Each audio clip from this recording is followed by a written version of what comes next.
Beep, beep, beep. Are you blind? The driver yanked the steering wheel and thrust his head out the window yelling. Sorry, how about you run me over?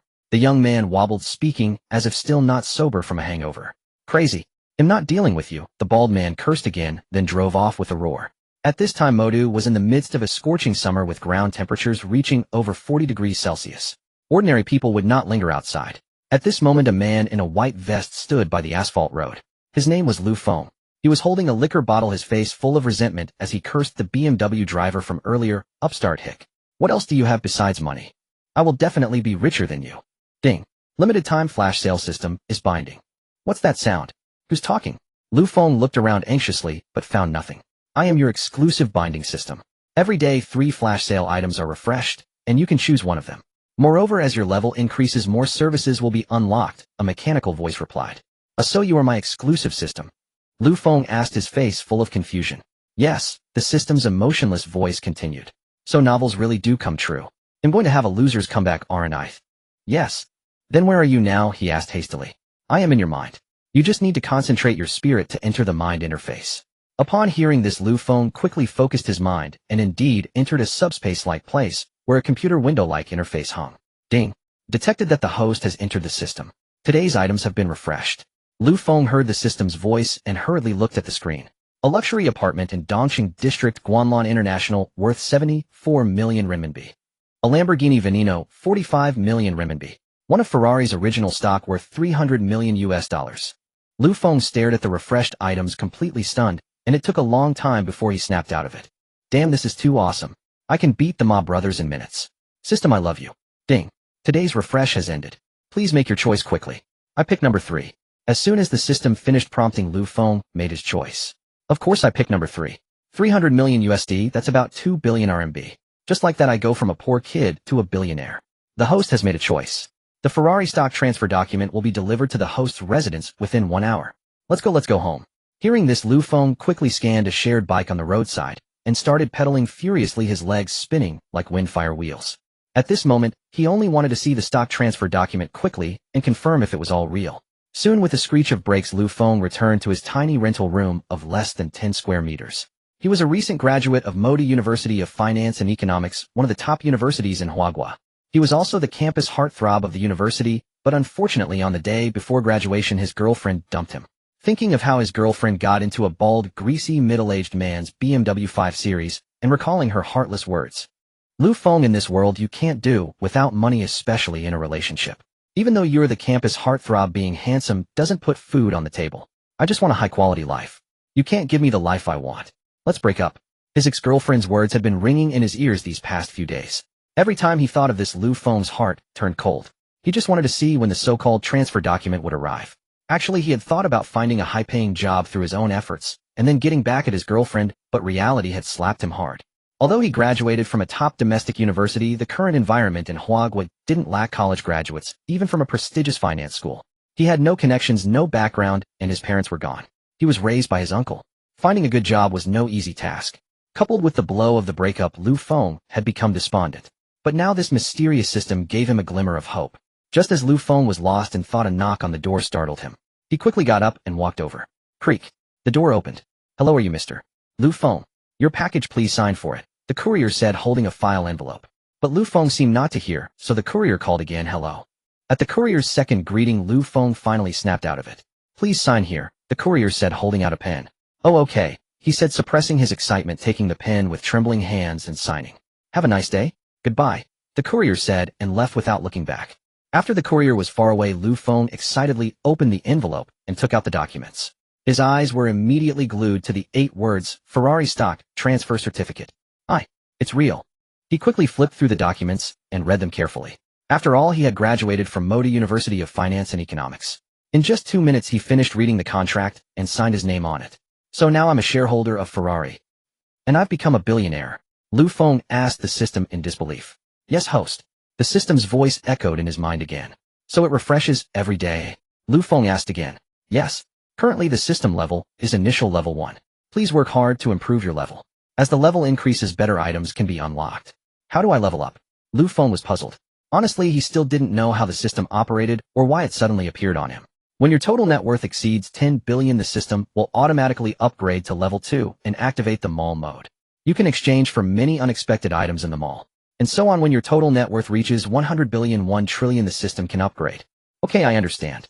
It seems I have to work hard every day buying items to let you level up, Feng said with a smug look. However, he didn't yet know that by obtaining Ferrari shares through the system, he had inadvertently offended a major power. This major power had been planning for a long time to get Ferrari shares. After coming out of the system space, Feng rode a shared bike to go out for a meal. Today I'll treat myself to something good. After all, I'm a billionaire now. Let's reward myself. A sharp screech of brakes tore through the air. Feng made a stylish emergency stop, throwing his bike steadily in front of the shop, and yelled toward the store boss. 1 serving of crab roe noodles loaded, with crab roe 4 servings. The noodle shop owner poked his head out from the steaming kitchen, his face beaming with a smile. Haha, Feng, did you win the lottery? Spending so lavishly. Just lucky came into a bit of money. Feng replied, carelessly plopping down onto his familiar seat. It's great to get rich. Don't forget your old uncle when you make it big. Keep me in mind for any good opportunities. The boss joked while working. Of course, uncle. You've always looked out for me, and I remember it all. By the way, how's the job hunt? The boss changed the subject. Still working on it. Feng brushed it off vaguely. He didn't want to reveal a single word about that miraculous flash sale system. The whole thing was too absurd. Who would believe it? He might even end up being taken for research. Don't rush, take your time. The noodles are ready, eat up. The boss brought over a bowl of noodles. Feng's eyes lit up. This bowl of crab roe noodles was simply amazing. A thick layer of crab roe covered the noodles, generously scattered with emerald green scallions, and the aroma wafted straight into his nose. Without a word, he grabbed his chopsticks ready to dig in. Ring, ring, ring. At that moment, his phone rang inopportunely. Hello? Who is it? Feng answered irritably, his tone harsh. Who could be in a good mood when interrupted during a meal? Hello, is this Mr.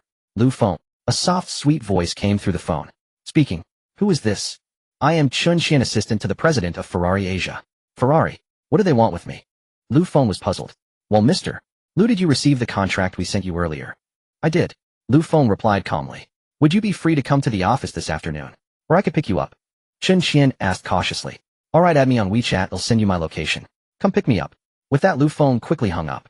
If he didn't, this luxurious bowl of crab roe noodles would get soggy, and that would be a terrible waste. Xianyun hung up and wasted no time. She quickly got into her car and sped toward the location Feng sent. On the way, her mind was filled with guesses about this mysterious Ferrari shareholder. After all, Ferrari was a world-class luxury sports car brand, with its shares long firmly held by the Italians. Who was this mysterious Mr. Liu? How could he acquire Ferrari shares? Could he be one of those hidden business tycoons in China? If it were the 2 billionaires from the internet or the president of the Zonda group, any of these titans could stir up huge waves in the international market, so it would make sense if they were behind it. Xianyun drove on, lost in wild thoughts, and before she knew it, she arrived near the location Feng sent. Through the car window, she spotted a young man by the roadside wearing a white tank top and shorts, eating an ice cream, with a look of pure contentment. Xianyun rubbed her eyes, unable to believe what she was seeing. This was the mysterious Ferrari shareholder. She hesitantly took out her phone and dialed. Hello. The call connected after just 1 ring. Xianyun watched through the window as the guy holding an ice cream in one hand and a phone in the other kept saying, hello. Hello. She finally snapped out of it and quickly pushed open the car door to walk over. Mr. Liu, hello. Startled by the sudden voice, Feng, who was still absorbed in his hello, looked up and saw a tall, stunning beauty standing before him. She wore a black Chanel-style suit, a pencil skirt with black stockings and high heels. She was at least 1.7 meters tall. Hello. Feng quickly recovered and said, so you're the assistant to the Ferrari president? Yes, Mr. Liu. Nice to meet you. What can I do for you? Feng asked curiously. Mr. Liu, you are now a board member of Ferrari. Mr. Enzo, the global president and board chairman of Ferrari, especially wants to meet you, Xianyun explained. Do I have to fly to Italy to see him? No, Mr. Liu, you misunderstand. Xianyun quickly waved her hand. A video call will do. Mr. Enzo very much wants to get to know you. Oh, I see. Alright, let's go. Feng finally nodded in agreement. Then Xianyun led him to her BMW. Along the way, she secretly studied him. The young man before her was incredibly youthful, looking like a college student. Yet this was the person who had managed to acquire Ferrari shares right under the noses of many financial sharks. What was his background? Was he the carefully groomed successor of some domestic business tycoon, or the scion of some mysterious ancient family? It couldn't be just because of his handsome face, could it? Xianyun thought the whole way but couldn't figure it out. Arriving at the company, Xianyun led Feng to the office. The thought of meeting the famous Ferrari president soon made Feng a little nervous. After all, Enzo was a legendary figure in the automotive world, a man of great influence. A beep sound pulled Lu Feng from his thoughts. At the same time, a standard European face appeared on the computer screen. Hello, Mr. Lu. The old man spoke, first breaking the silence. I am Enzo. It's a pleasure to meet you. Hello, Mr. Enzo. It's a great honor to speak with a senior like you. Lu Feng quickly composed his inner turmoil and replied. Haha, I'm not a senior at all. I'm just an old man. The future belongs to you young people. Enzo laughed heartily, though a glint of appreciation flashed in his eyes. Not at all. Your valuable experience and wisdom are incomparable to mine. Lu Feng was very humble, and as the conversation deepened, his nervousness began to ease. Mr. Enzo, may I ask what business you have with me? Enzo casually waved his hand. Nothing major. I just wanted to get to know you and welcome you to Ferrari. As for me as the host, I'd like to give you a gift. Of course, besides that, there's one more thing. It's about the branch office. Since it's a newly established division and lacks a proper leader, your arrival perfectly fills this gap. I intend to appoint you as the president of Ferrari Asia. Don't refuse me, okay? At least for the sake of the gift I'm giving you. Enzo's words echoed in the room, leaving Lu Feng stunned. Becoming president right away. This reversal was too fast, so fast that he felt a bit uncomfortable. But soon he agreed, since you've put it that way, I won't decline. They chatted for a while longer before hanging up. After leaving Chen Qian's place, Lu Feng declined her offer to drive him home, as he needed some time alone. The day's events were too surreal to process. Just that morning, he had been a loser college student dumped by his girlfriend. Aside from his good looks, he had nothing going for him. Yet by chance he had bound to his system, and his life had undergone a earth-shattering transformation. From a worthless nobody, he had become someone who could converse on equal footing with a Ferrari magnate. The rapid rise and fall of his fortunes left him reeling, and he desperately needed to calm his mind. So he walked all the way back to his rented room, where he tossed and turned on the bed after arriving. No, I need to enter the system again to see if it's real, he said. With that, Lu Feng sat up straight, focused his mind, and entered the interface in his brain. Welcome back, host. The system responded normally. System, when does the flash sale interface refresh? Lu Feng asked. It refreshes daily at midnight, the system replied. That's too slow, each day feels like a year. Lu Feng said now that he had tasted the benefits, he couldn't bear to wait a single moment. The system's settings are fixed and cannot be changed, the system replied coldly. Fine, I'll get some sleep first. Haste makes waste. Besides, didn't Enzo say an appointment letter would be delivered to me tomorrow? Tomorrow, I'll be the president. The domineering CEO Lu Feng officially goes live. Thinking this, Lu Feng exited the system, ready to sleep until the items refreshed. Then he set an alarm and waited for the refresh. At midnight, the alarm went off precisely. With a series of ringing sounds, Lu Feng quickly sat up and entered the system interface at lightning speed.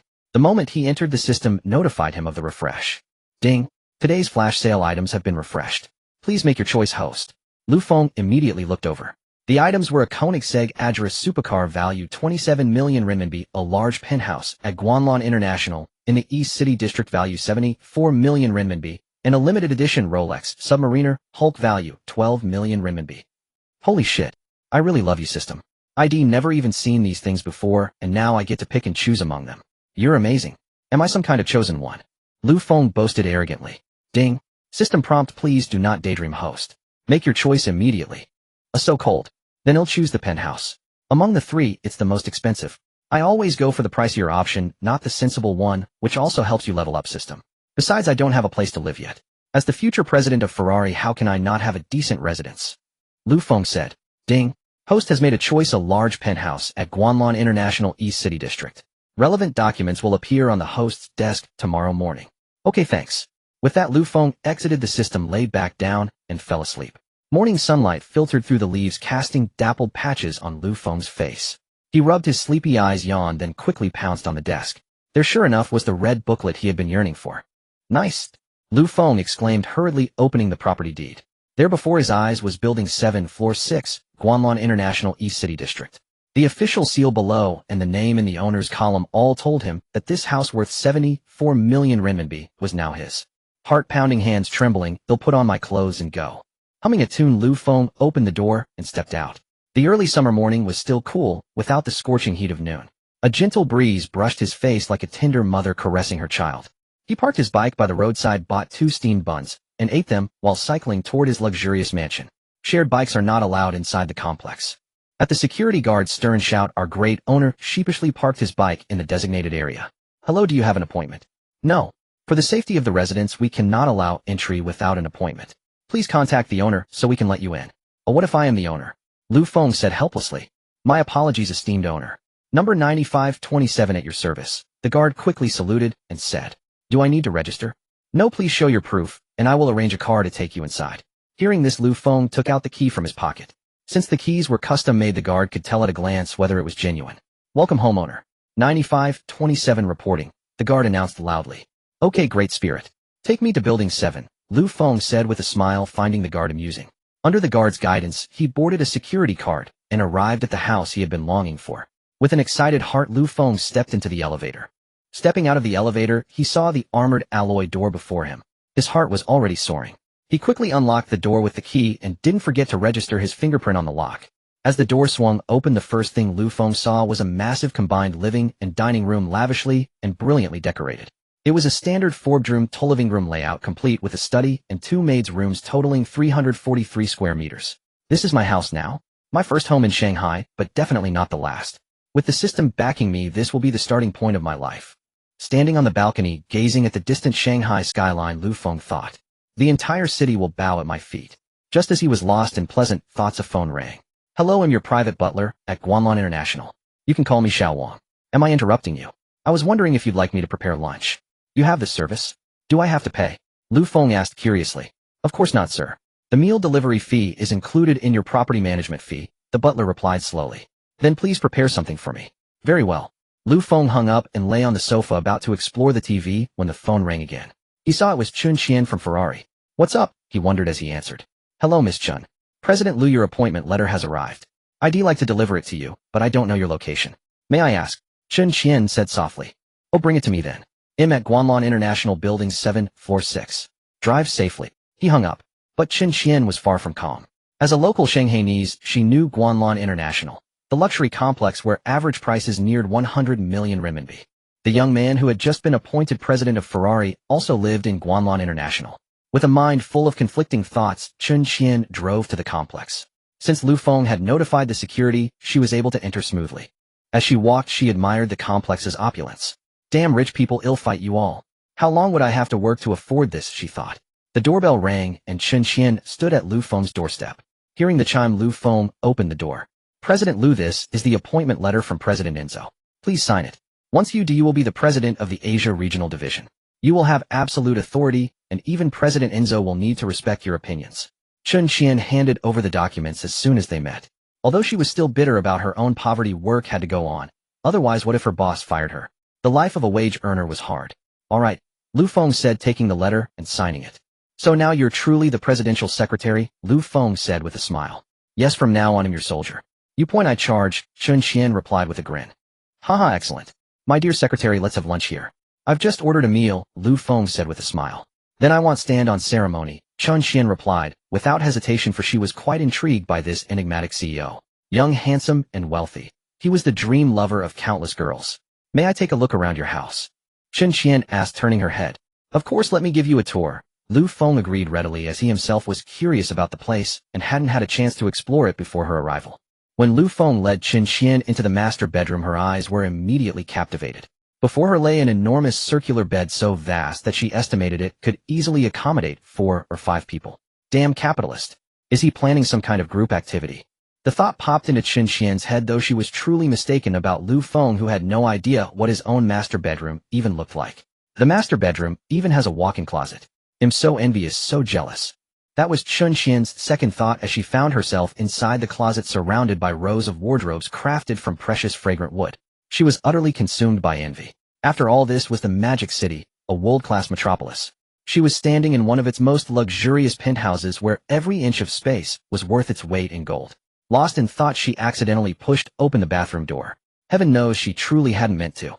It was just that the master bathroom door was so exquisite that she hadn't realized it led to the bathroom. Upon seeing it, Xianyun was struck anew, for this bathroom was larger than her own bedroom. An oversized double bathtub dominated the space, assaulting her senses. There was also a separate shower stall, and most outrageously a private sauna room. Curious, Xianyun began touching this and that in the bathroom. Feng stood behind her silently watching, mainly because he had never seen it himself, so he let her take the lead. Suddenly Xianyun pressed something by accident, and the shower head above her erupted with water. Caught off guard, she slipped and fell to the floor. Ouch! Xianyun cried out in pain. Her work uniform was soaked by the spraying water. As she fell, twisting her ankle, Feng finally snapped into action. Are you alright? He rushed over to help her up only to get drenched himself by the still-running shower. Don't ask why Lu Feng didn't turn off the shower first, he simply didn't know how. Hiss. It hurts. I've twisted my ankle, Xianyun said with a frown.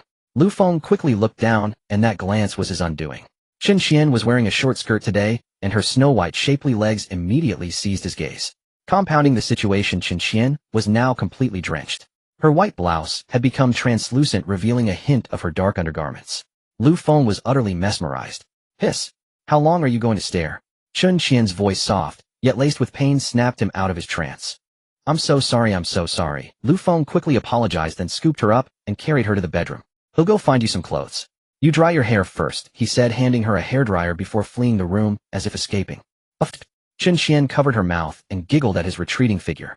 How adorable. Could he still be a virgin? She chuckled to herself, glancing at her own impressive figure. With her top soaked, her proud 36D bust was clearly outlined. And since she hadn't worn stockings today, water droplets glistened on her long, slender legs. No wonder he couldn't handle it, Xianyun mused. Meanwhile, outside the room, Lu Feng's heart was pounding wildly. He had never experienced anything like this. Though he had dated before, his ex-girlfriend had refused to go beyond holding hands. Having witnessed such an alluring scene today, Lu Feng felt like a cadre being tested by temptation, and he was failing miserably. As he went to find clothes for Xianyun, he remembered that since the house was uninhabited, the only garments available were bathrobes in the bathroom cabinet. Lu Feng grabbed a pink bathrobe and hurried back. Wear this for now? Give me your clothes, and I'll put them in the dryer, he said, handing her the robe. Okay, thank you, President Lu, Xianyun replied as she took it.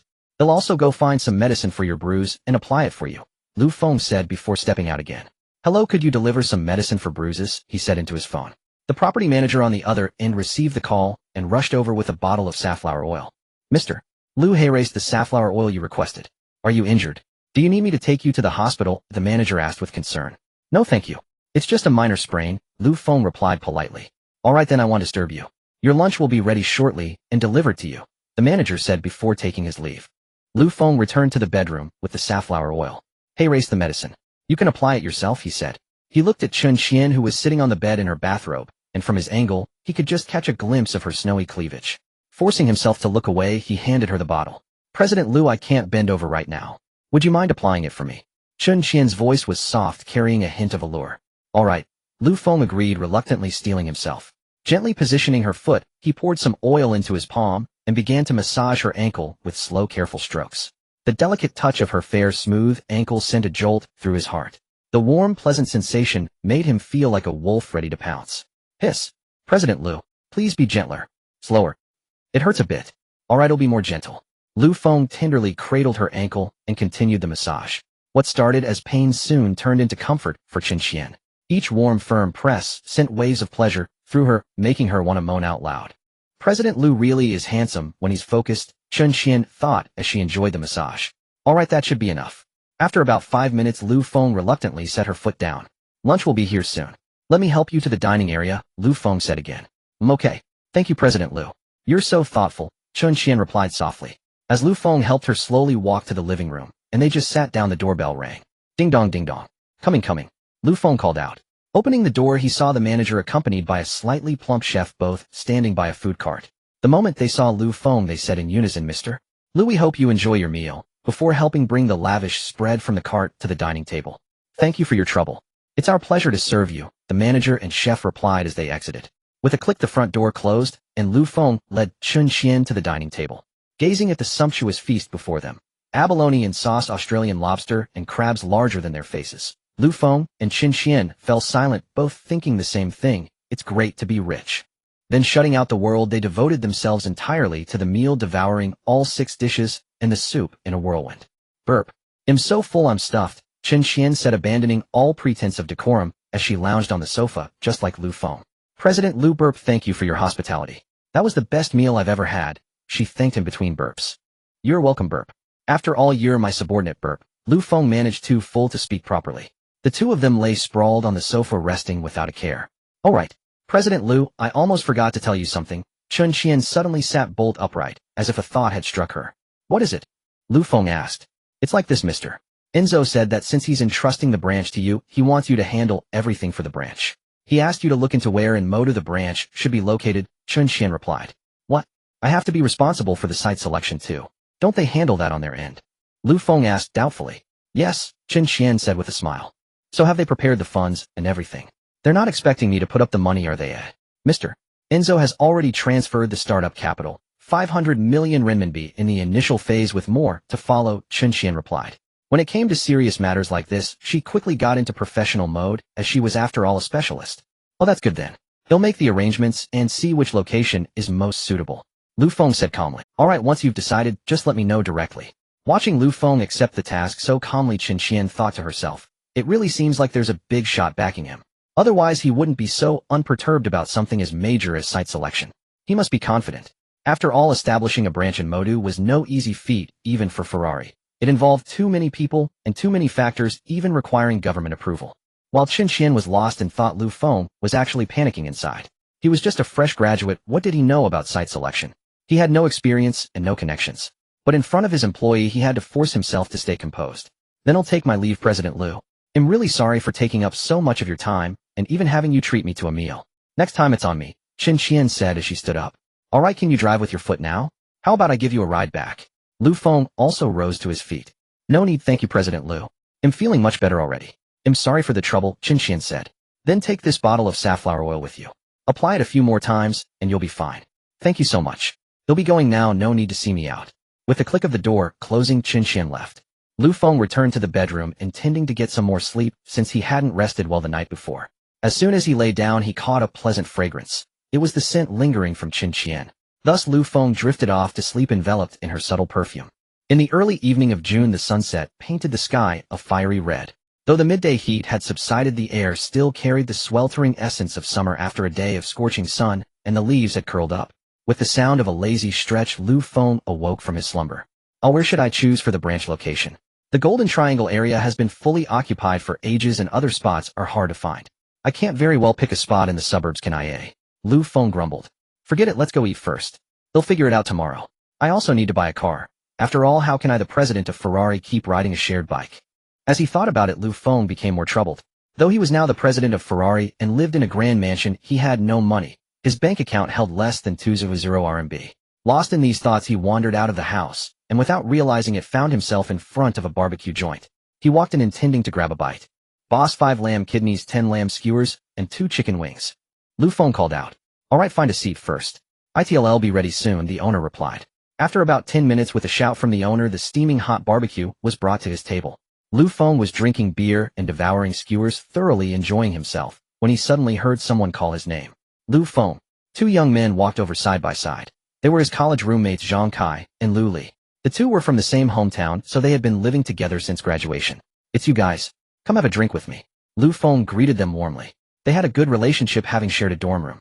You're hiding here and enjoying good food all by yourself without calling us, Zhang Kai said with a grin as he and Lu Li sat down beside Lu Feng. I just came out to clear my head and have a few drinks, Lu Feng replied with a smile. Don't tell me you still haven't gotten over it. If you ask me, Su Lily wasn't worth it. She's a gold digger, Zhang Kai added. No, it's not about that. I just felt like drinking, Lu Feng said helplessly. Yeah, right, like I believe that, Lu Li chimed in. Seriously, I just wanted to have a drink. I've long moved on from that breakup. Seeing Lu Feng's earnest expression, Lu Li and Zhang Kai felt relieved. Then let's have a good drink tonight, brothers. Zhang Kai said, opening a bottle of beer, while Lu Li followed suit, not to be outdone. All right. The 3 clinked glasses. How's your job search going? Lu Li asked, mumbling through a mouthful of barbecue. He'll find something soon, Lu Feng replied. He couldn't very well say he was already the president and about to take off. They'd think he was crazy. Yeah, first find a job to get by, then keep looking for something better. If worse comes to worse, come to our company. Interns get 4500 full social insurance and housing fund and 8 days off a month, Zhang Kai offered. No need, will be hired soon. But if I ever really hit rock bottom, it'll definitely come to you guys, Lu Feng said with a smile. All right, no more talking. You're handsome and capable. You're bound to succeed. There are plenty of rich women in Modu. Maybe one day you'll catch their eye and rise to the top. Then we'll need you to give us a leg up, Lu Li joked. Oh, by the way, old Lu, there's a class reunion in a couple of days. Don't be late, Zhang Kai suddenly said. Class reunion. All right, I got it. Just tell me the location and it'll be there, Lu Feng answered. I'm telling you in advance. Su Lily will be there too, and she might even bring her boyfriend who's over 20 years older than her. Don't do anything rash. I heard her old boyfriend is a supplier for some real estate company and has connections on both sides of the law, Lu Li interjected. Don't worry, I won't. I'm not a child anymore. Besides, she's not worth it, Lu Feng said, giving them a reassuring look. All right, let's drink, he said, raising his glass. It was late into the night before they finally parted ways. I'm off. Take it slow. Got it. Don't forget the class reunion, old Lu. I know, don't worry. They'll definitely be there, Lu Feng had to promise once more. They had been drinking for 4 or 5 hours, not dispersing until nearly dawn. Lu Feng staggered back to the residential complex, and with the help of the community butler he made it home. A 3-year relationship. How could he let go so easily? Thinking about how his girlfriend had abandoned him because he was poor and thrown herself into someone else's arms, Lu Feng felt he had been blind not to see through his ex-girlfriend's pretense sooner. Ding. The limited-time flash sale system's daily flash sale items have been refreshed. The items for today are as follows. The jarring ring of the alarm clock shattered the morning stillness. Lu Feng groaned, stretching his weary limbs before silencing the device, fully intending to roll over and sink back into the warm embrace of sleep. He had been plagued by a vivid dream the night before. A pleasant reverie where he and Xianyun shared a meal, strolled through the bustling streets, and finally returned home to. Well, to something that left him feeling utterly drained. Just as he was about to drift off again, his eyes snapped open with a jolt. I feel like I'm forgetting something really important, Lu Feng muttered to himself. His brow furrowed in concentration for a moment before a bolt of realization struck him. Oh shit, he exclaimed. The Seckle system must have refreshed. Immediately, he focused his mind, delving into the cerebral space where the system resided. There displayed before him were the 3 new items that had appeared for today's selection. The options were cash of 30 million renminbi to be legally and compliantly transferred into the host's bank account, 6 shop premises on Shifeng Avenue valued at 52 million renminbi, and a 10 stake in Tianyu Group valued at a staggering 2 billion renminbi. System, please accept my deepest reverence. You are my god, Lu Feng exclaimed with theatrical awe. Unfazed by Lu Feng's antics, the system responded with cold indifference. Host, please make your selection promptly. I choose option 3, definitely option 3. 2 billion. My net worth will jump to over 4 billion, just like that. Lu Feng thought gleefully, already counting his imaginary riches. A soft chime echoed in his mind. The host has made a selection. For the 10 stake in Tianyu Group, the share transfer document is to be collected by the host at the Tianyu Group headquarters. Huh, why can't they just deliver it to me? I have to go all the way there. Lu Feng questioned, a note of confusion in his voice. Another chime followed. The delivery method for each item is randomized, the system stated flatly. Alright, fine, I got it, Lu Feng conceded. I need to go out for breakfast anyway. He began to dress himself. Meanwhile, across town, Tianyu Group was in an uproar. The company's CEO had just received an unexpected call from the chairman, who had long since retreated from daily operations. The chairman explained that a failed investment had severed their capital chain, forcing him to sell 10 of the company's shares to weather the crisis. The CEO was utterly stunned by the news. It wasn't until the dial tone buzzed monotonously in his ear that Wang Yu finally snapped back to reality. The company is about to face a major upheaval, Wang Yu murmured to himself. He knew that Xianyun had always been the old chairman's fiefdom, with him holding 100 of the shares and wielding absolute authority. The sudden appearance of a new shareholder with a 10 stake was bound to shake things up. He wondered what impact this would have on the company's dynamics, and whether even his own position as CEO might be threatened. A sudden ding from his computer startled Wang Yu out of his thoughts. Looking down, he saw a file sent over by the old chairman.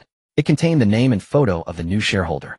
Staring at the face of Lu Feng, who looked impossibly young, Wang Yu felt a knot of anxiety tighten in his stomach. Xiao Lu, come here. As the secretary entered, Wang Yu spoke without looking up. We have a new shareholder. Here are his name and photo. Take this to the front desk downstairs and make arrangements. The new shareholder will be coming in today to sign the contract.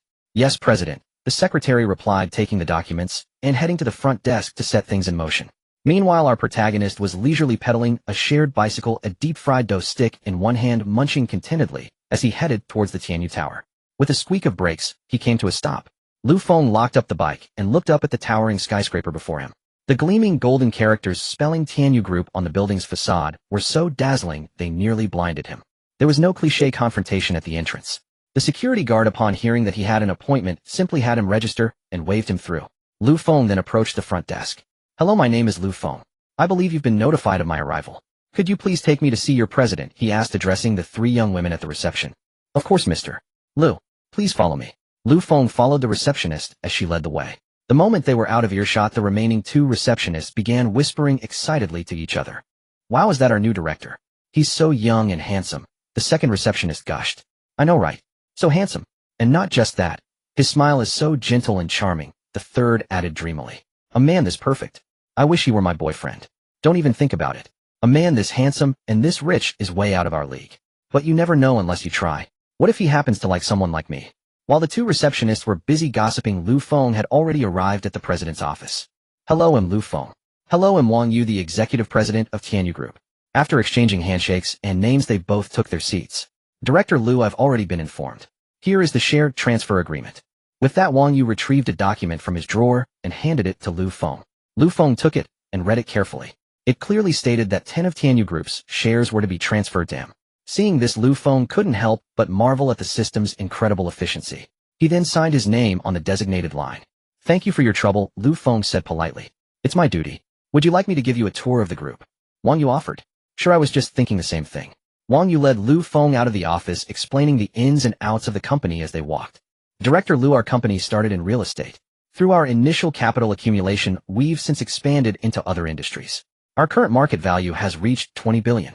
Of course, you're probably already well aware of all this, but I felt it was still worth mentioning. I'm already familiar with everything you've said. Tell me something else, Lu Feng said, feigning indifference. In reality, he knew absolutely nothing. His only knowledge was that the 10 stake was worth 2 billion. But as a director, he couldn't show any weakness. He had to stay calm and composed. Wang Yu, observing Lu Feng's unflappable demeanor, was secretly impressed. No wonder he could drop a fortune to acquire 10 of the group. He's so young, and yet possesses such a level head. Director Liu, over here is the model display for our group's newly developed residential area. Before they knew it, Wang Yu had led Lu Feng into the company's sand table simulation room. Looking at the miniature high-rises laid out before him, Lu Feng felt a surge of excitement. After all, when these properties sold, his own coffers would swell. Excellent, very impressive, Lu Feng praised. Well, we've seen most of what there is to see. I'd like to call a meeting to welcome you properly. After all, many of the senior staff and employees haven't met you yet. What do you think? Lu Feng glanced around. Indeed, as they had walked through the company, the employees had all looked at him with curiosity. People had been whispering about him the whole way, wondering who he was and why the CEO himself was giving him a personal tour. All right, sure. Go ahead and arrange it, Lu Feng said after a moment's thought. Understood. Please wait in my office, Wang Yu replied. While Lu Feng sipped tea back in the office, Wang Yu hurriedly gathered the company's senior executives and department managers, instructing them to announce an emergency meeting. Before Lu Feng could even process what was happening, he found himself being ushered onto the meeting platform by Wang Yu. Lu Feng had never faced such a large crowd before. His only experience was singing a few songs at a New Year's party back in school. But as the protagonist, he quickly pulled himself together. He cleared his throat in a strategic, tactical manner. Ahem. Hello everyone, my name is Lu Feng, and I'm the new director of Tianyu Group. Many of you may not have heard of me or seen me before. That's fine. After today, you'll all know who I am.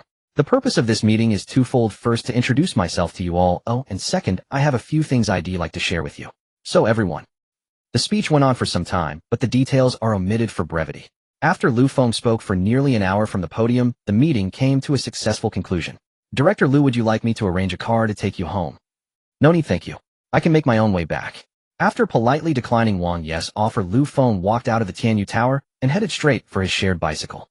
Having just arrived home on his bicycle, Lu Feng flopped onto the sofa, lazing about like a salted fish. Let's play a match of honor, he muttered, pulling out his phone and diving into the game. Mage, don't take my blue buff. Is the marksman even capable? CNMLB. After unleashing a torrent of profanity, he quit the game in a huff. What a bunch of trash, every single one of them is a liability. The thought of losing the rank had worked so hard to climb was agonizing. Suddenly the ring of a phone cut through his grumbling. When he picked it up and saw the caller ID, Lu Feng was taken aback. It was his sister. Strictly speaking, she wasn't his biological sister, but his uncle's daughter. However, having lost his parents at a young age and being raised by his uncle, their bond was even stronger than that of most siblings. After answering, they chatted for a long while, and Lu Feng learned the reason for his sister Lu Yanren's call. It turned out the young girl had been admitted to university and wanted to spend a few days in the Magic City to celebrate her youth. Lu Feng naturally welcomed this with open arms. In the past, he might have worried about how to entertain her, being just a poor student himself. But now, as a billionaire, he could easily support her stay in the city indefinitely, let alone a few days of fun. Beep, beep, beep. As the call ended, Lu Feng's mind drifted to memories of their childhood. Having lost his parents very early, he was raised by his uncle, and his relationship with Lu Yanran, his uncle's only daughter, was naturally excellent. As kids, they'd climb trees in the countryside, catch fish, set traps for birds, and walk to school together. Whenever the little girl was bullied at school, she'd come crying to him for help. Lu Feng would then find the bully and give them a sound beating, which inevitably led to both sets of parents being called in. His uncle was summoned to school countless times because of these incidents. Yeah, the little girl is heading to university in the blink of an eye, and I haven't seen her in 3 years, Lu Feng sighed with deep emotion. He hadn't been home since starting college, unwilling to rely on his uncle, so he chose to work during holidays to support his studies. Even though his uncle would often send him money or call him home, he refused, determined to support himself. Zifatong 3,000 yuan received. A voice alert from his phone jolted Lu Feng from his memories. Checking it, he saw that Lu Yanran had transferred him money. Brother, I knew you wouldn't accept it, so I sent it directly. Take it. When I come to see you in a couple of days, you can spend it on us. Reading his sister's note, Lu Feng's eyes welled up with tears. It was her way of showing she cared. After replying with a message to be safe on her trip, he got ready to go out for lunch. Had spent the entire morning at Tianyu Group, and now that it was noon, he decided to grab a bite and buy some new clothes. After all, being a billionaire, he couldn't keep wearing shorts and a vest. At Xianyun Shopping Plaza, Lu Feng browsed through clothing stores looking for something he liked. Just as he found a suit he liked and was about to try it on, a voice cut in. Wrap up this suit for me, you'll take it.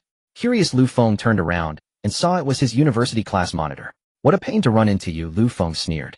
This wasn't him picking a fight for no reason. Back in school, this so-called monitor had been jealous of him because some girls wrote him love letters. Their relationship had been strained since then, and meeting him today was bound to be unpleasant, so Lu Feng saw no need to be polite. You broke loser, what did you say? Can you even afford clothes from this store? Chu Fan shot back without hesitation. I said seeing you ruins my day, Lu Feng retorted, refusing to back down. How running into you is my bad luck. But how do you have the nerve to step into a luxury boutique like this? Can you afford that suit? It's 28,000 yuan.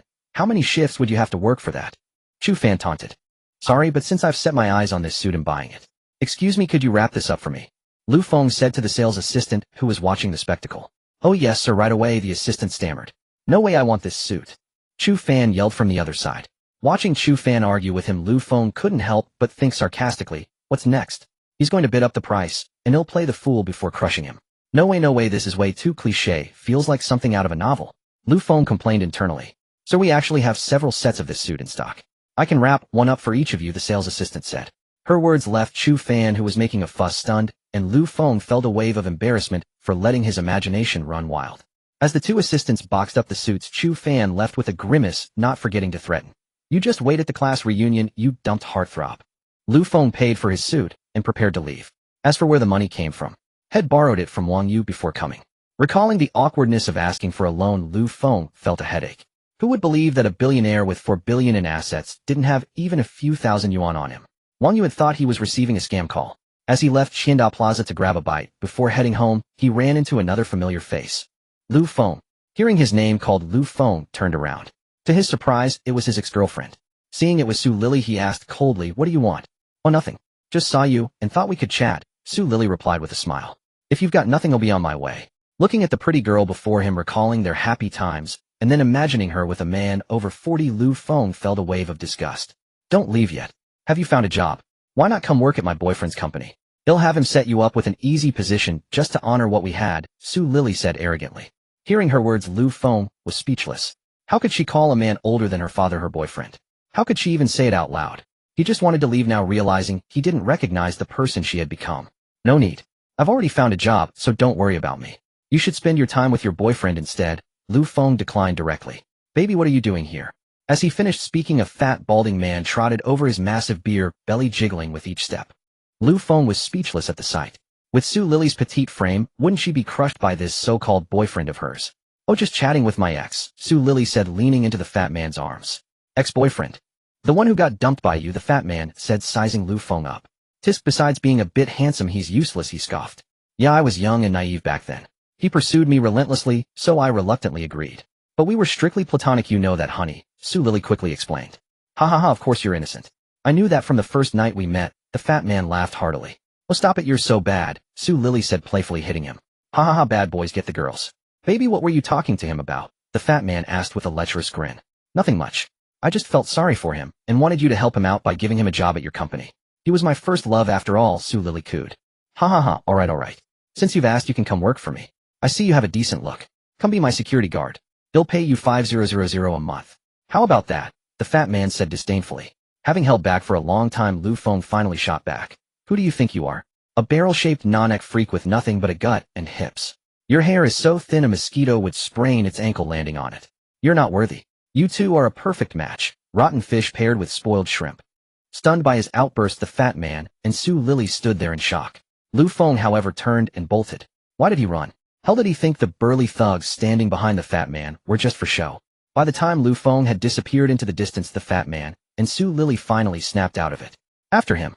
Find him and break his legs, the fat man shouted furiously. Hearing their boss command, the burly thugs rushed off in pursuit. Honey, don't be upset. Sue Lily quickly tried to soothe him. Slap. The fat man delivered a stinging slap across her face. You bitch, will deal with you tonight. You said you have a class reunion. Him coming too. He'll make sure that guy gets what's coming to him. Lu Feng sprinted to his bicycle, mounted it, and sped off. What a lousy day running into two jerks in a row, he muttered while pedaling. He reached home shortly after, took a shower, and lay down on his bed. But no sooner had he settled in than he sat straight up. Damn, I was so busy running I forgot to eat. Let me order some takeout. He grabbed his phone, opened the Mylium food delivery app, placed his order with practiced ease, saved his address at Guanlan International, and then started scrolling through the short video app, Dousho. Ding dong. Just as Lu Feng was thoroughly enjoying a video of a long-legged beauty, the doorbell rang. Hello, resident. Number 9527 at your service. Hey, race your delivery. At the familiar introduction, Lu Feng froze, for standing before him was the residential compound security guard badge, number 9527. What are you doing here? Where's my delivery rider? Lu Feng asked, puzzled. To ensure the safety of our residents' lives and property, all deliveries are handled by our property management staff, 9527 declared loudly. All right, thanks for the hard work. Serving you is our honor, 9527 replied, handing over the food before taking his leave. This is what a luxury estate should be, not like those other compounds that don't let riders in and make the residents come down to pick up their own food, Lu Feng remarked. Back in his room, he opened the takeout and dug in, as it was nearly dusk, and he had been busy all day without a meal. He had originally planned to enjoy a nice meal at Xianyun Plaza, but ended up fleeing after his confrontation with the fat man, missing dinner entirely. After eating, Lu Feng did a quick wash-up and lay back down ready to sleep, as he had to check at midnight to see if the system would refresh with anything good. Brrring. The alarm went off, and Lu Feng swiftly sat up in bed, shaking off the drowsiness to focus his mind and enter the system. Let's see if the system refreshes with anything good today, he said excitedly. Ding. Limited time flash sale items have been refreshed. The system's voice echoed in his ears, and Lu Feng quickly looked over. The items for this refresh are as follows: Times Square Plaza valued at 1.5 billion renminbi, and Audi R8 valued at 2.4 million renminbi, and a full Armani clothing collection valued at 12 million renminbi. Lu Feng fell into deep thought as he stared at the three options. Although he lacked a car, this one wasn't worth much. If it had been a prestigious supercar, he might have picked it, but this time he decided to pass. As for the Armani suits, he had just bought a set of formal wear, so he didn't need those either. That left only the first option. I thought if the first option was a 1.5 billion Times Square, the second and third would be even better. Turns out they're just progressively worse, he grumbled. System, I choose the first option. Ding. The host has made a choice. Option 1, Times Square Plaza valued at 1.5 billion renminbi. The ownership documents will be delivered by courier at 8 a.m.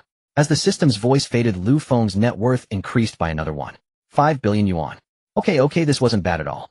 Delivered right to my doorstep, Lu Feng said as he exited the system, since it was the middle of the night, and he still needed to sleep.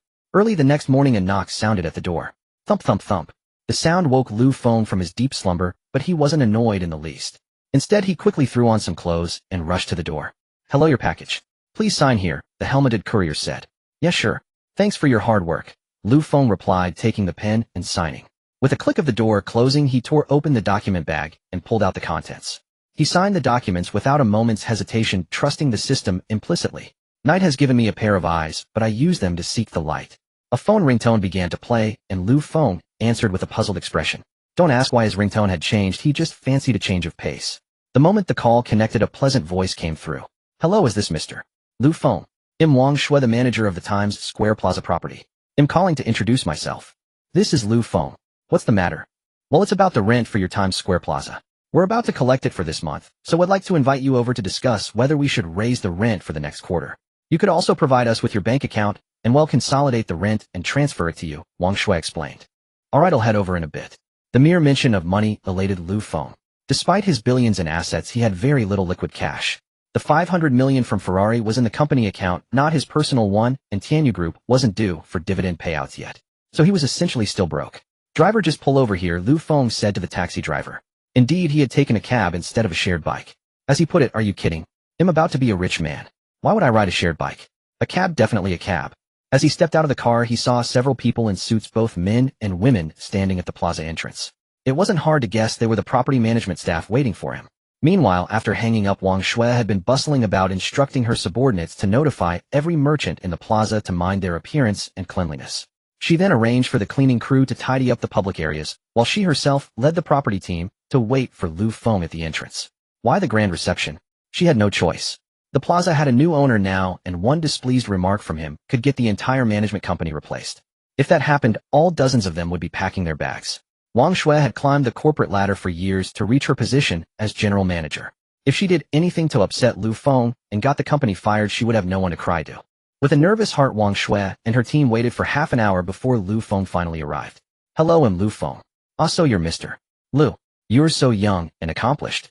You're even more handsome in person than in your photos.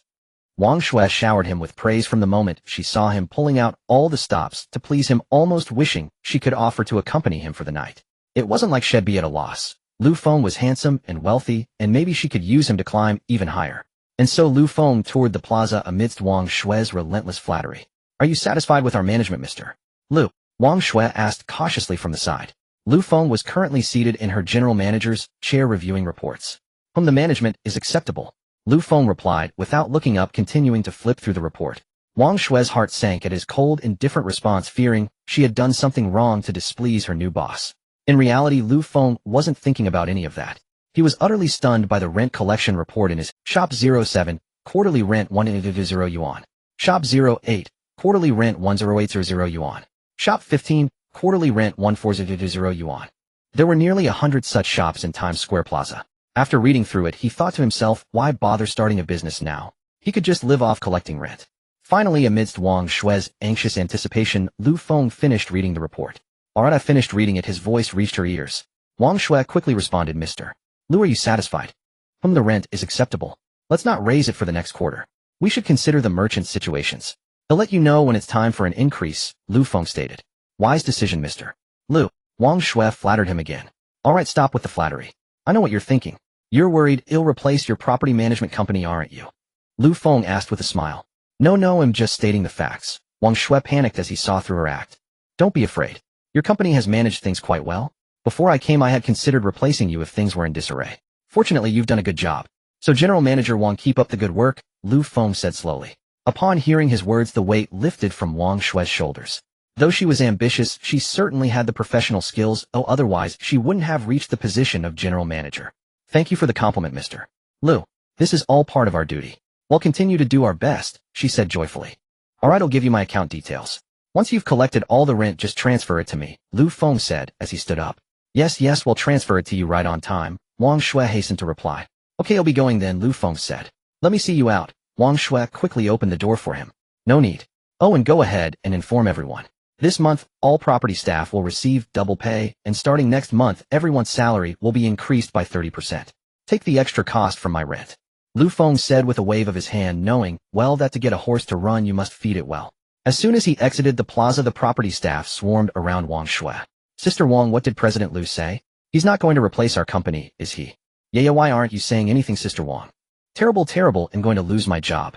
That President Lu is so handsome, I was even thinking about giving him a chance to pursue me, but he turned around and fired us. Just as the employees were chattering incessantly, Wang Shui finally spoke up. Quiet, Wang Shui said. Don't jump to conclusions. President Lu is quite satisfied with our work. He said we can continue to manage for him, so you're not losing your jobs. As soon as Wang Shui finished speaking, the crowd erupted. Yay? I knew our hard work would pay off. President Lu wouldn't fire us. Finally, no need to worry about unemployment. Such a good job, and a leader like Sister Wang are hard to find. Since President Lu didn't fire us, I've decided to give him a chance to pursue me. Don't be so narcissistic. Who does President Lu think he is? If he even glances your way, that's your blessing. Just as the crowd became chaotic again, Wang Shui timely stopped them. Ahem. Hearing Wang Shui's tactical throat clearing, the employees all looked over. Next, I have good news for everyone. President Lu said this month's salary will be doubled. Are you happy? Wang Shui said with a smile. After a brief silence, the crowd erupted like boiling water. Happy. Long live President Lu. Long live Sister Wang. The employees cheered joyfully. Stop. There's another good news to tell you, Wang Shui added. Hearing there was more good news, the employees immediately stopped their noise and looked at Wang Shui. President Lu said that from now on salaries will be increased by 30%, Wang Shui announced. The moment her words fell, the crowd erupted again. Alright, everyone go back to work peacefully. President Lu has given us such great benefits, we should repay him. Wang Shui quickly called out as she saw the employees becoming noisy again. After the employees left, Wang Shui sat down. Day after day, it's really tiring, Wang Shui said. But thinking about the salary increase, she smiled. On the other side, Lu Feng walked out of Times Square and strolled aimlessly along the street. Although he owned numerous properties, he was actually a big idler. The Ferrari division hadn't been established yet, so he as the president was essentially useless. Xianyun Group was under Wang Ye's helm, so he didn't need to worry about it. Times Square was fully managed by a property company. Just as Lu Feng was about to hail a taxi to go home and play games, he saw an elderly woman fall in the distance. He hurried over to help her up. "Grandma, are you alright?" Lu Feng asked. Seeing that the one who helped her was a young man, the old lady immediately started moaning. "Ouch, it hurts so much, it hurts so much. You young man knocked me down. You can't run away." The old lady, while crying out in pain, grabbed Lu Feng tightly. "What's wrong with you? I kindly helped you up and now you're blaming me." Lu Feng demanded angrily. "I don't care, I don't care. You're the one who knocked me down. Why else would you help me? You have to pay me compensation." "I'm an old woman, do you think it's easy for me?" the old lady argued unreasonably. Hearing the old lady's words, Lu Feng realized that he had encountered a scammer. Being so unlucky to run into this kind of thing, it was really the worst. "Old lady, I warn you, this place is under surveillance. You fell on your own, and I kindly helped you up. Don't slander me here, or you'll call the police." Seeing that passers-by were all staring at them, the old lady quickly said, "You call the police? You're bullying an old lady, there's no justice. Everyone come and see. In broad daylight, a young man is bullying an old lady, and he's even calling the police to arrest me." Hearing Lu Feng say that, the old lady became even more brazen. Lu Feng, seeing the onlookers gathering around, decisively took out his phone and called the police. Seeing Lu Feng call the police, the old lady also called her son, telling him to come quickly. In less than 2 minutes, a bald man with a tattoo on his arm walked over, saying as he came, "Who's bullying my mom? Looking for trouble?" Lu Feng, facing the bald man, showed no fear and said, "I saw your mother fall down and kindly helped her up. But she turned around and bit me, claiming I knocked her over. Why would my mom frame someone else? If you didn't hit her, why would you help her?" the man said unreasonably.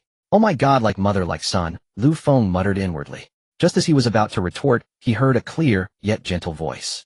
"According to what this gentleman said, does it mean that if your mother falls, no one is allowed to help? If someone helps, it means they knocked her down?" The bald man, hearing the voice, shouted, "Who's meddling in other people's business? They'll fucking kill you, believe it or not." Lu Feng also looked to the side and saw a girl wearing a white long dress with daisy decorations on her wrists and hair.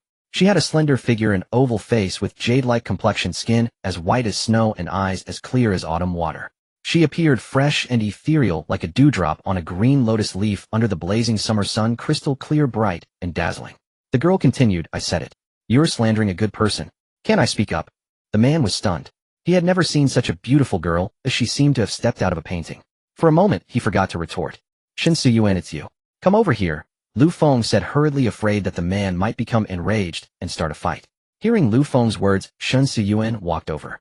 "Classmate Lu, long time no see," Xianyun greeted softly. "Long time no see, long time no see," Lu Feng greeted shyly, looking at the girl in front of him. There was no helping it. Who could resist such a gentle and beautiful girl smiling at them? Just as Lu Feng was about to exchange a few more words with Xianyun, the man's rough voice came again. "Who the hell told you two to flirt here?" the bald man said angrily.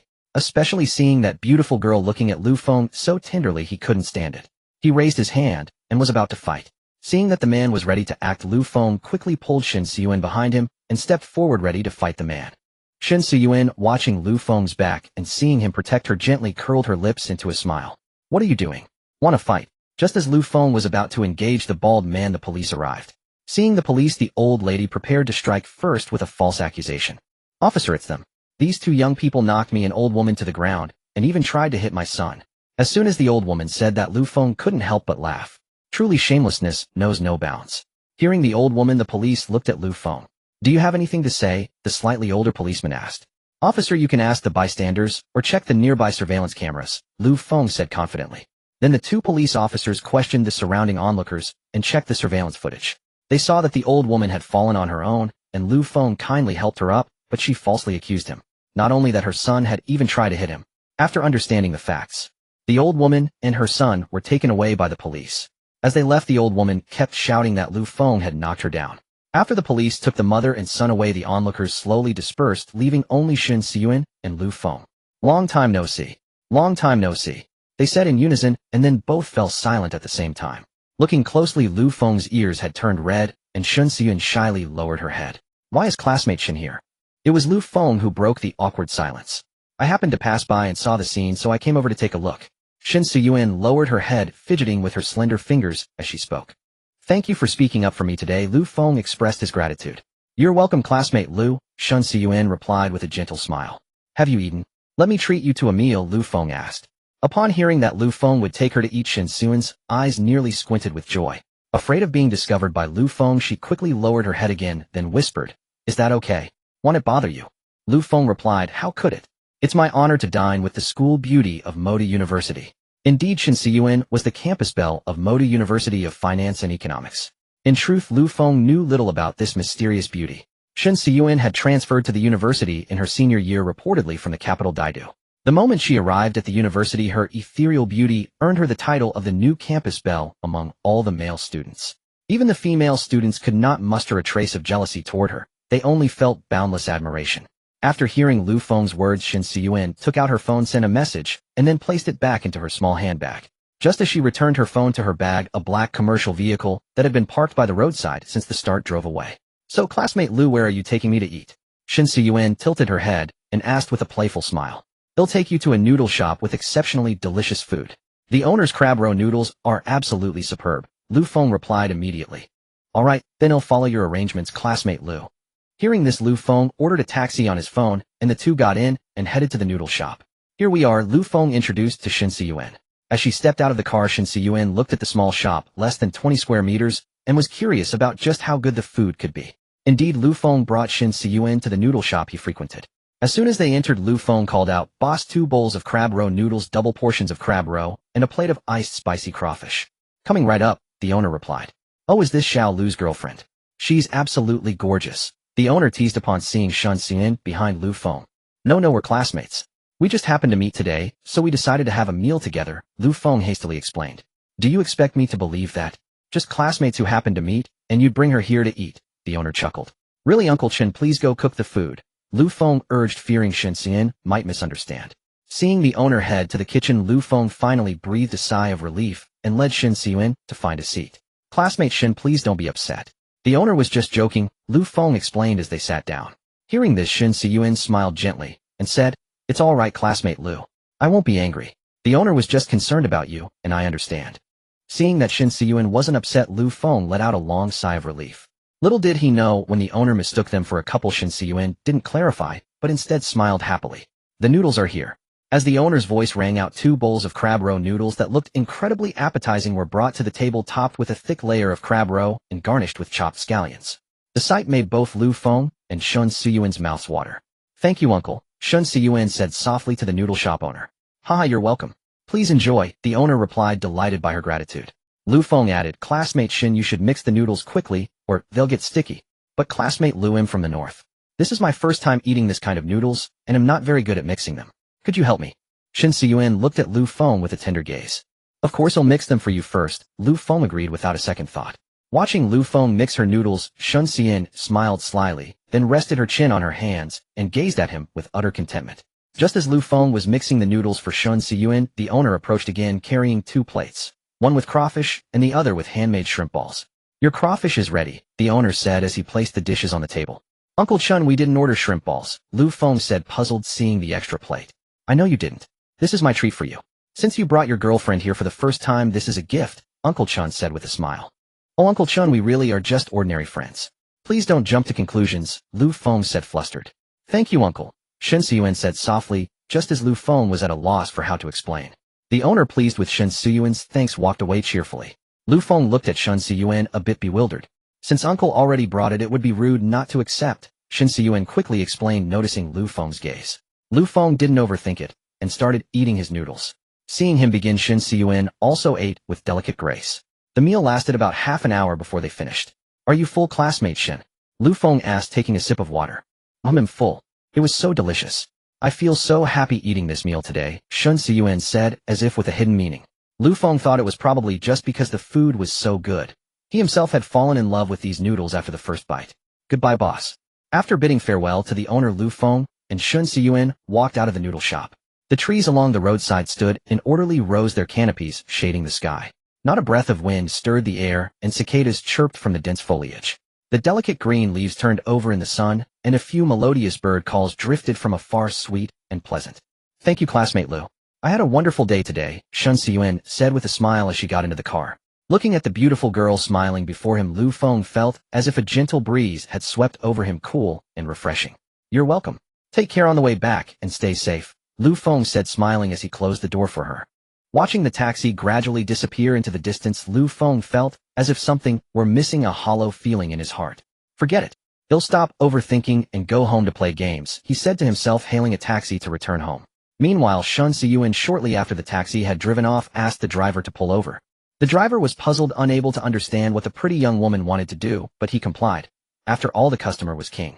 Just as the driver brought the car to a stop, a stretched Maybach pulled up beside the taxi. A woman dressed like a secretary stepped out and opened the taxi door. Miss, I'm here to take you home. The driver was stunned. Who was she talking about? Could it be the pretty girl in the back?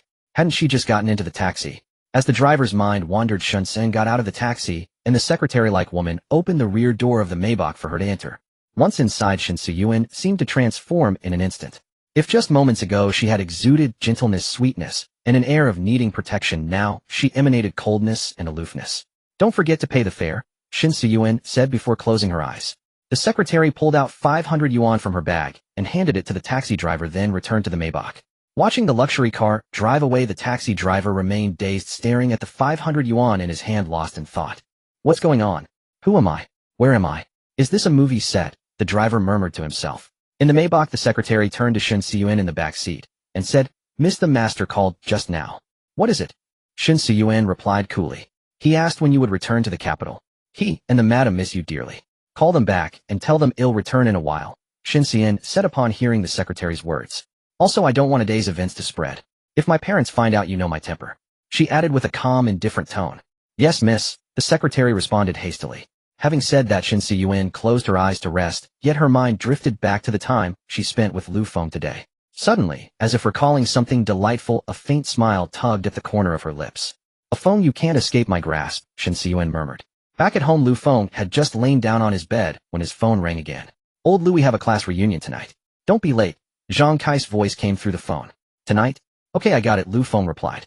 The venue is Tunglong Grand Hotel, Zhang Kai added. Such a luxurious place. Can everyone's wallets handle it? Lu Feng questioned upon hearing the location. After all, Tunglong Grand Hotel was quite famous in the city. A single ordinary meal there cost 20 to 30,000 yuan, and that was just for a standard private room. A high-end private room would set you back at least 200,000 per table, let alone the top-tier suites above them, which were simply astronomical. Don't worry, we don't have to pay. The class monitor is covering everything, Zhang Kai said cheerfully. Alright then, got it. Lu Feng's confusion cleared when he heard that the class monitor was footing the bill. He knew that Chu Fan's family was wealthy, with his father's assets exceeding a billion yuan. After hanging up, Lu Feng eagerly opened his game, ready to dominate. The day gradually darkened as he played. Upon having his crystal shattered, Lu Feng ended a losing streak of 7 games. Damn it, what kind of teammates are these? Trash. Lu Feng grumbled incessantly before getting dressed to head out for the reunion. In the summer dusk, the setting sun cast gentle, non-dazzling rays across the sky, beautifully paired with the twilight glow. Lu Feng arrived punctually at the hotel entrance. Old Lu, over here. Zhang Kai called out, spotting Lu Feng in the distance. Seeing Zhang Kai wave, Lu Feng quickly walked over. You rascal, you're so late. Everyone's almost here, Zhang Kai said, slinging an arm around Lu Feng's shoulder while Zhang Li stood beside them. I was too into the game and lost track of time, Lu Feng explained. Alright, let's talk later. Let's head inside first, Zhang Li interjected. With a click, the door opened, and the 3 of them entered the private room. As soon as Lu Feng entered, his classmates greeted him warmly. Isn't this our campus heartthrob? You've gotten even more handsome, a girl dressed in seductive black stockings teased. Yeah, with your looks and talent you must have found a great job by now, a boy with black-rimmed glasses added. Haha, long time no see everyone, Lu Feng greeted in return. Alright, let's all sit down and chat, Zhang Kai said, pulling Lu Feng to a seat. Where's Chu Fan? Lu Feng asked Zhang Kai. The class monitor went to find the hotel manager, Zhang Kai said, opening a bottle of water and handing it to Lu Feng. Since they had only recently graduated, the classmates were still familiar with each other, and the atmosphere quickly became lively. People clustered in groups of 3 or 5, chatting mostly about gossip, relationships, and work. Just as everyone was enjoying themselves, Chu Fan opened the door and walked in. His eyes immediately landed on Lu Feng. Oh, isn't this the dumped heartthrob? Why are you only arriving now? I thought you were too scared to show up. Remember to punish yourself with 3 glasses later. Chu Fan sneered immediately. Unwilling to back down, Lu Feng retorted. You think you're worthy of making me drink? Who do you think you are? The surrounding classmates fell silent at the sight of the 2 glaring at each other. After all, Lu Feng and Chu Fan were both prominent figures during their school days, one rich, one handsome, and they had never gotten along. Tisk, you're just a worthless loser who got dumped. I'm doing you a favor by letting you drink, Chu Fan said, unable to stop bringing up the breakup. Chu Fan, don't be too harsh. Lu Feng is a victim here too. The girl in black stockings finally spoke up, unable to bear it any longer. The other classmates weren't surprised to see someone defend Lu Feng. After all, whenever Chu Fan targeted him, the girls in the class would always step in to help Lu Feng fight back. They couldn't help it. Lu Feng was just that handsome. Besides bringing that up, what else can you say?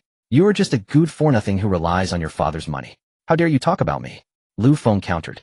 Seeing the tension escalating, the other classmates quickly stepped in to separate the two. As Chu Fan took his seat, the crowd instantly split into two factions, one surrounding Chu Fan, the other around Lu Feng. However, Lu Feng's side had significantly fewer people. Having graduated and tasted the harsh realities of society, everyone understood a simple truth in the real world: it's about who has money, not who's handsome. And Chu Fan's family happened to be wealthy, so everyone gravitated towards him. On Lu Feng's side, there was only Zhang Kai, Lu Li, and a couple of girls, one of whom was the girl in black stockings. Xianyun, our campus heartthrob Lu, is single now.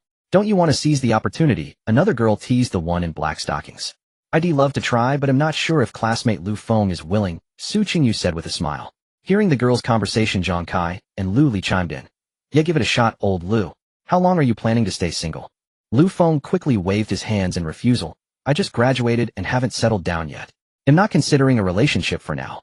Upon hearing this, a flicker of disappointment passed through the eyes of the girl named Xianyun. Just as Lu Feng finished speaking, the image of Xianyun inexplicably flashed through his mind. He shook his head, trying to dispel the thought. After all, who was Xianyun? She was the renowned ice-cold beauty, and her background was shrouded in mystery.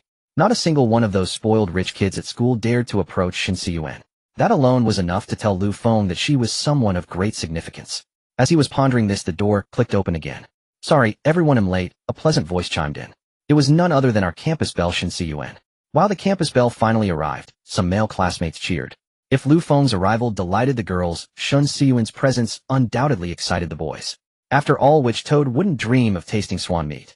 You never know until you try. What if Xianyun happens to like someone like me? The male students secretly thought. Classmate Shen, come sit over here. Campus belle, there's a seat here.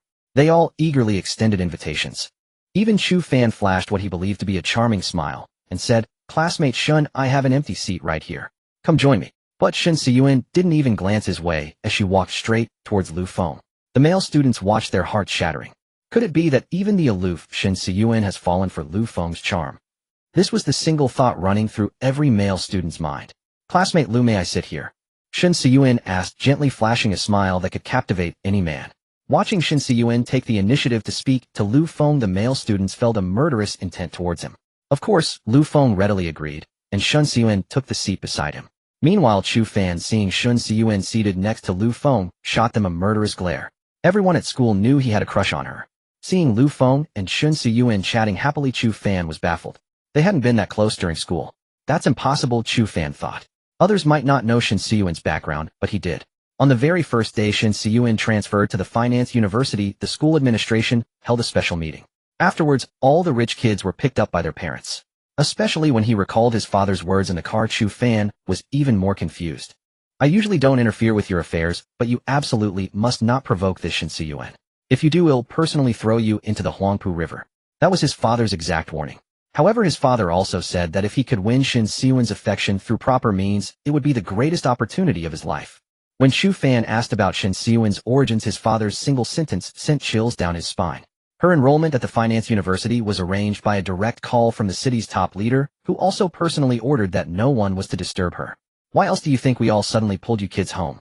We were afraid you'd offend someone you shouldn't, and bring ruin upon our families. Every time he recalled his father's words, Chu Fan felt a wave of fear. That was the city's top leader, a figure who was half a step away from entering the highest echelons of power. Someone of that stature personally made calls to protect Xianyun. This showed just how formidable her background was. If I could truly win Xianyun's favor, I'd be set for life, Chu Fan thought to himself. But turning his head to see Xianyun chatting with Lu Feng made him sick with jealousy. Just as he was plotting ways to embarrass Lu Feng, the door was pushed open again. Hello everyone, sorry I'm late. Traffic was terrible, a voice came from outside the door. Lu Feng, who had been deep in conversation with Xianyun, abruptly lifted his head upon hearing it. As his words faded, a girl in a purple dress walked in, holding the arm of a bald man. This woman was none other than Lu Feng's first love and ex-girlfriend Su Lily. The moment she stepped into the private room, she began scanning the area, as if searching for someone until her gaze landed on Lu Feng, who was sitting beside Xianyun. So you did show up. Su Lily's voice was laced with resentment. The mere sight of him ignited her fury. If it weren't for him, she wouldn't have been hit by her boyfriend or endured the ridicule. Meanwhile, the bald man had also spotted Lu Feng, but his eyes were fixed intently on Xianyun beside him. What a stunning beauty. I'd trade 10 years of my life for just one night with her, the bald man thought momentarily, forgetting his plan to confront Lu Feng. What's the matter? You can come, but I can't. Is this place yours? Do you live in the Pacific Ocean that you have to manage things so far away? Lu Feng retorted sharply in response to Su Lily's accusatory question. Su Lily was left speechless by Lu Feng's rebuttal and could only tug at the bald man's arm. Honey, look at him. He's the one who insulted you last time. Feeling the tug, the bald man snapped back to reality and turned his gaze towards Lu Feng. Well, I finally caught you. I swear I'll break your legs today, or my name isn't worth the air I breathe. The man immediately blustered. Lu Feng's eyes narrowed at the man's words. Just as he was about to speak, he was interrupted by Chu Fan. Lily, do me a favor. This is a class reunion. Let's settle this later. Don't spoil the mood for everyone. Hearing Chu Fan's plea and mindful of his father's influence, Su Lily pulled the man to sit down, planning to settle scores with Lu Feng after the meal. The conflict finally subsided, and the dishes were served. Seeing it was the right moment, Chu Fan stood up, raised his glass, and said, "Classmates, this is our first gathering since graduation. I'd like to take this opportunity to wish everyone success in finding great jobs and a brighter future.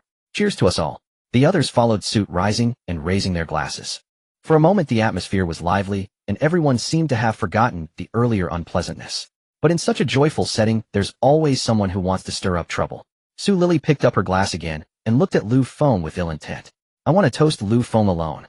At her words the room fell silent, as everyone knew Su Lily was up to no good. As expected, she stood up and raised her glass towards Lu Feng. "I want to thank him for letting me go. Otherwise I wouldn't have met my current boyfriend. If I had stayed with him, my life would have been ruined." A flash of anger crossed Lu Feng's eyes at such an insulting remark. He was about to stand up and retort when Chu Fan, who was nearby, also chimed in. "Haha, indeed. It's a good thing Lu Feng had some self-awareness. Otherwise Lily would have had a tough life with him." Chu Fan taunted Lu Feng with a mocking smile. Seeing Chu Fan support her, Su Lily grew bolder. "Exactly, class monitor. I heard someone still hasn't found a job, always aiming high, but achieving nothing. Absolutely useless," she continued to sneer. "Alas, who says otherwise? I was going to do him a favor out of respect for Lily and offer him a job at my company. But instead of being grateful, he insulted me." The silent bald man suddenly joined the fray. Lu Feng, hearing all this, started to get up, but was held back by Lu Li and Zhang Kai. "Old Lu, calm down. Don't be impulsive," Zhang Kai whispered. While Lu Feng was restrained, Xianyun, who had been sitting next to him, couldn't take it anymore and slapped Su Lily directly across the face. "How dare you talk about others? A hypocritical gold-digging woman who found a man old enough to be her father just for money. I wonder how you can even bring yourself to call him boyfriend." Xianyun fired back with equal sarcasm. Su Lily was completely stunned by the sudden attack.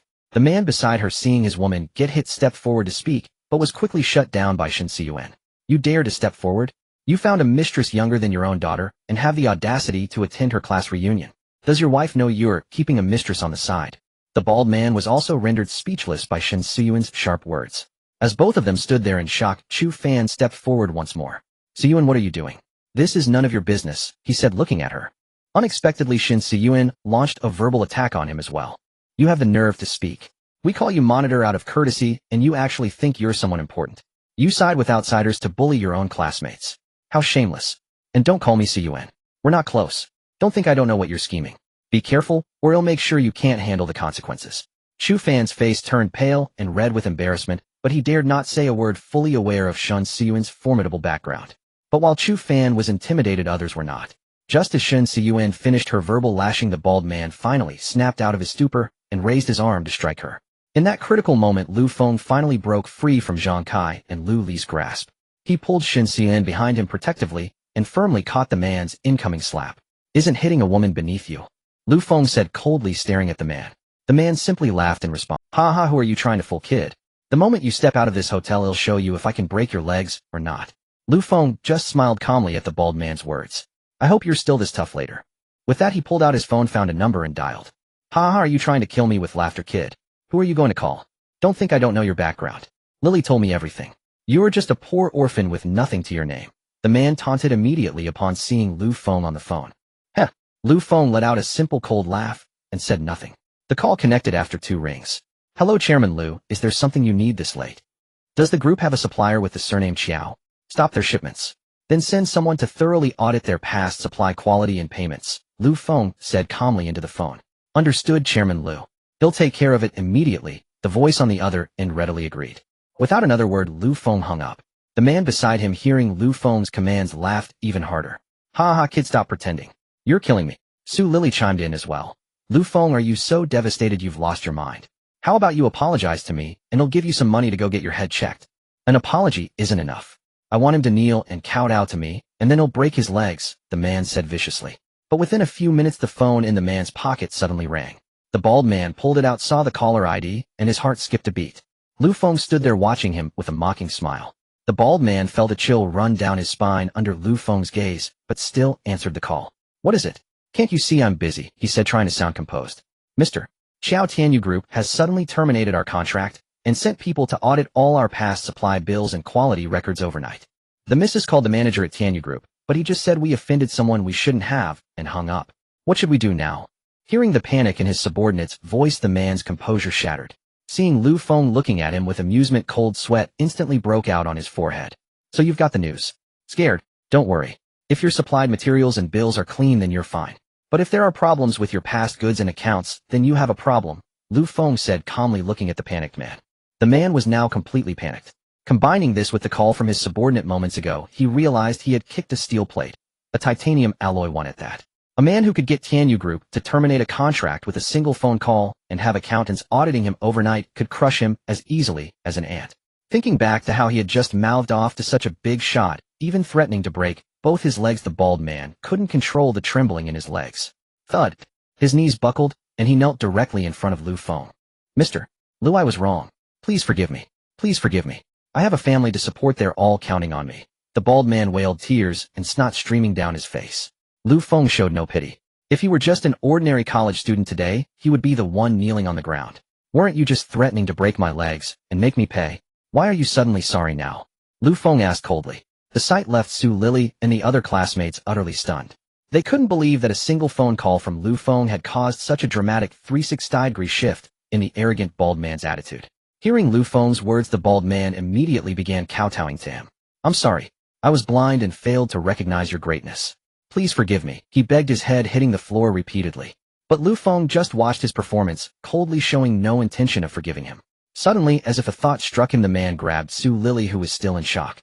Lily begged, Mr. Liu, for me. Hell, surely spare me for your sake. Snapped out of her daze by being yanked, Su Lily retorted, What? You want me to apologize for you? Are you out of your mind?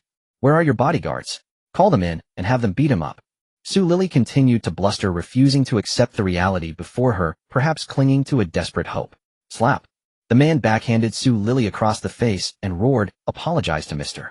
Liu right now, or I'll beat you to death. Stung by the slap and humiliated in front of her former classmates, Su Lily lunged at the man, clawing at his face and shrieking, You hit me. They'll scratch your eyes out. The man was also losing his mind. His livelihood had been crippled by a single sentence, all because of this despicable woman standing before him. Enraged, he grabbed Su Lily by the hair and prepared to slam her head against the table. Just as Su Lily's head was about to hit the table, the male classmates, watching finally, snapped into action and restrained the man. But the restrained man immediately knelt towards Feng again. Young Master Liu, this bitch has displeased you. He'll tie her up and bring her to your bed later. You can do whatever you want with her. Just forgive me, and he'll do anything you ask. Feng was utterly stunned by the bald man's proposal, as was everyone else present. They couldn't believe the man's utter shamelessness. Hearing his words, Su Lily lunged at him again, trying to claw at him. You bastard Xiaobo. How could you do this to me? Remember, it was you who said you loved me and wanted to marry me. It's because of you that I broke up with Feng. The man just laughed coldly at her outburst. Hey, you're still playing the innocent at a time like this. Back then I parked my Range Rover on the side of the road. You saw my moving notice with my number and contacted me to seduce me. And now you're trying to turn the tables. Everyone present was utterly disgusted by their bickering, their morals completely shattered. Ignoring the onlookers' judgment, the man turned back to Feng. Young Master Liu, don't listen to her lies. She seduced me. They'll hand her over to you right now. She's yours to deal with as you see fit. He started to pull out his phone to call his bodyguards outside to grab Su Lily. Enough, Feng said impatiently, seeing that they were about to continue their squabble. When Feng spoke, the bald man hurriedly shut his mouth. If I were the one kneeling before you begging for mercy today, would you have agreed to let me go? If I hadn't possessed some strength, my legs would have been broken by your bodyguards the moment I stepped out of the door, Lu Feng said coldly, looking at the bald man kneeling on the ground. The bald man fell silent upon hearing Lu Feng's words, for he knew that if Lu Feng were the one kneeling there today, he would never have let him off. Why aren't you speaking? You wouldn't have let me go, so by the same token I won't spare you either, Lu Feng continued as the man remained quiet. Just as Lu Feng finished speaking, Chu Fan jumped in again. That's enough. We're all classmates here, no need to make things so tense. Lu Feng, do me a favor. Seeing Chu Fan causing trouble again, Lu Feng retorted without mercy. There's no need for you to play the hypocrite now, my dear class monitor. Just now you were kicking me when I was down, and now you're pretending to be the good guy. Is your head filled with nothing but feces? You forget things so quickly. Chu Fan was left speechless and could only retreat silently. After putting Chu Fan in his place, Lu Feng turned to the bald man and said, You reap what you sow. Wait for the consequences to come. With that, Lu Feng took Xianyun's hand and prepared to leave. Feng, wait a moment, Su Lily called out anxiously. What else do you want? Lu Feng asked impatiently. Feng, can we go back to how things were? Su Lily pleaded bitterly. She was not foolish, in fact she was quite shrewd. Seeing that a single phone call from Lu Feng had made the bald man instantly submit, she realized that Lu Feng must now be very powerful. Thus she wanted to return to his side. How do you think that's possible? Su Lily, or do you believe Lu Feng would want a discarded shoe that someone else has worn? Lu Feng sneered. Su Lily was stunned by his sarcastic words. Lu Feng said no more to her, and left the private room, with Xianyun feeling that this class reunion was no longer worth staying for. Zhang Kai and Lu Li exchanged glances upon seeing Lu Feng leave, and quickly hurried after him. Now Su Lily, seeing Lu Feng walk away without looking back, could no longer contain her grief and fury. She immediately lunged at the bald man, and began fighting with him again. This time none of the classmates tried to intervene, for everyone knew that Lu Feng was no longer the same person, and they all feared offending him. But how could a girl like Su Lily overpower a burly man? She was soon beaten dizzy. As he struck her, the bald man cursed, You bitch. If it weren't for you, I wouldn't have offended young Master Lu. You slut'll sell you to Africa. Hearing that the bald man intended to sell her to Africa, Su Lily panicked, for she knew he was capable of such a thing. Dreading the miserable life of being sold to Africa, Su Lily clutched the bald man's leg and pleaded desperately, Honey, please don't do this to me. Don't you love me? Weren't you going to marry me? The bald man sneered at her, clinging to his leg, and said, You think you're worthy of my hand? I was just having fun with you because you're not bad-looking and your skills in bed are decent. With that, he kicked Su Lily away and prepared to summon his bodyguards to take her away. Lu Feng, however, was unaware of this, as he had already left the hotel with Xianyun. Thank you, Shun. You helped me again today. Lu Feng expressed his gratitude to Xianyun. You're welcome. I couldn't stand those people either, Xianyun said with a gentle smile. Then let me treat you to a meal as compensation for today's awful reunion, Lu Feng offered. Sure, because of you I didn't get to eat my fill, she teased. Just as Lu Feng was about to take Xianyun for dinner, Zhang Kai and Lu Li caught up. Where are you two rushing off to? Why didn't you wait for us? Zhang Kai panted. I was about to take Xin for a meal. Do you two want to join? Lu Feng asked Zhang Kai. We'd better not. You two go ahead. Seeing Xianyun glaring at them murderously from behind, Lu Feng, Zhang Kai and Lu Li immediately chickened out. Alright, then we'll be off, Lu Feng said upon hearing Zhang Kai's refusal. Strangely, Lu Feng felt a sense of relief when Zhang Kai declined, as if subconsciously he hadn't wanted them to join. Yeah, have fun you two. We'll head back now, Zhang Kai said, pulling Lu Li away. Watching Zhang Kai and Lu Li disappear into the distance, Lu Feng and Xianyun hailed a taxi and left the hotel. Old Lu, did you notice? Zhang Kai suddenly asked Lu Li as they walked away. Yeah, I did. A pair of lovebirds. I wonder when they got together. No wonder Lu Feng got over it so quickly. He's got a beautiful woman in his arms, Lu Li said resentfully. Yeah, but Xianyun is an ice queen. How did old Lu manage to win her over? Zhang Kai was puzzled. Who knows? Though she's the campus beauty and he's the campus heartthrob, Xianyun clearly comes from a powerful background. Won't old Lu end up being hunted down by her father? Lu Li worried. No idea. Who cares? Better to die under the peony blossoms than to live a life of pure restraint. Maybe old Lu likes the thrill. Let's stop worrying and grab some late-night snacks. I didn't eat much either, Zhang Kai said. Lu Li nodded in agreement, and they walked off arm in arm to find a late-night eatery. Meanwhile, Lu Feng and Xianyun took a taxi to a street-side food stall. The food here is excellent, especially the clams. You have to try them, Lu Feng said to Xianyun. Okay, I see you have quite a refined palate when it comes to food, Xianyun said with a smile. Haha, when I'm not in class or working I don't have much else to do, so I wander around these little hole-in-the-wall joints. Over time I've learned which places are good and which aren't. Lu Feng opened a bottle of drink for Xianyun and handed it to her. I didn't realize you were a food connoisseur, she said, covering her mouth with a laugh. They chatted for a long time until the food arrived. Once the dishes were served, Xianyun eagerly began to eat. This is really delicious, she said, picking up a piece of garlic spare ribs. Haha, if you like it, eat more. Take your time. Watching her eat with such relish, Lu Feng was momentarily mesmerized, for the Xianyun before him was completely different from the usual icy beauty. Cute, beautiful, and gentle. That was Lu Feng's impression of Xianyun at that moment. As he watched her eat, his heart stirred with a subtle change he might not have even noticed himself. It seemed that just seeing her made him happy. They ate until nearly 11 o'clock before finishing. Lu Feng then prepared to call a taxi for Xianyun to take her home, but she declined. Let's take a walk together, she suddenly suggested, looking at him. Lu Feng, captivated by her enchanting beauty, nodded, as if possessed. On this summer night, stars hung high in the sky and the air had lost the scorching heat of the day, replaced by a gentle, cool breeze. Lu Feng and Xianyun walked along the riverbank in silence, yet both were filled with joy. Lu Feng didn't know why, but simply being with Xianyun, even doing nothing at all, filled his heart with happiness. Just then a soft breeze brushed past, stirring Xianyun's silky hair and ruffling the young man's heart. On this midsummer night, the boy and girl by the river painted a moving tableau. After parting with Xianyun, Lu Feng returned home with a tumult of thoughts, yet his mind kept replaying the words she had just spoken. "Feng, I'm truly overjoyed today. Thank you for accompanying me," said Xianyun, clad in a long dress, her voice tender. The mere thought of it unsettled Lu Feng's heart. After much deliberation, he decided to call Xianyun to ask what she meant, only to realize he didn't even have her phone number. Perhaps I'm just flattering myself. How could she ever fancy me, he mocked himself. He then stepped into the bathroom, took a shower, and laid down on the bed, drifting off to sleep. The night passed without incident. In the early morning, as Lu Feng slept soundly, the chirping of cicadas shattered his sweet dream. He rose groggily, ready to wash up and embrace a fine day. In the bathroom, while brushing his teeth, Lu Feng pondered the wonderful dream he had last night. In it, he had known Xianyun since childhood. They played house together, and she always insisted on being his wife and bearing him children. Why such a strange dream, he mused. After washing up, Lu Feng settled onto the sofa and entered the system interface, the highlight of his daily routine. With a soft ding, he heard the most anticipated sound. Today's flash sale items have been refreshed. The items are as follows: a set of Patek Philippe full series watches valued at 470 million renminbi, the Ocean Conqueror yacht valued at 230 million renminbi, and a top-tier luxury fleet comprising 6 Mercedes-Benz G63s, 1 Audi 8 special bulletproof command vehicle, and 1 Rolls-Royce Phantom, valued at 1 billion RMB. The fleet's vehicles are all custom-modified with bullets unable to penetrate them.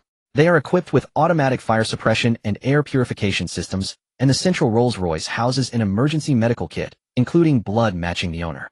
So 1 billion is truly a fair price.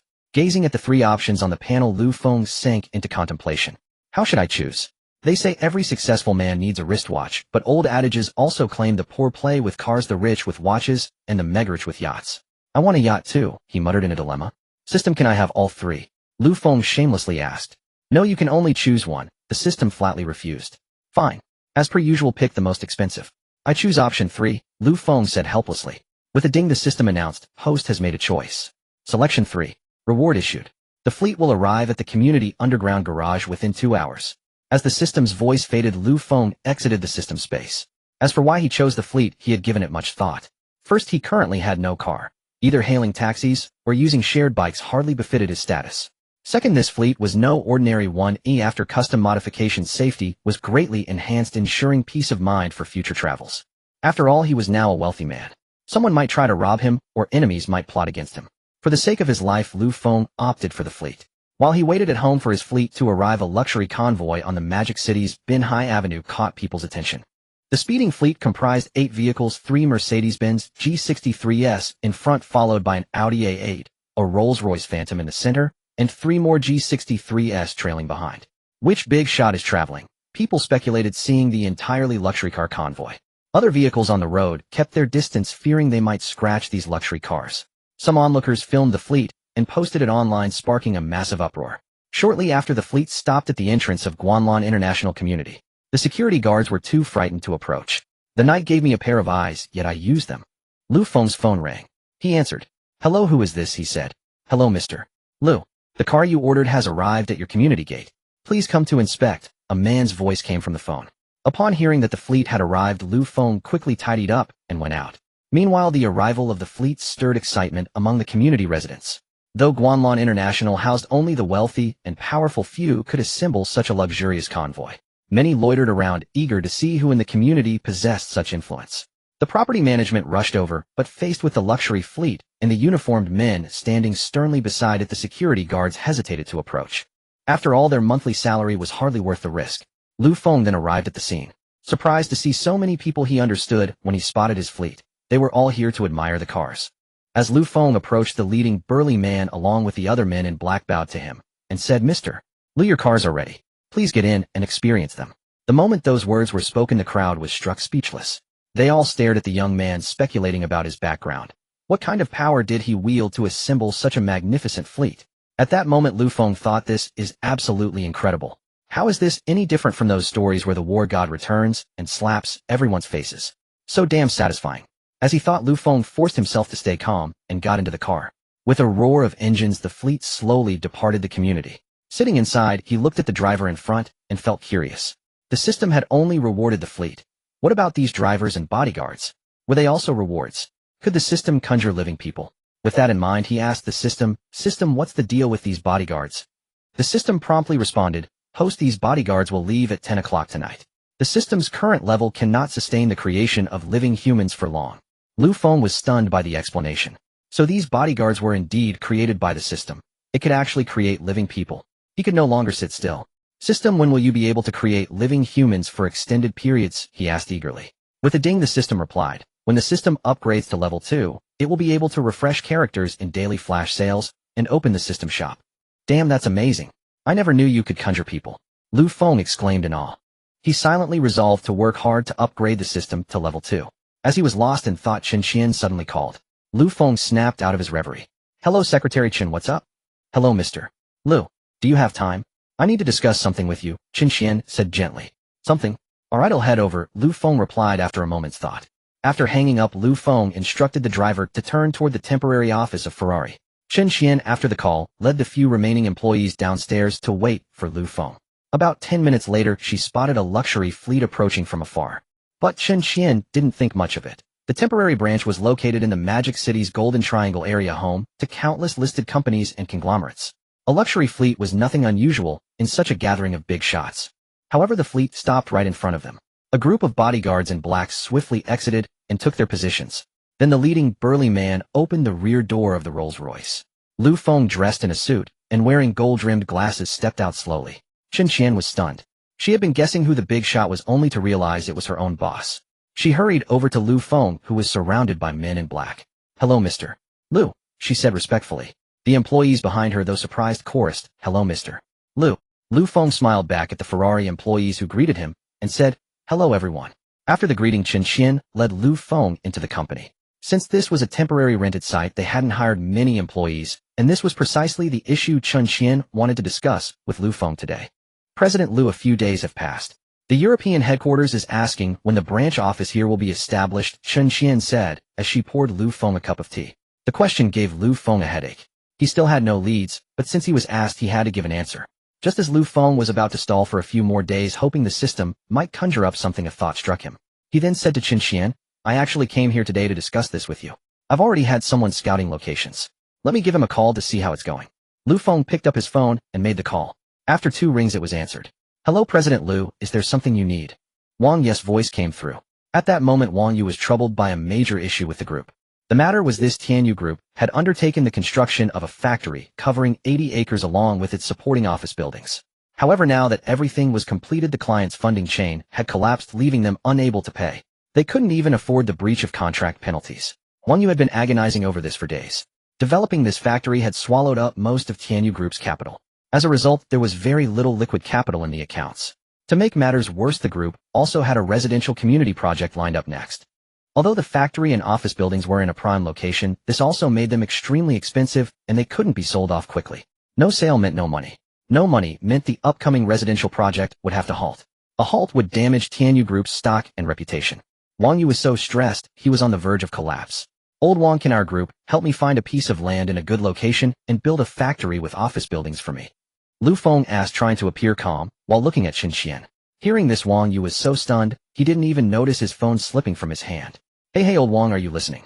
Don't worry, not a single cent will be missing," Lu Feng quickly explained, thinking Wang Yu might be worried about the new director taking advantage of the company. Yes, President Lu." Wang Yu finally snapped back to reality after Lu Feng spoke again and hastily agreed. He felt that in his entire life he had never heard such a beautiful sound. Not even his wife's "I do" at their wedding compared to what Lu Feng just said. Lu Feng breathed a sigh of relief upon hearing Wang Yes' agreement. Alright, I'll leave it to you then. Just let me know how much it costs when the time comes. Lu Feng was about to hang up when Wang Yes' excited voice came through the phone again. President Lu, wait. Don't hang up. I have a factory that's already built with matching office buildings in a prime location. Wang Yu rushed to say, fearing Lu Feng would end the call. What? Lu Feng was shocked. Wang Yu worked that fast. Had already found something. Really, old Wang? You better not be joking with me, Lu Feng asked skeptically. It's true, President Lu, I swear it. How about I send someone to pick you up? We can go take a look right now, Wang Yu quickly said, seeing that Lu Feng didn't believe him. No need to pick me up. Send me the location and I'll head over now to check it out, Lu Feng said. Hearing this, Wang Yu immediately sent the factory's address.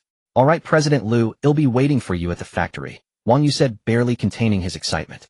Okay, I'll be there soon, Lu Feng said calmly before hanging up. After the call ended, Wang Yu quickly instructed his secretary to gather the company's senior executives in the lobby, preparing to head to the factory. Hurry up, get them assembled. Anyone late can pack their bags and leave, Wang Yu urged as he rushed towards the lobby. Within 2 minutes, most of the company's senior executives, specifically those in charge of the factory project, were gathered in the lobby. The receptionist was astonished, wondering why all these leaders were standing neatly in the lobby without even sitting down. With a ding, the elevator doors opened, and Wang Yu burst out. As he walked, he addressed the waiting executives, quick, follow me, get in the car. He then led the way, getting into the lead car of the convoy waiting outside. Hearing Wang Yes' command, the executives quickly followed, leaving the receptionist utterly bewildered. With the roar of engines, the convoy sped off, hugging the road like it was flying low. What's going on? Where's the CEO taking all the leaders in such a hurry? Employee A asked curiously. No idea, maybe they're going to snatch a project. Employee B speculated. Stop guessing. If the CEO is this anxious, it must be a big deal for the group. Maybe something major is happening, Employee C said with a mysterious look. While the employees were gossiping, Wang Yu was in the car, constantly urging the driver to go faster. Faster, even faster. Get me there in 10 minutes, and they'll give you a raise and promotion, Wang Yu said excitedly. Seeing the CEO's urgency, the driver focused with all his might, speeding down the road like a bolt of lightning. Meanwhile, Lu Feng was also heading to the destination with Xianyun.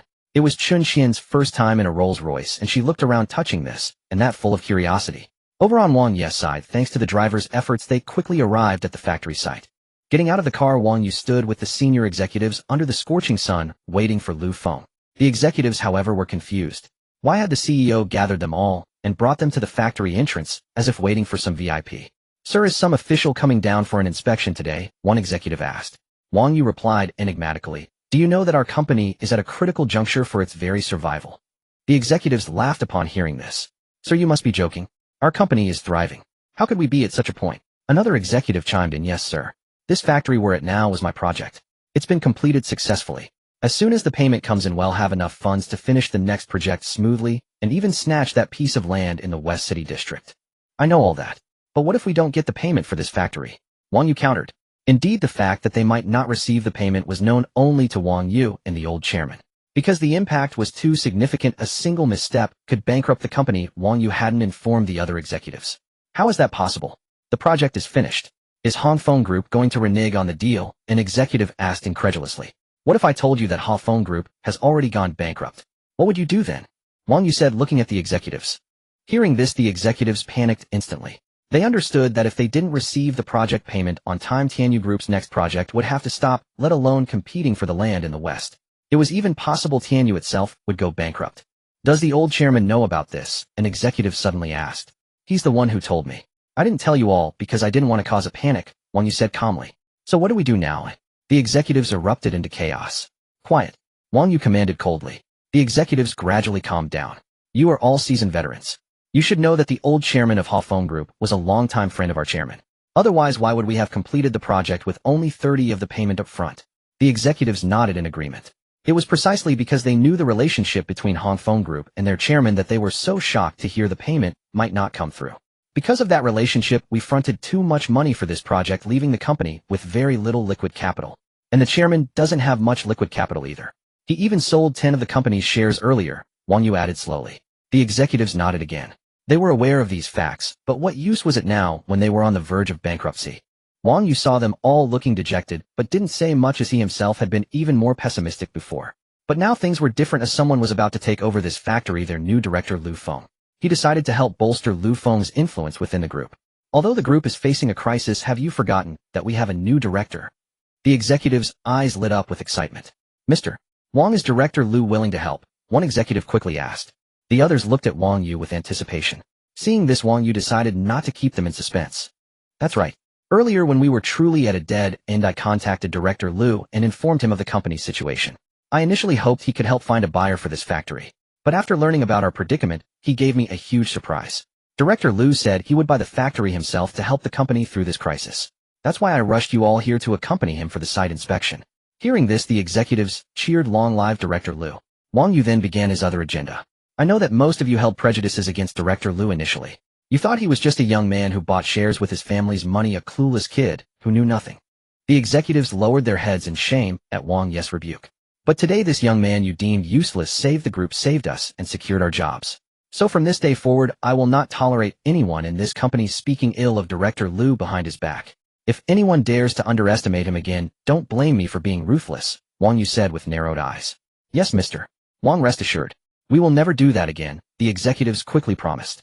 In truth, even without Wang Yu's warning, they would have changed their ways because, as Wang Yu said, Lu Feng had saved all their jobs. Just as Wang Yu finished his speech, a convoy of luxury cars approached from the distance. Lu Feng had finally arrived. Watching the motorcade approaching them, Wang Yu was also a bit bewildered, not quite daring to confirm whether it was Lu Feng who had arrived, as the motorcade's display was too grand. As the convoy came to a stop, a beautiful woman in a professional suit stepped out of a car. After getting out, the beauty hurriedly opened the rear door of the Rolls-Royce and stood aside, bowing in wait. Simultaneously, the bodyguards who had descended swiftly opened two black parasols and held them aloft above the rear door. Framed by the black-suited bodyguards and the beautiful secretary, Lu Feng stepped down from the Rolls-Royce. At this moment, in the eyes of the high-ranking executives of Xianyun Group, Lu Feng appeared as dazzling as a deity descending to earth. Good day, Chairman Lu, the executives said, suppressing their shock. Hello, you've worked hard coming out in this heat to accompany me on the project inspection, Lu Feng greeted them. No hardship at all, no hardship at all, the executives quickly replied. After all, this man was the savior of their livelihoods. Accompanying him on a project tour was nothing. Even more would be acceptable. Chairman Lu, shall we walk and talk? Wang Yu stepped forward, gesturing with a please. Let's take a look then, Lu Feng said, and subsequently began the tour under Wang Yu's guidance. Chairman Lu, you see, this is the factory area spanning a full 70 mu. We used the finest materials in its construction. Our designers drew no fewer than 100 blueprints just to perfect the entire facility, Wang Yu introduced as they walked. It looks quite good, Lu Feng nodded in response to Wang Yu's introduction, though internally he felt a massive weight lift off his shoulders. With the Ferrari branch issue resolved, he could finally sleep without anxiety. Soon the factory tour concluded, and Wang Yu led Lu Feng to the office building area. A magnificent office building occupying a full 15 mu stood before Lu Feng. Its 8-story height, semicircular main design, and pristine white exterior all spoke to its grandeur. Gazing at the office building, Lu Feng turned to look at Xianyun. Secretary Chen, what are your thoughts? Hearing Lu Feng ask a mere secretary, Wang Yu couldn't help but speculate if she might be Lu Feng's kept woman. While Wang Yu was lost in his wild guesses, Xianyun spoke up. President, the location you've chosen is impeccable, from its position to this office building and the accompanying factory complex. It's simply perfect. President, is she calling me? Wang Yu looked at Xianyun in bewilderment, feeling confused. Seeing Wang Yu's puzzlement over being called president, Lu Feng was amused. Stop guessing. She's calling me. I forgot to tell you all, I am also the president of Ferrari's Asian branch. This factory and office building are what I've selected for Ferrari's division, Lu Feng explained. Upon hearing this, Wang Yu and the executives behind him were utterly stunned. What on earth? The young man before them was not only their director, but also the president of Ferrari. Had the world become this exaggerated? Wang Yu asked cautiously. Chairman Lu, you mean the Ferrari that makes sports cars? Are you truly their president? Hearing Wang Yu's doubt, Lu Feng laughed outright. Haha, of course. Which other Ferrari could it be? I am currently the president of Ferrari's Asian branch, and this lady beside me is the assistant Ferrari assigned to me. Upon hearing Lu Feng's definitive answer, Wang Yu was rendered speechless by shock. Chairman Lu, you have truly earned my deepest respect. To become the president of Ferrari Asia at such a young age is remarkable. I apologize for ever having doubted you, Wang Yu said sincerely.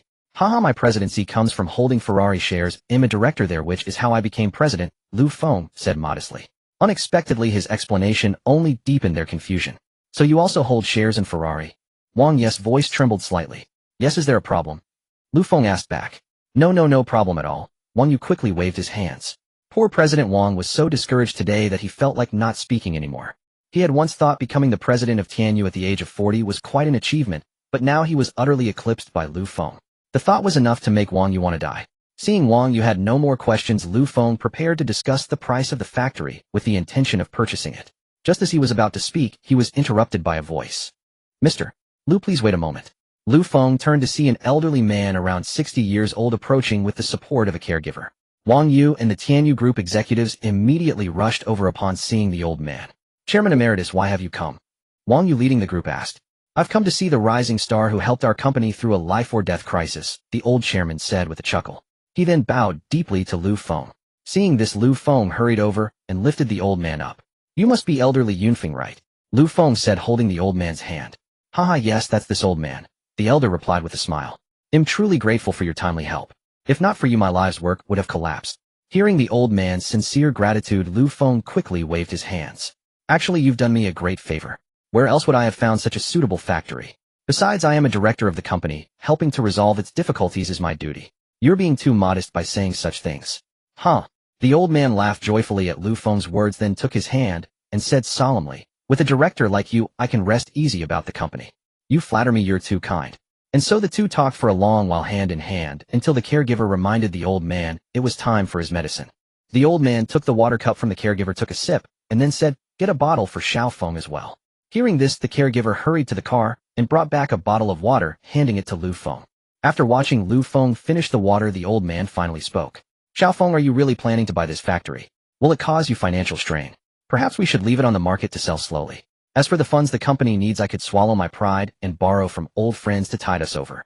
Lu Feng responded, don't worry, elder. I genuinely need this factory, and I have more than enough money to buy it. So please rest assured I'm not overextending myself. Despite Lu Feng's assurance, the old man remained uneasy. He feared Lu Feng might be ruining his own cash flow to help him, which would make him a sinner. Just as the elder was about to say more, Wang Yu interjected. Chairman Emeritus, did you know? Our new director is also the president of Ferrari's Asian branch, holding actual shares in the company. The old man was utterly stunned by this news. He never imagined Lu Feng had such a background. And Chairman Lu is buying this factory to serve as Ferrari's branch. So he probably won't need to invest too much personally, or Ferrari should be covering the bulk, Wang Yu added. Hearing Wang Yu's words, the old man was still skeptical and turned to look at Lu Feng. Elder, Wang Yu is right.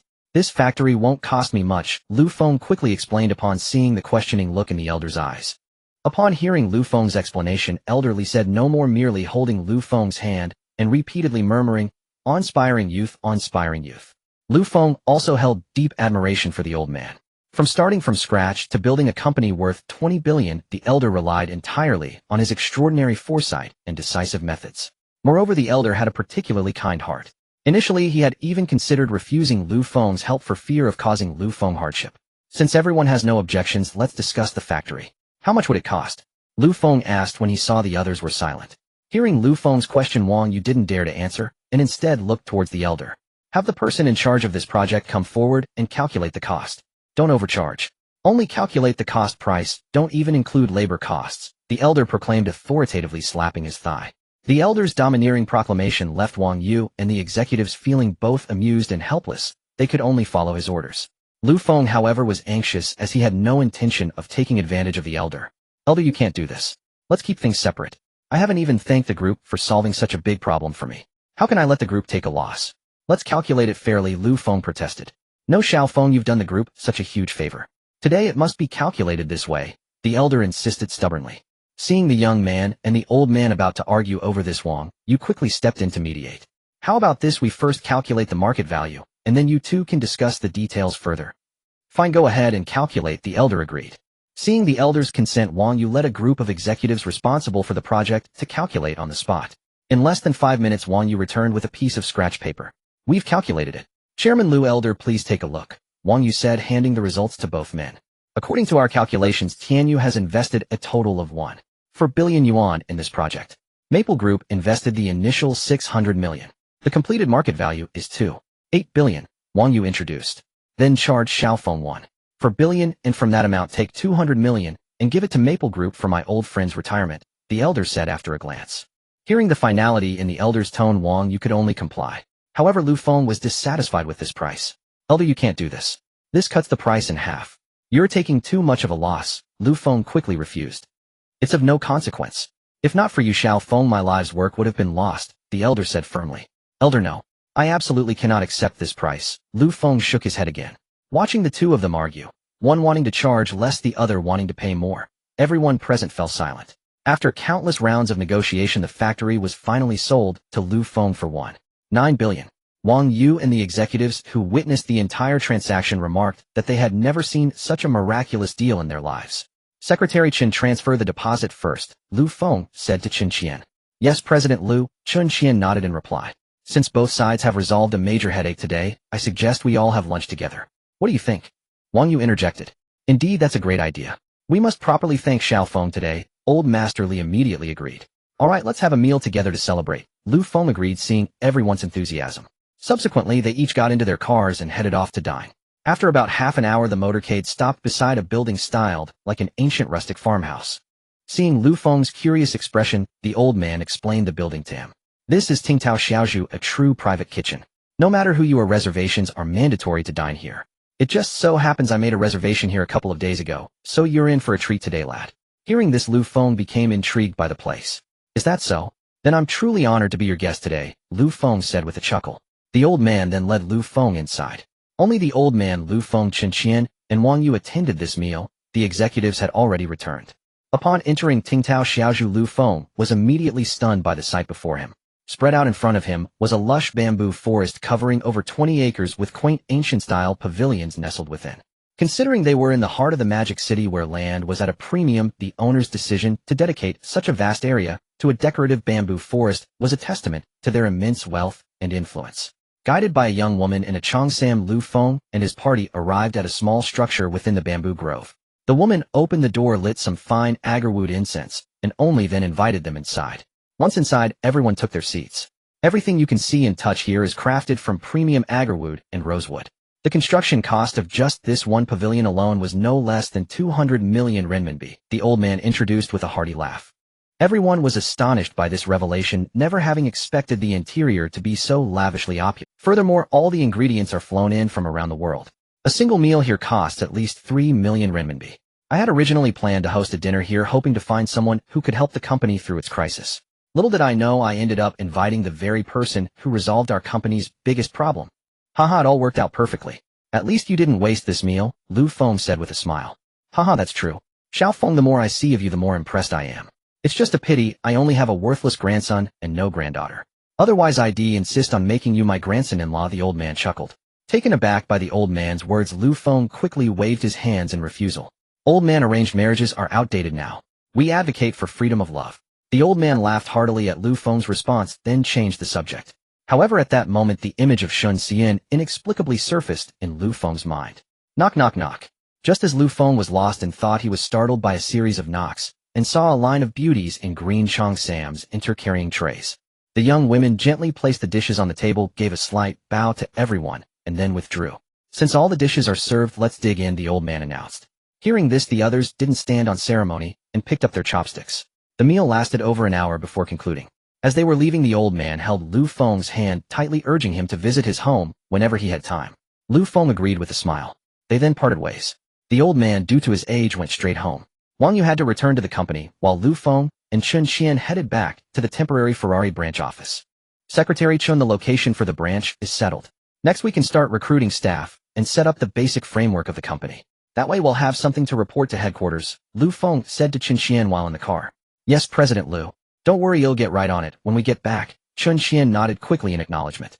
The car soon arrived at the temporary Ferrari office, and the two headed straight to the office after getting out. Their next task was to transfer the 500 million received from Ferrari headquarters to Xianyun Group, and then request the remaining funds for the factory purchase. In the office, while Chen Qian was processing the transfer to Xianyun Group, Lu Feng initiated a video call with Enzo. Beep beep.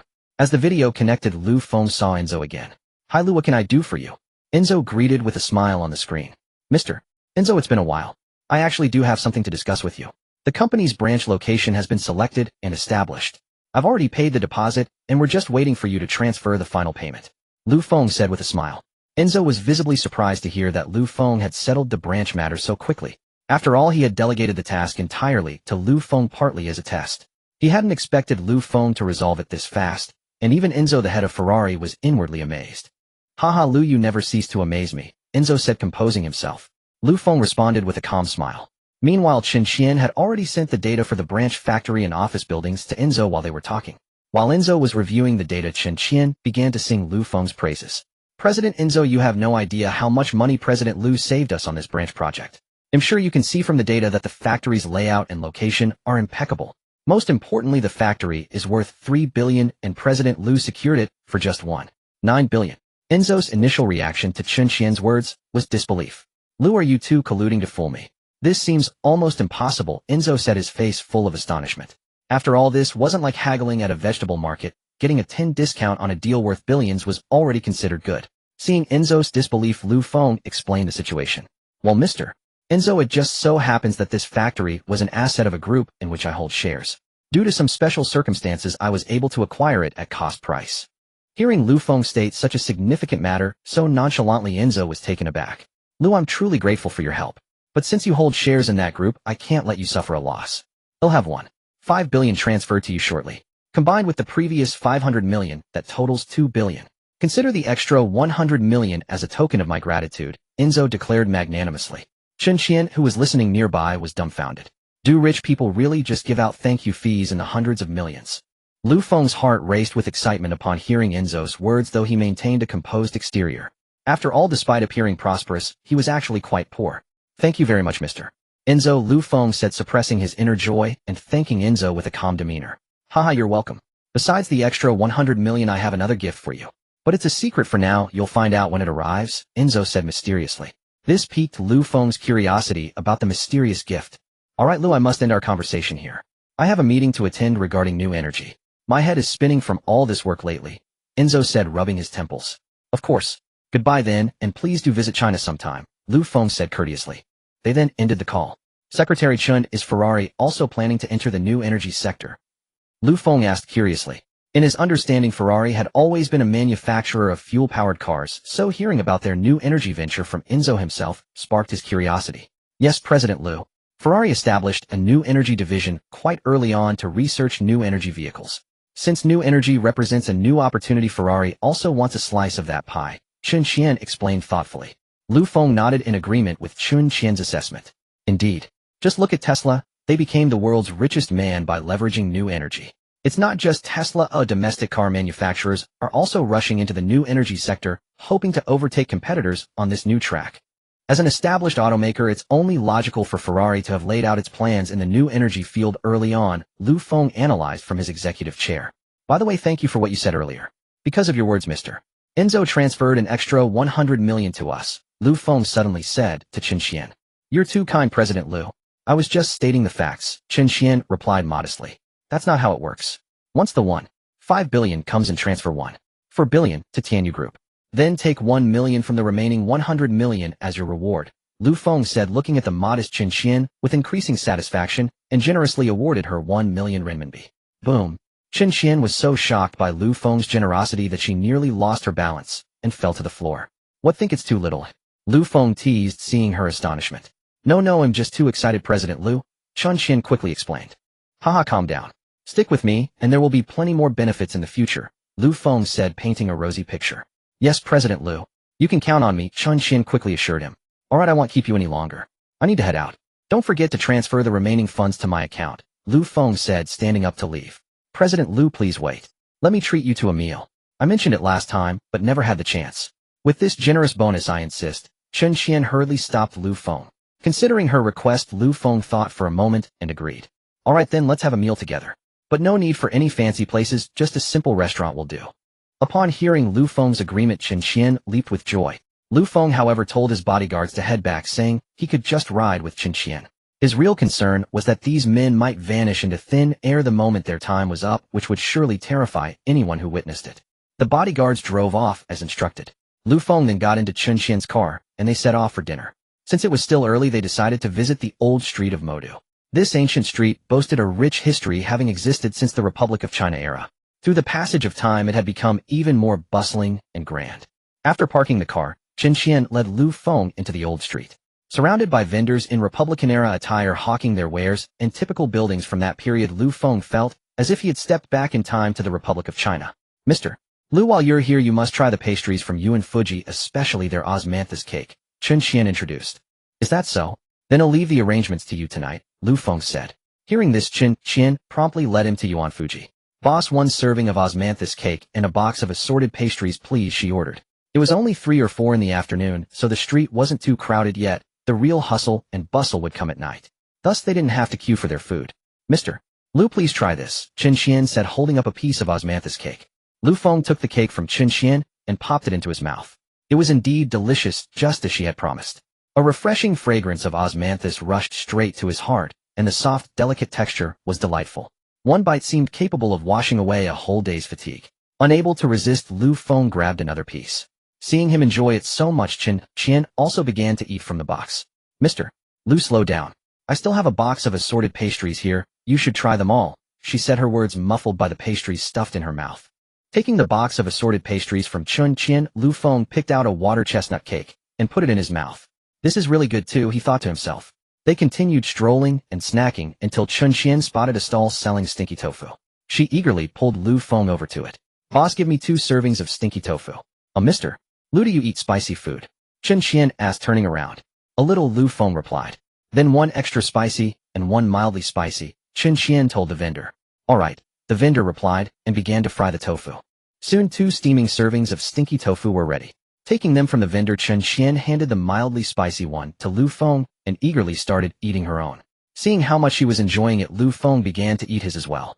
They continued to wander and eat until dusk, each holding a cup of yellow wine milk tea as they exited the old street. Mr. Lu, let's take a rickshaw to dinner.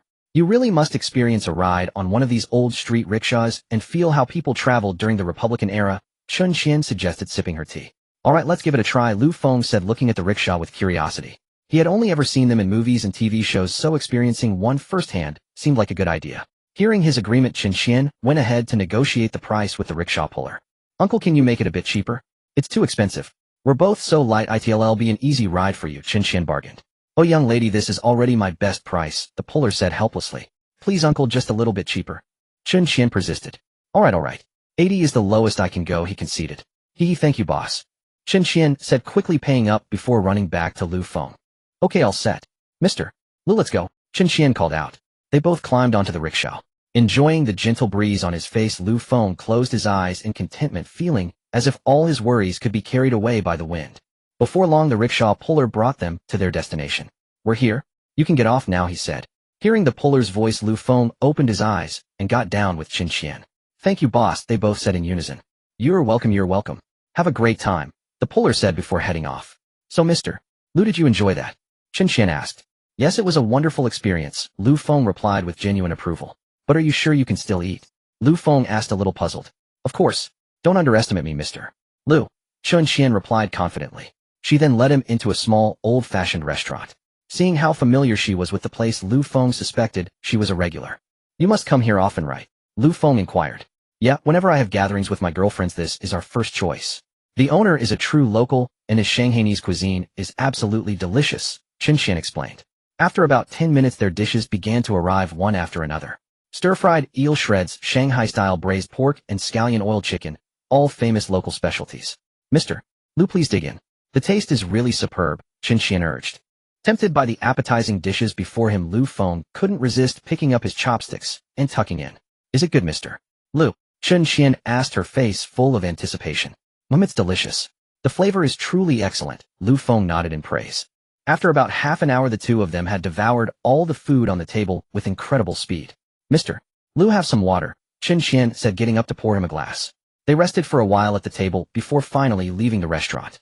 After declining Xianyun's offer to drive him home, Lu Feng took a taxi back. Once home, he headed straight to the underground parking garage via the elevator, wanting to check if the bodyguards and driver were still there. It wasn't until he saw the fleet of cars neatly parked in the garage, but with not a single person in sight, that he truly believed they had simply left when their time was up. After a quick wash, Lu Feng lay in bed and slowly fell into deep thought. Just a few days ago, he had nothing, and his girlfriend had run off with another man because he was broke. Now he was a president with assets worth billions, with a 9-figure sum sitting in his bank account. The dramatic upheaval in just a few short days still felt surreal to him. Not to mention, just like in the novels, he had thoroughly humiliated his gold-digging ex-girlfriend and his arch-rival. It felt incredibly satisfying. But unbeknownst to him, Xianyun's figure began to surface in his mind. Even though he was quite successful now, his status seemed insignificant compared to her background. Indeed, Lu Feng had learned some details about Xianyun's background at the last class reunion. The fact that she could get a call from that big shot in Moto meant she was definitely someone of great importance. In any case, someone like Feng with his billions couldn't even get her to show up. To put it bluntly, it wasn't just about getting her to come, even meeting her would be a rare feat. After all, she was a truly top-tier figure, someone too busy to see ordinary people. The pressure is so high, Feng thought, slowly drifting off to sleep. Puffed, how narcissistic. He didn't even know if Xianyun liked him, yet he dared to think so far ahead. Early the next morning, Feng rose with the sun, for Wang Shui from Times Square had called to say the rent was collected and transferred to his bank account. After hanging up, he saw the bank notification on his phone, and at the sight of the long string of digits his heart blossomed with joy. Rent collection truly is the sweetest, Feng murmured to himself. Yet just as he was about to head out for breakfast, his phone rang again. A glance at the screen revealed it was his sister Xianyun. Brother, I've arrived at the location you sent me, but I don't see you anywhere. What? Feng was momentarily stunned, then quickly countered, wasn't it supposed to be in a couple of days? Why are you here today? Huh? Bro, are you sure you're not misremembering? The day I told you was today.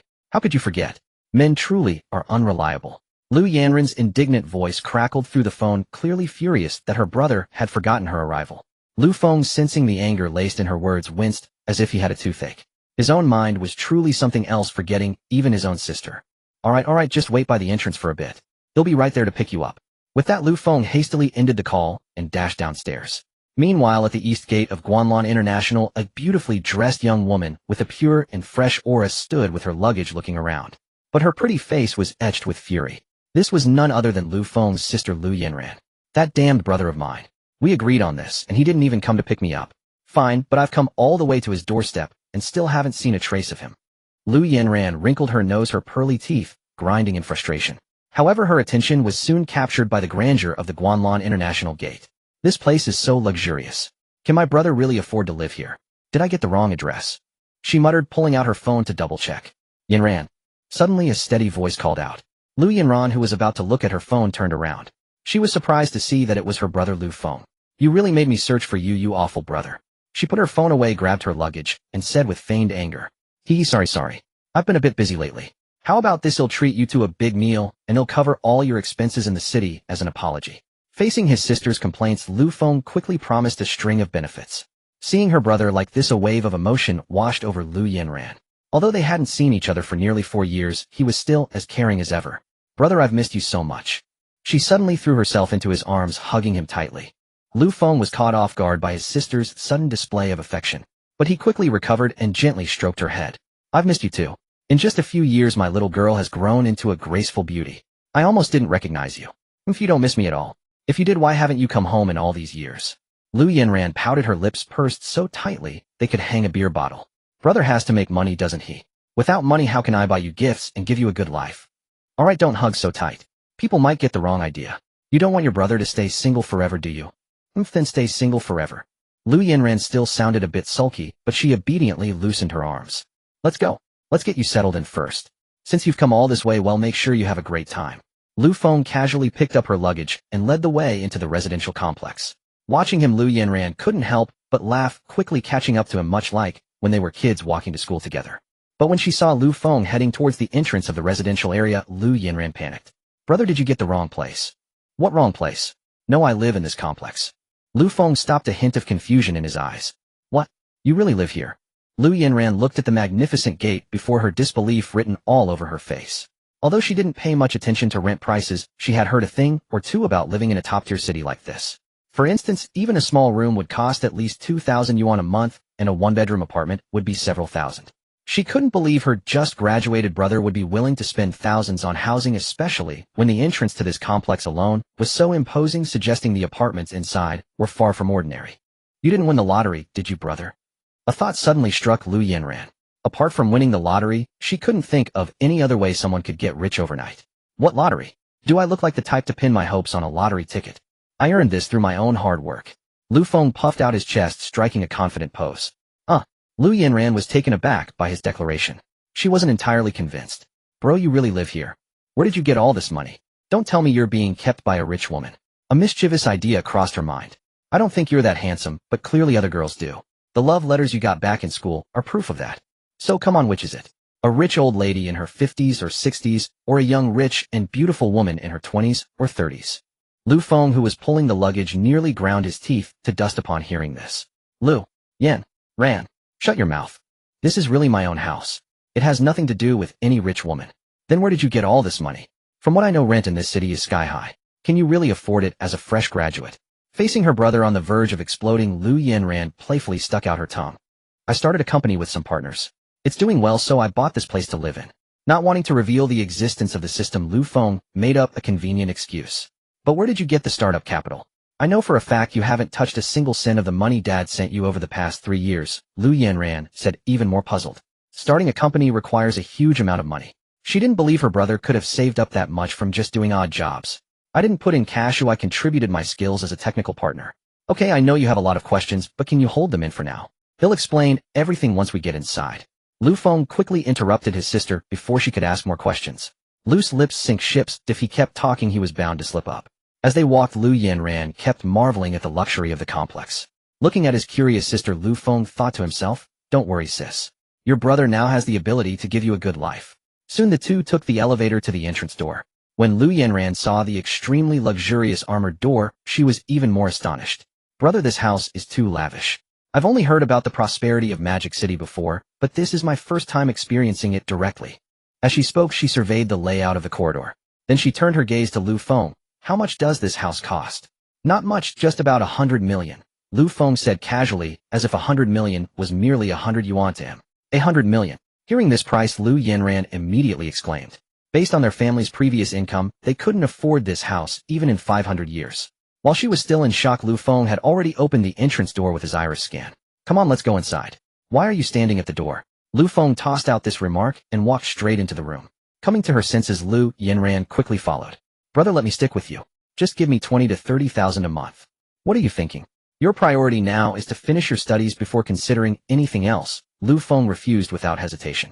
If his uncle found out that his precious daughter had been coaxed into dropping out of school after a trip to Magic City, his elder would storm over from their hometown with his temper. Fine, Lu Yanran's face fell at his words, looking displeased. But soon she was captivated by the luxurious decoration inside the room. Wow, this is where you live. It's so opulent, so extravagant. This living room is probably as big as our whole house, and this balcony is longer than my life. Lu Yanran exclaimed in astonishment to Lu Feng. It was the first time in her life she had encountered such a large house, especially in a super first-tier city like Magic City. Like it? If you do, we'll keep a room for you. You can come and stay whenever you want, Lu Feng said with great affection. Really? Lu Yanran quickly asked. Of course. Later it'll take you to register your fingerprint. Pick a room, and you can come here anytime you like. Thank you, brother. You're so good to me, Lu Yanran said excitedly, running over to hug Lu Feng again, though this time, it was a brief embrace. After Lu Yanran had toured the entire penthouse, Lu Feng led her to the room he had prepared earlier. This is the room I prepared for you. Get some rest. I'll take you out for a nice dinner tonight. With that, he gently exited. Seeing the room her brother had prepared, the bed sheets in her favorite color, and the array of dolls on the bed, Lu Yanran's eyes reddened again. Brother, you're so good to me. While Lu Yanran was moved in silence, Lu Feng had already returned to his own bedroom and locked the door. Since he had gone out early in the morning, he still didn't know what the system had refreshed today. Sitting on the bed, Lu Feng quickly focused his mind and entered the system. As he arrived, the system's prompt sounded on time. Ding! The flash sale system has been refreshed. Today's refresh items are as follows. An Augusta Westland AW109 helicopter civilian valued at 62 million renminbi, a Xianyun manor valued at 1.8 billion renminbi, and the Pulley Hotel in Magic City valued at 740 million renminbi. My luck is so good today. The items are all decent. Looking at the items refreshed by the system, Lu Feng felt a surge of excitement. But soon he fell into a dilemma of choice. The first option, the helicopter. Though he wanted to experience flying one, he didn't know how to pilot it, and buying a helicopter wasn't just about ownership, or it involved airspace and many other factors. So he couldn't choose it for now. The second option, Xianyun Manor. He had no idea where it was, but it should be an estate given its price. However, he already had a place to live and didn't really need it. He preferred to refresh properties that could generate income, like businesses. The third option was exactly what he liked, a hotel. And not just any hotel. As a super luxury establishment, the Pulley Hotel ranked among the top 10 in Magic City. So he was very tempted. Just as Lu Feng was considering whether to choose the third option, something suddenly occurred to him. System, how much more do I need to upgrade? Ding. Querying and calculating. The host's net worth is as follows. Ferrari Group, shares 1 worth 2.1 billion renminbi. Xianyun Group, 10 shares worth 2 billion renminbi. A Times Square property worth 1.5 billion renminbi. A top-tier modified racing team worth 1 billion renminbi. And a Guanlon International penthouse worth 74 million renminbi. Seeing his net worth approaching 7 billion, Feng was pleased. But recalling that the system required a net worth of 10 billion to upgrade, and that after upgrade it could refresh characters and open the shop, he thought for a long time. Finally, he decided to choose the second option because adding the manor's 1.8 billion would bring him close to 9 billion. If he had good luck tomorrow, he might be able to upgrade the system. System, I choose option 2, Feng said to the system. Ding. The host has made a choice. Option 2, Xianyun Manor. Please go to Xianyun Manor to sign for it. The system's mechanical voice announced, devoid of any emotion. Huh. I have to go there to sign. Fine. He'll head over now. Seeing the system change the delivery method again, Feng sounded a bit helpless. Then he logged out of the system. After telling Lu Yanran, he left directly. Following the location given by the system, Feng drove almost out of Magic City before stopping. Looking at the asphalt road leading up the mountain, he stepped on the accelerator and drove all the way up. Only when he neared the top did he see the so-called manor. At the manor's entrance stood several men in suits. Seeing a big G approaching, they quickly prepared to greet him. Screech. With a brake, the car stopped beside the suited men. Feng opened the door and stepped out. You must be Mr. Lu. Hello, I'm the person in charge of transferring the manor. Call me Xiao, the leading man quickly said. Hello? Thanks for making the trip. Feng nodded calmly. It's our honor to serve you, the man replied. Let's take a look at the property. Gazing at the expansive manor before him, Feng felt a sense of eagerness. Certainly, please follow me. When Feng proposed to take a look at the house, Xiao quickly agreed. Mr. Lu, please observe this gate made of special alloy. It's bulletproof and equipped with the most advanced self-identification system, easily recognizing whether it's a person or a car from the estate. If an intruder is detected, the gate will instantly close, and a second gate will rise from the ground for defense. Xiao pointed at the estate's gate, introducing it to Feng. Feng listened calmly on the surface, but inside, he was exclaiming in astonishment. After finishing the gate introduction, Xiao began describing the surrounding wall. The entire estate covers nearly 70 acres, all enclosed by walls. The walls are surfaced with a 12 centimeter thick alloy steel plate, and even the top is fitted with high-voltage electrical grids and surveillance cameras. The moment the cameras detect someone attempting to climb over the grids will instantly activate. Upon hearing this, Feng was more than satisfied. This was a fortress, something he wouldn't fear, even in a zombie apocalypse. Shortly after, the group walked into the estate. Mr. Lu, the layout you see now was personally designed by a master of Su's house-style gardens. From the rockery to every tree, every flower, and even the stream, everything has been meticulously constructed following the methods of Suzhou Gardens. After quickly introducing the estate's layout, Xiao led Feng to the location of the villas. 3 secondary villas formed a triangular formation, tightly enclosing the main villa in the center. A stream about 2 meters wide meandered slowly around the villas. Mr. Lu, the main villa has 4 floors above ground and 3 below, totaling 7 floors. The exterior walls of the 4 above-ground floors consist of 3 layers. The outermost is antique-style decoration, then a 5 centimeter thick alloy steel plate, and finally a 4 centimeter thick concrete wall. Holy crap, that's incredible. Is this a villa or a safe house? Was the previous owner that afraid of death? After hearing that even the walls were embedded with alloy steel plates, Feng couldn't help but grumble inwardly. Seeing Feng remain so composed despite all this information, Xiao began to speculate about his background. What kind of big shot could be so unflappable? He recalled that when he first learned about the details of these houses, he was so stunned that it took him quite a while to snap out of it. Next, the group toured the entire villa, covering the hall, reception room, lounge, entertainment area, fitness area, and study one by one. Finally, they took the elevator to the basement. What shocked Feng the most was the 3rd underground level, a shelter that could store food for a dozen people for a year, equipped with air purification and water purification systems. The entire estate had also been outfitted with a state-of-the-art smart system, meaning Feng could control everything from the main villa, including the surveillance and defense systems. After learning all the details of the estate, Feng sighed, inwardly realizing how far he still was from true wealth and how narrow his horizons were. Finally, Xiao briefly introduced the other 3 villas. Of course, they couldn't compare to the main villa. They had only 3 floors above ground and 2 below with inferior defensive capabilities. Having heard the introduction, Feng directly asked Xiao for the transfer documents and signed without hesitation. With his task completed, Xiao didn't linger long and left with his staff. Watching Xiao's group drive away, Feng eagerly began to operate the estate system. He clicked into the defense interface, saw through the surveillance that Xiao and his team were gone, and immediately activated the defense system. The estate gate quickly closed, and a fully enclosed alloy gate rose from the ground, while the high-voltage grids on the walls activated at full power. Then he entered the surveillance system, saw that the entire estate was under its watch, and withdrew with satisfaction. Just need to hire some bodyguards for patrols, and it'll be perfect, Lu Feng murmured to himself as he looked at the empty grounds. If not for the nationwide ban on firearms in Huagua, he would have wanted to acquire a few guns for self-defense. While Lu Feng was still wandering around the estate, the owners of the other villas on the mountain learned that the estate at the summit had a new master. Who could it be managing to acquire the summit estate? I remember offering 2 billion for it, and they still wouldn't sell, an old man in a Tang suit muttered, gazing up at the peak. There were only 18 estates on this mountain, and each owner was a prominent figure in Modu even across Huagua. Getting one of these estates from such people was as difficult as reaching the heavens. The Xianyun manor at the summit has been sold. Interesting. In another villa, a dignified old man with an awe-inspiring aura spoke. Go immediately to the summit estate and deliver an invitation to its owner.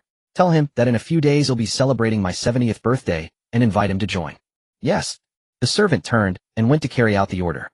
Meanwhile, Lu Feng had finished touring the entire estate and was about to leave when just before getting into his car someone called out to him. Sir, please wait a moment. A young man ran over quickly. Is there something you need? Lu Feng looked at the man. It's like this, our master asked me to deliver this invitation to you, hoping to meet with you, the young man said, handing over an invitation. Lu Feng looked at the invitation puzzled. He didn't know the old master, so why was he being invited? Just as he was about to refuse, the servant, seeing his hesitation, quickly said, my master's name is Yi Weiman. Holy crap. Lu Feng broke out in a cold sweat at the name. It was all too familiar. Yi Weiman, the former top leader of Modu, a man of immense influence. But what puzzled him was that they had no connection whatsoever, so why would such a big shot seek him out? Noticing Lu Feng's confusion, the servant explained that Yi Weiman lived nearby, and since a new neighbor had moved in and his 70th birthday was in a few days, he wanted to invite him to the celebration. After hearing this, Lu Feng felt relieved. Alright, I understand. Please tell the old master that I will definitely come to offer my birthday wishes. The servant took his leave. Lu Feng wasted no time and started the car heading down the mountain, but his slightly trembling hands betrayed his inner excitement. How could he not be? The top leader of Modu, a titan among titans, had invited him to a birthday banquet. Anyone would be thrilled. Meanwhile, the servant reported back to the old man about Lu Feng. Are you saying it's a young man of only 23 or 24? The old man asked dubiously. Yes. After receiving the servant's confirmation, the old man fell into deep thought. Is he a descendant of someone from the capital, or a successor trained by one of those families? He murmured to himself. Unfortunately, he wouldn't get an answer for now, as Lu Feng was almost home. With a click, the door opened. Seeing the living room empty, Lu Feng walked to a bedroom door and knocked. Yanran, get up. He'll take you to dinner, Lu Feng said from outside. Got it, bro. He'll be right up, came Lu Yanran's sleepy voice from inside. Hearing that his sister had heard him, Lu Feng plopped down on the living room sofa. A while later, Lu Yanran emerged, rubbing her eyes. Bro, you're back, she said with a yawn. You just got back? I'm taking you out for dinner, Lu Feng replied from the sofa. Can't we skip it? I'm so tired, I don't want to go out, Lu Yanran said, looking completely drained. You still need to eat. Judging by your state, you didn't have lunch, did you? Seeing her so listless, Lu Feng asked. It's just that I was too sleepy, so I didn't get up to eat. Then we definitely need to go. Come on, I know a great little restaurant, he'll take you there. Lu Feng stood up and walked out first. Oh, alright then. Wait for me. He'll wash up and put on some makeup, Lu Yanran said, seeing she couldn't argue with him. Okay, make it quick. He'll wait in the car. Remember to lock the door. Got it. Time ticked by minute after minute until half an hour had passed before Lu Yanran finally emerged, which just goes to show how troublesome it is for girls to get ready to go out. Where do you want to eat? Lu Feng asked as he started the car. I don't know, you decide. You know Modu well anyway, Lu Yanran replied, picking at her nails without looking up. Then let's go to Ruiju, though I'm not sure if they'll have a table at this hour. Lu Feng made the decision since she had no preference. Just as he finished speaking, his phone rang. Lu Feng pulled it out and pressed the answer button. Hello, who is this? He said, looking at the unfamiliar number on the screen. It's me, Xianyun, a voice came through the phone. Hearing that it was Xianyun calling, Lu Feng's hand slipped, nearly crashing the car into the guardrail. What are you doing, bro? Are you trying to kill us? Lu Yanran was startled. Xianyun on the other end of the line heard a girl's voice and became instantly curious. What's this? Is someone there with you? Am I interrupting something? Hearing her misunderstanding, Lu Feng quickly explained. No, it's my younger sister. She came to visit me, and I was just about to take her out for dinner. Upon hearing his explanation, Xianyun relaxed her clenched hand and returned to her gentle demeanor. The thing is, an elder's birthday is in a couple of days, and I wanted to ask if you'd accompany me. I'd feel a bit lonely going alone, Xianyun said softly. The moment he heard she was inviting him to go with her, Lu Feng felt a surge of excitement and readily agreed. Seeing that Lu Feng had agreed, a smile curled at the corners of Xianyun's lips on the other end of the phone. Thank you then, classmate Lu. I was originally going to treat you to dinner today, but since you need to be with your family, let's make it another day. However, upon hearing that Xianyun wanted to treat him to a meal, Lu Feng immediately chose to abandon Lu Yanran. What sister? Could a sister be more important than his own future happiness? No, it's fine. She doesn't want me to tag along anyway. He'll drop her off at her destination, and then he'll come find you, Lu Feng said hastily. Are you sure it won't be a problem? No trouble at all. Let me add you as a friend, and you can send me your location. He'll be right over. Lu Feng seized the opportunity to ask for her contact. Alright, I'll wait for you. Xianyun's gentle voice came through the phone before she hung up. After ending the call, Lu Feng immediately turned his attention to Lu Yanran. You'll have to get dinner on your own. I have something I need to take care of. Without waiting for her response, he pulled out his phone and transferred 10,000 yuan to her. But having overheard the entire conversation, Lu Yanran didn't believe a word of it. Bro, are you trying to fool me? I clearly heard a girl's voice on the phone. Is she your girlfriend? No, it's just work stuff. I've sent you the money. They'll drop you off at Modu Old Street, and you can have a good look around. Lu Feng flat out denied it. Fine, I'll go explore on my own then. Lu Yanran could only agree. With that, Lu Feng floored the accelerator, drove to Old Street, dropped her off, and turned the car around to leave.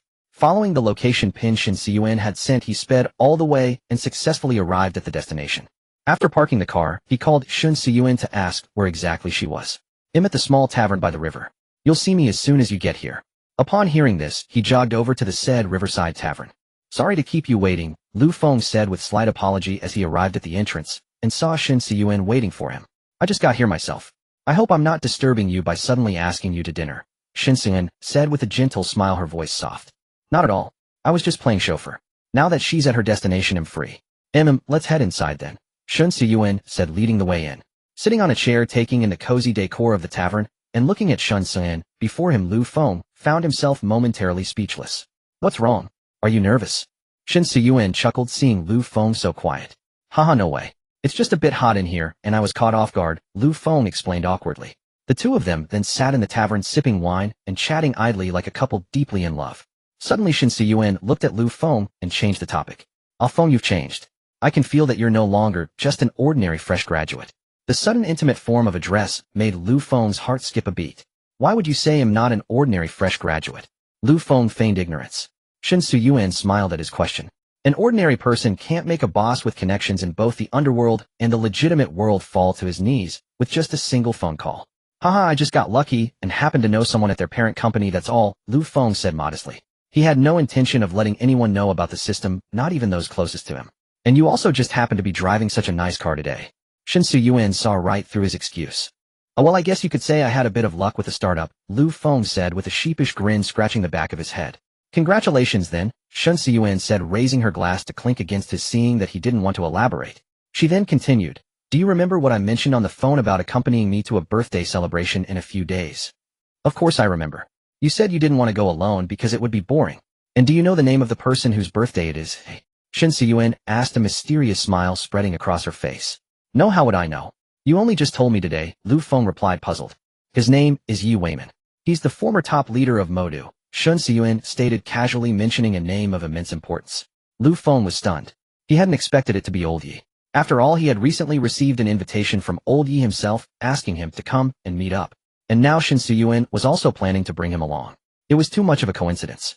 Xianyun watched the shocked Lu Feng with a faint smile, secretly amused. Got you scared, didn't I, Feng? Why would you bring me along to see such an important figure? Lu Feng asked, looking at her. No particular reason. I just don't want to be bored alone, and I thought you could come with me. You know I don't have many friends here, Xianyun said lazily. Are you sure it's just because you're bored? This is the former top leader of Modu we're talking about. If you sold this opportunity, I bet people would fight over it for 100 million, Lu Feng said, clearly skeptical. You should realize by now that I come from a significant background, Xianyun replied, avoiding his question. I do, Lu Feng said, pausing for a moment before letting out a breath. I'm from the imperial capital. Of the four great families there, Li Yishun and Wang, I come from the Shen family. Xianyun slowly revealed her origins. Hearing that she was from the Shen family of the imperial capital, Lu Feng wasn't actually shocked at all. He had already guessed as much. Surnamed Shen, transferred from the imperial capital a year ago, and having the current top leader of Modu personally ensure her safe arrival, only the Shen family from the capital could wield such influence. You had already guessed, hadn't you? Xianyun looked at Lu Feng, her eyes so tender they seemed to melt him. Lu Feng didn't respond because he was pondering why Xianyun was telling him all this. Seeing that Lu Feng remained silent, Xianyun continued on her own. I don't have much time left. My family has arranged a marriage for me. It's with the pride of the Li family in the imperial capital. The two families want to use this union to vie for the highest seat of power. Boom. These words struck Lu Feng's mind like a thunderbolt, leaving him frozen in his chair, unable to snap out of it for a long time. Lu Feng never expected Xianyun to reveal such a monumental secret to him. Moreover, upon learning that she was about to enter into a political marriage, a sharp stabbing pain pierced his chest. "And what does that have to do with you taking me to Elder Yes' birthday banquet?" he asked, struggling to maintain his composure. "Because I know you've achieved some success now, so I intend to give you a hand to help you grow stronger sooner," Xianyun finally stated, revealing her reason. "What? Help me grow stronger? Why?" Lu Feng was even more bewildered by her words. "Because the boy I like is still too weak right now," Xianyun said, gazing at him tenderly, the affection in her eyes utterly unconcealed. Her words struck Lu Feng's mind like a thunderbolt, leaving it completely blank. He sat there motionless, stunned, until a long moment had passed before he could finally snap back to reality. "You? What do you mean by that?" Lu Feng asked, his voice trembling with agitation. "Yes, what do I mean?"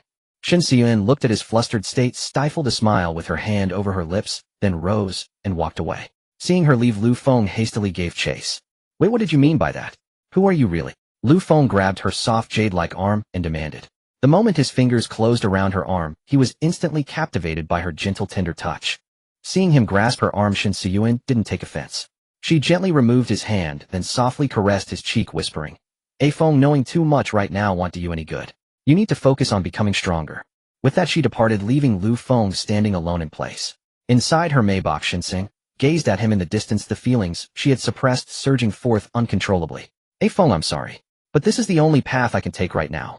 If you can gain Elder Yes' full support, then perhaps there's a chance for us. Even though I've burdened you with so much by telling you all this, I believe you can do it. Because time is truly running out for us."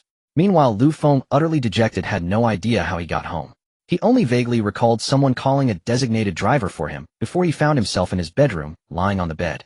Lu Yinran hadn't returned yet, but since she had her fingerprint registered on the door lock, Lu Feng wasn't worried.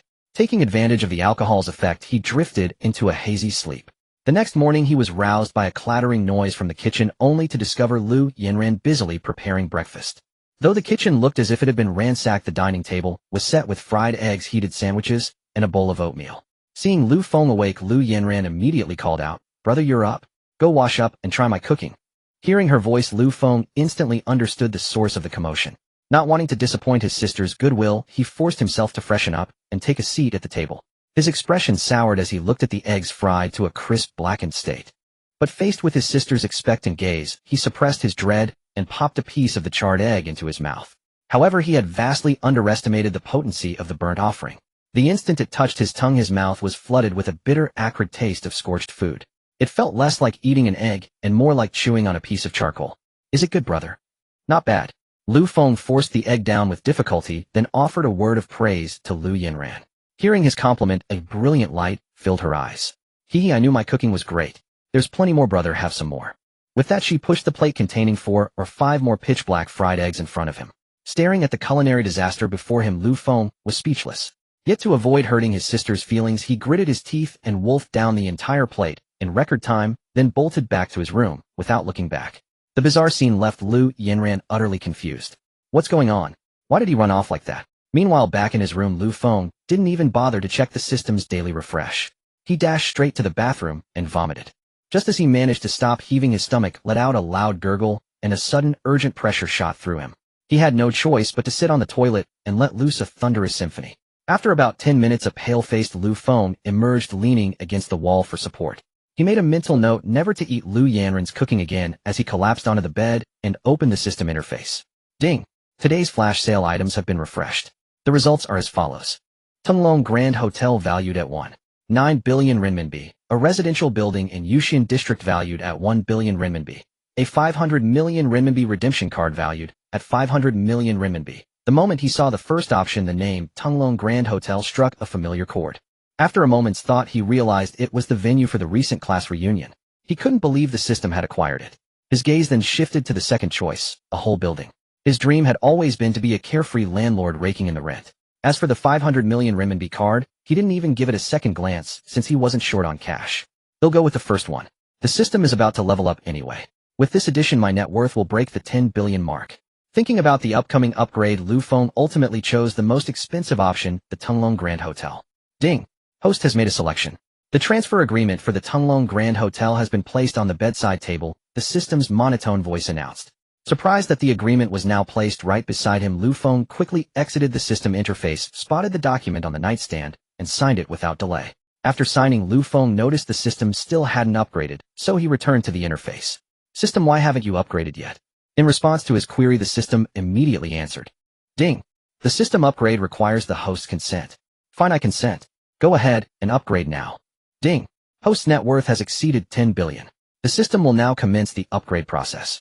The upgrade will take 24 hours, during which the system will enter a dormant state. Please be prepared, the system stated, and then fell silent. System. He called out tentatively, but received no response. He could only exit the interface. It's finally upgrading. I can't wait to see what the second level brings. New characters and open shop. Just thinking about it makes me happy, he mused to himself. His thoughts drifted back to Xianyun. Xianyun, don't worry. I will become stronger. I'll build a vast business empire and prove to the Xun family that I, Lu Feng, alone can stand as a dynasty. A newfound resolve solidified within him. For now, let's go check out my new hotel. I can take Yanran out for a proper meal while I'm at it. Lu Feng decided, opening the door and heading out. With Lu Yanran in tow, Lu Feng drove out. Girl, when you're ready to head back, let me know. He'll go home with you, Lu Feng said, suddenly recalling something. Really? That's great. Mom and Dad miss you so much. They'll be thrilled to know you're coming back. Lu Yanran bounced with joy at the news. Don't get too excited yet. Keep what you see these next few days to yourself. Don't say anything when you get back. I don't want them worrying. To prevent his sister, who often caused him trouble, from talking, he decided to give her a preventive warning. If Lu Yanran were to reveal his current situation, his uncle and aunt, who had lived honestly their entire lives, would surely be shocked. He didn't want the two elders to worry about him. In a moment, they arrived at the Tunglong Grand Hotel. Just as he parked the car and was about to enter, Lu Feng spotted the person he least wanted to see, Chu Fan, who also noticed him at the same time. Oh, driving a G-Wagon now, huh? Showing off for your little girlfriend. Did you rent this car? Chu Fan sneered as soon as he saw Lu Feng. Bro, who's this? Lu Yanran asked. Just a jerk. Ignore him, let's go, Lu Feng said, not even bothering to acknowledge him. Standing at a higher vantage point, he saw a different view and had long since stopped caring about arguing with Chu Fan. But Lu Feng, ignoring him, only made Chu Fan bolder.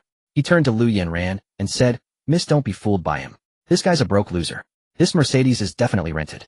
He couldn't even afford a meal here at the Tunglong Hotel. Hearing this, Lu Yanran finally understood. This man who wouldn't stop talking must be her brother's rival, and she immediately lost any patience for him. I don't care. Even if he's poor, I'll still follow him, even if it means drinking cold water, Lu Yanran shot back. Chu Fan was stunned by her words. He couldn't figure out what spell Lu Feng had cast on this girl to make her so devoted. Lu Feng, of course, wouldn't miss a chance to mock his nemesis. He chimed in, I might not have much money, but what can I do? I'm just too handsome. Damn it. Chu Fan cursed under his breath, but he couldn't do anything about it, because Lu Feng was indeed handsome. So what's the matter, Master Chu? Here to treat your classmates to another meal. Lu Feng's voice chimed in again. Chu Fan puffed out his chest with pride. My father is here today to host a banquet for someone. He asked me to come prepare. What about you broke bastard? Besides that one time I graciously invited you all to eat, you probably can't afford to step foot in this place again in your life. As Chu Fan was speaking, he was interrupted by a sudden voice. Xiao Fan, what are you doing over there? Have you finished what I asked you to do? A middle-aged man walked over with a group of people. Realizing it was his father, Chu Fan quickly ran over, saying he had everything prepared and was just waiting for them. Father Chu nodded upon hearing this, then turned his gaze to Lu Feng and the girl. Are they your friends? No, I wouldn't be friends with a poser like him.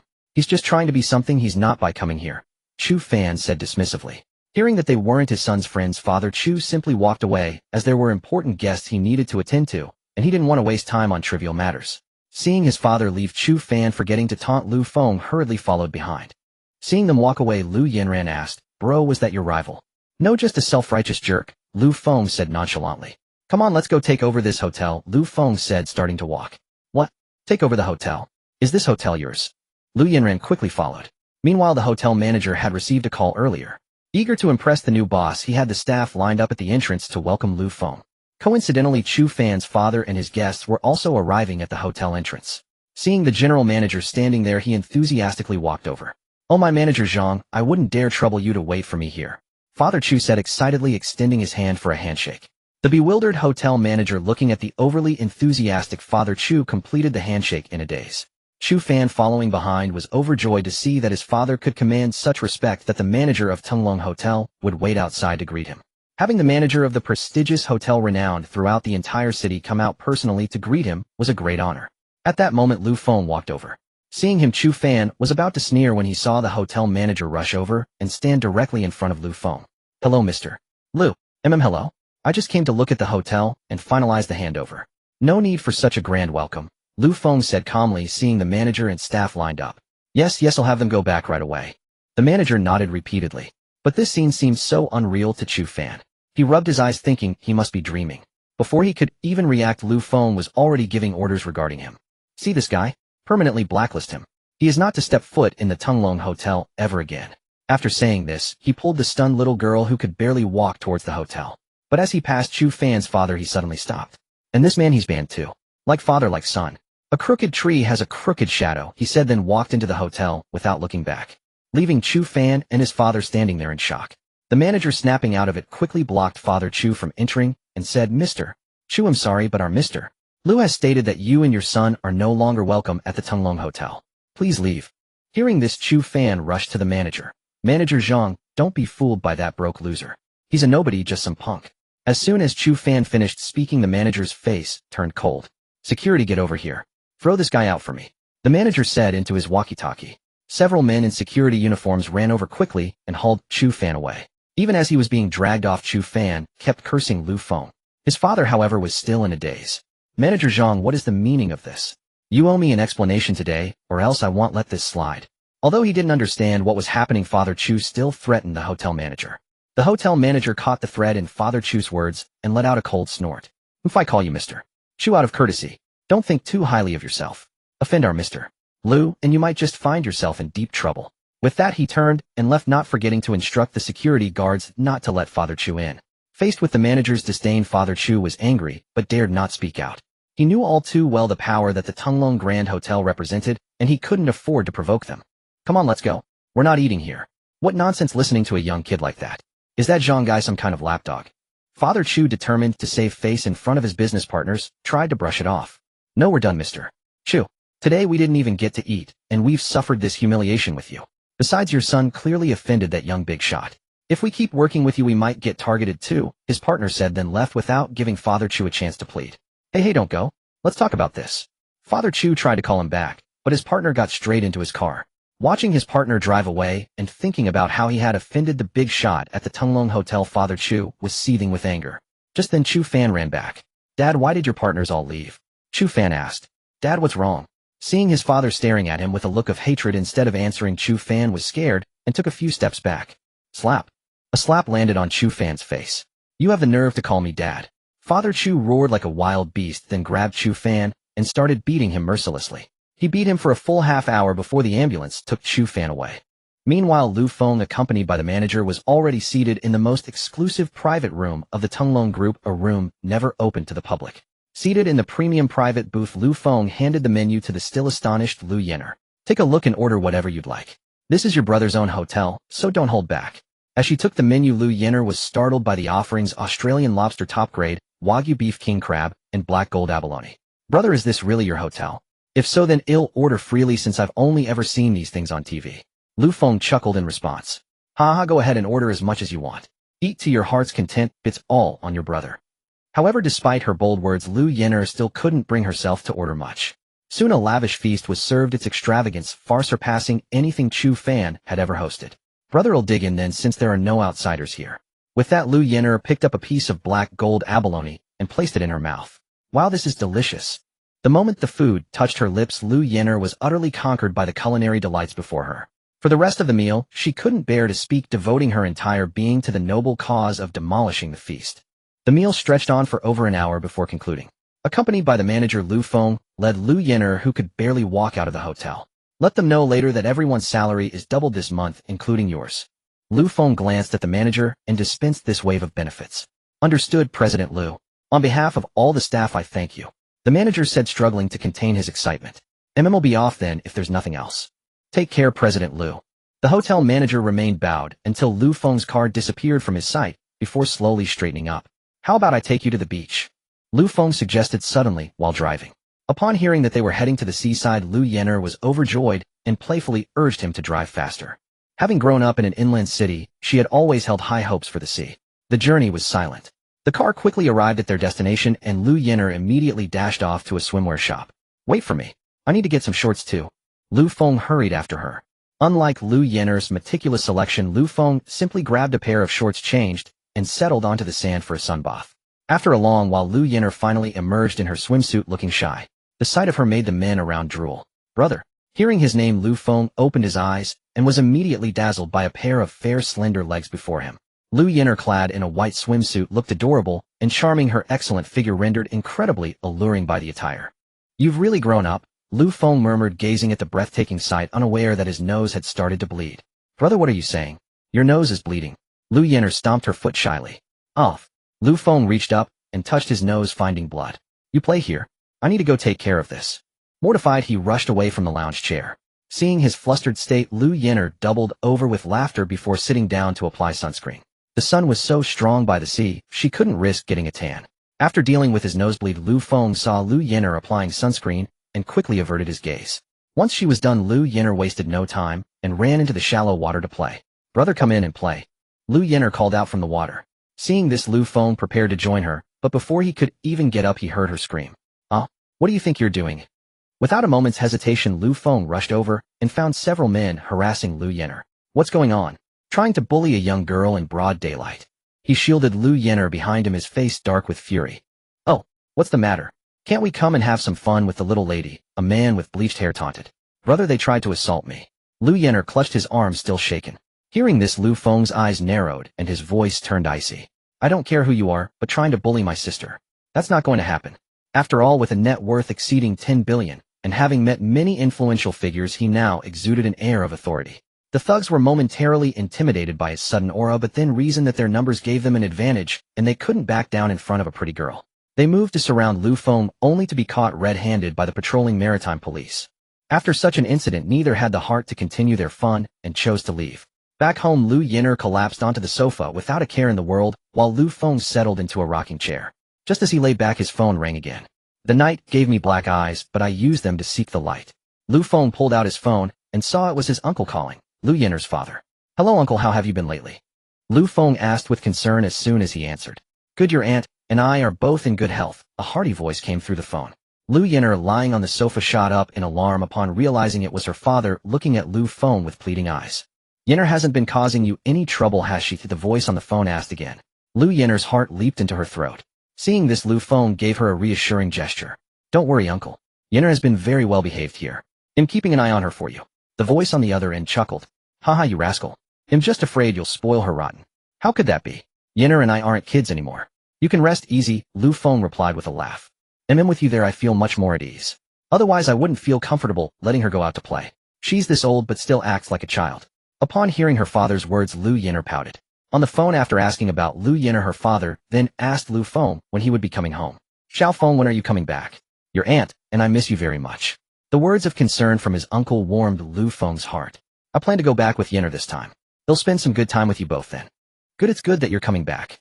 You haven't been home for 4 years, and you wouldn't even take the money we sent you. His uncle's voice came through with a hint of reproach. Lu Feng chuckled awkwardly, not daring to respond directly, and instead changed the subject. They chatted for a long time before hanging up. Just as he hung up, Lu Feng heard the notification for a bank transfer on his phone. Looking closely, he saw that his uncle had sent him 500 yuan with a note telling him to eat well and not be too frugal. Feeling the depth of his uncle's love, Lu Feng's eyes reddened with emotion.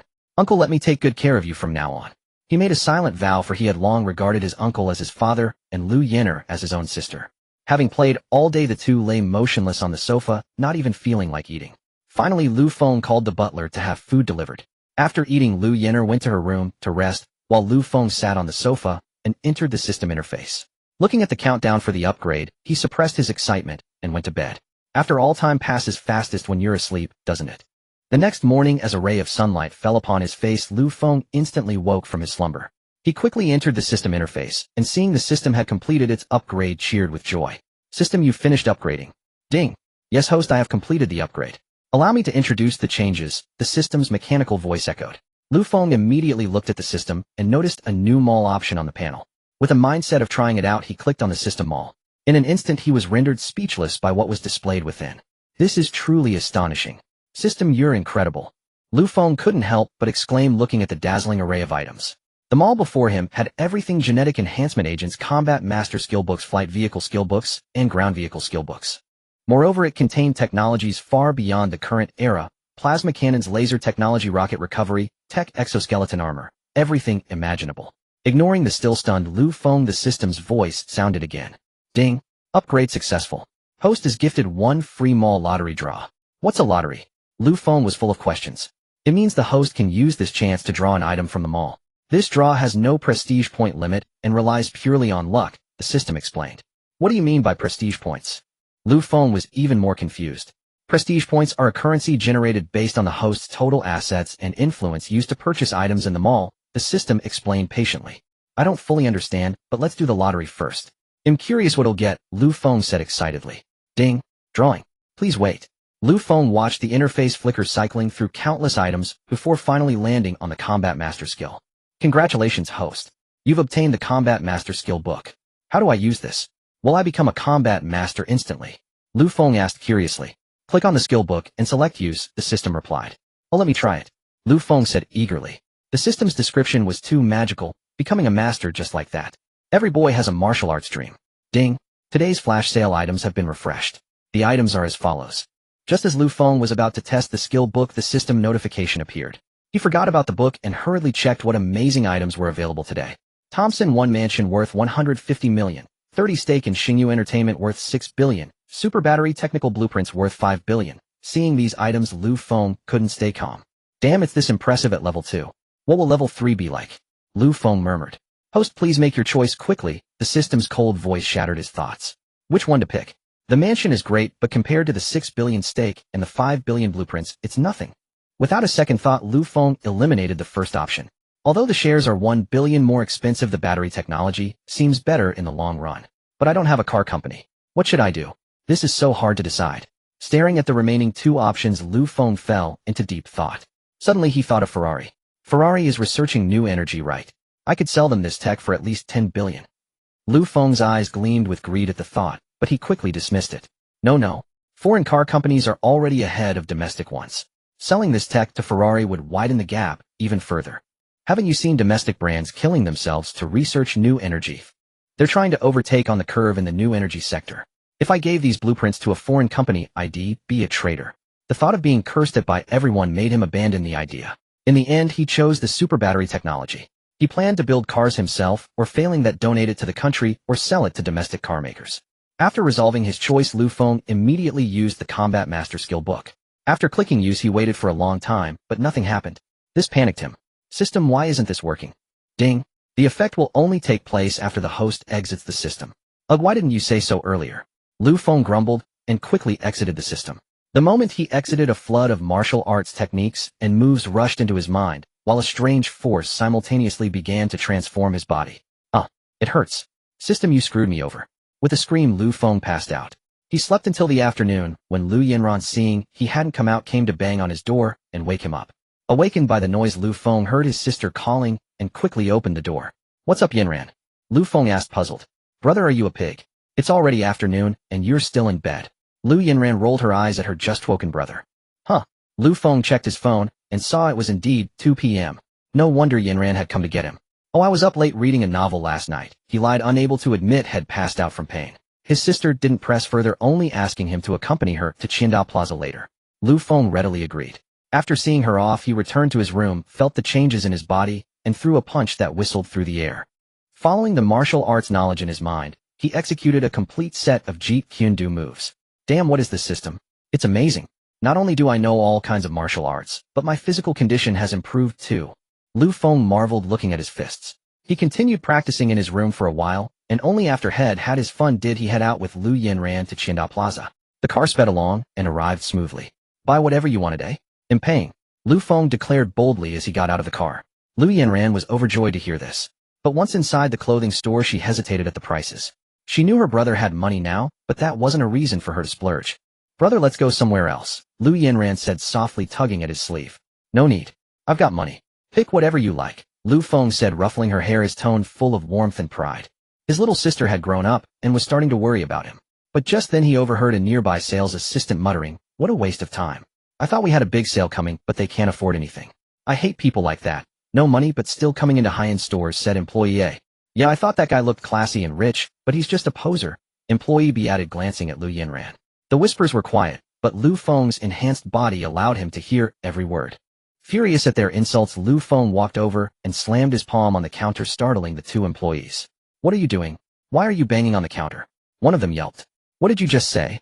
Lu Feng asked, his voice icy as he stared them down. We didn't say anything, the employees denied. Seeing their refusal to admit it, Lu Feng demanded they call the store manager. But knowing they were in the wrong, the two were too afraid to call and kept stalling. Just then the manager, returning from the restroom, saw the commotion and walked over. Sir, what's going on? The manager asked gently.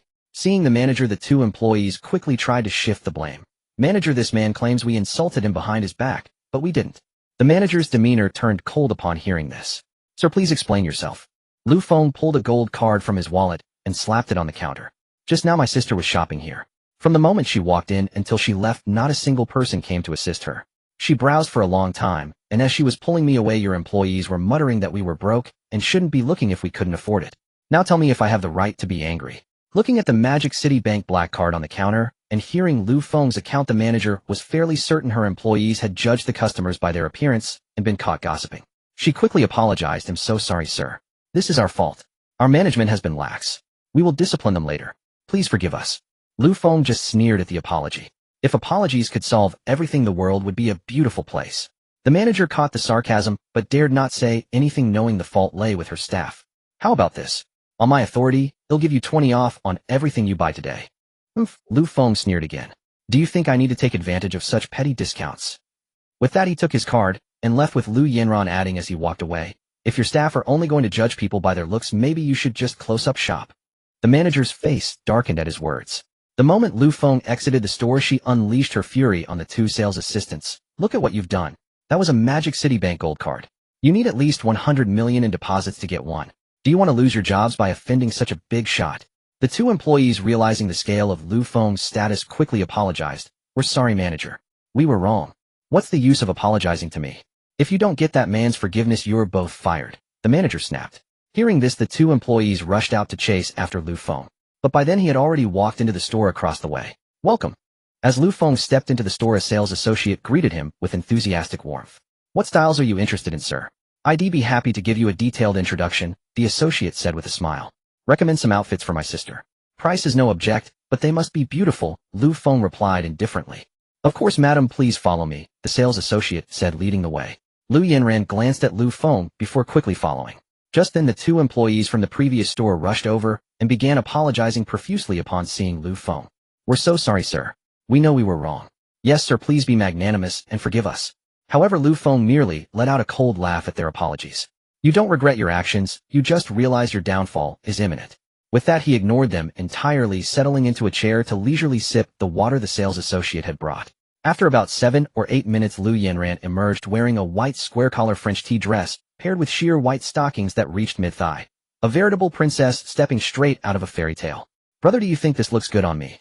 Lu Yanran blushed with shyness as she twirled before Lu Feng, a wave of delicate fragrance wafting through the air with her movement. Lu Feng was utterly captivated. He had always known his sister was beautiful, but in this outfit, she still managed to leave him breathless. Beautiful. Haha, my sister looks stunning in anything, Lu Feng praised.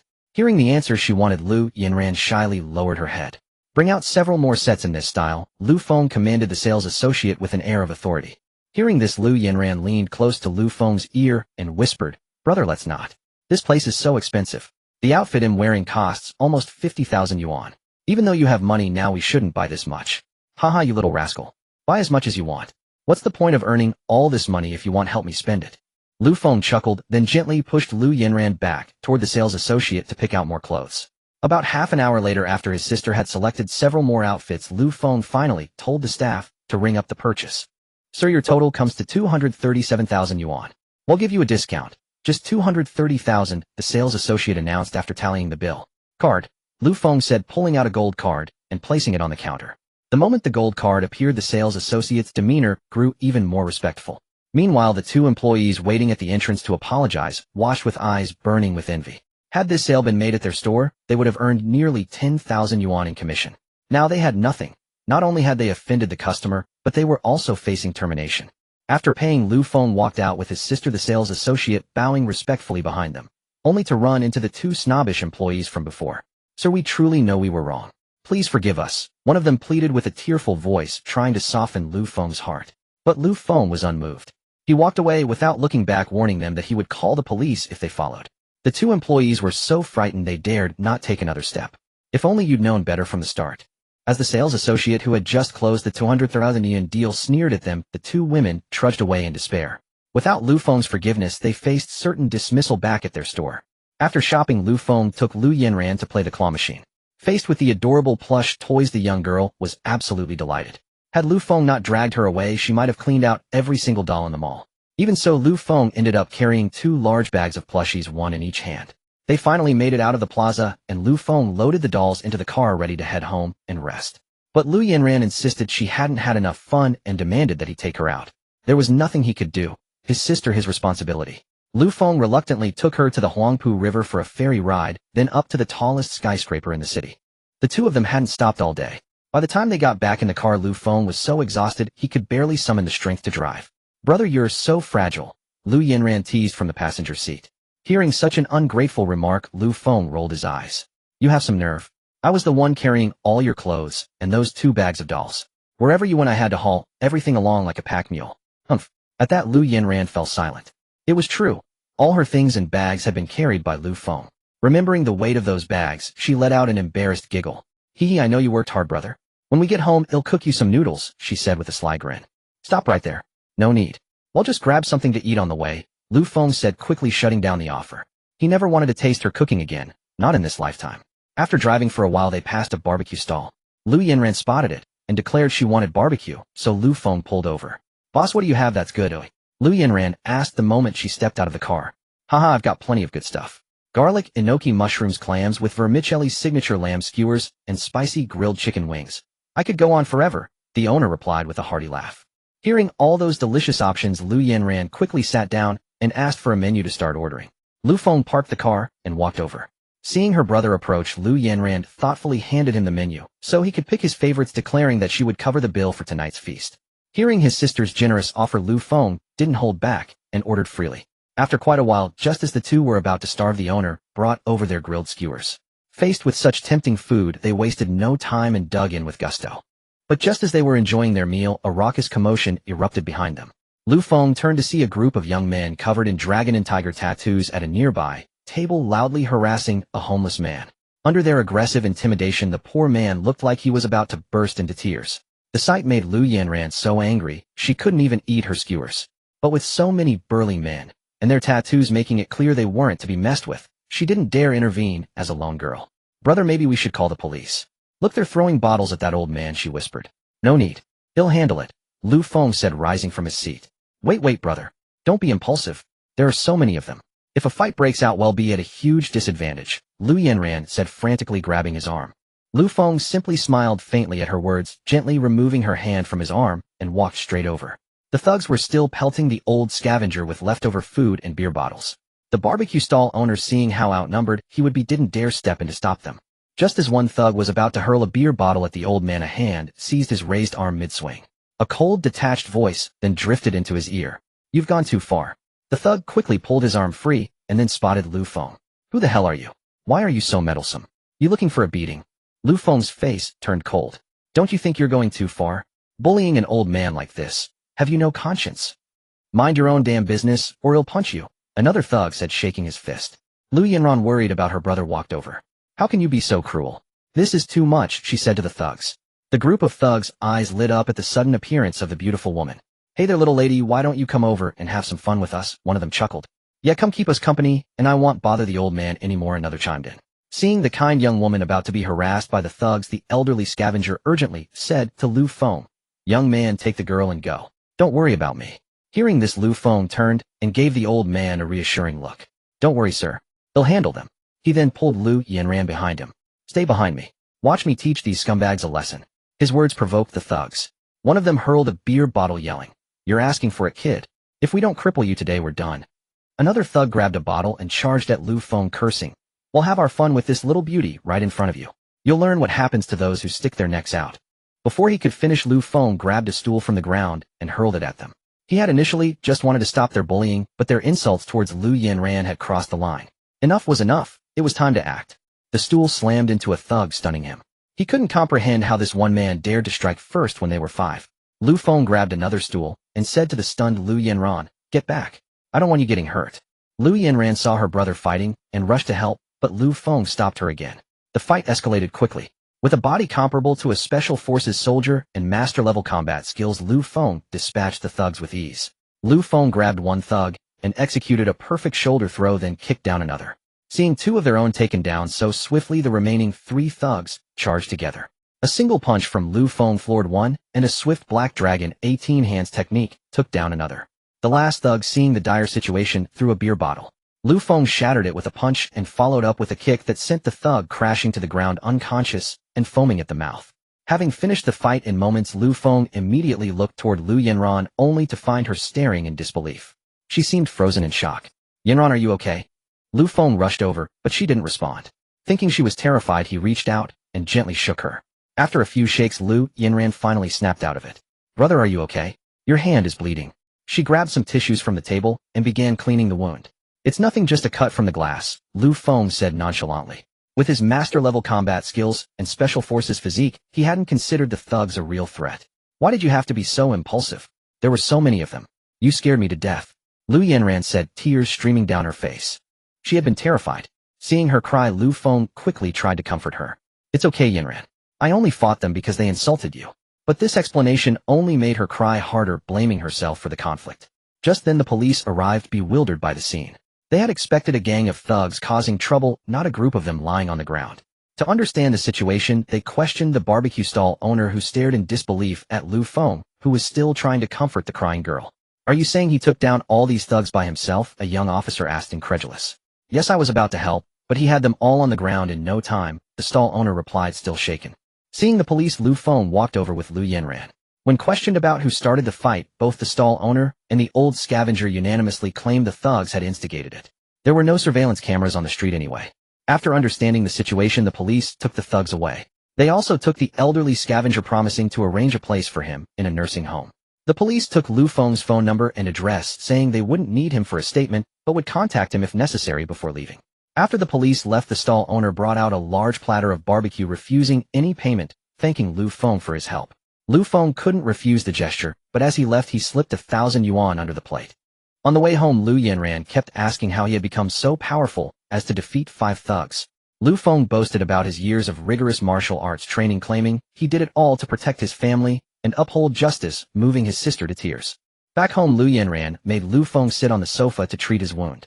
She returned shortly with a first aid kit using alcohol and a cotton swab to disinfect his hand. "Ouch, that hurts. Yanran, be gentle. Does it still hurt?" "I'm being as gentle as I can. Slow down a bit, I can't take it." "Okay, you'll go slower," she said, easing her pace. After disinfecting, she applied some Yunnan Baiyao and wrapped his hand in a bandage. Looking at his bandaged hand complete with a bow, Lu Feng couldn't help but laugh wryly. Back in his room, he lay on the bed, his mind racing.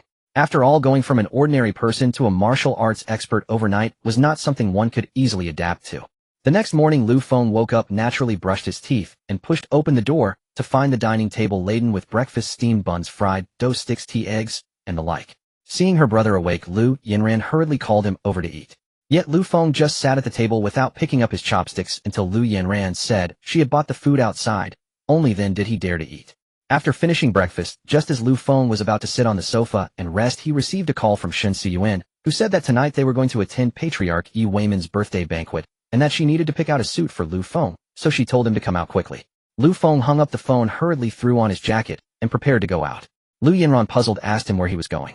He simply replied, "You play on your own today. I have things to do. They'll be back very late tonight," and then left. Sprinting to the entrance of the neighborhood, Lu Feng spotted Xianyun from afar. It was hard not to, with a Bentley and a beautiful woman being an irresistible sight. "Sorry for making you come pick me up so early," Lu Feng said with a sheepish grin, looking at Xianyun. "It's nothing. I just arrived." "Get in the car," Xianyun replied gently. "What did you mean by what you said last time?" Lu Feng asked as soon as he got in the car. He was too eager to know what Xianyun really meant. Hearing Lu Feng's question, Xianyun smiled gently. "Feng, what do you think I mean?" Before Lu Feng could answer, she continued, "For now, don't ask too many questions. Knowing too much won't do you any good. Your primary goal right now is to see if you can catch Elder Yesai." Upon hearing this, Lu Feng fell silent. Indeed, with his current strength, he could hardly make any impact on the two great families. Instead of asking so many questions, it would be better to become stronger as quickly as possible. The car drove on and arrived at the luxury shopping street of the Magic City. After parking the car, Xianyun led Lu Feng straight into a clothing store. Welcome. The sales assistant at the clothing store immediately greeted them with utmost enthusiasm upon seeing Xianyun. As a sales assistant in a high-end clothing store, she had long cultivated a pair of sharp eyes and naturally discerned the noble aura exuding from Xianyun. No need to follow us. I'll pick for him myself. Xianyun directly refused the sales assistant. Then she began browsing with Lu Feng, taking out a suit jacket to hold against him, and then a tie around his neck to see how it looked. Watching Xianyun's snowy slender fingers moving around his neck and her beautiful face so close, smelling her fragrance, and feeling the gentle breeze of her breath, Lu Feng's heart was completely flustered. This outfit will do, Xianyun said, satisfied with the clothes she had prepared for Lu Feng. Then she led him to the cashier. Charge it. Xianyun pulled out a black card from her bag with an air of authority. Seeing the black card, the sales assistant's attitude became even more respectful. This purchase totals 18,000 yuan. After swiping the card, the cashier handed the card back to Xianyun respectfully. Let's go. Next place, Xianyun said, taking the card and walking straight out of the store. Lu Feng could only follow. In the blink of an eye, they arrived at a Patek Philippe boutique. Lu Feng looked at Xianyun and asked in confusion why they were there. A successful man must have a watch, of course. Come on, let's go in, Xianyun said, pulling Lu Feng inside. The Nautilus collection, the Calatrava collection, the Aquanaut collection. Lu Feng was dazzled by the array of watches as soon as he entered. The sales assistant, seeing the luxury brands Lu Feng was wearing, did not dare to be negligent in the slightest and hurried over. Hello, welcome to both of you. How may I assist you? The sales assistant said respectfully. Help him pick a watch, Xianyun said coldly. She was always like this in front of everyone except with Lu Feng, where she showed a different side. Certainly. Sir, please follow me. Lu Feng glanced at Xianyun and then followed the sales assistant. The Calatrava collection is renowned for its minimalist classic design style. These watches typically feature a minimalist dial design, perfectly blending elegance with exquisite details, showcasing Patek Philippe's respect for tradition and spirit of innovation. It would suit your attire well, but you are too young, so I wouldn't recommend this series, the sales assistant explained very professionally. The complicated timepieces collection, these watches often have a minimalist dial design, perfectly blending youthful vibrancy with exquisite details. This one, in my personal opinion, is the most suitable watch for you. The sales assistant introduced another series to Lu Feng. What do you think? Lu Feng looked at Xianyun. I think it's great. It really matches the suit you're wearing today, Feng, Xianyun said in a gentle voice. All right then, let's go with this one. Please write up the order, Lu Feng decided on the spot. Certainly, please wait a moment. The sales assistant, upon hearing about the order, ran off excitedly, knowing that the commission for this sale would be nearly 20,000 yuan. The total is 70,000 yuan, the sales assistant said. Hearing the price Xianyun was about to pay, but Lu Feng stopped her, not allowing her to do so. But Xianyun told Lu Feng that these things were gifts for him today, and he couldn't refuse. Lu Feng couldn't argue with her, and had to agree. After paying, Xianyun gently helped Lu Feng put on the Patek Philippe watch. Not bad, not bad. You look really stylish, Xianyun said with a smile, looking at the dressed-up Lu Feng. Hey, really? Lu Feng grinned sheepishly again. After buying all the gear for Lu Feng to attend the birthday banquet, the two of them began to stroll leisurely. As they wandered, they came to a pavilion. Feng, I know you're curious about why I treat you this way, Xianyun said, looking at Lu Feng gently from the bench. Yes, I'm really curious. Why? Lu Feng finally voiced the doubt in his heart. What if I told you that we knew each other before? Would you believe me? Xianyun said slowly. What? We knew each other before? Lu Feng's eyes widened in shock. But he carefully recalled the people and events from his past, only to find that there was no trace of Xianyun in his memory. Seeing that Lu Feng didn't believe her, Xianyun slowly told a story of a little boy and a little girl. The story took place when Lu Feng was about 10 years old. Back then, Lu Feng was living at his uncle's house, going to and from school every day with his younger sister Lu Yanran. Until one day, a short little girl suddenly transferred into the class. The little girl stood on the podium and timidly introduced herself as Li Fuyao. After the introduction, the teacher arranged for her to sit next to a little boy, and they naturally became deskmates. However, the little boy found his new deskmate strange. When he spoke to her, she wouldn't respond. When he offered her snacks, she wouldn't eat. Gradually, the little boy stopped paying attention to her. Until one day after school, the little boy saw some boys from another class bullying the little girl, even taunting her for not having a father. Hearing them insult her for not having a father, the little girl rushed at them and started fighting. But how could a single girl overpower several boys her age? She was quickly beaten to the ground. The little boy, passing by and seeing his deskmate being bullied, charged over without a second thought and joined the fight. Soon, under the little boy's reckless attacks, the children were frightened and ran away. With a bloody nose, the little boy helped the little girl up and asked if she was okay. The little girl quickly shook her head to indicate she was fine, then took out some tissue from her backpack and wiped the blood from the little boy's nose. Afterward, when the little girl asked why he had helped her, the little boy simply patted his chest and said, "You're my deskmate, so you're my person. I have to protect you. Otherwise, how can I call myself a man?" Hearing the little boy's words, the little girl burst into laughter. From then on, she became his shadow. Wherever he went, she followed. In their pretend playhouse games, she always said she would be his wife, and he promised that when they grew up he would marry her. Thus it went on for a long time, until one day the little boy returned to school and waited at the gate until class began, but the little girl who would always wait for him to enter school together, rain or shine, never showed up. Staring at the empty seat beside him, the little boy cried for the first time, clamoring to find the little girl. But no matter how hard he searched, the little girl seemed to have vanished from his world forever. Just as she had suddenly appeared, she had suddenly disappeared. "So you are Li Fuyao?" Lu Feng was astonished. "Yes, I am," Xianyun said calmly, looking at the shocked Lu Feng. "Then how did you become Xianyun now? What exactly is going on?" He was about to go crazy. The little girl who used to follow him around every day had suddenly transformed into a universally adored campus belle, and it seemed she even liked him. Anyone would lose their mind. Lu Feng even suspected that he might have been so deeply hurt by his ex-girlfriend that he fell into a prolonged depression, passed out, and everything happening now was just a dream. Because everything was just too abnormal. First he obtained a system and reached the pinnacle of life, then he ruthlessly slapped the face of his gold-digging ex-girlfriend. Finally, he even got into a fight with her bald boyfriend at the class reunion, and now a childhood sweetheart, who is also a campus beauty, had appeared. It all felt like a dream. Watching Lu Feng's frantic state, Xianyun got up and sat beside him to explain. It turned out that Xianyun was called Li Fuyao when she was young, because she took her mother's surname. The union of Xianyun's parents was also a political marriage. Although Xianyun's mother was also surnamed Li, it was not the Li family of the imperial capital, but the Li family of Suqing, the undisputed top family in Suqing. So the Shun and Li families chose a political marriage, but both of Xianyun's parents disliked the idea. After Xianyun's mother gave birth to her, they had a huge fight over some matters, and Xianyun's mother took her and left home. With that departure, Xianyun's mother went into hiding with her, not even returning to Su province, and settled down in An province instead. Then when she was in elementary school, Xianyun met Lu Feng. However, due to the school registration system, the Shun and Li families quickly tracked down their location. The Li family of Suqing took Xianyun and her mother away, first resulting in Xianyun not even having time to say goodbye to Lu Feng. After hearing Xianyun's story, Lu Feng's first concern was whether her parents had reconciled.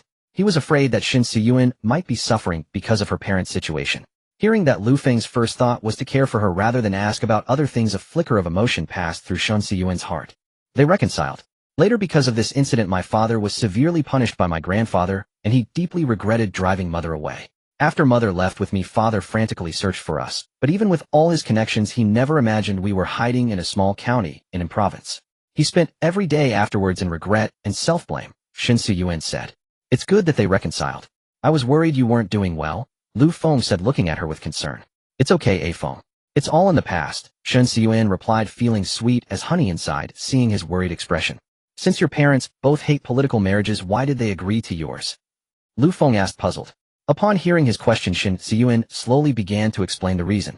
It turned out that after Xianyun was taken back by the Li family of Suqing, her father rushed to the Li family immediately, but her mother refused to see him no matter what. It wasn't until Xianyun's father stood outside the door for 4 nights and 5 days without eating or drinking and collapsed that her mother forgave him. After that, their relationship quickly warmed up. After living in Suqing for over half a year, Xianyun's father took mother and daughter back to the Xin family in the imperial capital. At school in the imperial capital, Xianyun met Li Junmo, the proud son of the Li family. As soon as they met, Li Junmo kept trying to get close to her. However, Xianyun's heart had always belonged to Lu Feng, so she ignored him. But being children at heart, they quickly became good friends, though Xianyun always maintained appropriate boundaries. Because she only loved Lu Feng. Years passed like this until Xianyun was about to study abroad. Li Junmo confessed to her, and unsurprisingly, she ruthlessly rejected him, and then went abroad. While studying abroad, Xianyun blocked all of Li Junmo's contact methods. She completed all her studies in just 3 years and graduated smoothly from Cambridge University. Upon returning to the country, Xianyun used the connections of the Li family of Suqing to find out where Lu Feng was studying and then transferred to the same school. However, what she didn't expect was that during her years abroad, Li Junmo had been currying favor with Xianyun's parents. Once he had gained enough goodwill, he proposed a marriage alliance to them. Initially, Xianyun's parents wanted to refuse because they didn't want their precious daughter to go through what they had. But Li Junmo argued that he and Shen Siyuan had grown up together, they were childhood sweethearts, and there was affection between them. Shen Siyuan's parents thought it made sense, and with the internal voices within the Shen family they agreed. However, they only agreed to let Shen Siyuan and Li Junmo try to see if they were compatible. If not, they would not force their daughter to marry someone she didn't love. The next step was to have Shen Siyuan return to the imperial capital and jointly manage a company with Li Junmo to foster their relationship. When Shen Siyuan learned of this, she initially planned to refuse, but then she thought if Feng was just an ordinary person, the obstacles to being together would be immense. So she agreed to manage the company. She would use the resources at her disposal to help Feng grow rapidly until the day he could be with her openly. After hearing this, the emotions Feng had been suppressing burst forth. He grabbed the girl in front of him and cried. He now understood what Shen Siyuan had sacrificed and how much pressure she was under to be with him. Shen Siyuan was startled by Feng's sudden embrace, but when she came to her senses, she held him tightly as well. They held each other for a long time before reluctantly letting go, but their hands remained tightly clasped together. "Hey Feng, so for my sake you must perform well at Patriarch Ye's birthday banquet tonight," Shen Siyuan said, her tender gaze seemingly melting Feng. Don't worry. I'll do my best. It won't be long before I can stand behind you openly," Feng declared with conviction. The two chatted about many amusing childhood stories. When they talked about why Feng used to fight for her, Shen Siyuan tenderly touched his face. They talked until dark before finally stopping. When Shen Siyuan was about to take Feng to the birthday banquet, he asked her to first take him home. Shen Siyuan was puzzled, but didn't ask anything and drove directly to his place. Getting out of the car, Feng leaned close to Shen Siyuan's ear and said he had a surprise for her, then ran off, leaving her confused. After a while, Feng came running back panting. As soon as he got in the car, Shen Siyuan eagerly held out her hand and asked what the surprise was. Feng then took out 2 boxes from his hand and mysteriously handed them to her. Shen Siyuan joyfully took the boxes and opened the first one. Inside lay a huge sapphire necklace of breathtaking beauty. "You're giving this to me?" she asked happily. "Yes, this gem is called the Heart of the Ocean. It was later crafted into a necklace by a European master. Now I'm giving it to you," Feng explained the origin of the necklace. "Is this the Heart of the Ocean that was purchased by a mysterious tycoon at an international auction for 120 million yuan a few years ago?" Shen Siyuan was shocked. It was known that after the gem was bought, it mysteriously disappeared, only to reappear now crafted into a necklace and given to her. "Yes, this gem really suits you." Feng smiled at her surprised expression. "Then help me put it on," Shen Siyuan said, tilting her fair neck. Then, trembling slightly, Feng fastened the necklace, the world's largest sapphire, the Heart of the Ocean, around her neck. Don't ask how Feng got this gem. He had just gone back and bought it from the system shop using reputation points. The shop not only had high-end technology, but also every luxury imaginable. "I can't wait to see the second box," Shen Siyuan said as she opened it.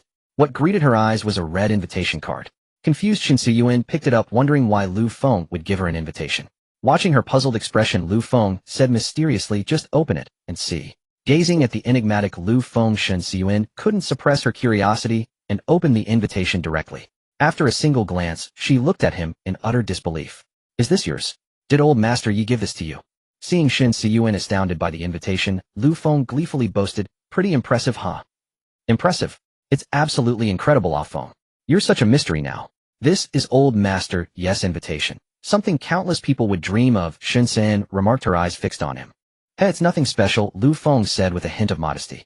"It's anything but ordinary, it's truly remarkable. Moreover, this is a handwritten invitation.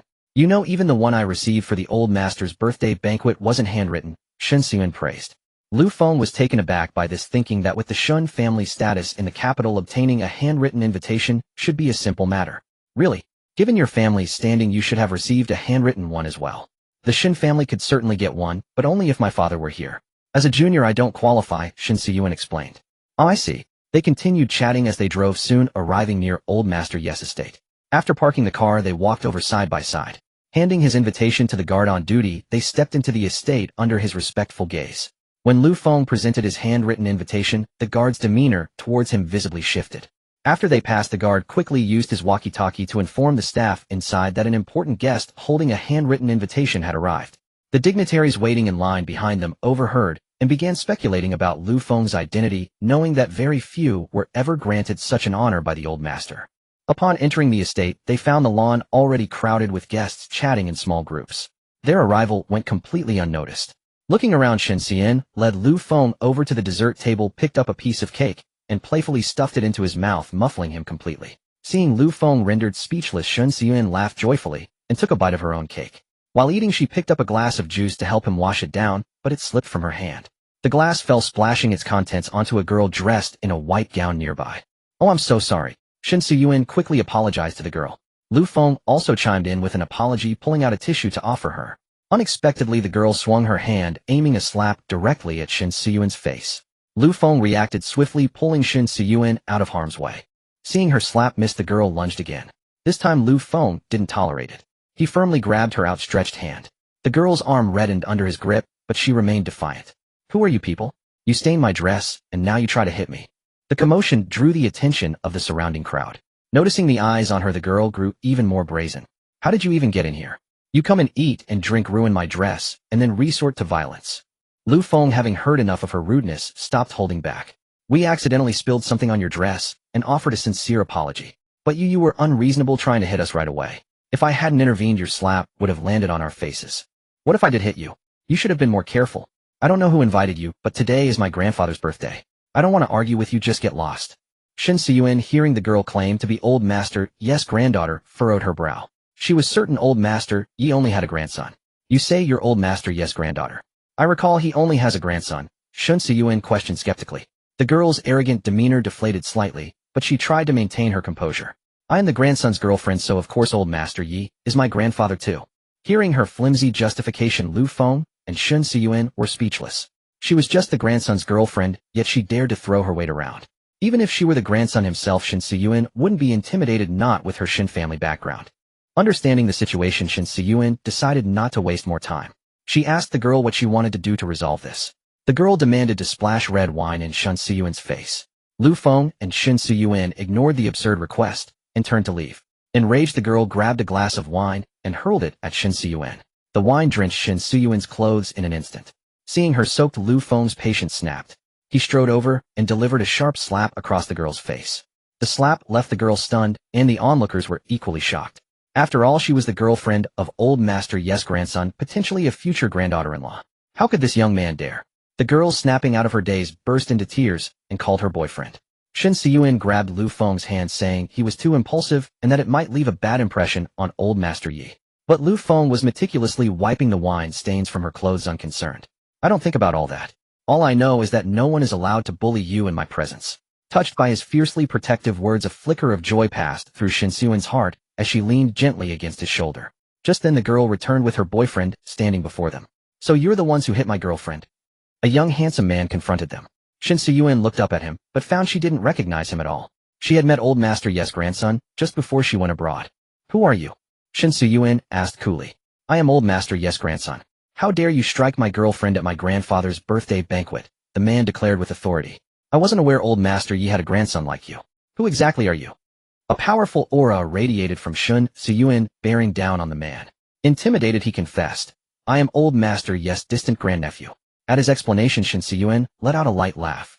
"You two wait here. He'll call Yi Fan and have him come to deal with you both." Panic seized the man at the mention of her calling Yi Fan. But with so many people around, he couldn't do anything but stand there silently praying. She didn't actually know Yi Fan. His hopes were short-lived. About 2 minutes after Xianyun ended her call, a handsome man walked over.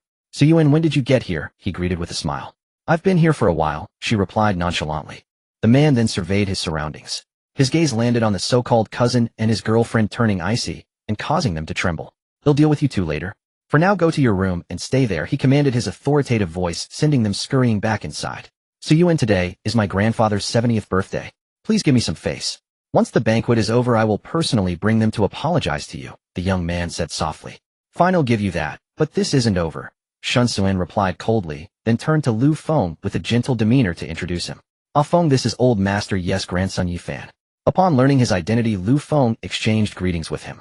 Xianyun then added, "Yi Fan, he holds a handwritten invitation from your grandfather." Yi Fan was taken aback. He had assumed Lu Feng was just a tag-along with Xianyun, someone to be politely dismissed. But now he couldn't afford any negligence. Hello. My apologies for the poor hospitality earlier," Yi Fan said, his attitude doing a complete 180 as he greeted Lu Feng with great enthusiasm. The sudden shift caught Lu Feng off guard, and he could only awkwardly exchange pleasantries. They parted ways only when Yi Fan was called away for other matters. "Do people from these families always switch their attitudes so quickly?" Lu Feng asked curiously. "Yes. No one born into a great family is truly incompetent. Take the young master of Chinda Group, for example. What you see is only what he wants you to see, Xianyun explained to him. Indeed, the brainless young masters described in novels are all fake. How could someone who truly stands out in a family be so foolish? Lu Feng echoed. Just as they were about to continue their conversation, Lu Feng heard someone call his name. Wondering who could be addressing him at such an occasion, he saw the old patriarch of the Tianyu group approaching. Xiao Feng, it's been a long time, the old man said with a warm smile. Indeed, it's been a while, sir, Lu Feng replied politely. The two then stood together and chatted. The old man even asked Lu Feng who the girl beside him was, and whether she was his girlfriend, leaving Lu Feng at a loss for words. In the end, Xianyun introduced herself, saving Lu Feng from the awkward situation. Upon hearing that Xianyun was from the Shun family of the imperial capital, the old man dared not probe further, as the Shun family was beyond his scrutiny. It's been so long, and you still haven't come to visit this old man. The old man changed the subject, feigning a complaint. Please forgive me, I've been truly swamped. As you know, I've been burdened with worries over the branch office, Lu Feng offered as an excuse. In truth, he had never paid any attention to the Ferrari branch affairs. Chun Qian handled everything alone. He had spent his days happily with Lu Yanran and the others. The old man expressed understanding upon hearing this. They chatted for a while longer before the old man parted ways to meet his old friends. That gentleman, just now if I'm not mistaken, was the former chairman of Tianyu Group, one of the old conglomerates in Magic City. Do you know him? Xianyun asked curiously. I happen to hold some shares in Tianyu Group, so we're acquainted. Xianyun clapped her hands upon hearing this. Ah, Feng, you're amazing. You even have shares in Tianyu Group. What else are you hiding from me? Nothing much, just some shares in Tianyu Group and Ferrari, plus being the president of Ferrari's Asian branch. I'm also neighbors with old Master Yi. He sent me the invitation because I bought Xianyun Manor, Lu Feng said with a smug look. Xianyun was stunned by Lu Feng's words. Are you saying that Ferrari's sudden move to Magic City was because of you? You're Ferrari's Asian president. You bought Xianyun Manor. And you're also a shareholder of Tianyu Group, she said in disbelief. Yes, Lu Feng said, secretly pleased at her shock. So are you surprised? Humph. You're not lying to me, eh? No, why would I lie to you? Didn't the old chairman of Tianyu just come over? And we just talked about the Ferrari branch. Oh right, the branch was built by Tianyu Group, Lu Feng explained, again seeing her skepticism. Ah, Feng, I want to ask how you did it. I just want to know if it's safe. I don't want you in danger. The look of worry on her face showed her genuine concern. What Lu Feng had accomplished seemed too fantastical, and she feared someone might be using him as a scapegoat. Seeing her concern, Lu Feng took her hand and assured her that he was completely safe and had done nothing illegal. As for his sudden wealth, he promised he would tell her in due time. Since Lu Feng insisted, Xianyun didn't press further. After all, everyone has their secrets. At around 8 in the evening, old Master Yi finally made his appearance, and with his arrival the birthday banquet reached its climax. Xianyun pulled Lu Feng along to offer their birthday wishes. Grandpa Yi, may you live as long as the southern mountains and be as blessed as the eastern sea, Xianyun said. Xianyun, you're here, the old man said warmly upon seeing her. How could I miss your grand birthday celebration? Xianyun replied with a smile. So you're Mr. Lu. Truly young and promising, the old man said, looking at Lu Feng. I wouldn't dare. My achievements are nothing compared to yours, sir, Lu Feng replied humbly. Haha, don't be so modest. Old man Li Yunfeng told me you did him a great favor before, the old man said with a chuckle. Lu Feng was puzzled that the old man knew old Master Li. Perhaps sensing his confusion, old Master Yi explained that he had known old Master Li since his time in office. They were old acquaintances. After speaking with Xianyun and Lu Feng, old Master Yi, assisted by a servant, went to greet the other guests, as he was the star of the evening and couldn't stay by their side. The banquet lasted late into the night, finally concluding when the old man could no longer stay awake. Xianyun and Lu Feng bid him a final farewell and left. After they had gone, old Master Yi summoned his grandson Yi Fan. Xiao Fan, what are your thoughts on this, Lu Feng? The old man asked, seated on the sofa. Grandfather, I don't know much about this Lu Feng. His background check is unremarkable. His parents are deceased, he was raised by his uncle, and he behaved like an average person through university, Yi Fan said respectfully. An average person? An average person couldn't have acquired Ferrari's shares. As far as I know, Ferrari sold off its shares due to the new energy shift, drawing a frenzy from European capital giants. Yet in the end it was this Lu Feng who ended up with them. Do you still think he's just an ordinary man? Old Master Yi's voice was imposing. I find it strange too, but there was no prior wind of him. It's as if he appeared out of thin air, Yi Fan said. Alright, don't overthink it. I never expected the mysterious owner of Xianyun Manor to be so young and seemingly close to the Shin girl, old Master Yi said calmly. Then what do you suggest? Yi Fan asked cautiously. He had always been afraid of his grandfather, whose decades of official authority were overwhelming. You must build a good relationship with him. You're of similar age, so you'll have common ground. Understood, the old man instructed. Yes, I understand. If there's nothing else, I'll take my leave, Yi Fan agreed. Seeing Yi Fan eager to escape, the old man grew irritated. All you know is fun racing around every day? Can't you give me some peace of mind? Yi Fan dared not talk back to his grandfather's scolding and could only endure it until the old man finally stopped after a long while. Only then did Yi Fan slink away. Watching Yi Fan leave, the old man slowly stood by the window and muttered to himself, "Today, under the guise of a birthday banquet, I gathered so many dignitaries, even the current head of Magic City sent his blessings. It all seems glorious, but once this old man pass away, who will be left to help the younger generation of my family? And this mysterious Lu Feng, who exactly is he? Is he a product of the Shen family, or a figurehead pushed forward by another force?" The old man stood with these questions for a long time. Meanwhile, outside, Xianyun was bidding farewell to Lu Feng. "Feng, I have to go back to the imperial capital," Xianyun said, gazing at him affectionately. "Must you leave now?" "Yes. If not for the old master's birthday, I would have returned long ago." "All right, wait for me in the capital. They'll come find you soon. Take care of yourself while I'm away. Call me if you encounter any problems you can't solve." "Okay, you take care of yourself too, and wait for me." With the closing of the car door, Xianyun departed. "Fuyao, I love you. Wait for me. I will stand before you with pride." Lu Feng suddenly shouted loudly at the receding car. Inside the car, Xianyun was already sobbing uncontrollably. "I will wait for you, Feng. I will always wait for you."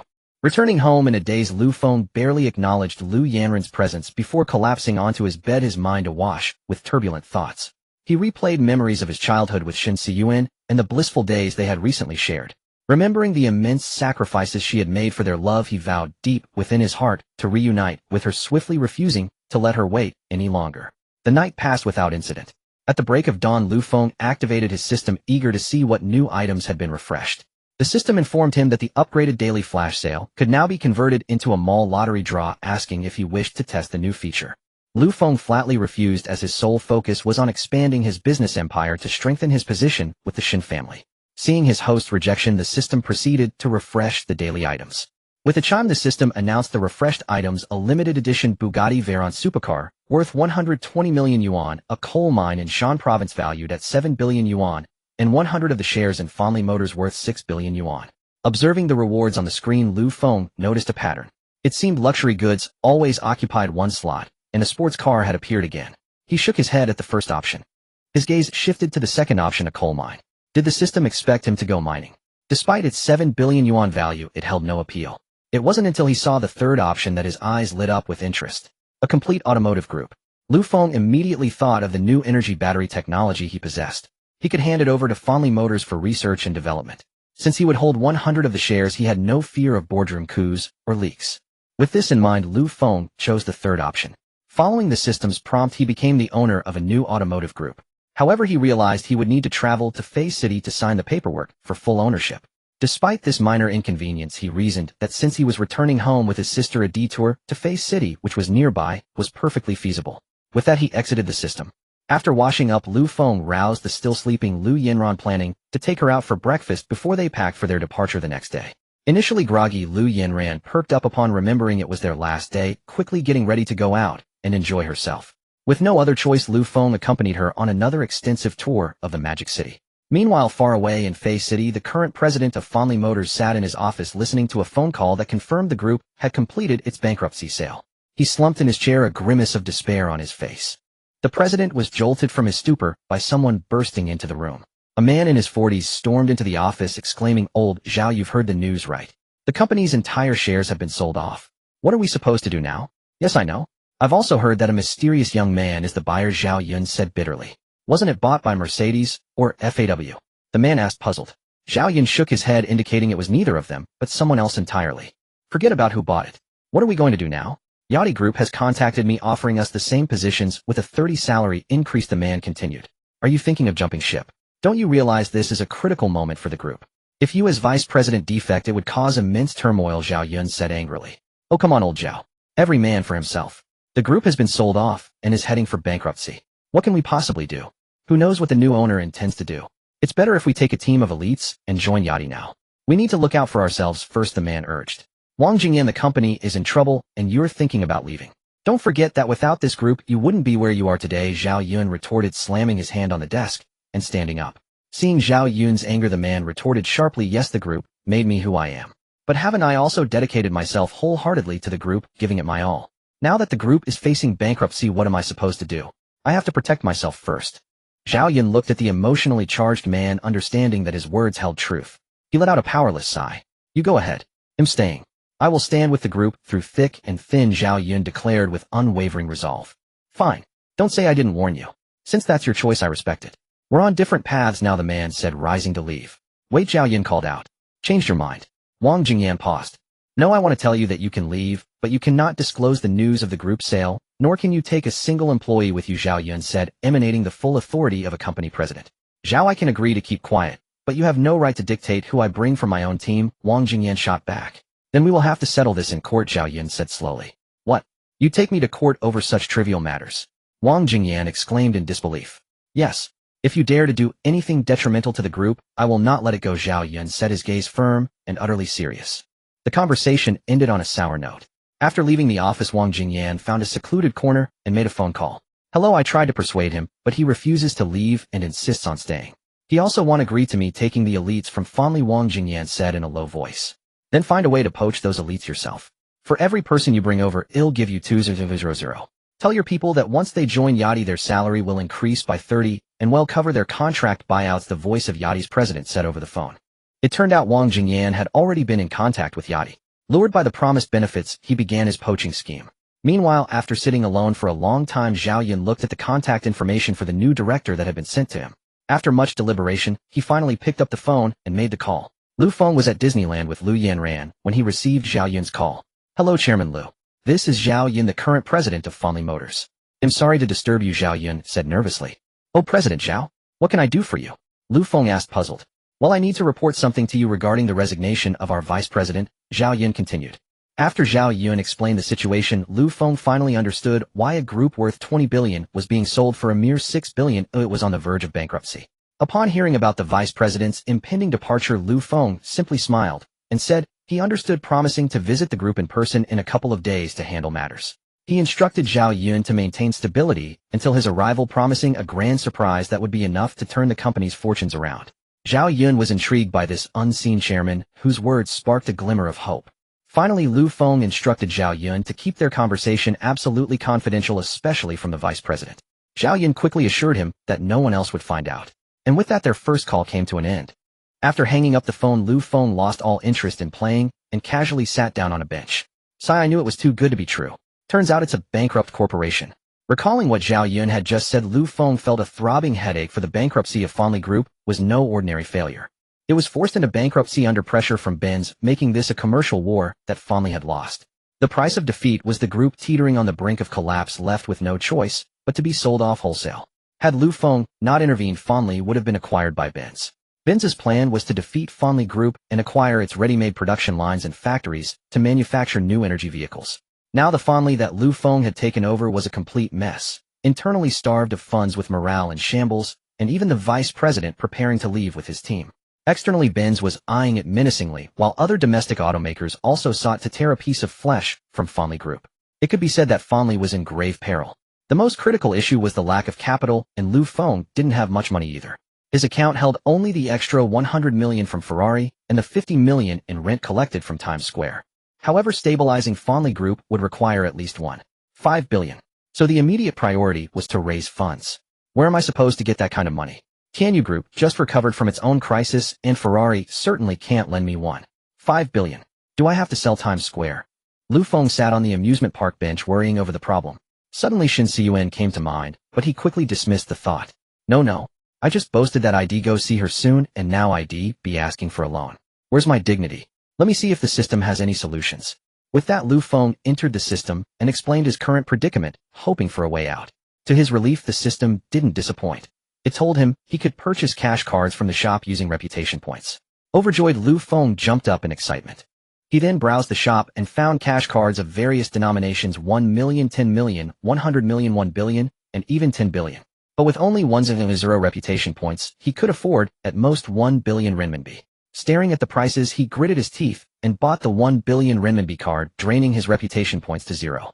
After settling everything, he exited the system and immediately received a notification that 1 billion yuan had been credited to his bank account. Seeing the message, Lu Feng let out a long, relieved sigh. With money, no problem was insurmountable. Combined with the new energy technology in his hands, revitalizing Fenli was well within reach. After spending a day at Disneyland, Lu Yanran officially concluded her graduation trip. Without lingering, the two drove back to Guanlan International. Since they were departing the next day, they needed to pack their luggage that evening to avoid any delays. Brother, I've had such a great time with you. I don't want to go back, Lu Yanran said while packing her bags. Haha, if you're happy, just come again anytime. I've kept a room for you. You're welcome whenever, Lu Feng chuckled, gently tapping her nose. Hee, thanks brother. It took about half an hour for Lu Yanran to finish packing. With everything sorted, the two retreated to their own rooms to rest, as they had a long drive ahead the next day. The night passed without a word. At dawn, Lu Feng rose early and roused Lu Yanran from her slumber. After a quick breakfast, they set off on their journey home. Their hometown was in province roughly 400 kilometers from Modu. Close enough, yet far enough. The car sped along the highway, and after 2 hours they finally arrived at their destination, Xianyun. Gazing at the familiar scenery outside the window, Lu Feng couldn't help but recall memories of his childhood, for it had been 4 years since he last returned home. The car soon pulled into the neighborhood. Seeing it unchanged, Lu Feng felt a pang of nervousness, the anxiety of approaching home, and hesitated to go upstairs. It was Lu Yanran who finally pushed him forward. Even then he lingered at the door, unable to knock, unsure of what to say. Unable to bear it any longer, Lu Yanran rapped on the door for him. Click. The door swung open, revealing a woman in her 40s. Years of hard work had etched faint crow's feet at the corners of her eyes, yet her thick, glossy short hair remained jet black. Her eyes, beautiful, double-lidded ones, were bright and delicate, and her face bore a mature grace. The woman's first glimpse of Lu Feng at the door made her rub her eyes frantically, afraid she was mistaken. She looked again, still hardly daring to believe it, until Lu Feng called out, "Aunt." Instantly her eyes welled up, and she threw her arms around him, sobbing. Between tears she kept saying, "My child, you've suffered so much." At that moment Lu Feng could no longer hold back his emotions, and wept in her embrace. Watching the scene, Lu Yanran couldn't help but shed tears as well. What's going on? Why did it take so long to open the door? A voice suddenly called from inside. A bespectacled, slightly stout man emerged. His first sight of Lu Feng left him stunned too. Hastily he took off his glasses, wiped them, and put them back on. Is that Xiao Feng? Hearing her husband's words, the woman released Lu Feng from her embrace and turned to the man, saying, "It is Xiao Feng who's come back, old man." At those words the man's eyes reddened instantly. Seeing the familiar figure, Lu Feng dropped to his knees with a thud and kowtowed 3 times. The middle-aged man rushed over to pull him up, and the woman hurried to help as well. "Uncle and him home," Lu Feng said, emotionally, still kneeling. "Oh my dear boy, what are you doing? Get up quickly. The floor is so dirty," the woman urged, tugging him to his feet. "Yes, why kneel? Come inside and talk," the middle-aged man added. Lu Feng rose to his feet and, accompanied by his aunt, stepped into the home he had left 4 years ago. Gazing at the familiar decor and the family portrait of Feng hanging on the wall, he felt tears threatening to fall once more. Upon entering, his aunt urged him to sit while she went to air his bedding. Since Lu Yanran and her brother had returned secretly to surprise the couple without prior notice, his uncle was unaware of Lu Feng's homecoming. Seated on the living room sofa, Lu Feng began to endure his uncle's scolding. The elder reproached him for not coming home during his 4 years of university, for not thinking of them, and for refusing the money they had transferred, insisting that Lu Feng treated him as an outsider. Listening to his uncle's ceaseless murmuring, Lu Feng felt not a trace of annoyance, but instead a wave of warmth. It reminded him of childhood, when after causing trouble his uncle would mutter, endlessly urging him to behave and study hard. After a while, his aunt, having finished airing the bedding, joined the reproachful session, with Lu Yanran adding fuel to the fire. Thus the family of 4 chatted until nearly dusk before reluctantly stopping. His aunt proposed going to the market to buy ingredients and prepare a feast for Lu Feng, especially his favorite childhood dish, sweet and sour spare ribs. Lu Feng initially suggested dining out to spare his aunt the effort, but she insisted, and he had to agree. He then offered to accompany her to the market, so his uncle stayed home to prepare the side dishes, while his aunt took Lu Feng and Lu Yanran shopping. It was just like old times. Whenever his aunt went grocery shopping, Lu Feng and Lu Yanran would trail behind her, hoping to buy snacks. As Lu Feng followed his aunt through the neighborhood, she was in exceptionally high spirits, greeting everyone she met and introducing Lu Feng to them. Because his aunt's family had lived in this neighborhood for many years, many people remembered Lu Feng, though after 4 years away they could no longer recognize him. Thanks to his aunt's introductions along the way, the entire neighborhood soon learned that the mischievous but helpful little boy had returned. "Boss, give me one of these geese. He'll make soup with it," his aunt said to the vendor. "Big sister, what special guest have you got today that you're being so generous?" the vendor teased with a smile. His aunt pointed at Lu Feng and replied, "My child is back. How can I not treat him well?" Lu Feng was deeply moved by his aunt's words. Soon the goose was prepared, and his aunt led her 2 followers to the next stall. They visited so many stalls that Lu Feng and Lu Yanran's hands were full before she finally stopped. Finally, after all the shopping was done, the three were about to head home when his aunt, walking ahead, spotted a vendor selling sugar-coated hawthorns. She hurried over and bought 2 sticks for them, instructing them to eat only after dinner, as if Lu Yanran and Lu Feng were still little children. The 3 of them walked home under the evening sunset, enjoying the cool breeze, chatting and laughing. From a distance, they looked like a beautiful, heartwarming painting. Upon arriving home, his aunt and uncle bustled about in the kitchen, while Lu Feng tried to help, but was gently refused by the old couple. With nothing to do, Lu Feng retreated to his room, the one his aunt and uncle had kept specifically for him. The room was spotlessly clean and well ventilated, free of any musty smell despite being used for 4 years. Seeing the freshly made bed his uncle had prepared, Lu Feng's nose tingled with emotion. Yes, my aunt and uncle have treated me like their own since childhood, even doting on me more than their own daughter Yanran. Now at last I can properly repay them and let them take a well-deserved rest, Lu Feng thought as he lay on the bed. Unconsciously lulled by the sun-drenched scent of the quilt, Lu Feng fell asleep. In his dream, he was a child again, enjoying the boundless affection of his aunt and uncle alongside Lu Yanran. Knock, knock, knock. Brother, what are you doing? Are you asleep? Get up, dinner's ready. Lu Yanran called from outside the door. Hearing Lu Yanran's voice, Lu Feng immediately opened the door. Little Feng, hurry up and come eat. I've made your favorite sweet and sour spare ribs and cola chicken wings, his aunt called out as she took off her apron.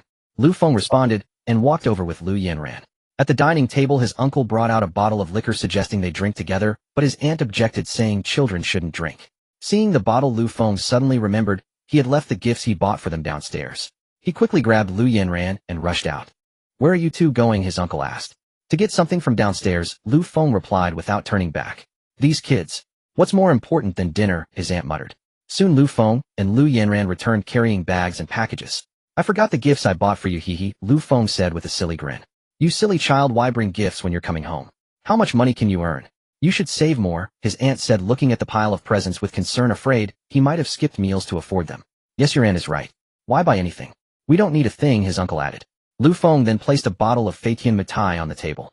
Seeing the mitai, his uncle started grumbling again, saying Lu Feng didn't know how to manage money and wasted it on such expensive liquor. Seeing her parents' distressed expressions, Lu Yanran explained on Lu Feng's behalf. After hearing about the great achievements he had already made, the old couple initially expressed disbelief, but after Lu Feng's repeated assurances, they finally believed him. Little Feng, you haven't done anything illegal, have you? His uncle asked, still uneasy. That's right.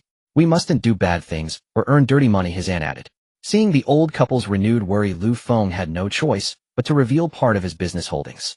When they learned that Lu Feng was now a shareholder in a conglomerate worth tens of billions, the old couple immediately searched for the Xianyun group he mentioned on the internet. Finding Lu Feng's name on the list of shareholders displayed on Baidu, his uncle wept with joy, declaring that the Lu family had finally produced a great figure.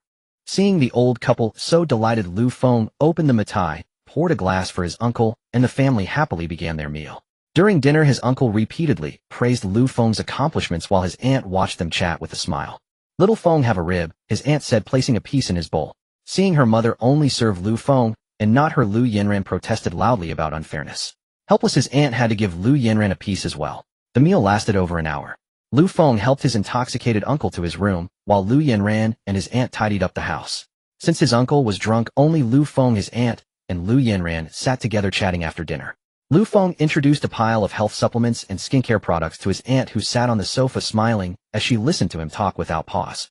That night, a small house of less than 100 square meters gave Lu Feng a feeling that no grand villa could ever provide. Indeed, nothing can replace the bonds of family.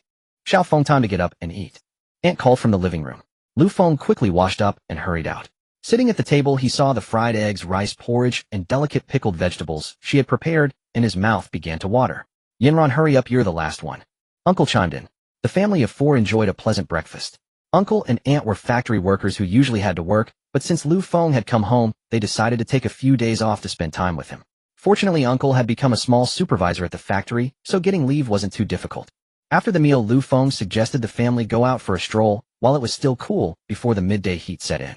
The idea of going out thrilled Lu Yanran.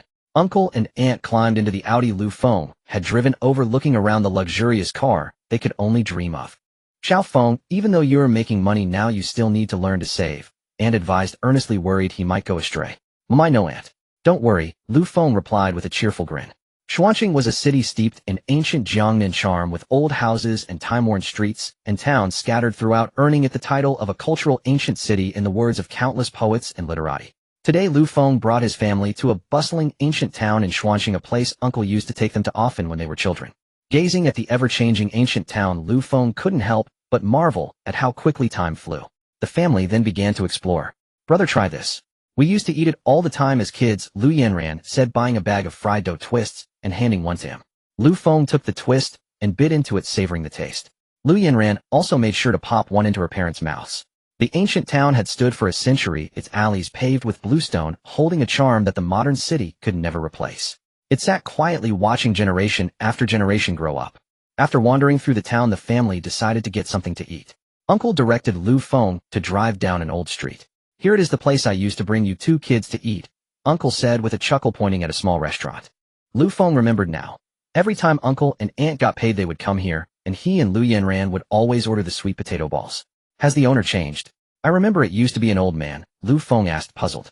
"That old man retired a couple of years ago. His son took over and explained." "Let's order first," Uncle said, picking up a handwritten menu that looked like it had seen better days and handing it to Lu Feng. "Brother, I want the sweet potato balls and lotus root stuffed with sticky rice." Xianyun blurted out. "All right, I'll order those for you," Lu Feng said, jotting down a few dishes and passing the menu to Uncle. Seeing that Lu Feng hadn't ordered much meat, Uncle and Aunt added a couple of meat dishes to the list. "You young folks need to eat meat," Aunt said gently. After about 10 minutes, the dishes started arriving. The first was the sweet potato balls that Lu Feng had been craving for years. He picked one up, popped it into his mouth, and savored it slowly. It still tasted like his childhood. Throughout the meal, Uncle and Aunt kept piling food onto Lu Feng's plate, telling him to eat more, and that he looked thin from living away from home. In the eyes of every elder, a child who returns home is always too thin, for they worry and fear their loved one isn't doing well out in the world. After lunch, Uncle suggested they go home to rest, as it was summer, and the midday heat was no time for sightseeing.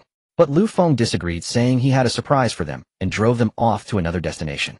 The car pulled up in front of a real estate sales office. Lu Feng led his puzzled uncle and aunt inside. A saleswoman immediately greeted them warmly. "Welcome. What type of property are you interested in?" It only dawned on Uncle and Aunt amidst the saleswoman's enthusiastic introduction that Lu Feng was here to buy a house. Seizing a moment when the saleswoman went to get water, they whispered, urgently asking him why he wanted to buy a house now. Lu Feng had intended to buy it for them, but fearing they'd refuse, he lied and said it was a wedding home he was preparing for himself, and he wanted them to help him look it over. To his surprise, Uncle and Aunt were displeased.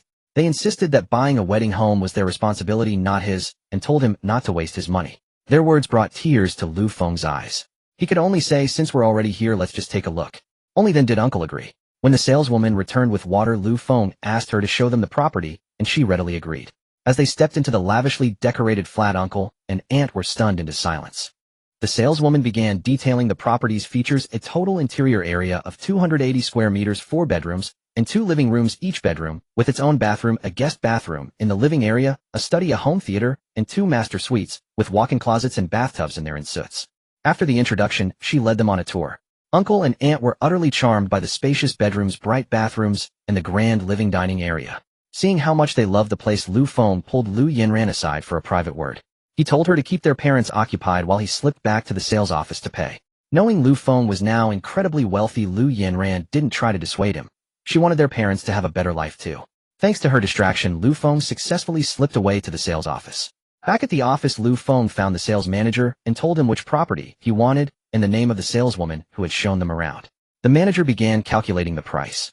Lu Feng made a point of mentioning the saleswoman's name to ensure she got credit for the sale and her commission.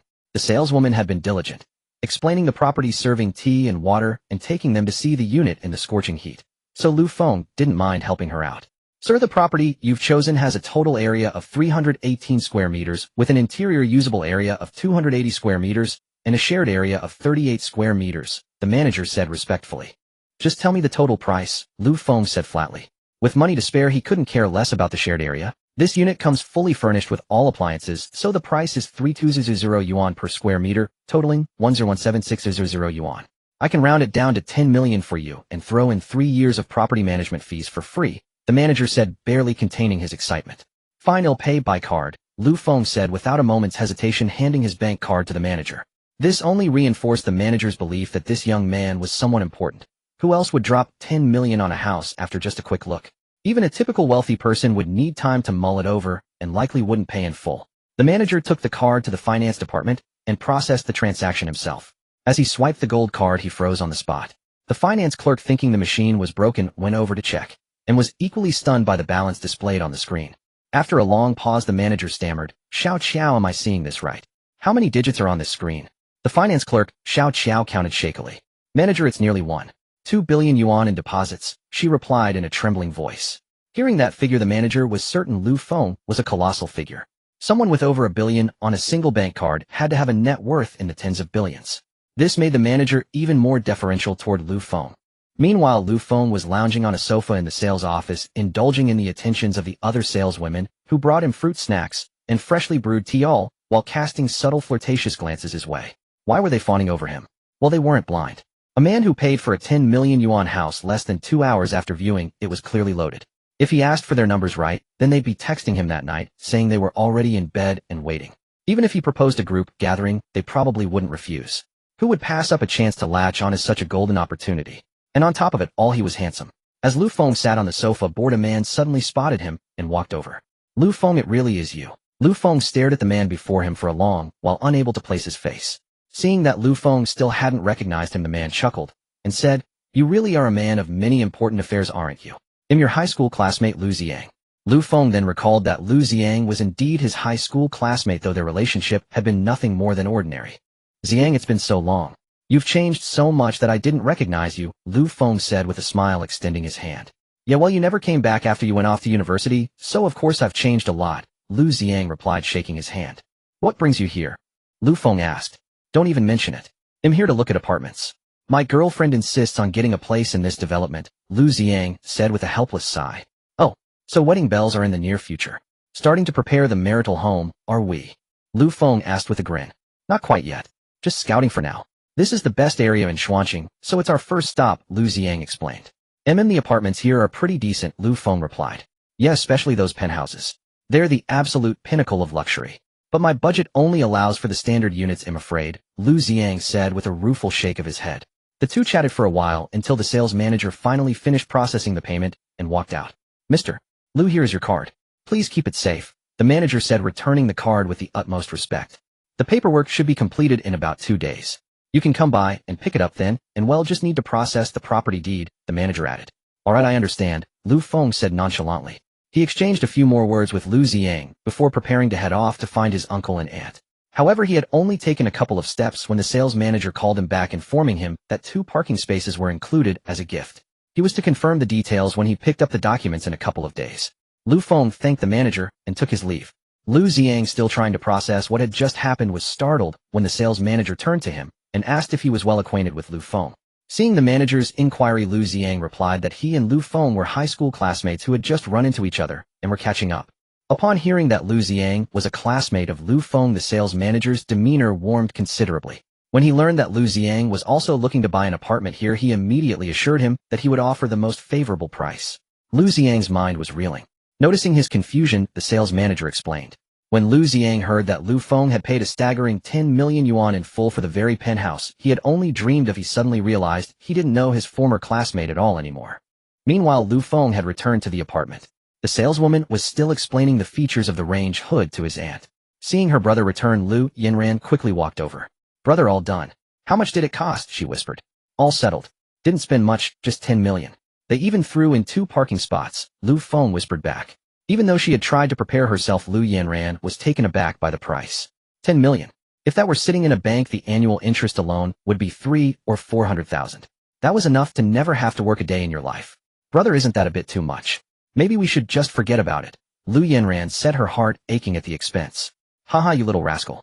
If I've earned money, who else am I supposed to spend it on if not uncle and auntie? Besides, it's just an apartment. The debt of gratitude I owe uncle is something I could never repay in this lifetime," Lu Feng said with a laugh. Despite Lu Feng's reasoning, Lu Yanran still felt a pang of regret, believing her brother had worked hard for his money. Seeing she was about to protest again, Lu Feng ruffled her hair and told her that since it was already bought, she should just settle in and enjoy it. Only then did the young girl fall silent. Just then the uncle, who had been inspecting the dishwasher, noticed Lu Feng and asked where he had gone. Lu Feng brushed it off with a casual excuse, and his uncle didn't pry further. Meanwhile, the aunt had started asking the saleswoman for the price, intending to buy the apartment for Lu Feng. Overhearing this, Lu Feng quickly rushed over, grabbed the saleswoman, and pulled her out of the room. He shot Lu Yanran a look, and she gave him a reassuring okay sign.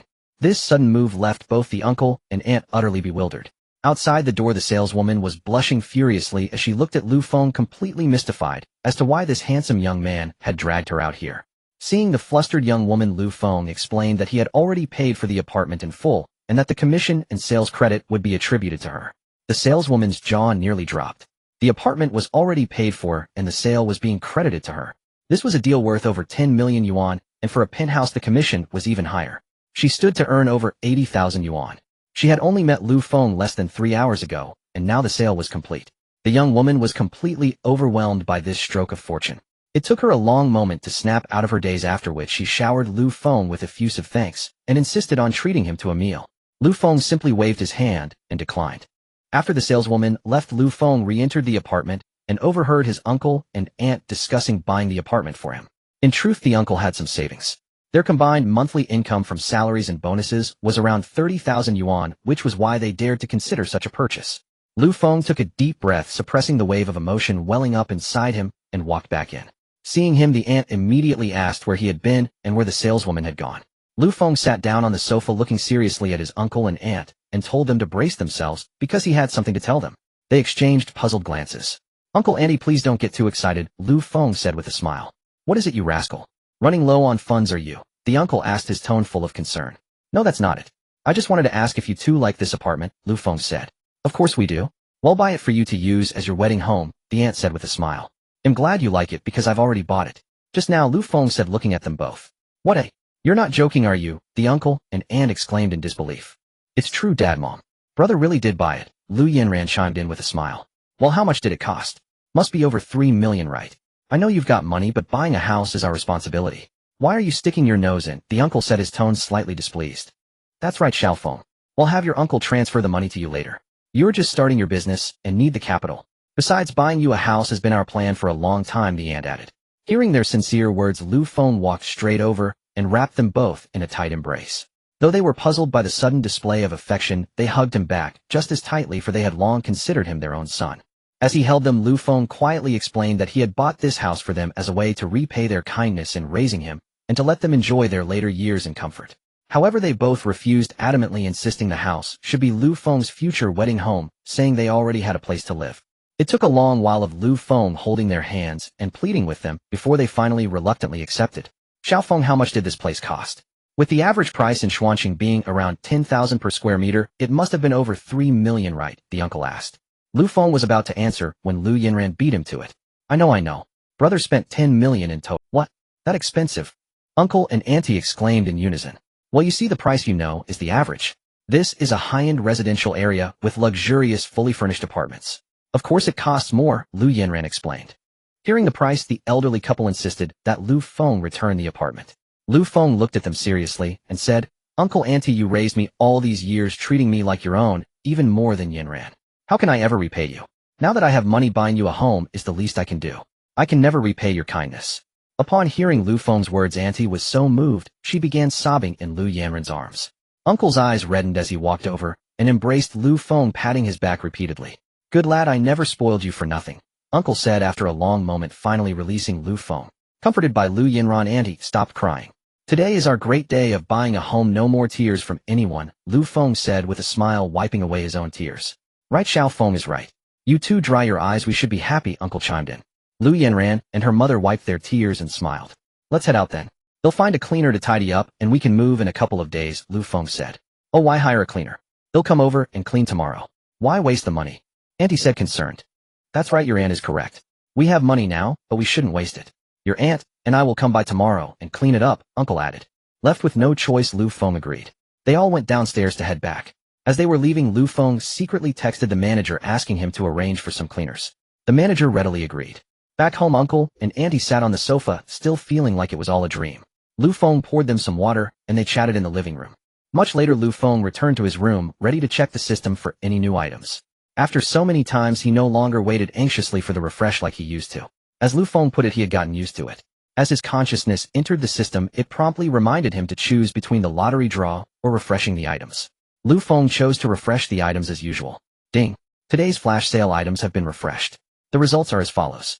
A set of 12 Rolex watches valued at 20 million yuan, a 3 billion yuan cash card valued at 3 billion yuan, and one mall lottery draw priceless. And what's this? What's the deal with the third one? Lu Feng asked. The second-level system can refresh its own inherent products such as reputation points, lottery chances, special skills, and so on, the system explained emotionlessly. Oh right, I almost forgot. I've used up all my reputation points. How do I earn more? Lu Feng asked again. Reputation points are related to the host's personal wealth and standing. Currently, the host can produce 100 reputation points daily, the system explained. Okay, got it. Lu Feng nodded, then selected the 3 billion yuan cash card and exited the system. Lu Feng was planning a trip to Fei City soon anyway. With this 3 billion plus, his original 1 billion plus, the funding issues for Fonley Group would be completely resolved. Speaking of which, isn't the system supposed to refresh characters? I haven't seen that option in ages. The odds must be terribly low, Lu Feng mused. He had been longing for personal guards and the like. Unlike Lu Feng, who was resting in bed, Uncle and Auntie went out to the market to buy groceries, planning to cook a delicious meal for him. After shopping, they started preparing dinner in the kitchen. Soon 6 dishes and a soup were ready, and they called Lu Feng to eat. Hearing Uncle's call, Lu Feng quickly got up from bed and went to the living room where he saw them waiting for him. He then knocked on Lu Yanran's door to call her for dinner. After dinner, Lu Feng discussed with Uncle and Auntie that they could move in once the cleaning was done. They agreed, but upon learning that Lu Feng had still secretly hired cleaners, they couldn't help but gently scold him. The night passed without incident. Early the next morning, Lu Feng woke Lu Yanran up, and they hurried out without breakfast. What's the rush, brother? I'm so sleepy. Why did you wake me up so early? Lu Yanran yawned as she sat in the car. We need to buy things for the new house. Let's get them now so they don't have to move everything from the old place, Lu Feng said. Hearing they were going shopping, Lu Yanran perked up immediately and declared that her new room needed a makeup vanity. Lu Feng grandly told her she could buy whatever she wanted. Soon they drove to the largest home furnishing mall in Xian City. Although the new apartment came with most things, they still lacked small items and daily necessities. Things like quilts, bath towels, and face towels were missing, so Lu Feng brought Lu Yanran out early to shop. They first went to the furniture section to pick a vanity for her. She quickly chose a white and blue dressing table, and Lu Feng gave the delivery address for the afternoon. Next they went to the household goods section, picking up essentials like towels, bath mats, and slippers. Finally, Lu Feng selected several down comforters and arranged for them to be delivered in the afternoon. By noon, Lu Feng and Lu Yanran grabbed a quick bite on the street and headed to the new home. As they arrived downstairs, the delivery driver was already waiting. Lu Feng led the driver upstairs, and with his help, all the items were soon brought up. Lu Feng tipped the driver 500 yuan, who left happily. All right, now it's our turn. Let's give them a surprise tonight, Lu Feng said to Lu Yanran. With that, they began arranging the new home, quickly placing the daily necessities in their proper spots. Since the cleaners hired by the sales manager had already cleaned the place overnight, it took less than 2 hours to set up all the household items, making it ready for move-in. After resting on the sofa for a bit, Lu Feng called the hotel to order a feast, planning to have Uncle and Auntie over to celebrate that evening. With everything prepared, Lu Feng had Lu Yanran wait for the hotel delivery while he went back to pick up Uncle and Auntie. Uncle opened the door. Lu Feng called out from outside. Hearing the commotion, his uncle came over and opened the door for him. You rascal, where have you been all day? You and Yanran have been nowhere to be seen, his uncle asked curiously. Can't say. It's a surprise for you, Lu Feng said mysteriously. What's all this secrecy about, Xiao Feng? His aunt chimed in, intrigued by the conversation. Come on, you'll find out when we get there, he said, leading them downstairs. Though puzzled, his uncle and aunt followed along cheerfully. Soon the car arrived at Tanyuan, the newly purchased house. Seeing they were at Tanyuan, his uncle asked curiously why they had come here, noting that none of their belongings from home had been moved in yet, so they couldn't stay. Without explaining, Lu Feng parked the car and led them upstairs. As the door swung open, Lu Yanran jumped out, firing a party popper simultaneously. Welcome, Mom and Dad, to your new home, she announced with a bright smile. Before his uncle and aunt could grasp what was happening, Lu Feng explained that he and Lu Yanran had spent the entire day preparing the new home, which was now fully furnished and ready for immediate occupancy. Overwhelmed by the gesture, his uncle and aunt were deeply moved. Suddenly remembering something, his aunt exclaimed, "Oh, I need to hurry and buy groceries and seasonings for dinner." Lu Yanran, hearing this, took her mother's hand and led her to the dining room, where dishes were already elegantly arranged. She explained that Lu Feng had prepared everything in advance, and his aunt praised him for being so mature. The family then enjoyed their first delightful meal together in the new home. As his aunt carried the dishes to the kitchen to wash them, Lu Yanran stepped in, placing the dishes into the dishwasher, and then teaching her mother how to use the various modern appliances. Although Lu Yanran couldn't cook, being young, she quickly grasped the new gadgets. Soon, with her guidance, his aunt figured out all the high-tech kitchen equipment. Meanwhile, in the living room, Lu Feng told his uncle he would be traveling to Fei City the next day for some company matters. His uncle simply advised him to drive carefully and stay safe. After chatting for a while longer, Lu Feng retreated to his room and opened the system to make his daily choice. His luck seemed poor today as the best option was a Patek Philippe watch set worth 65 million. Having made his choice, Lu Feng drifted off to sleep. In contrast, his uncle and aunt, lying in their new room, found sleep elusive. They sat up reminiscing about the past, sharing amusing anecdotes from Lu Feng and Lu Yanren's childhood, until late into the night, still in disbelief that they now resided in a home worth 10 million. The night passed without incident. After a breakfast prepared by his aunt the next morning, Lu Feng drove off. Meanwhile, at Fenli Group, chaos had erupted. Ever since Xianyun and Wang Jingyan had a falling out, Wang Jingyan, enticed by benefits from Yachty, had been persuading his subordinates to defect with him. However, aside from his loyal inner circle, few were willing to follow him without knowing the company was on the brink of bankruptcy. When Xianyun learned from his secretary that Wang Jingyan was actively poaching employees, he was furious. He had explicitly told Wang Jingyan he was free to leave, but not to recruit others. Enraged, Xianyun immediately summoned Wang Jingyan to his office. "Wang Jingyan, what do you think you're doing?" Xianyun slammed the desk in anger. "Old Zhao, I haven't done anything. Why are you so upset?" Wang Jingyan retorted dismissively. "Do you have any idea what impact your poaching is having on the company? I just told the staff I was leaving and they volunteered to come with me. The company truly made a mistake hiring you. Zhao, I'm warning you, don't talk nonsense. You're in deep trouble yourself, so don't begrudge me a better future." Their heated argument echoed through the office, frightening the employees passing by. Moments later, the office door burst open.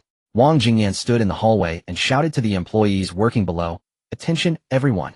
The company is bankrupt and has been sold off. President Zhao has been hiding this from you. I couldn't bear to see you lose your jobs, so I've arranged opportunities with Yachty Group. Anyone willing to follow me, go file your resignation immediately. This opportunity won't come again after today."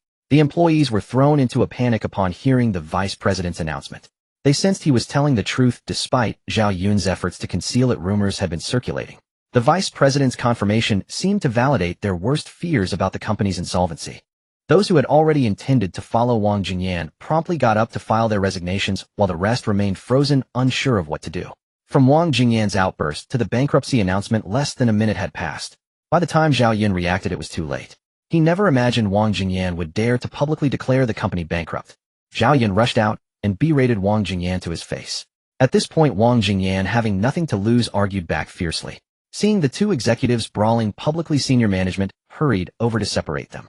Too preoccupied to continue arguing, Xianyun quickly pulled out his phone connected to the company's communication system and addressed everyone. "Don't believe what was just said. The company is not bankrupt. We've merely changed our chairman.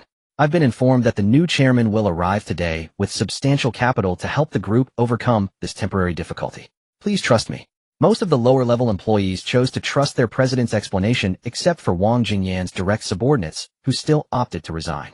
Senior executives privy to more information were more divided, with nearly a quarter of them choosing to follow Wang Jingyan to Yachty. "Wang Jingyan, expect a lawyer's letter," Xianyun said bitterly after making the announcement. Seeing nearly a quarter of his executives siding with Wang Jingyan only fueled his anger, and he berated them for their disloyalty. Wang Jingyan burst into laughter at these accusations. "President Zhao, people die for wealth, birds die for food. The company is bankrupt. Why should we stick around?" he sneered. As Xianyun moved to retort, Wang Jingyan spoke up again, louder this time. "Isn't the new chairman arriving today? Perfect. Hey, race my resignation letter ready for his signature." He then instructed the executives and employees preparing to join him to have their resignation letters ready so the new chairman could sign them all at once. Just as Xianyun was about to intervene, his phone rang. Seeing it was Lu Feng, he answered hastily. Upon learning that Lu Feng had arrived, Xianyun was so overcome with relief, he nearly wept, rushing downstairs to greet him. Watching Xianyun hurry away, Wang Jingyan sneered in contempt. He knew the company's dire state. Even with a new owner, stabilizing the chaos would require at least $1 billion or $2 billion, and turning a profit would demand $4 to $5 billion. Let's see how this new chairman handles the current crisis. With all these resignations, he'll probably be crushed. Spending all that money to buy a company on the verge of bankruptcy. I'd be devastated too, Wang Jingyan mused with smug satisfaction. As Wang Jingyan reveled in schadenfreude, the elevator doors in the distance slid open. Xianyun respectfully escorted a young man out. Lu Feng had arrived. Seeing Lu Feng approaching relentlessly, Wang Jingyan felt an inexplicable flutter of panic in his heart.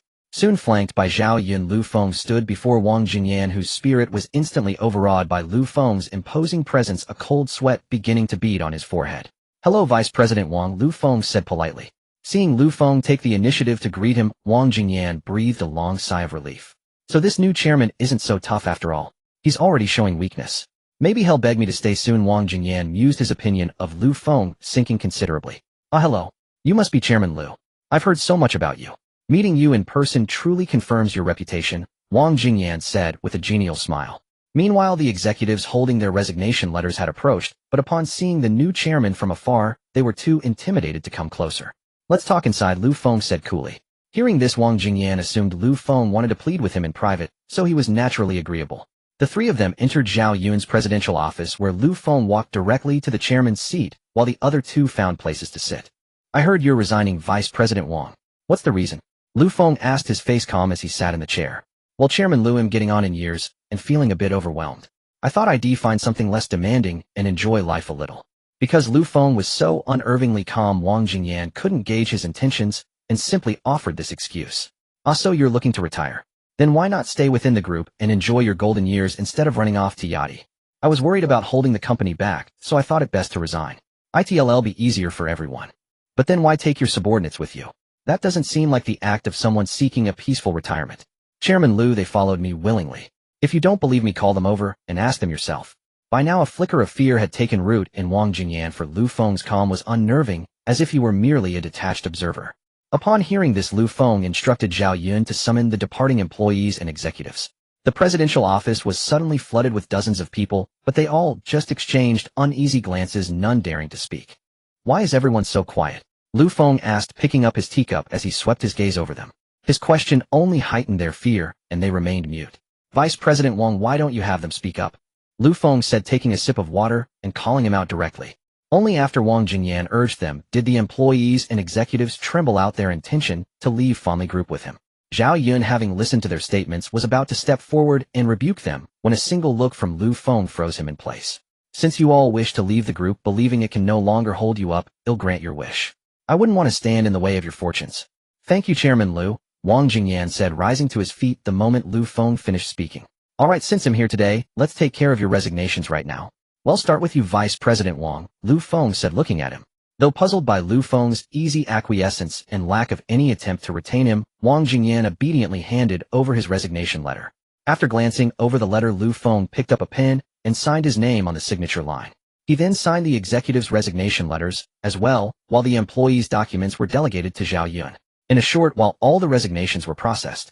Thank you for your magnanimity, Chairman Lu, Wang Jingyan said, beaming, and prompted the other executives and employees to express their thanks as well. Hearing their gratitude, Xianyun could no longer contain himself. He pointed at Wang Jingyan's nose and launched into a tirade accusing him of being ungrateful. With Lu Feng present, Wang Jingyan dared not retort and could only endure Xianyun's verbal assault. Xianyun then turned his ire on the executives, who hung their heads in shame. He continued his diatribe for over 10 minutes before Lu Feng finally called for a halt. Though Xianyun claimed he could have gone on all day. Having endured the scolding and with the resignations signed, Wang Jingyan was eager to leave with his entourage. Chairman Lu, if there's nothing else, we'll take our leave, he said, and the executives and employees nodded in unison, eager to escape the room. Hold on, Vice President Wang. Since you've resigned, and I've accepted, you should settle the contract penalty fees, shouldn't you, Lu Feng said, tapping the desk as he looked up. The executives and employees immediately turned their gazes to Wang Jingyan, remembering his promise that they wouldn't have to pay a cent. Meeting the desperate looks of his subordinates, Wang Jingyan smiled faintly and addressed Lu Feng. Don't worry, Chairman Lu. All the penalty fees will be transferred to the company account within 2 days. He then shot Lu Feng a defiant look, thinking, so this was his game. Is that all? He's young and still has much to learn. With that, Wang Jingyan turned to leave with the executives, but Lu Feng called him back. Vice President Wang, since the penalty issue is settled, let's discuss your spreading rumors about the company going bankrupt. Hearing this, Wang Jingyan felt a surge of boldness. With his resignation signed and no penalty worries, he faced Lu Feng directly. Chairman Lu, from what I know, the group owes at least over $1 billion and has no way to repay it. That's why it was sold off in bankruptcy, and that's why you took over. Am I wrong? Yes, that's right, Lu Feng replied with unshaken composure. Then how can you call my words a rumor? If we're talking about legal responsibility, it's the higher-ups hiding the bankruptcy from the employees that's the real crime. Wang Jingyan's voice grew more impassioned, for he realized that maybe, just maybe, he could even dodge the penalty fees. Seeing Lu Feng seemingly cornered, Xianyun wanted to counter Wang Jingyan's argument, but Lu Feng silenced him with a gesture, and he reluctantly sat back down. Oh, who told you the group can't repay the debt? And who told you it's going bankrupt? Lu Feng asked, looking at the triumphant Wang Jingyan. What? You just admitted it yourself, and now you're changing your story. Wang Jingyan was utterly bewildered. Lu Feng ignored him and instructed Xianyun to fetch the finance officer and the card reader. Though confused, Xianyun complied. Soon Xianyun returned with the finance officer and the equipment. Chairman Lu, everything you asked for is here, Xianyun said, panting heavily, having run the whole way. Good work, Lu Feng said, then instructed the bewildered finance officer to check the balance on the bank card he gave her. The finance officer took the card and swiped it.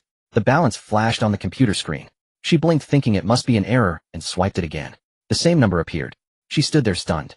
Xianyun, thinking she was incompetent, stepped forward to do it himself, and was immediately transfixed by the figure on the screen. While the two were frozen by the computer, Wang Jingyan grew restless.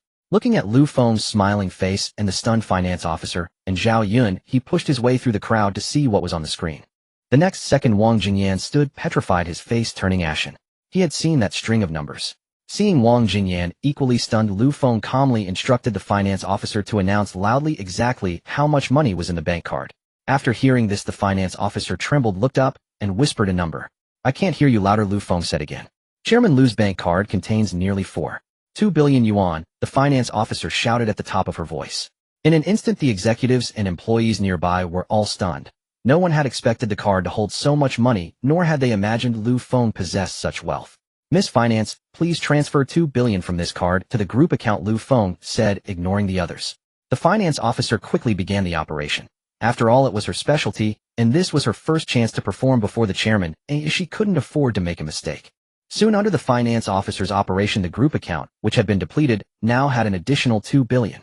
Seeing the funds arrive, Lu Feng turned his attention to confronting Wang Jingyan. So, Vice President Wang, does the company still need to go bankrupt now? Is what you said earlier a rumor?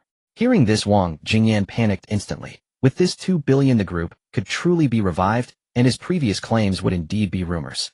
Once it was confirmed as a rumor, the group could immediately take him to court, and he had no way to refute it, because the group was indeed not bankrupt. The more he thought about it, the more frightened Wang Jingyan became, trembling. Suddenly, as if grasping at a lifeline, he spoke up. What I said was that the group was about to go bankrupt before you took over. I never expected you could come up with 2 billion to save it, so I wasn't spreading rumors. But you started spreading rumors after I took over the group. You didn't even know whether the chairman was capable of solving the group's problems, yet you concluded it would go bankrupt and spread rumors to the employees. Shouldn't you be the one to compensate for the losses caused? Lu Feng suddenly stood up, his aura pressing down on Wang Jingyan like a mountain. Wang Jingyan was crushed by Lu Feng's aura and words, collapsing to the floor. Xianyun, standing nearby, was also startled, for at that moment Lu Feng's presence was like a fierce tiger ready to devour. Seeing Wang Jingyan cowering on the ground, Lu Feng seemed to transform again, speaking gently to the finance officer standing nearby. Here are my car keys. Please go to the passenger seat and get the document folder. The finance officer took the keys and ran out immediately. The chairman's office was too terrifying, she didn't want to stay another second. After she left, Lu Feng crouched beside Wang Jingyan and smiled at him. Wang Jingyan, terrified, propped himself up with his arms and scooted backward. But how could Lu Feng let him off? The more arrogant he had been earlier, the more pathetic he would be now. Lu Feng said to Wang Jingyan, if you have no objections, we'll have a lawyer send you a legal notice tomorrow. See you in court.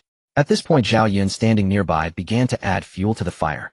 Chairman Lu, our group has a legal department. We can have them file a lawsuit against Wang Jingyan right now for harming the group's reputation, spreading rumors, and creating internal panic. Xianyun was truly relishing this moment. He had been holding back a lot of anger watching Wang Jingyan swagger around earlier, and now he could vent it all on him. Is that so? Then have the legal department send him a notice. Lu Feng agreed immediately. Receiving the order, Xianyun hurried out to personally notify the legal department. Just as Xianyun left, the finance officer who had gone to fetch the documents came running back. Chairman Lu, the documents you asked for, she said, breathlessly handing over the car keys and a thick document folder. Thank you for your hard work. They'll give you 3 days of paid leave. Take a good rest, Lu Feng said to the panting finance officer. Hearing that a simple errand earned her 3 days of paid vacation, the finance officer happily thanked him repeatedly and then left. After receiving the document folder, Lu Feng sat back in his chair, opened it, and began reading. Wang Jingyan finally got up from the floor, but now he could only stand there obediently, afraid to do anything. After reading for a while, Lu Feng looked up, a flash of anger crossing his face, but it quickly subsided. Then he stared at Wang Jingyan with a dark expression, startling him. Until now, Lu Feng had never shown such an expression, but after reading the documents, he directed it at Wang Jingyan. What could be in those documents to make the chairman, who usually hides his emotions, so furious? Wang Jingyan, don't you want to know what's in these documents? Lu Feng's calm voice exploded in Wang Jingyan's ears. He was immediately thrown into panic. Earlier, even during the confrontation, Lu Feng had called him Vice President Wang, but now he used his full name. Wang Jingyan stammered that he didn't know what was recorded and hoped Lu Feng would tell him. Seeing that Wang Jingyan would not give up until he saw the evidence, Lu Feng picked up the documents and began to read aloud. On April 25, 2017, Wang Jingyan used his position to embezzle 2,000 yuan of company funds. On June 13, 2017, Wang Jingyan, as vice president, molested a female employee. She had evidence, but dared not report it. On February 5, 2018, Wang Jingyan accepted a 1.2 million yuan kickback from a supplier. In August 2019, he used his position to place relatives in the company, including his 70-year-old great-uncle, who was hired as a security monitor. Suppressing his rage, Lu Feng looked at Wang Jingyan, who had collapsed to the floor again, and threw the documents at him. With a slap, the papers hit Wang Jingyan square on the head, but he seemed not to feel the pain, staring blankly at the scattered documents. The evidence is conclusive. What I just read is less than a tenth of it. Do you have anything to say? Lu Feng, now calm, said flatly. Wang Jingyan was like a wooden man, showing no reaction. Just then Xianyun returned with the lawsuit documents from the legal department. Seeing the trembling executives, Wang Jingyan slumped on the floor, and Lu Feng, sitting in the chairman's chair sipping tea, Xianyun had no idea what had happened. Xianyun cautiously approached Lu Feng and handed him the lawsuit documents. Chairman Lu, the lawsuit is ready. Please review it. To his surprise, Lu Feng tore it up without even looking. Xianyun was so shocked he held his breath. Pick up the documents on the floor, rewrite a legal notice covering everything in them, and send it to our dear Vice President, Lu Feng said instead. Xianyun immediately picked up the scattered papers. A single glance at them filled him with fury. He had always known Wang Jingyan was up to something, but considering his contributions to the group, he had turned a blind eye. He never imagined Wang Jingyan had done so much. He immediately began to berate Wang Jingyan again. All right, enough, Lu Feng said, placing his teacup on the table. Xianyun immediately fell silent. Seeing everyone quiet down, Lu Feng continued, I understand that too clean water has no fish. If you had just embezzled some money, that would be one thing. But molesting employees and stuffing your incompetent relatives into the company, especially your 70-year-old great-uncle. Tell me, what is he capable of? Does he even know what a monitor is for? Hearing Lu Feng's words, the executives nearby could barely suppress their laughter. But Lu Feng turned to them and said, don't hold back your laughter. See the remaining documents on my desk. He picked one up and began to read. Sun Jichao, Deputy General Manager of the group's RD department, in 2020 used his position to. Sun Jichao, Deputy General Manager of the RD department, embezzled 2,000 yuan of company funds in 2020. Zhou Xiaoyan in 2021 abused his position to pressure employees into helping him with a Pinduoduo referral. Wu Kuei, Sales Department Manager, embezzled a total of 4,000 yuan from employee performance bonuses in 2019. Now can you people still laugh? Those of you whose names weren't called don't think you're clean. I just haven't gotten to your files yet, Lu Feng said, setting the documents down. Instantly, the entire executive office fell into dead silence, not a single sound to be heard. Everyone trembled with fear, dreading that their own misdeeds might be documented in those files. Xianyun was utterly stunned. He stared at the CEO before him, as if beholding an inconceivable monster. Lu Feng's information was incredibly detailed down to the exact dates. These were things that even the people involved might have forgotten, yet Lu Feng had managed to uncover them all. No wonder he had been so composed since entering the company. He had prepared everything in advance. First, he lured out those who wanted to resign, then delivered a crushing blow that left them utterly bewildered. Could such calculated scheming and shrewdness truly belong to someone in their early 20s? While Xianyun was still marveling at Lu Feng's strategic brilliance, Wang Jingyan, who had been sitting on the floor, finally snapped back to reality. All his previous arrogance was gone, replaced by sheer desperation. He scrambled to Lu Feng's feet and began to plead frantically. Chairman Lu, I know I was wrong. Please forgive me just this once. No, how could you be wrong, my dear Vice President? Lu Feng sneered. Chairman Lu, I truly know I've erred. I shouldn't have resigned or spread rumors. I beg you spare me this time. Wang Jingyan knelt on the ground, tears and snot streaming down his face. But just a moment ago you claimed what you said wasn't rumor but fact. You even dared to threaten the company, Lu Feng said, remaining seated as he watched the performance. Chairman Lu, that was a careless remark. I truly know I'm wrong. You can punish me however you see fit, but please don't hand me over to the police. Wang Jingyan was all too aware that if his actions were brought before a court, he would face multiple charges and at least a decade behind bars. Vice President Wang, I'm curious. Did you ever think it would come to this? When you led people in a mutiny to resign, when you took bribes from Yachty, when you were poaching talent, did you ever consider the group, even a little? Lu Feng's barrage of questions left Wang Jingyan speechless, unable to formulate a response. You never considered the group, not even a little. When trouble hit, you were the first to flee, you tried to poach staff, and you sowed panic. So I have no reason to consider you either, Lu Feng said, rising to his feet. Wang Jingyan continued to kowtow, incessantly slapping himself with each bow. Chairman Lu, I'll give you all my savings. Please, I beg you, don't sue me. Wang Jingyan cried, clutching Lu Feng's leg as he stood up. Xianyun watched the scene with mixed emotions. If only he had known this would happen, he wouldn't have acted so foolishly in the first place. Lu Feng, however, kicked him over, looking down at him with cold disdain. What about the female employee you intimidated and harassed? Even if I forgive you, will she? Wang Jingyan fell silent instantly. Lu Feng turned to leave. Chairman Lu, if I get the female employee's forgiveness, will you forgive me? Wang Jingyan suddenly spoke up. Hearing this, Lu Feng laughed coldly. What makes you think you deserve anyone's forgiveness? Even if she forgives you, I will personally see you thrown in prison to eat prison food. With that, he strode out of the office with Xianyun, who then called security to have Wang Jingyan removed. Just as Xianyun put down his phone, Wang Jingyan burst out of the office, wielding the arm strength bar Xianyun kept for workouts. If I'm going down, I'm taking you with me. Wang Jingyan shouted, charging at Lu Feng. Chairman Lu, watch out. Xianyun yelled, rushing to intercept him, only to be struck down by a single blow from the bar. Lu Feng reacted swiftly, sweeping Wang Jingyan's legs out from under him. As he fell, Lu Feng delivered a heavy stomp to his chest, causing him to foam at the mouth. Lu Feng then hurriedly helped Xianyun to his feet, asking if he was alright. I'm fine, Chairman Lu. It's just my forearm, probably fractured. I never knew you had such skills, Xianyun said, grimacing in pain as he clutched his arm. Your arm is broken, and you say it's fine. Come on, I'm taking you to the hospital, Lu Feng insisted, preparing to leave. It's alright, Chairman Lu. I can bear it. Let's deal with Wang Jingyan first, Xianyun said through gritted teeth. Just then, security arrived along with other employees and executives. Upon learning that Wang Jingyan had injured the vice president and attempted to attack the chairman, the guards swiftly subdued him. Lu Feng then called the police. Upon hearing about an armed assault, they responded quickly. After interviewing witnesses and reviewing surveillance footage, they confirmed that Wang Jingyan had committed the assault and that Lu Feng had acted in self-defense. All three were taken to the station. The police first took Lu Feng and Xianyun to the hospital, while Wang Jingyan was escorted for a medical checkup, given the force of Lu Feng's kick. They then had Xianyun's arm examined and treated, a process that took considerable time before they could leave. After leaving the hospital, Lu Feng and Xianyun rushed to the police station to give their statements. With overwhelming evidence, they were quickly released, while Wang Jingyan was detained. From the station, Lu Feng drove them back to the company, as it was in complete disarray. Thank you, President Zhao, Lu Feng said while driving. You flatter me, Chairman. I didn't even help, and I ended up delaying you and making you come to the hospital with me, Xianyun replied with a wry smile. If he had known Lu Feng was so capable in a fight, he wouldn't have intervened. Now he hadn't been of any help and had only made a fool of himself. That's not true. If you hadn't stalled Wang Jingyan, I wouldn't have had time to react, Lu Feng said. He then offered Xianyun a few days of paid leave as compensation for his injury, along with a gift. Xianyun quickly declined, stating that the group was at a critical juncture and he couldn't afford to rest. Lu Feng reluctantly agreed, but insisted that Xianyun accept the gift. Seeing Lu Feng's earnest expression, Xianyun finally conceded. As they arrived at the company gate, they saw the executives and employees who had attempted to resign earlier waiting for them. The moment Lu Feng and Xianyun stepped out of the car, a crowd swarmed around them. Chairman Lu, we know we were wrong.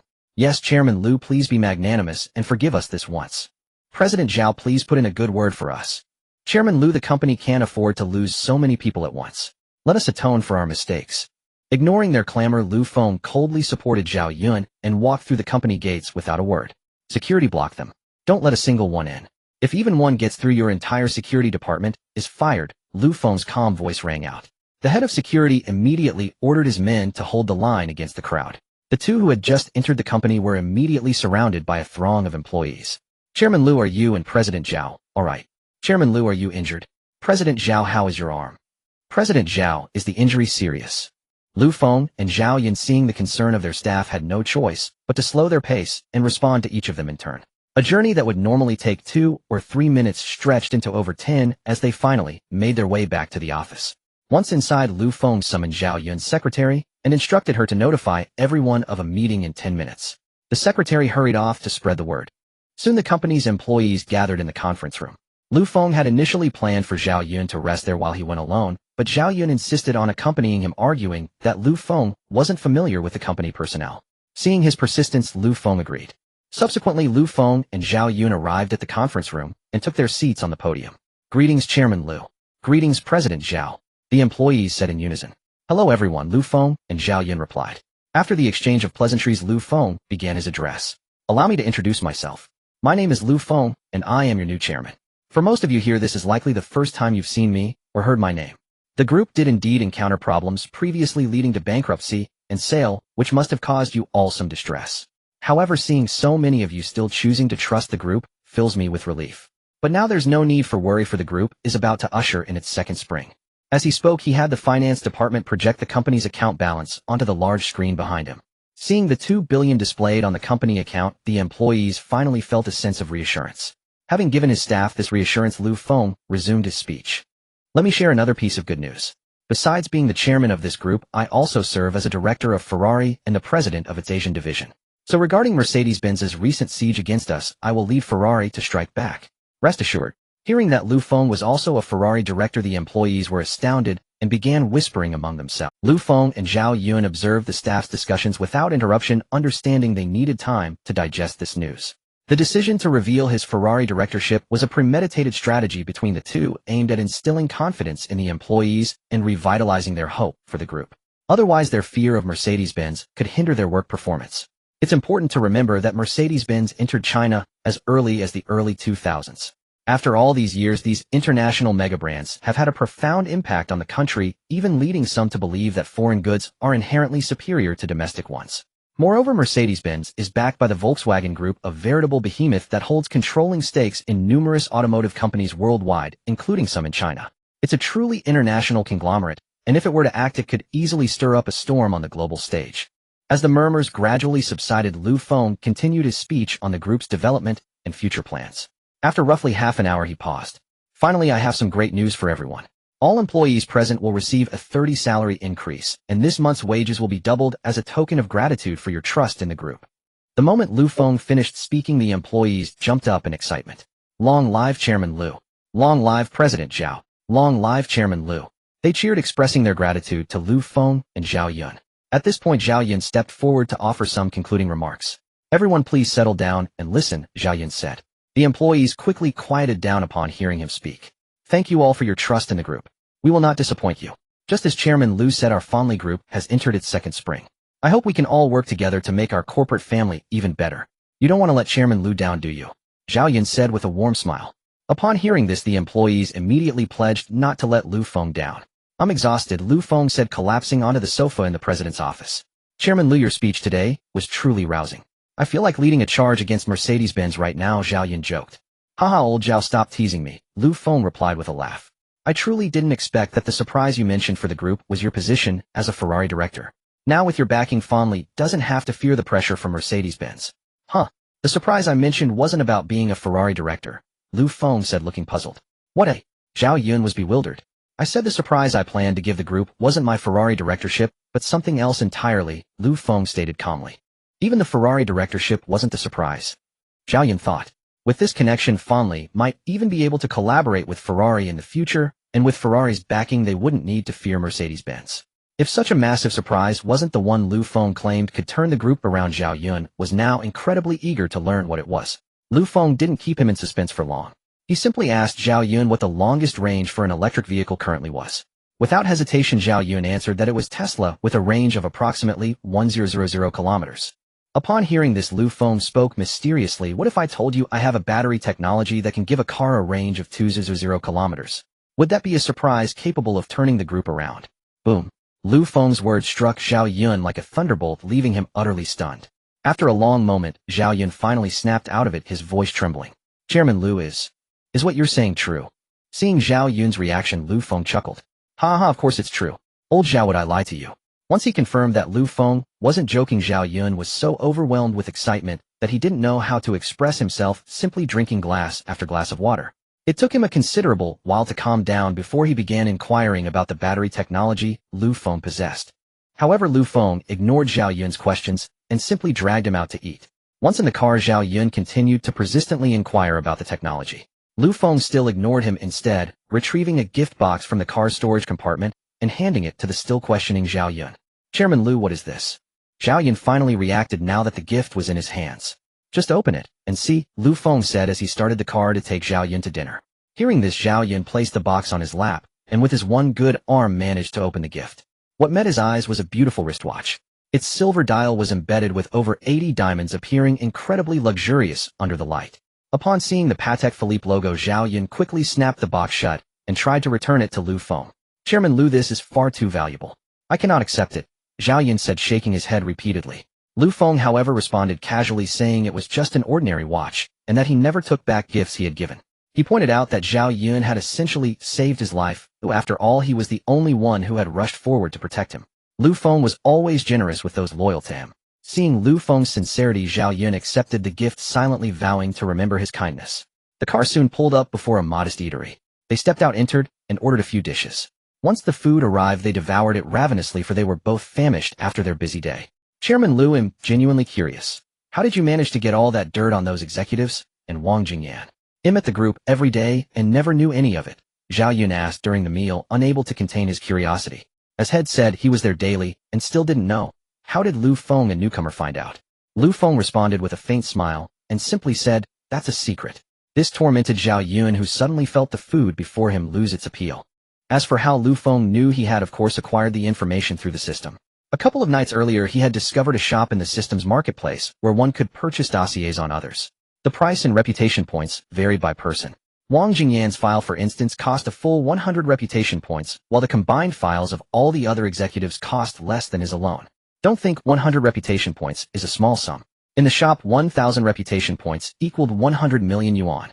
In other words, 100 points were worth 10 million yuan. Spending 10 million on one person's information was indeed exorbitant. However, this purchasing system had a drawback. One had to be in the target's presence and have some interaction to make the purchase. Lu Feng had only been able to buy the files after conversing with Wang Jingyan and waiting for the other executives to appear. He then had the system place the files in the car, which the company's finance department later retrieved. Just as Lu Feng and Xianyun were finishing their meal, a phone rang. Hello, who is this? Lu Feng answered. Hello, is this Chairman Lu of Feng Group? A gentle female voice inquired. Lu Feng was puzzled, wondering who was looking for him. Yes, this is he. Chairman Lu, I am the secretary to the president of Mercedes-Benz China. I apologize for the unsolicited call, but I need to discuss some matters with you. May I ask where you are currently? Hearing it was someone from Mercedes-Benz, Lu Feng instantly understood they were coming to settle scores. Mercedes had gone to great lengths to acquire Feng Group and were on the verge of succeeding when Lu Feng swooped in and snatched it away. Anyone would be furious. Knowing Mercedes was coming for him, Lu Feng showed no fear. He directly gave his location and hung up. Xianyun, who had overheard the call, clearly felt a flicker of panic and asked Lu Feng if they should head back to the group headquarters. Lu Feng flatly rejected the suggestion. He declared he would wait right there for the Mercedes representatives and see what they could possibly do to him. Xianyun had no choice but to stay and wait with him. About 20 minutes later, a sharp, imposing woman strode into the small restaurant, flanked by a group of subordinates. Upon entering, the woman scanned the room briefly before walking directly up to Lu Feng. Hello, Chairman Lu, I am. Before she could finish, Lu Feng cut her off. I know the secretary from Mercedes, he said, lazily waving a hand dismissively and picking up a toothpick to clean his teeth. A flicker of displeasure crossed the secretary's face at such blatant disrespect, but she quickly composed herself. She instructed an aide to book the entire restaurant, ensuring no one else would disturb their conversation. The aide hurried off to find the owner. Lu Feng couldn't resist another jab. A Mercedes indeed. Quite the grand airs. The woman offered a faint smile, explaining it was out of respect for him to keep the riffraff away. She then politely greeted Xianyun. If Lu Feng didn't recognize the woman, Xianyun knew her all too well. Feng Ning, the assistant to the president of Mercedes-Benz's China division. To mistake her for a mere assistant would be a grave error. Within the Chinese arm of Mercedes, she wielded power second only to the president. Rumor had it the president had already recommended her to headquarters for the position of vice president of Mercedes-Benz China. Furthermore, the very person responsible for Feng Group's earlier bankruptcy was none other than Feng Ning. Her successful dismantling of the group was to be her final trial for the vice presidency.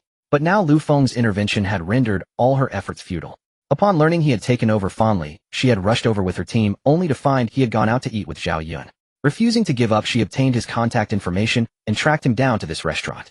Hello, Miss Feng, Xianyun said courteously. Despite harboring a deep desire to throttle her, he maintained a facade of politeness. After exchanging pleasantries with Xianyun, Feng Ning turned her attention to Lu Feng and spoke directly. Chairman Lu, I'm sure you know why I'm here. I need Feng Group. I've confirmed you acquired it for 6 billion. I'm willing to pay 5 billion. You'd make a cool 500 million profit just by signing a few papers. What do you say? Lu Feng burst into laughter. What's so funny? Feng Ning asked, puzzled. I'm laughing at you, he said coolly.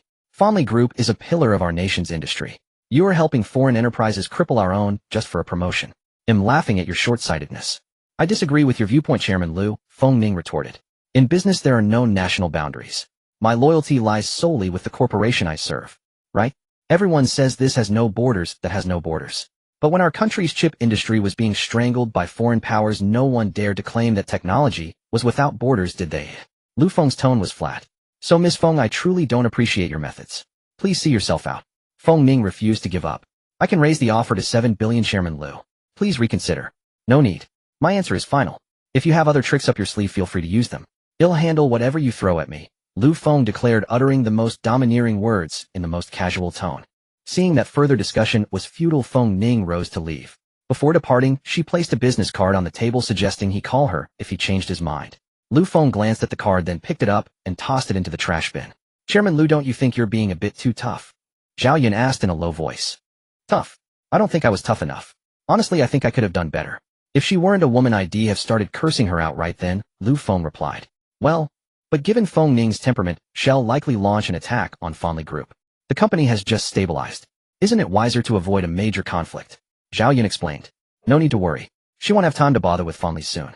He'll have Ferrari launch an offensive against Mercedes.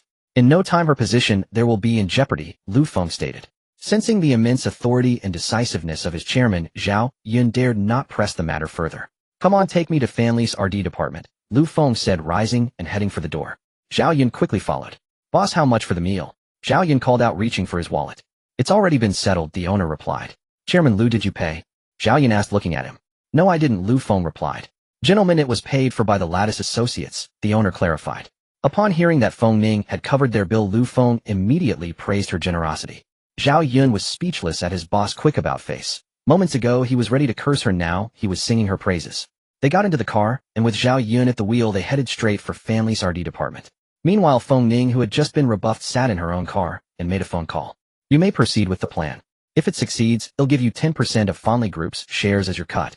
Lu Feng was unaware that a net was already closing in around him as he drove Xianyun to Fanli's Research Institute. Soon the car stopped at the factory area of Fanli Group, where the institute had set up its base within the factory for convenience. Having been informed that the company's chairman and CEO were coming, the factory director and the Research Institute head waited at the main gate. Greetings, Chairman Lu, CEO Zhao, they said as Lu Feng stepped out of the car, greeted by a man in his 40s and a woman in her 30s, the factory director and the Research Institute head respectively. Hello, Lu Feng returned the greeting. Under the factory director's guidance, Lu Feng first toured the factory's operations and equipment. Chairman Lu, these are the most advanced assembly line equipment we purchased from Phalanxi Kingdom. The reason Mercedes-Benz has gone to such lengths to target us is precisely because they covet our existing factory facilities, equipment, and personnel, Xianyun explained as they walked. Currently all automakers were investing heavily in RD to claim their share of the new energy market, leaving no time to build new plants and equipment. Some equipment also took considerable time to manufacture, so many companies opted to acquire existing facilities to save time and focus on new energy research. Then we must not let them succeed. New energy is the best opportunity for Huawei automakers to achieve a curve overtaking. If we miss this chance, Huawei's auto industry will have no opportunity for the next 2 decades, Lu Feng stated calmly. Shortly after having toured the factory, Lu Feng and Xianyun, led by the Research Institute, had arrived at the group's Research Institute. Chairman Lu, this is Fanli's own Research Institute. It houses teams dedicated to traditional fuel vehicles, as well as a foreign team we recently recruited with high salaries to research new energy. After all, everyone wants a piece of the new energy pie, Xianyun introduced with a smile. You mean the new energy research is being conducted by foreigners? Lu Feng asked. Yes. Though I'm reluctant to admit it, our group's strength only allows us to poach talent from Europe for research. Unlike Yadi or Daki, which have the capability to cultivate their own research teams, Xianyun replied with a bitter tone. Alright, I see. Take me to have a look, Lu Feng said as he stepped inside. Upon entering, he saw many researchers gathered in small groups studying automotive parts. There are quite a lot of people, Lu Feng remarked with a smile at the bustling scene. What you're seeing now is the area for traditional fuel vehicle research. New energy research is further inside, said Zhang Ru, the head of the institute. Let's go in and take a look, Lu Feng replied, walking forward. Pushing open the door to the new energy research department, he found a completely different environment, better research equipment, and a more comfortable setting, all underscoring Fanli's emphasis on new energy. Jason, pause your research and come here, Zhang Ru called out to a foreigner who was examining something nearby. The foreigner, upon hearing, approached. Lu Feng assessed the blue-eyed man in his 40s, then extended his hand. Hello, Professor Jason. I am Lu Feng, the new chairman of Fanli Group. Hello, I'm Jason, the middle-aged man replied, shaking hands. The CEO and chairman are here to tour the company's RD department and check on the progress of new energy research, Zhang Ru explained to the man. Zhang, I should have told you already that new energy research doesn't progress that fast. If results came so quickly, major research teams wouldn't have spent so much time on it, Jason said impatiently. Zhang Ru was silenced by the rebuke. She, as the head of the institute, dared not offend these foreigners, fearing she would be blamed if they walked away. Xianyun, witnessing the awkward scene, also found it hard to intervene, as he had been the one who went to great lengths to recruit this team. Do you mean that I spend money to have you research and I can't even ask about the process? Lu Feng said, not indulging him. Hearing the chairman's question, Jason restrained his temper slightly and replied, Chairman, research is our specialty. I hope you won't disturb us frequently. Research requires quiet. Lu Feng turned to Xianyun and asked, how long have they been here? Xianyun quickly replied, half a year. So in half a year you haven't produced any results? Lu Feng then asked Jason. Seeing Lu Feng's dissatisfaction with the progress, Jason trotted out the same excuse he had used with Zhang Ru. But Lu Feng wasn't fooled and insisted on seeing results. Realizing Lu Feng was not easy to deal with, Jason turned to Xianyun and said, Mr.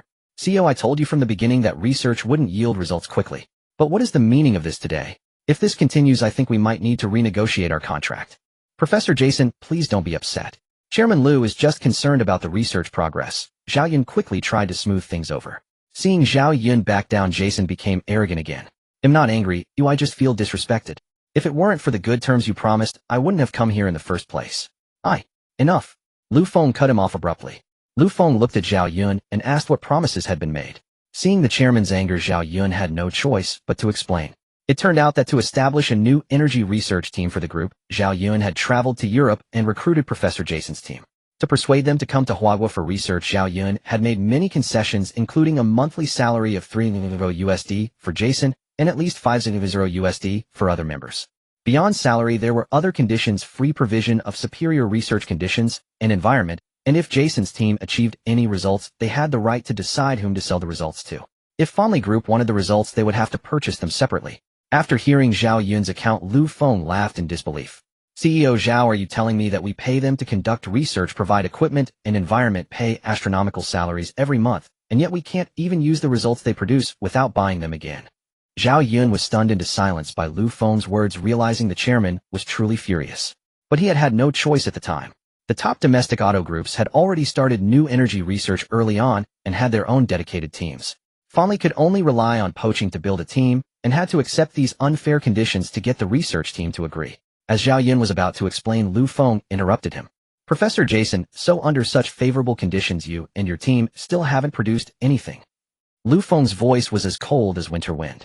Chairman, if you keep pushing like this, I really have to reconsider our cooperation, Jason said without backing down. He had long since figured out Feng Group's predicament, which was why he dared to impose such exorbitant terms. He was certain Feng couldn't do without his team. If his team left, Feng would be unable to find a better team. And if he spread rumors about Feng, no other team would dare to work for them. With this thought, Jason grew even more arrogant. Chairman Lu, I also need to mention that the current project research funds are insufficient. I hope you can allocate additional funds. Jason had gone even further, demanding additional research funding. His team of fewer than 10 researchers was costing more than the traditional automotive research teams of dozens of people outside. How much do you need? Lu Feng asked, calm in the face of the foreigner's escalating demands. About $3 million more, Jason said, sensing what he thought was weakness and inflating his request. If I give you this money, I need to see some results, Lu Feng pressed. Chairman, as I've told you, research doesn't yield results easily, Jason insisted. So I'm to spend a fortune on a hope I can't even see. Chairman, that's not the way to look at it.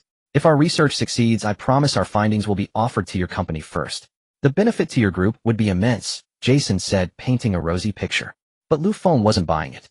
There's no more money. However, as you said, I think we need to have a serious discussion about our current contract, Lu Feng stated, looking at Jason.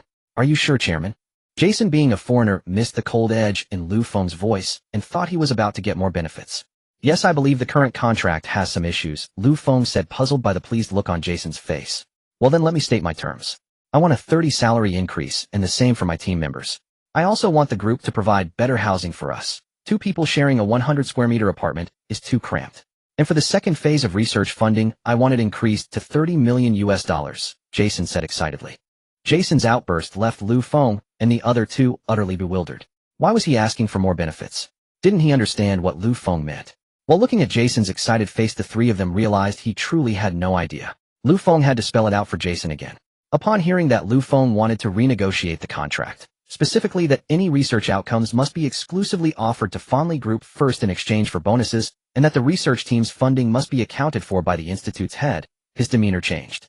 Jason exploded. Zhao is your group, trying to break the contract. Jason shouted, angrily gesturing for his team to stop working and gather around. I demand an explanation, Zhao. If it weren't for your sincerity back, then I wouldn't have come here at all, he yelled at Xianyun. Xianyun looking at Lu Feng's grim face, and then at Jason's fury felt a headache coming on. Professor Jason, Chairman, Lu didn't mean it that way, Xianyun tried to explain quickly. I meant exactly what I said, Lu Feng said coldly. Zhao, you see, your chairman shows us no respect at all, Jason said, confident that Fonley couldn't function without them, and thus showing blatant disrespect to Lu Feng, the group's chairman. If you truly want my respect, show me your research progress. It's been 6 months, and you haven't even told the group what you've been doing. I consider that a lack of respect for us. As the argument escalated, Xianyun quickly had the institute's director pull Jason aside, and he led Lu Feng out of the new energy research department. Chairman Lu, I know you're angry, but there's no other way, Xianyun explained. Do we really have to use this team? Can't we find another? Lu Feng asked. Chairman Lu, it's not that easy. The top international experts in new energy have all been snapped up by global car manufacturers. The ones left are not up to par. Professor Jason's team is quite renowned across Europe. That's why I went to such lengths and signed so many unfavorable contracts to keep them here. If we really let Professor Jason's team go, we won't easily find a better one in such a short time. The group is already far behind other companies. If we delay any further, we'll be left with nothing. Despite Xianyun's explanation, Lu Feng's anger remained. Can we really trust these foreigners? If I hand over the new energy technology, what's to stop them from selling it off? Lu Feng challenged Xianyun. We can bind them with the contract, Xianyun suggested after a moment's thought. Contracts are the most useless things. If they don't leak the secrets here, but do so once they're back in Europe, what can we do about it? Xianyun fell silent at Lu Feng's words. Indeed, the value of the technology Lu Feng possessed was immeasurable, and there was no guarantee that Jason's team wouldn't be tempted. With the technology Lu Feng had, the group no longer truly needed Jason's team. Fonley could overtake its competitors with the advantage Lu Feng's technology provided. But they needed a trustworthy research team to interpret the technology. Clearly Jason's team was not suitable. Xianyun was at a loss for a moment. Lu Feng, however, told him to proceed as he had suggested. If Jason's team accepted the new terms, they could be kept on. If not, or if they made even more unreasonable demands, they would be let go. Upon hearing this, Xianyun pushed open the door to the research lab to convey Lu Feng's decision to Jason. Jason was still fuming, with Zhang Ru standing nearby trying to placate him. Professor Jason, please calm down, Xianyun said as he approached. Seeing Xianyun approach without Lu Feng, Jason assumed Xianyun was there to apologize, and his attitude became even more arrogant. Zhao, we had a deal. What's the meaning of this sudden change? Your actions are truly disappointing. Also, I'm too upset to work right now. I've decided to take my team on a month's holiday to travel around China. You will cover our travel expenses, and our salaries will continue as usual during this time. Jason presented his demands to Xianyun, fully expecting him to agree, or perhaps even offer more money to prevent the month-long hiatus. This way they'd have more research funds for their new energy work, and if they actually developed something, they wouldn't give it to Fonley. Instead, they'd take it back to Europe and hand it over to a European conglomerate, letting Jason gain both fame and fortune. As for the Fonley Group, Jason could only offer a prayer. Xianyun, hearing Jason's outrageous demands, was finally angered. Even a clay figure has a temper, let alone a group president. Professor Jason, I'm here to convey our chairman's decision. The chairman has stated that the contract will be signed according to his new terms, and there will be no further funding increases, Xianyun said coldly. What a... Jason jumped up in disbelief. This wasn't what he had expected. Zhao, are you serious? Jason couldn't believe Xianyun was being so firm. Previously he had gotten everything he asked for. Why the sudden change? Yes, I'm absolutely serious, Xianyun confirmed. Seeing that Xianyun was indeed serious, Jason pointed a finger at him and threatened. Zhao, then I see no reason for us to continue.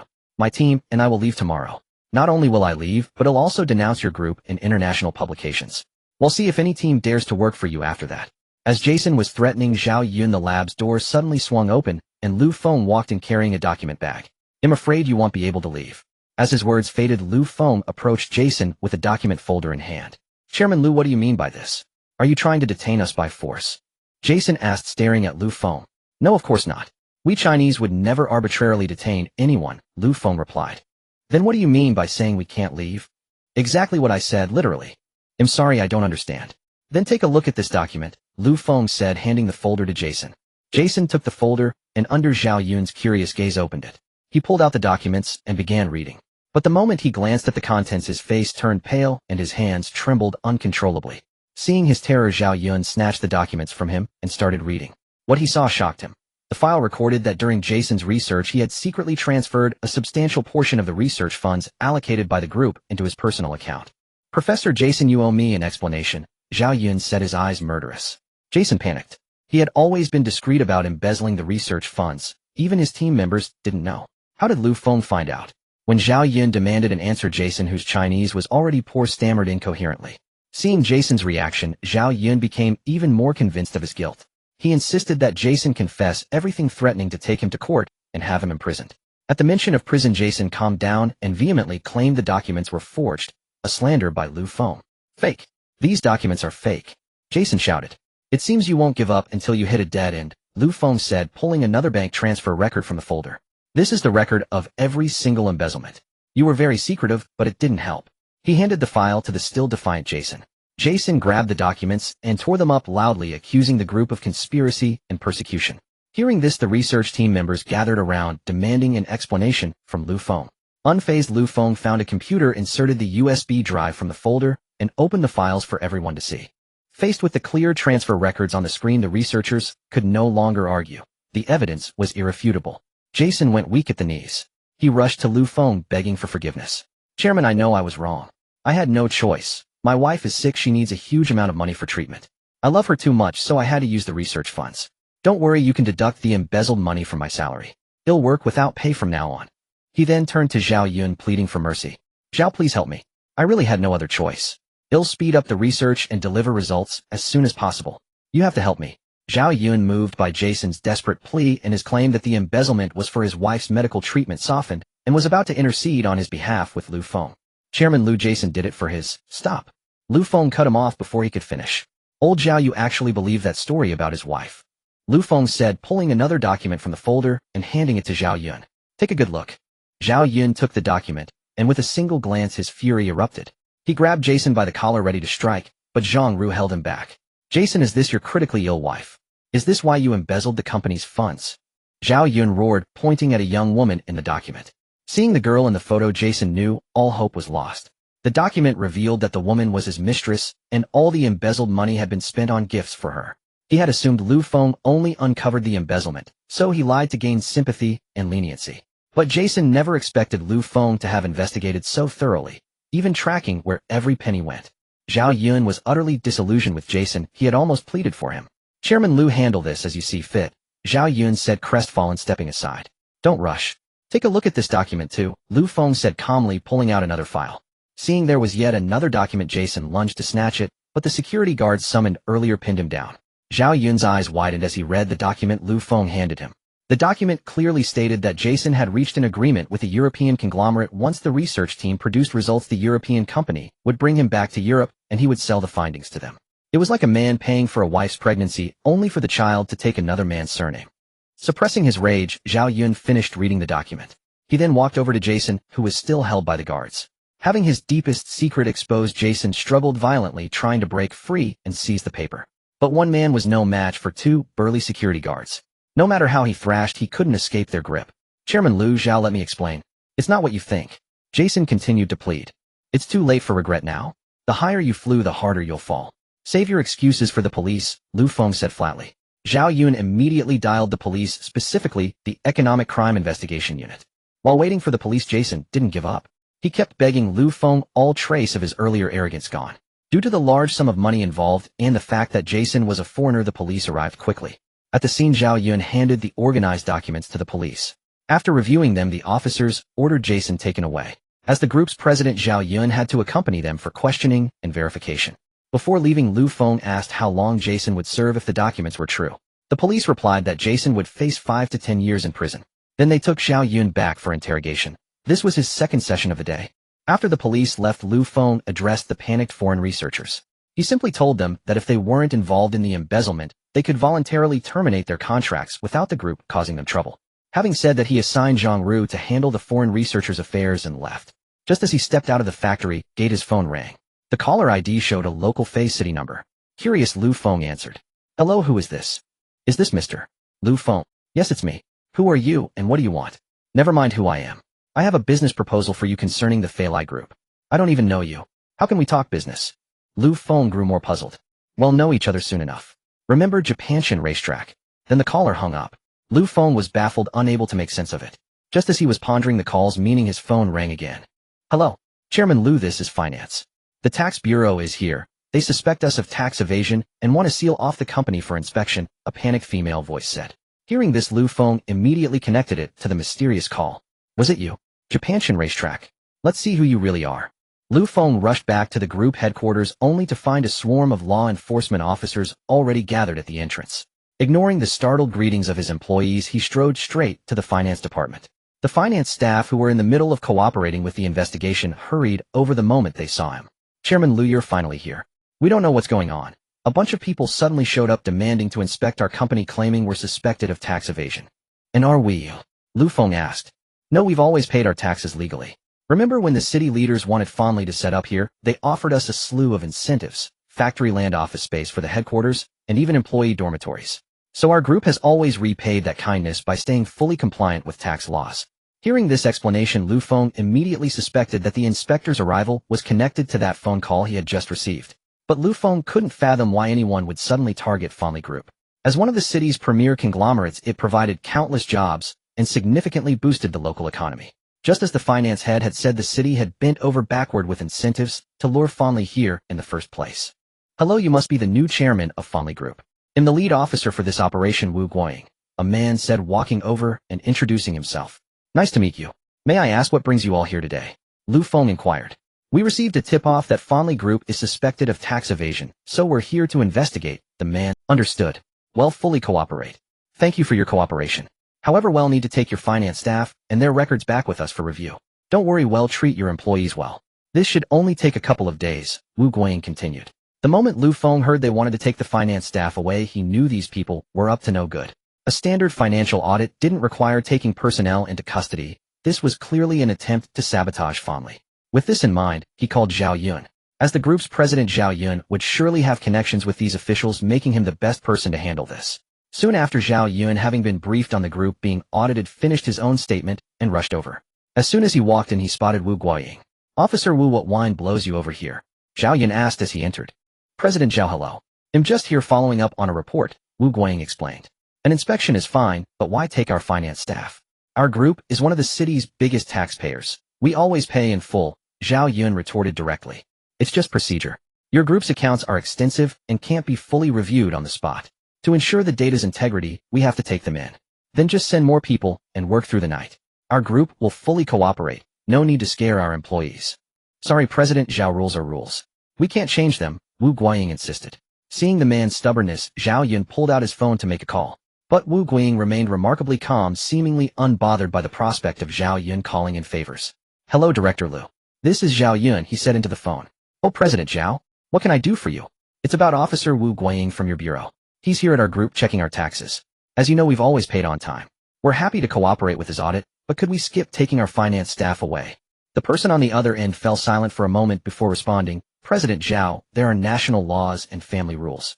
This precedent can't be broken. If I make an exception for your group today, others will demand the same tomorrow, and everything will descend into chaos. Let's stick to the standard procedure. I'll instruct Wu Guoying to treat your employees well. With that, he hung up without giving Xianyun a chance to argue. Xianyun looked at Lu Feng with a grim expression. President Zhao, have you finished your call? If so, please arrange for your finance staff to come with us, Wu Guoying pressed. Chairman Lu, Xianyun said, turning to him for a decision. Fine. Lao Zhao, go arrange it. Tell them not to be afraid. This is just a routine financial audit, Lu Feng said calmly. Xianyun had no choice but to go and organize the staff. Thank you for your understanding, Chairman Lu, Wu Guoying said with a smile. But Lu Feng suddenly fixed him with a piercing stare, startling Wu Guoying. Chairman Lu, what's the meaning of this? Lu Feng said nothing. He pulled a pack of cigarettes from his pocket, put one in his mouth, lit it, took a deep drag, and blew the smoke directly into Wu Guoying's face. Wu Guoying was caught off guard, coughing heavily from the smoke. Just as he was about to protest, he heard Lu Feng say coolly, Officer Wu, I expect my employees won't be subjected to any mistreatment, and I demand 24-hour surveillance video of them. Wu Guoying suppressed his anger, insisting it was all part of standard procedure and that they were merely assisting with the investigation. Officer Wu, thank you. But let me give you a piece of advice. Whoever sent you, you've just made an enemy of me, Lu Feng said, patting him on the shoulder before walking off to comfort the employees. Wu Guoying was left standing there, his expression shifting unpredictably. Eventually, with reassurance from Xianyun and Lu Feng, the employees calmed down and left with the investigators carrying their computers and files. Once everyone was gone, Xianyun cursed in frustration. When this group was at its peak, who would dare do this? We've always followed the law, and yet they still come to audit us. It's infuriating. Enough, Lao Zhao. That's just how people are. When you're down, no one respects you. But when you're on top, they all come crawling back to fawn over you, Lu Feng said, trying to console him. I understand the logic, Chairman Lu, but I can't help being angry, Xianyun said. Have you ever considered relocating the group? Lu Feng asked suddenly. What? Xianyun thought he had misheard. I said, have you considered moving the group? Lu Feng repeated. Chairman Lu, moving isn't that easy. We have too many assets we can't take with us, Xianyun said with a bitter smile. Those can be sold off. We can pick a new place and start fresh. How about Magic City? Magic City would be great, but we don't have the funds, Chairman Lu. And we have no connections there either. You don't need to worry about that. Just tell me if you want to move, Lu Feng said. Of course I do, but for the group it's not just about wanting it. There are too many factors to consider, Chairman Lu. Don't overthink it. Once the finance staff return, call a meeting and announce that the company is preparing to leave the city. Just have the employees get ready, Lu Feng said flatly. After assigning Xianyun a few more tasks, Lu Feng left. He still had to confront the owner of that mysterious phone call. He had no proof, but his gut told him the company's troubles were directly linked to it. Setting the navigation, Lu Feng headed for the Jupin mountain track. Let's see just who this big shot is. After a short drive, Lu Feng quickly arrived at the so-called Jupin mountain racing track. After reporting his name, he was promptly guided to a track entrance within the circuit. Upon arrival, he spotted several young men dressed like wealthy heirs lounging around a few cars chatting idly. One of them spotted him and hastily pointed him out. The others followed his gaze, all eyes turning toward Lu Feng. Lu Feng. Which of you wanted to see me? Without any pleasantries, Lu Feng cut straight to the point. Hearing this, one of the men stepped forward. So you're Director Lu. I've heard much about you.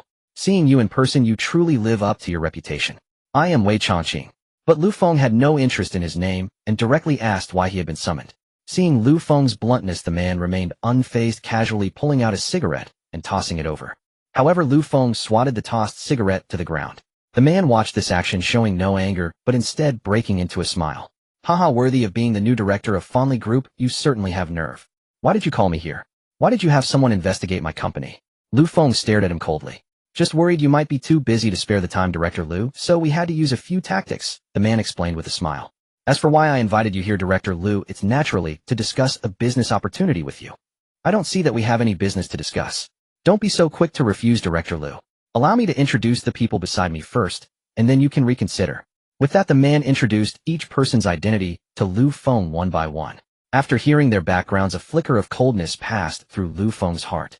It turned out these young men were either sons of prominent figures in the Fei City Chamber of Commerce or had family members in politics. There was no way to develop business in Fei City without crossing their paths. So what exactly do you want to discuss with me? Lu Feng said impatiently. Since you're so eager, let's get down to business. It's like this, Miss Feng Ning is a good friend of ours. We heard you rejected her acquisition offer, and we believe that was a rather impulsive decision. Hearing the man's presumptuous tone, Lu Feng couldn't help but laugh out loud. So all this today is to get me to sell fondly to Feng Ning. Exactly, Mr. Lu. A deal that nets you $1 billion in profit with a simple transfer isn't something you see every day. If you think it's too little, I can even help you negotiate for more. Benz is a behemoth. I hope you'll consider this carefully. And what if I disagree? Lu Feng squinted. Then you'd better be prepared for daily inspections of your group, and watch out for thugs causing trouble at your offices, the man threatened with a sly grin. It seems there's no room for compromise between us then. Lu Feng's tone turned icy cold. If you refuse our proposal, then indeed there's no room for compromise, the man declared arrogantly. Lu Feng, upon hearing this, said nothing and turned to leave. He had no time to waste on these rich brats. Just as Lu Feng turned to walk away, another young man stood up from the sofa. You think you can just come and go as you please? You're not leaving here safely without leaving something behind. What did you say? Lu Feng turned his head and asked. I said if you don't agree to this deal, you're not walking out of here in one piece. Are you deaf? The red-haired man continued arrogantly. So you're saying this can't be settled peacefully today? Lu Feng addressed the first man who had stood up. Director Lu, just agree to my terms, and we'll be family from now on. What do you say? The man thought Lu Feng was about to cave. You lot. You think you're worthy of discussing business with me? Lu Feng's words shocked everyone. So you're refusing? The man asked. Why wouldn't I refuse? Am I an idiot? Lu Feng retorted mockingly. The moment Lu Feng finished speaking, the red-haired man hurled a beer bottle at him. Smash! The bottle shattered on the ground, but the anticipated bloody scene never occurred. So this is your method? Pretty pathetic. Lu Feng rolled his neck, his tone turning grim. Seeing Lu Feng's reaction, the red-haired man snatched another beer bottle from the floor and hurled it. But again he missed. Lu Feng, facing the incoming bottle, simply punched it, shattering it into pieces with his bare fist. This sight stunned the red-haired man and everyone else present. Is throwing beer bottles all you've got? Lu Feng taunted. Kid, don't get too cocky. Enraged, the red-haired man charged forward. Seeing him attack, the other men also rushed in except for the one who had been negotiating with Lu Feng. Lu Feng remained calm amidst the onslaught, biding his time.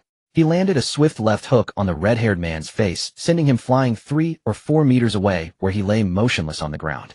Then, using a straight punch from Xianyun, he struck another man, who doubled over in pain and collapsed. A sharp crack echoed. A tattooed young man had sneakily attacked Lu Feng with a wooden baton, landing a heavy blow on his back. Wincing in pain, Lu Feng spun around, grabbed his attacker, and delivered 2 rapid punches before kicking him away. The remaining 2 men were swiftly taken down by a double flying kick from Lu Feng. Afterwards, Lu Feng calmly walked over to the man named Wei Changqing, pulled a cigarette from his pocket, and lit it. Puff! Lu Feng exhaled a plume of smoke, looking at the now terrified man. Still want to keep me here? The man, jolted by Lu Feng's words, scrambled to his feet. You don't get too arrogant. This is a society governed by law. What if you can fight? The man stammered. Do you have any other tricks up your sleeve? If not, I'll be on my way, Lu Feng said. If you think you can leave. Did you really believe that was all we had? The man suddenly declared. Just as he finished speaking, a group of uniformed law enforcement officers strode over. We received a report of a brawl here, said the lead officer. The man saw the police and quickly spoke up. Officer, it was him. He beat up all my friends. Look, they can't even get up. The officer surveyed the scene, seeing the men lying on the ground and Lu Feng sitting on the car hood. He then ordered his men to arrest Lu Feng. Lu Feng calmly took one last drag of his cigarette before his hands were cuffed. So this was your backup plan? Lu Feng said, looking at the man. Haha, backup plan. I have no idea what you're talking about, the man replied arrogantly. Do you expect me to believe that? How else would they have arrived so quickly unless you tipped them off? Say what you want. I still don't know anything about it, the man insisted, denying any involvement. Enough talk. Let's go. We'll sort this out at the station, the young officer interjected. Inside the police station, 2 officers were interrogating Lu Feng. Why did you resort to violence? One officer asked, pen in hand. It was self-defense, sir, Lu Feng replied calmly. But currently no one can corroborate your claim. Aside from your own assertion, all other accounts indicate you struck first. So all the evidence points to me having initiated the assault. Lu Feng inquired. That is the current situation, the officer stated while jotting down notes. Have Wei Changqing come here, I need to speak with him. I'm afraid everyone else is at the hospital. Is Wei Changqing there too? Yes. But he wasn't injured. He claims to have sustained internal injuries. My head is injured as well. Why wasn't I sent to the hospital? Lu Feng asked, looking at his interrogators.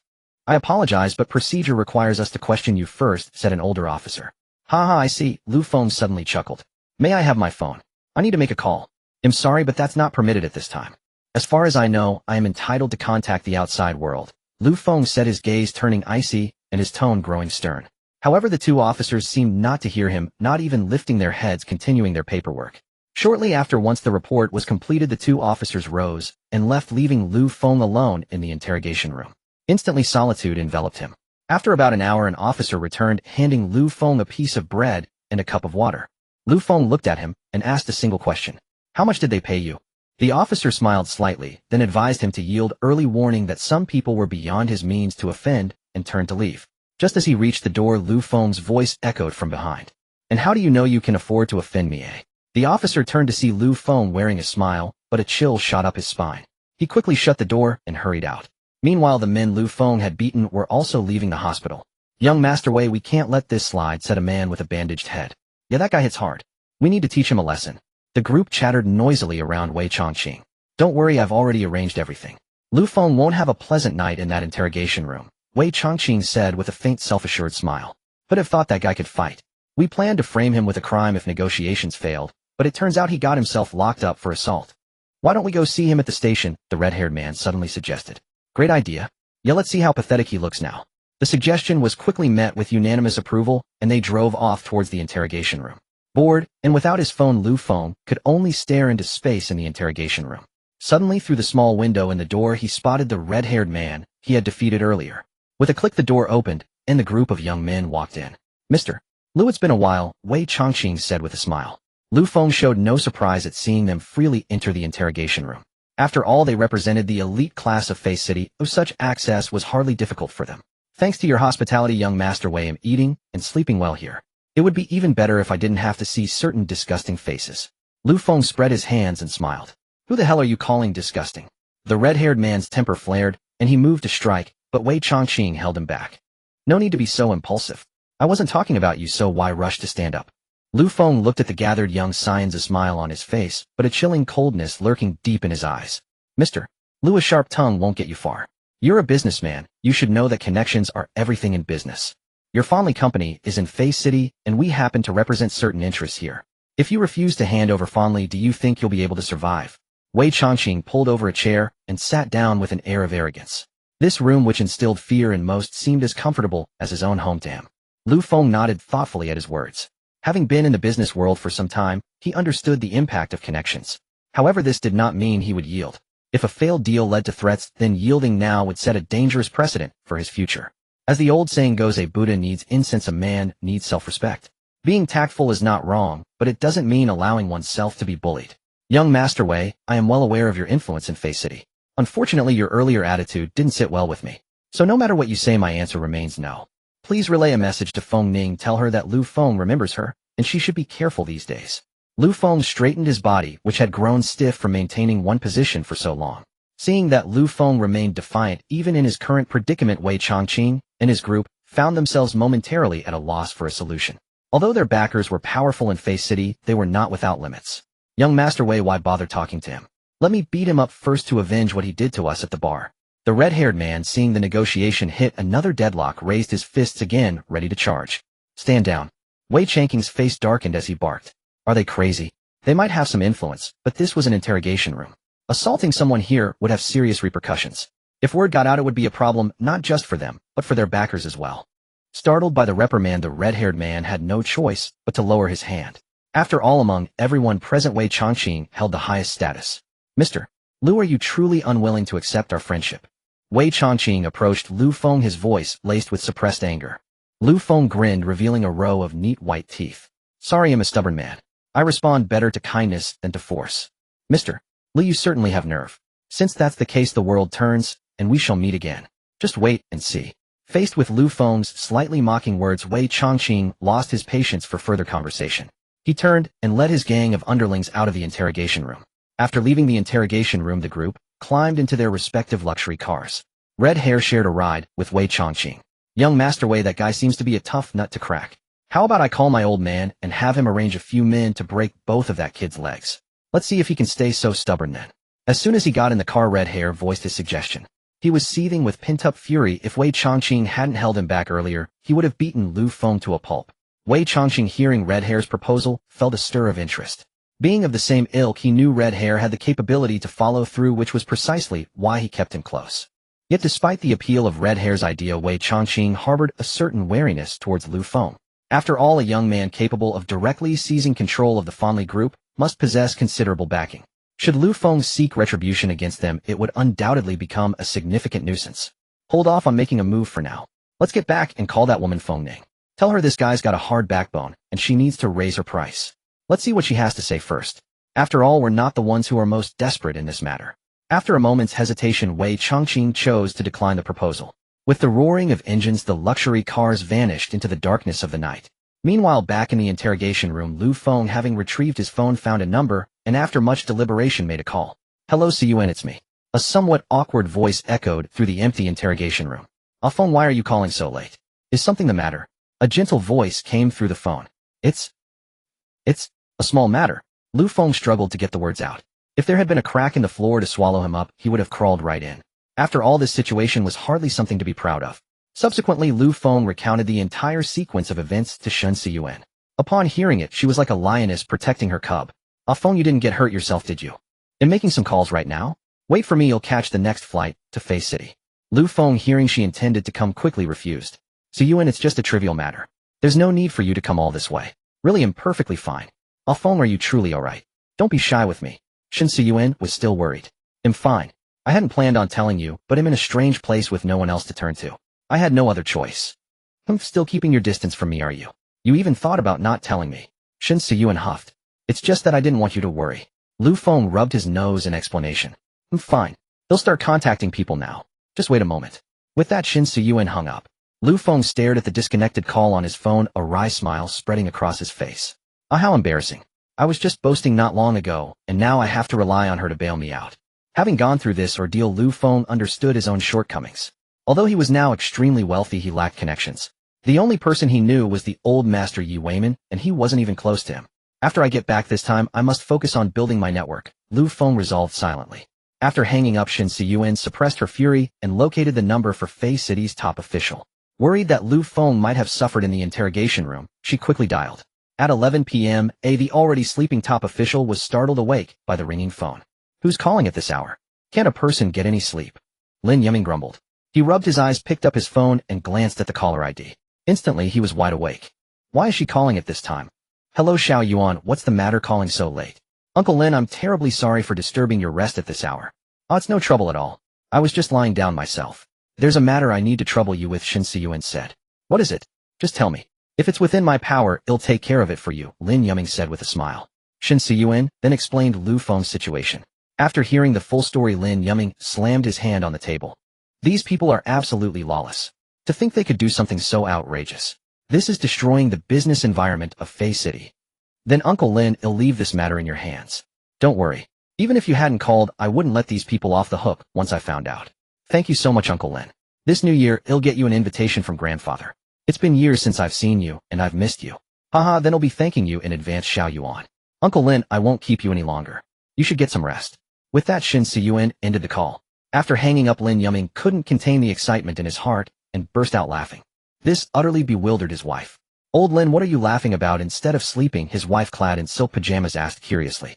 Seeing his wife awake, Lin Yuming hugged her and planted a kiss on her cheek. Haha, honey, my good days are coming. What are you talking about? Mrs. Lin was still confused about her husband's sudden outburst. Never mind that for now, go back to sleep, Lin Yuming said, heading out the door in his pajamas. Seeing her husband's strange behavior, Mrs. Lin muttered something to herself before drifting back to sleep. Hello, Xianyun, it's me, Lin Yuming, he said, sitting on the sofa in the living room and dialing the police chief's number.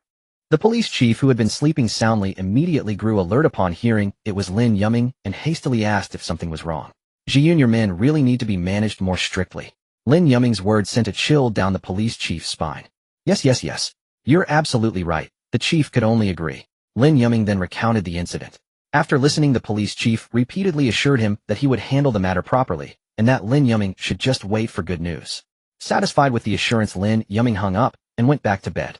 Meanwhile, the police chief ended the call and immediately threw on his clothes, heading out the door. Downstairs, Xianyun got into his car and sped towards the police station where Lu Feng was being held. This is a real mess.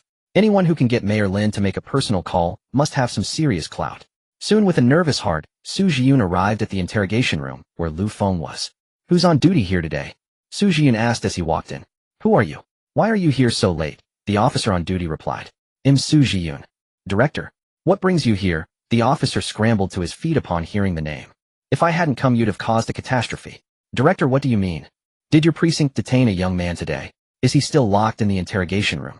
Yes, there is one brought in for assault. Then take me there immediately, Xianyun said sternly. Yes, right this way, the officer said, leading Xianyun towards the interrogation room. Before leaving, he gestured to his colleague to quickly notify the precinct chief of Xianyun's arrival. They walked down the corridor until they reached the interrogation room. Director, he's in here. Open the door. The officer promptly unlocked it. Lu Feng looked at the police officer and the middle-aged man behind him, puzzled. You must be Chairman Lu Feng, correct? Xianyun stated. Yes, I am, Lu Feng replied. Release Mr. Lu's handcuffs at once. The officer quickly complied. I sincerely apologize, Mr. Lu, for the injustice you've suffered. I'm fully aware of the situation now, and I assure you I will see this matter resolved properly, Xianyun said. Hearing this, Lu Feng realized Xianyun was the reinforcement Xianyun had summoned, silently marveling at the Shun family's influence. And you are, he asked, still unaware of the man's identity. Forgive my manners, I forgot to introduce myself. I'm Xianyun, the chief of police for Fei City. Lu Feng was taken aback. The chief of police of Fei City, a man of immense real power, had been roused from bed in the middle of the night by Xianyun. It's an honor. I'm truly sorry to have troubled you so late, Lu Feng said politely. Mr. Lu, you flatter me. It's my failure to manage my subordinates that led to a law-abiding citizen like yourself being treated so unfairly. You have a city to run, it's natural for minor matters to escape your attention. I was perhaps too forceful in my actions, and I apologize for the trouble. Haha, Mr. Lu, you're too kind. I'm just speaking the truth. Shall we continue our conversation outside? All right. Xianyun then led Lu Feng out of the interrogation room. Mr. Lu, where do you live? Allow me to drive you home, Xianyun offered. He was curious about this young man who at just over 20 had acquired Fondly, a major conglomerate worth 20 billion. Even if Fondly had recent troubles, it was still a force to be reckoned with. Furthermore, the fact that he could get the heiress of the Xianyun family to call the city's top official in the dead of night suggested this young man had significant backing. Lu Feng quickly declined the offer. Thank you for your kindness, Chief. I already feel terrible for dragging you out here so late and disrupting your rest. To have you drive me home would be too much. They'll just take a taxi. Director, what are you doing here? A voice interrupted just as Xianyun was about to speak. A portly man rushed up to Xianyun panting. Director, is there something important? You should have just called, no need to come all the way down here. Xianyun sneered at the man. Zhou, don't you know why I'm here? The precinct chief, Zhou, felt a chill run down his spine at the coldness in Xianyun's voice. Of course he knew exactly why the director was here. Had he known Lu Feng had such connections, he wouldn't have dared treat him this way. To curry favor with Wei Changqing, he had instructed his men to confiscate Lu Feng's phone and leave him handcuffed all night. Director, I was just following the law. Mr. Lu did commit assault, Zhou tried to justify. But I heard it was self-defense, Xianyun countered. All the witnesses said Mr. Lu threw the first punch. My hands were tied, Zhou pleaded. This was a mess. He thought he was doing Wei Changqing a small favor, but the soft persimmon turned out to be a titanium plate. I don't want to hear your excuses. If we only relied on witness testimony, there would be countless wrongful convictions, Xianyun said, his anger rising. A bunch of incompetents, always scheming for personal gain, but useless when it came to actual police work. Seeing the director's anger, Zhou looked desperately towards Lu Feng, hoping for some mercy. But Lu Feng ignored him, continuing his conversation with Xianyun. I'm truly sorry for the trouble, Chief. If there's nothing else, I'll take my leave. They'll treat you to a meal sometime. Haha, Mr. Lu, you're too polite. I do this for Fei City. It's because of upstanding citizens like you that our city progresses and thrives. Xianyun certainly knew how to speak like a true politician. He personally escorted Lu Feng to a taxi. As the cab drove away, Xianyun's face darkened instantly. Look at what you've done. Do you have any idea who that Mr. Lu is? He said, his voice cold. Zhou was now trembling with fear. No, I don't. The top official himself called me personally. Figure out for yourselves how influential he must be. You fools wouldn't even know if you were sold out. Hearing that the city's top official had personally intervened, Zhou panic intensified. Xianyun, disgusted by the man's demeanor, left him with a final decree before walking away. Tomorrow you and everyone involved in this matter will report for duty at the reservoir. With that, he got in his car and drove off, leaving Zhou collapsed on the ground lamenting, what have I done? Meanwhile, Lu Feng took a taxi back to the Rose Bar, choosing not to return to the hotel because his car was still parked there. As soon as he started the engine, his phone rang. It was Xianyun. Hey Feng, are you okay? Her concerned voice came through. Lu Feng felt a warmth in his heart. Yeah, I'm fine now, Xianyun, he replied. Good, I'm glad. Get some rest. Alright, you too. Chatting with Xianyun, Lu Feng soon arrived at the hotel. I've arrived. Don't worry. Get some sleep, he said. Okay, you rest well too. Good night. Good night. After hanging up, Lu Feng checked into the hotel. He entered his room, collapsed onto the bed, and fell asleep. I feel like I'm forgetting something. The next day, Lu Feng slept until nearly noon before getting up. I forgot something yesterday, he said while putting on his clothes. I forgot the system refresh, he said, quickly entering the system. System come out. I forgot to refresh yesterday. Ding. Host, worry not. The refresh opportunity from yesterday has been automatically converted into a shop lottery chance and stored. Hearing the system's response, Lu Feng finally felt relieved. Then help me refresh today's, he said with a long sigh. Ding. Today's flash sale items have been refreshed. What's going on? Why are the items so weak? It was supposed to get better and better, Lu Feng complained. It turned out that the best item refreshed today was 1-0 reputation points, while the other 2 were ordinary luxury goods. Ding. The probability of good items from a level 2 system refresh has increased, but perhaps due to daily refreshes the host's luck is not so good. The system's voice seemed tinged with schadenfreude. Forget it. Convert the daily refreshes for these days into lottery draws. Who knows, maybe you'll get something good, Lu Feng said. Receive. With that, Lu Feng prepared to get up and tidy up, then go to Fondly Group to discuss the company's relocation with Xianyun. Now Lu Feng could be said to have offended the entire powerful elite of Fei City. This time he had Xianyun's help, but he couldn't rely on her every time. Therefore, Lu Feng planned to move Fondly to Mo-Do, aiming to gradually build Mo-Do into his own stronghold. Compared with Mo-Do's economic environment, Fei City still lagged far behind. Good morning, Chairman. Good morning, Chairman. Accompanied by the greetings of employees, Lu Feng returned to the group. Old Zhao, have you had breakfast? Lu Feng entered Xianyun's office carrying soy milk, fried dough sticks, and steamed buns. Chairman Lu, it's almost 11 o'clock. Isn't it a bit late? Xianyun said, looking at Lu Feng. Not late, not late. Come have some. No need, Chairman Lu. I already had lunch in the morning. Alright then, I'll eat by myself. Xianyun watched Lu Feng sitting on the sofa, holding a steamed bun in his right hand and a fried dough stick in his left with a cup of soy milk on the table, sipping it through his mouth. For a moment, he didn't know what to say. This was completely different from the chairman who had strategized yesterday and was worth billions. After a long while, Lu Feng finally finished his breakfast. Burps so full. Lu Feng stood up and poured another glass of water. Chairman Lu, when I went to see our finance staff who were taken away, they said they had already returned to the group. Did you arrange that? Xianyun asked. Hearing Zhao Yun's words, Lu Feng was momentarily stunned, then laughed. It seems those people aren't fools. Chairman Lu, what do you mean by that? Xianyun asked curiously. Never mind, it's good that they're released. I came to talk to you today about the company relocation, Lu Feng said. Xianyun hesitated when he heard Lu Feng bring up the relocation again. He truly couldn't bear to part with the hard-won foothold the group had established in Fei City. Chairman Lu, regarding the relocation, shouldn't we reconsider? There are so many factors involved, Xianyun explained. Old Zhao, we can no longer stay in Fei City, Lu Feng said calmly. Why? What happened? Xianyun asked in confusion. Today's group inspection was instigated by someone, Lu Feng said flatly. What? So it was indeed instigated. Do you know who it was? Xianyun asked urgently. I know, of course I know.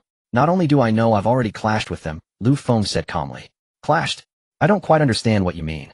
Yesterday afternoon, after I left the research institute, I received a mysterious phone call. The person on the phone told me they wanted to discuss business and asked me to meet them at Rose Bar. I ignored them. As a result, right after I hung up, I received news of the group's inspection. After dealing with the company matters, I drove to Rose Bar to meet that person, Lu Feng said, taking out a cigarette from his pocket and lighting it. You met him? Who exactly is trying to target us? Xianyun asked hastily. I met him. He wasn't alone. There were many people in the private room. The leader was Wei Chongqing, who was brought in by Feng Ning. Their purpose was to pressure me into handing fondly over to Benz. Lu Feng exhaled a wisp of smoke, his tone betraying no emotion. Damn, Benz has gone too far. Not only did they suppress us, but they also threatened you. Xianyun slammed the table in anger. He was clearly shocked by this. I refused them, but they told me they could represent the entire circle of power in Fei City, and that I must agree to their demand. I remember now, this Wei Chongqing is the son of Wei Tian, the third in command of Fei City, Xianyun suddenly said. Did you agree? Of course not. I'm someone who responds to softness, but not hardness. Then they made a move, but unfortunately they couldn't beat me. Then he called the police, and they took me into the interrogation room. Xianyun, hearing that Lu Feng had been in the interrogation room last night, asked anxiously, Are you alright? You should have called me. I'm fine. My phone was confiscated.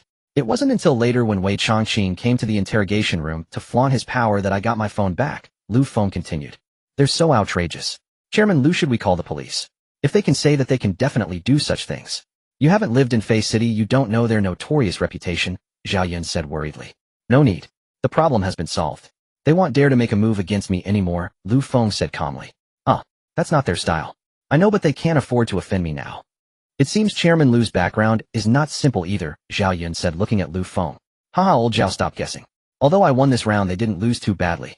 Let's discuss the group relocation. But if we move, what about these industries? Xianyun asked worriedly. Well, sell the industries gradually. If we're targeted by this group, the group won't have an easy time. It's better to be proactive than constantly on guard. Besides, I believe Yadi and Daki will be very interested in the industries we leave behind, Lu Feng said calmly. Alright, then I'll do as you say. They'll go down and notify everyone shortly. You notify them. I have some things to take care of. Lu Feng stood up to leave. Okay, let me see you out. Meanwhile, on the other side, Wei Chongqing and his group found a famous assassin in Fei City to plot Lu Feng's assassination.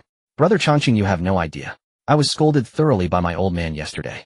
Yeah, I wonder what that Lu Feng's background is, that he could even alert the top leader. My family too. They gave me a scolding and warned me not to provoke that Lu guy anymore. Several rich second-generation heirs complained one after another about their miserable experiences.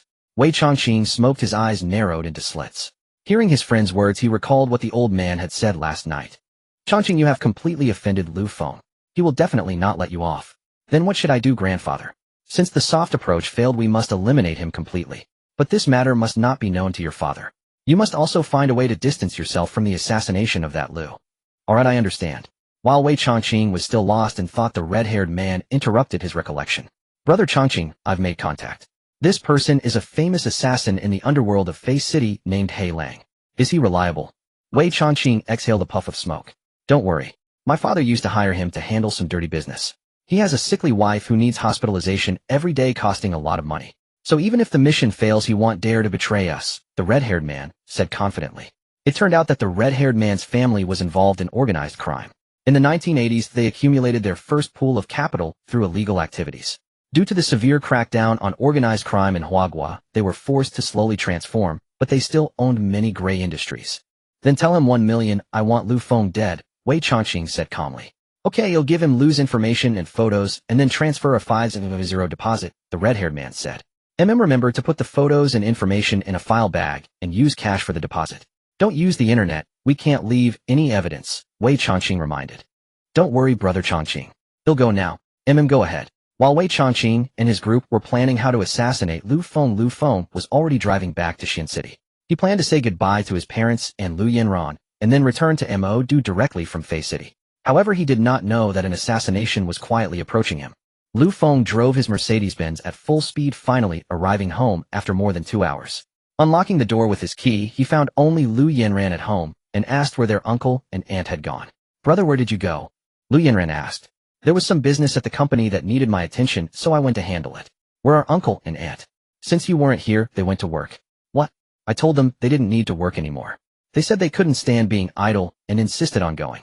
All right, then let's go buy some groceries and prepare a meal for their return, Lu Feng said. Brother, can you cook well? Lu Yanran asked curiously. Of course I can, Lu Feng chuckled. After all, during his 4 years of university away from home, he had always cooked for himself. It might not be as good as Annie's cooking, but it was still quite decent. The two of them chatted and laughed all the way to the market. After browsing for a long time, they finally bought all the ingredients they needed. Lu Feng brought Lu Yanran back home, ready to show off his culinary skills. He deftly cleaned the crabs and soaked them in white wine. Brother, what are you doing? Lu Yanran asked, watching him curiously. This is a type of drunken crab. After soaking, we steam them directly. The crabs will have a rich aroma of wine and taste absolutely delicious, Lu Feng explained. Wow, that sounds delicious. I can't wait.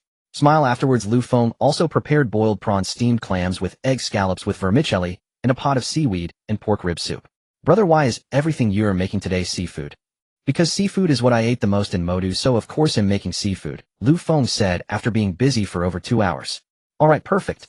Mom and Dad will be off work soon, Lu Yanran said.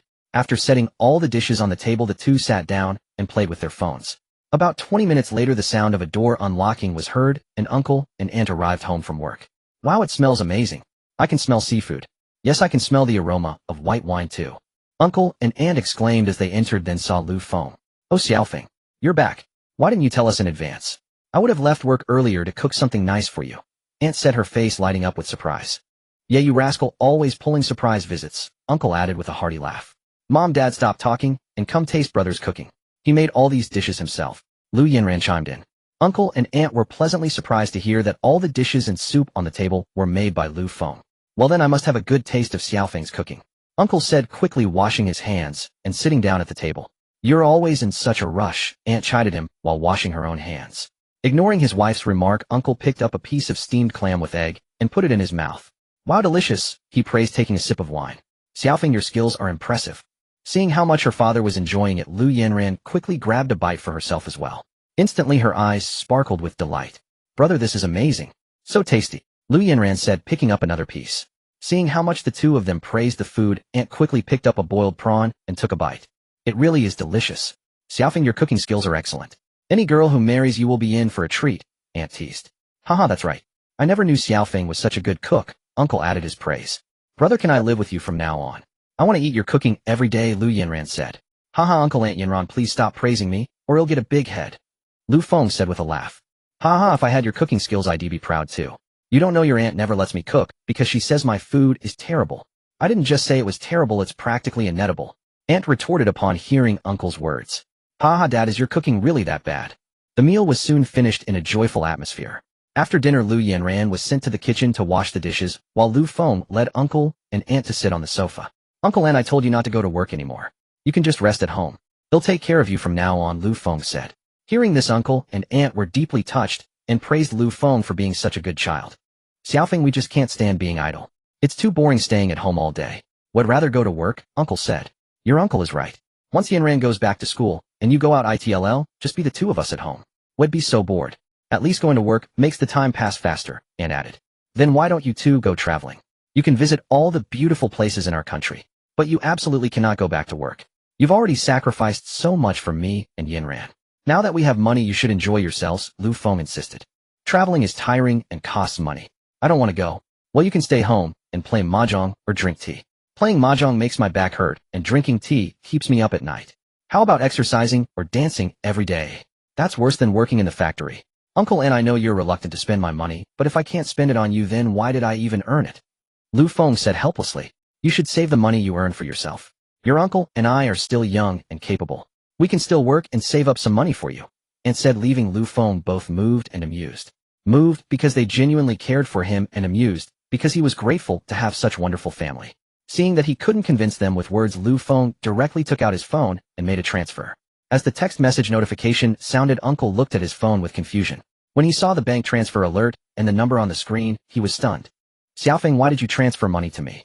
No reason, just for you two to spend. But this is too much. You just transferred 10 million. Hearing this, Aunt hurriedly told Uncle to transfer the money back. Xiaofeng, we can't accept this money. You need it for your company, Aunt said, grabbing the phone from Uncle to send it back. But Lu Feng stopped her, holding up his own phone and showing it to them. See how much money I have in my bank account? Lu Feng asked with a smile. Uncle and Aunt nodded, a bit dazed. Tell me how much is in there. Lu Feng said, barely containing his laughter. The couple immediately started counting the digits on his phone screen. Ones, tens, hundreds, thousands, 10,000s, 100,000s, millions, tens of millions, hundreds of millions. How much is there? There's over 2 billion. So is 10 million too much for me to give you? No, it's not too much now. Then will you accept it? Yes. Before they even realized what was happening, Uncle and Aunt had been trapped by Lu Feng's logic. Huh? You both agreed to accept it, so you can't take it back now. Lu Feng laughed, clutching his stomach. Uncle and Aunt suddenly snapped back to reality. Xiaofeng, this money. Stop. Hold on. You just agreed. Lu Feng interrupted them immediately. Seeing Lu Feng's firm stance, Uncle and Aunt had no choice but to let it go. Xiaofeng, where did you get so much money? Uncle asked. That's for me to know. But I can assure you this money is completely clean, earned through legitimate means, Lu Feng stated directly. Hearing this, Uncle and Aunt didn't press further. The family continued chatting for a long time until late into the night before finally retiring to their rooms. Xiaofeng, take care of yourself. Brother, come back and visit us often. Beneath the farewell gazes of his family, Lu Feng left Xuanqing early in the morning, embarking on the road to Fei City. His uncle and aunt had ultimately been unable to sway him, finally acquiescing to his decision not to go to work. After leaving home, Lu Feng drove swiftly and soon arrived in Fei City. He planned to park the car and use the restroom as he had been holding it in for the entire journey.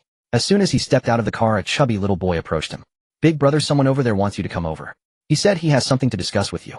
The little boy's arrival left Lu Feng utterly bewildered. Little guy, I don't know you, do I? Why would someone be looking for me? Lu Feng said, looking at the boy. Brother, you are Lu Feng, right? The little boy said while sucking on a lollipop. Yes, I'm Lu Feng. Who's looking for me? Lu Feng patted the little boy's head. A man gave me a lollipop and asked me to come tell you, the little boy said, innocently pointing towards a small alley next to the public restroom. Hearing the boy's words, Lu Feng looked at the dim alley and instantly recalled what Wei Changqing had said before. Heather's certainly quick, Lu Feng sneered. It seems there's no avoiding it. Since they knew the moment I entered Fei City, they must have been tracking my license plate. Then it's better to take the initiative. What if they couldn't find me and went after my uncle and aunt instead? Lu Feng thought and decided to go meet them. Heedon. Thanks, kid. Your task is done. Go play now, Lu Feng said, patting the boy's head once more before turning and walking into the alley. Goodbye, uncle. The little boy chirped happily, running off with his lollipop. Lu Feng quickly entered the alley. It was so dim inside that it was hard to see anyone even in broad daylight. I'm here. Come out, Lu Feng announced, standing within the alley's shadows. As soon as he spoke, a young man wearing a tactical mask and combat gear emerged from the darkness. Lu Feng sized up the man before him. Despite possessing master-level combat skills and a special forces physique, he could still feel a palpable sense of murderous intent and pressure emanating from him. This man has definitely killed before. That was Lu Feng's first impression. Pulling out a cigarette, Lu Feng lit it and took a drag. Did Wei Changqing send you? He asked. But the man across from him remained silent, merely fixing his gaze on Lu Feng with predatory leopard-like eyes. You don't have to say it, I know it was him. But why are you alone? Didn't they tell you I can handle myself?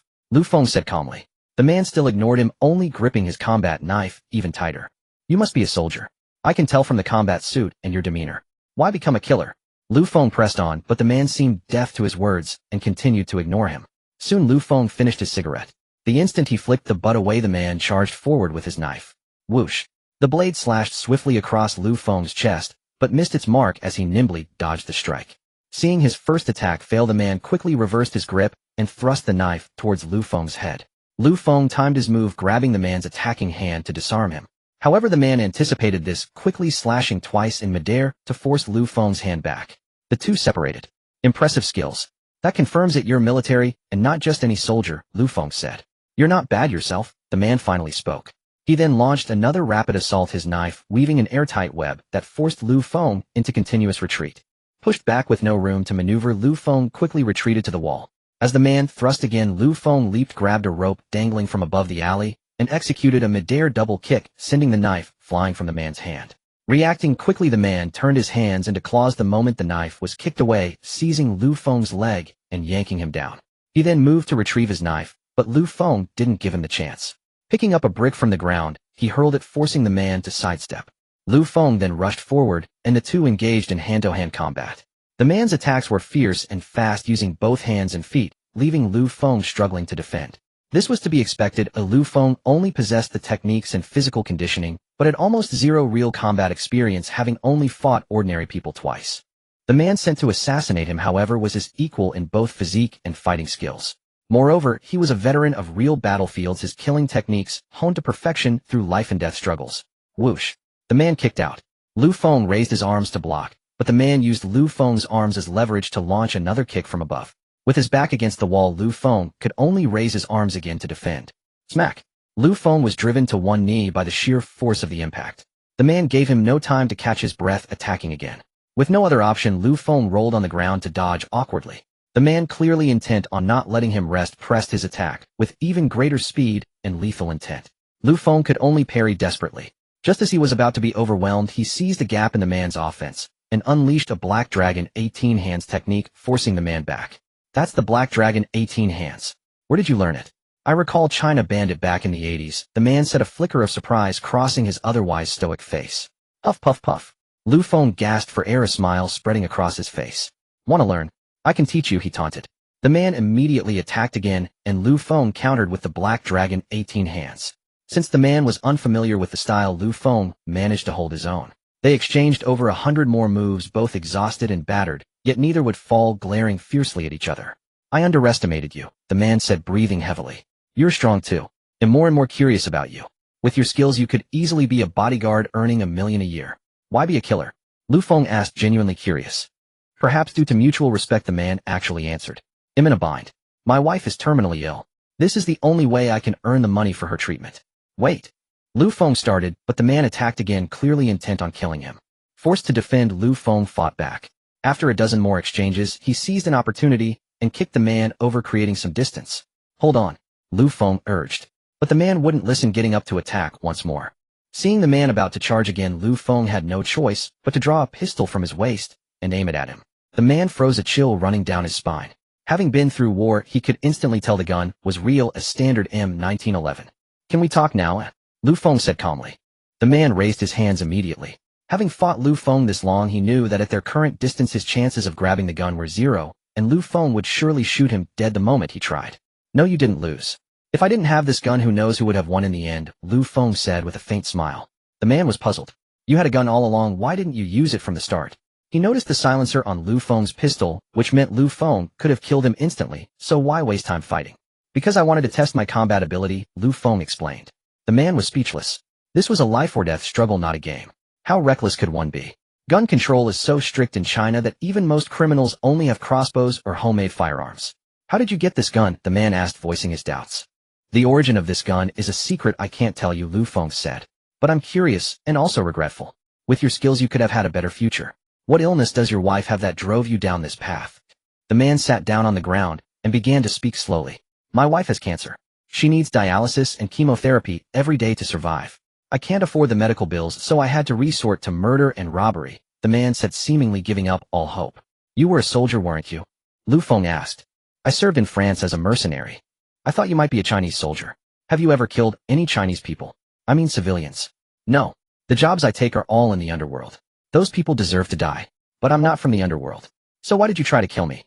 I'm out of money and my wife needs treatment. They offered too much. I had no choice but to take the job, the man answered truthfully. He believed he was going to die anyway, so he had given up all resistance. All right, I'm done with my questions, Lu Feng said, raising his gun. Wait. I beg you to spare my wife. As a condition, I'll kill myself. That way you won't have any trouble. Even though I know you're no ordinary person, a gunshot death would still cause problems for you. The man suddenly spoke up. Lu Feng looked at the man who remained calm and asked, aren't you afraid of death? Of course I am. But I've long anticipated this outcome. What about your wife? I've done what I can. Maybe this is for the best. We can be ghosts together. What if I told you I could cure your wife? What a... The man suddenly jumped to his feet, his face a mask of disbelief. I said, what would you do if I could cure your wife? Lu Feng said, looking at him. Upon hearing Lu Feng's words again, the man immediately fell to his knees. If you can truly cure my wife, I swear to be loyal to you forever, to be the sharpest blade in your hand, the man declared with firm determination. But why should I trust you? We were just trying to kill each other, Lu Feng countered. If you can cure my wife, I'll kill Cui Hao right now as a pledge of loyalty, the man said excitedly. The thought that Lu Feng could cure his wife nearly drove him mad with joy. He would kill 100 people if it meant saving her. Haha, to be honest, I admire you. You truly care for your wife, Lu Feng laughed. So you agree, the man asked, barely containing his excitement. You should be grateful you never harmed any civilians. Otherwise you'd be dead by now, Lu Feng said, turning to leave. After a few steps, Lu Feng looked back. Well, are you coming? Take me to see your wife. The man was so stunned by Lu Feng's words that his teeth chattered and his body trembled uncontrollably. Lu Feng had to walk back and support him. You really are willing to help me? The man asked, his voice shaking with disbelief. I told you you should be grateful you never hurt civilians. Otherwise you'd be dead. Besides, I do need a bodyguard to protect me. You're just right for the job. I won't let you down, sir. Please rest assured. And so the two men who had been fighting for their lives moments ago got into a car and began to coexist peacefully. On the way to the man's home, Lu Feng learned more about his situation. The man's name was Feng. He and his wife were childhood sweethearts. Feng had gone abroad to join the military, and his wife had waited for him to return all those years. It wasn't until Feng retired and returned home that they finally got married. But just as they were dreaming of a happy life together, his wife was suddenly diagnosed with terminal cancer. The news shattered their small, happy family. His wife, Xianyun, even tried to commit suicide to avoid burdening him, but Feng found her in time and rushed her to the hospital. Faced with the exorbitant medical costs, Feng had no choice but to take dangerous jobs for the underworld like assassinations and maiming to earn money for treatment. Lu Feng's job was actually Feng's first hit on a civilian. In truth, when he learned he was supposed to kill an ordinary person, Feng struggled with the decision for a long time. But seeing his wife lying sick in bed, he had to grit his teeth and accept the job. But he never expected to be defeated by Lu Feng. Just when Feng thought he was about to die, Lu Feng gave him hope again. Soon following Feng's directions, they arrived at an old, aged building. Sir, this is my home, Feng said nervously. Lu Feng gave a small smile and got out of the car. Feng quickly led the way, and soon they reached the third floor. As Feng opened the door, Lu Feng was immediately hit by the strong smell of medicine. Please forgive the smell, Feng said with an embarrassed smile. Take me to see your wife, Lu Feng said with a faint smile. Feng quickly opened the bedroom door. As they entered, Lu Feng saw Xianyun lying pale in bed, surrounded by various medical equipment. Feng, you're back. And this is... Xianyun struggled to speak, her breath coming in short gasps. Lu Feng could clearly feel the effort it took for her to speak. She was in the final stages of her illness. Sir, I beg you, please save her, Feng pleaded, falling to his knees with a thud. Feng's sudden action startled both Lu Feng and Xianyun, who was in bed. Lu Feng quickly moved to pull Feng up, while Xianyun struggled to rise from the bed. Don't worry. I said I would save her, and I will, Lu Feng reassured him. Only after hearing Lu Feng's promise did Feng get up. I have a special medicine in my car. They'll go get it now. Wait here, Lu Feng said, turning to leave. As soon as Lu Feng was gone, Xianyun curiously asked Feng who he was. He's my boss, Feng said, not entirely lying since he was to be Lu Feng's bodyguard from now on. You asked him to save me. Can he really? This is a terminal illness. Don't get scammed, Xianyun said with difficulty. Seeing his wife like this, Feng's eyes reddened. He crouched by the bedside, took her hand, and explained that Lu Feng was no ordinary man and surely had a way. You fool, I'm the one holding you back. I've given up hope now. I just want you to live a happy life, Xianyun said, stroking Feng's head. Meanwhile, Lu Feng returned to the car, focused his mind, and entered the system's shop. The reason he had promised Feng he could cure his wife was that he had seen a cancer-curing potion in the shop before. Not only that, but there was also a method to create the potion. Unfortunately, Lu Feng could only afford the potion, not the recipe. Furthermore, if a real cure for cancer were to be released, it would cause a worldwide storm. With his current standing, Lu Feng couldn't withstand the backlash from the big powers, so even if he could afford it, he wouldn't buy it. Only when his commercial empire was truly established, and he was confident he could handle any challenge, would he consider purchasing such things. Soon Lu Feng spotted the cancer-curing potion in the shop. Found it. Lu Feng spent 500 reputation points to redeem a cancer-curing potion from the marketplace and another 100 points for a nutrient solution. As in Feng's wife had long been ravaged by her illness, it was best for her to take the restorative potion first. Holding the 2 potions, Lu Feng pushed open the door and walked in. And Feng and his wife were staring intently at the doorway. Seeing Lu Feng enter, and Feng hurriedly stepped forward. "Boss, did you get them?" And Feng asked urgently. Lu Feng said nothing, merely handing him the 2 secured cases containing the potions. And Feng's hands trembled as he took them. "Haha, don't drop them in your excitement," Lu Feng said, watching in Feng's agitated state. "No, never," and Feng said, suppressing his excitement. "In these 2 cases, 1 potion cures cancer, and the other restores bodily functions. Give her the restorative one first to let her body recover, then administer the cancer cure." After listening, and Feng opened the first case, revealing a sealed pale red potion. Unsure how to administer it, he turned to Lu Feng for help. Fortunately, the system had already informed Lu Feng of the usage. "Open the lid, take a third now, another third in an hour, and finish the rest within 3 hours," Lu Feng instructed. And Feng carefully opened the potion, poured a third into a cup, and gently fed it to Xianyun. After drinking it, Xianyun fell asleep. "Sir, what's happening?" And Feng asked, panicked on the verge of tears. "Don't worry, it's the potion's normal effect. Sleep allows for better recovery," Lu Feng reassured him. Thus the 2 men kept vigil by the bed. After about half an hour, Xianyun slowly awoke. With a soft murmur, she opened her eyes. Seeing his wife conscious, and Feng leaned over the bed, asking how she felt. Seeing her husband's concern, Xianyun smiled happily. "I'm fine now, Feng. I feel much better, and my body feels much lighter now," she said gently. She then tried to sit up on her own, refusing in Feng's offer to help. And Xianyun slowly propped herself up on her elbows. Seeing his wife sit up, unaided, and Feng's eyes reddened instantly. He turned to thank Lu Feng, who said, "Don't thank me yet. Give her another third." And Feng quickly administered another third of the potion. After drinking it, Xianyun predictably fell asleep again. Watching his sleeping wife, seeing her pale, listless face already gaining some color, and Feng moved to kneel before Lu Feng once more. Fortunately, Lu Feng was quick and caught in Feng before he knelt. "Haha, no need for that. Just protect me well in the future," Lu Feng laughed heartily. "Rest assured, no one will harm a single hair on your head as long as I live," and Feng vowed with unwavering determination. Seeing his wife truly improving, and Feng had already sworn in his heart to protect Lu Feng with his life. They chatted for a while longer until Xianyun woke up again from her slumber. "How are you, Wainer?" "Ah, Feng, I feel wonderful," Xianyun said, and to their astonishment, she actually got out of bed.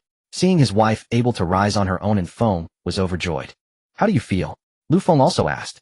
"Thank you, benefactor, I feel great," Xianyun said, kneeling before Lu Feng. Seeing this, and Feng quickly knelt as well and kowtowed. "Thank you for your immense kindness for saving her life." Lu Feng hurriedly helped them up. "What are you doing?" "No need for kneeling all the time," Lu Feng said, at a loss whether to laugh or cry. "Your kindness is beyond repayment. This is the only way we can show our gratitude," and Feng said, his eyes red. All right. There will be plenty of chances to thank me later. Now finish the potion," Lu Feng said. Under his supervision, Xianyun consumed the final dose and drifted into a deep, drowsy sleep. This time she slept for a full hour before waking, terrifying in Feng, who asked Lu Feng if something was wrong. Lu Feng was also unsure and had to consult the system.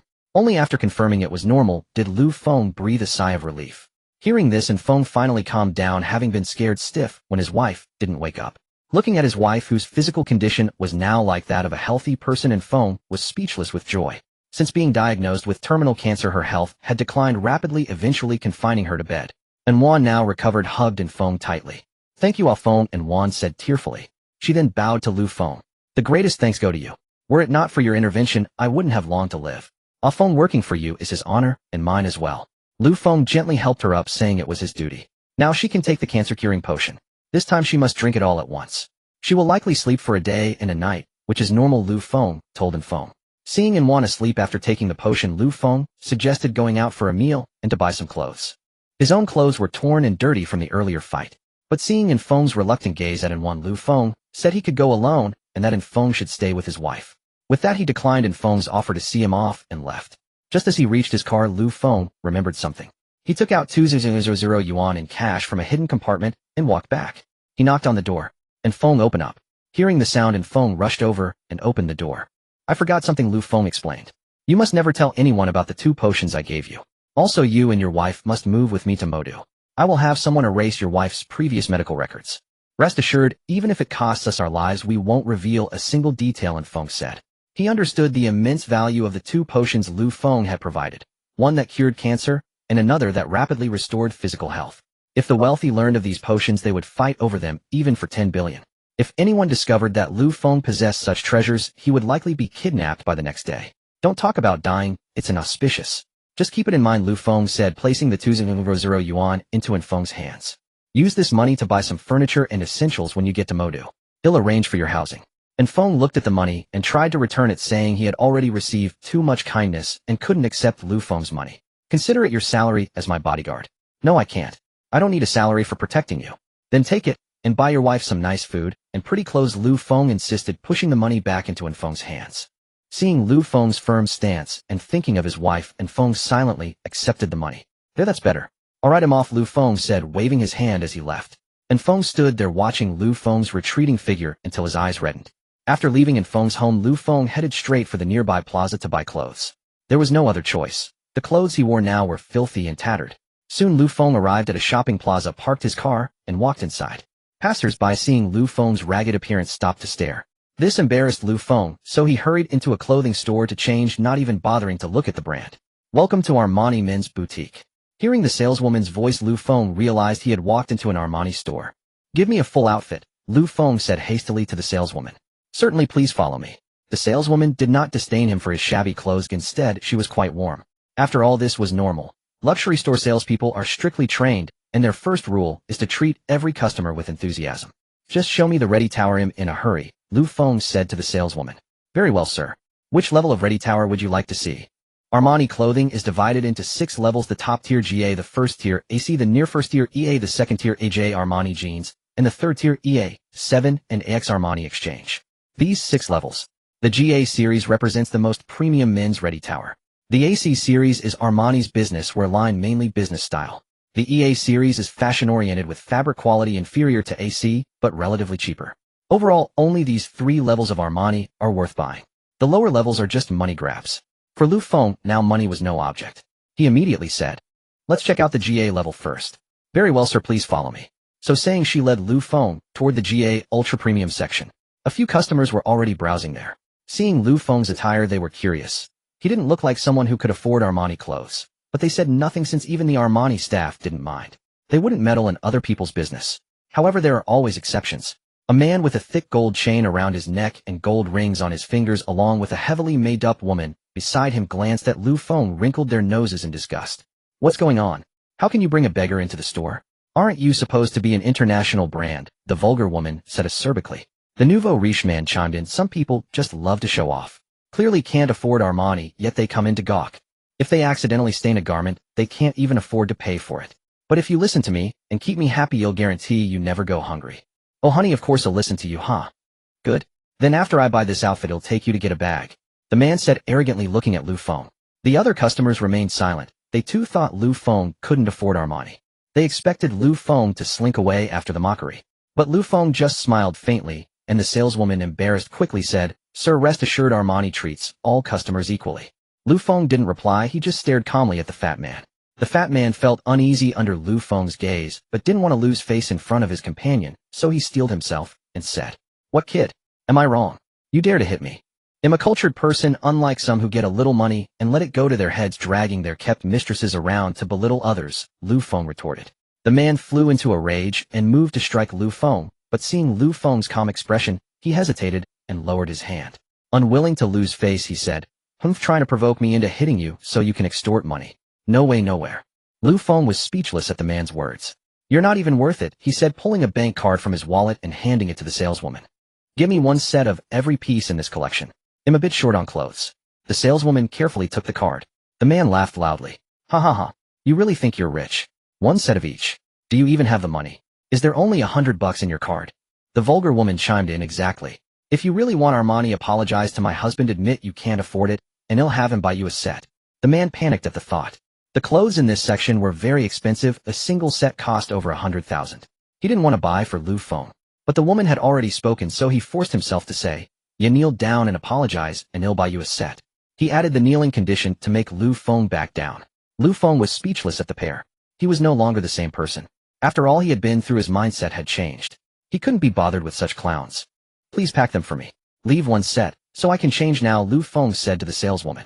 Oh yes, of course. But sir, if I may ask, do you really need so many sets? The saleswoman whispered. The nouveau riche man didn't recognize the gold card, but the saleswoman did. Only someone worth at least 100 million could hold such a card. Yes, I'm sure. Go ahead, Lu Feng said calmly. The saleswoman rushed to swipe the card and prepare the clothes. Still pretending.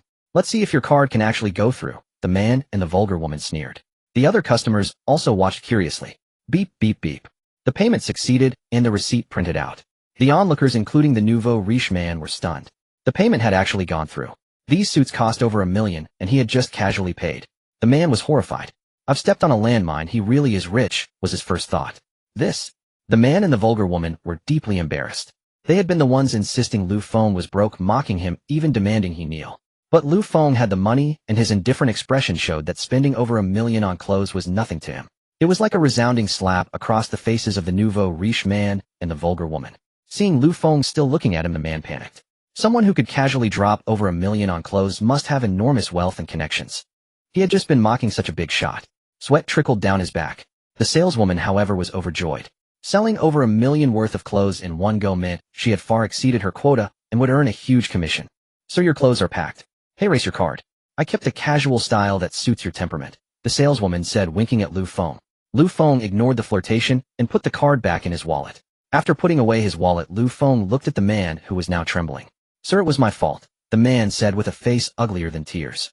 Ha, I can't accept that, sir, from you, Lu Feng said, patting the man's shoulder before walking off with the saleswoman to change. The man stood frozen in fear. When Lu Feng emerged in his new clothes, the saleswoman's eyes turned to hearts. The fat man, seeing Lu Feng's commanding aura, grew even more panicked. Sir, I was blind.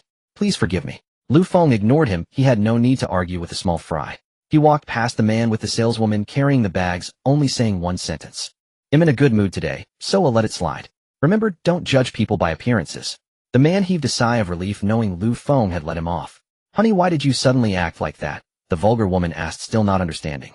Slap. The man delivered a resounding slap across the woman's face. What do you think you're doing? She exclaimed, stunned by the blow. This is all your fault.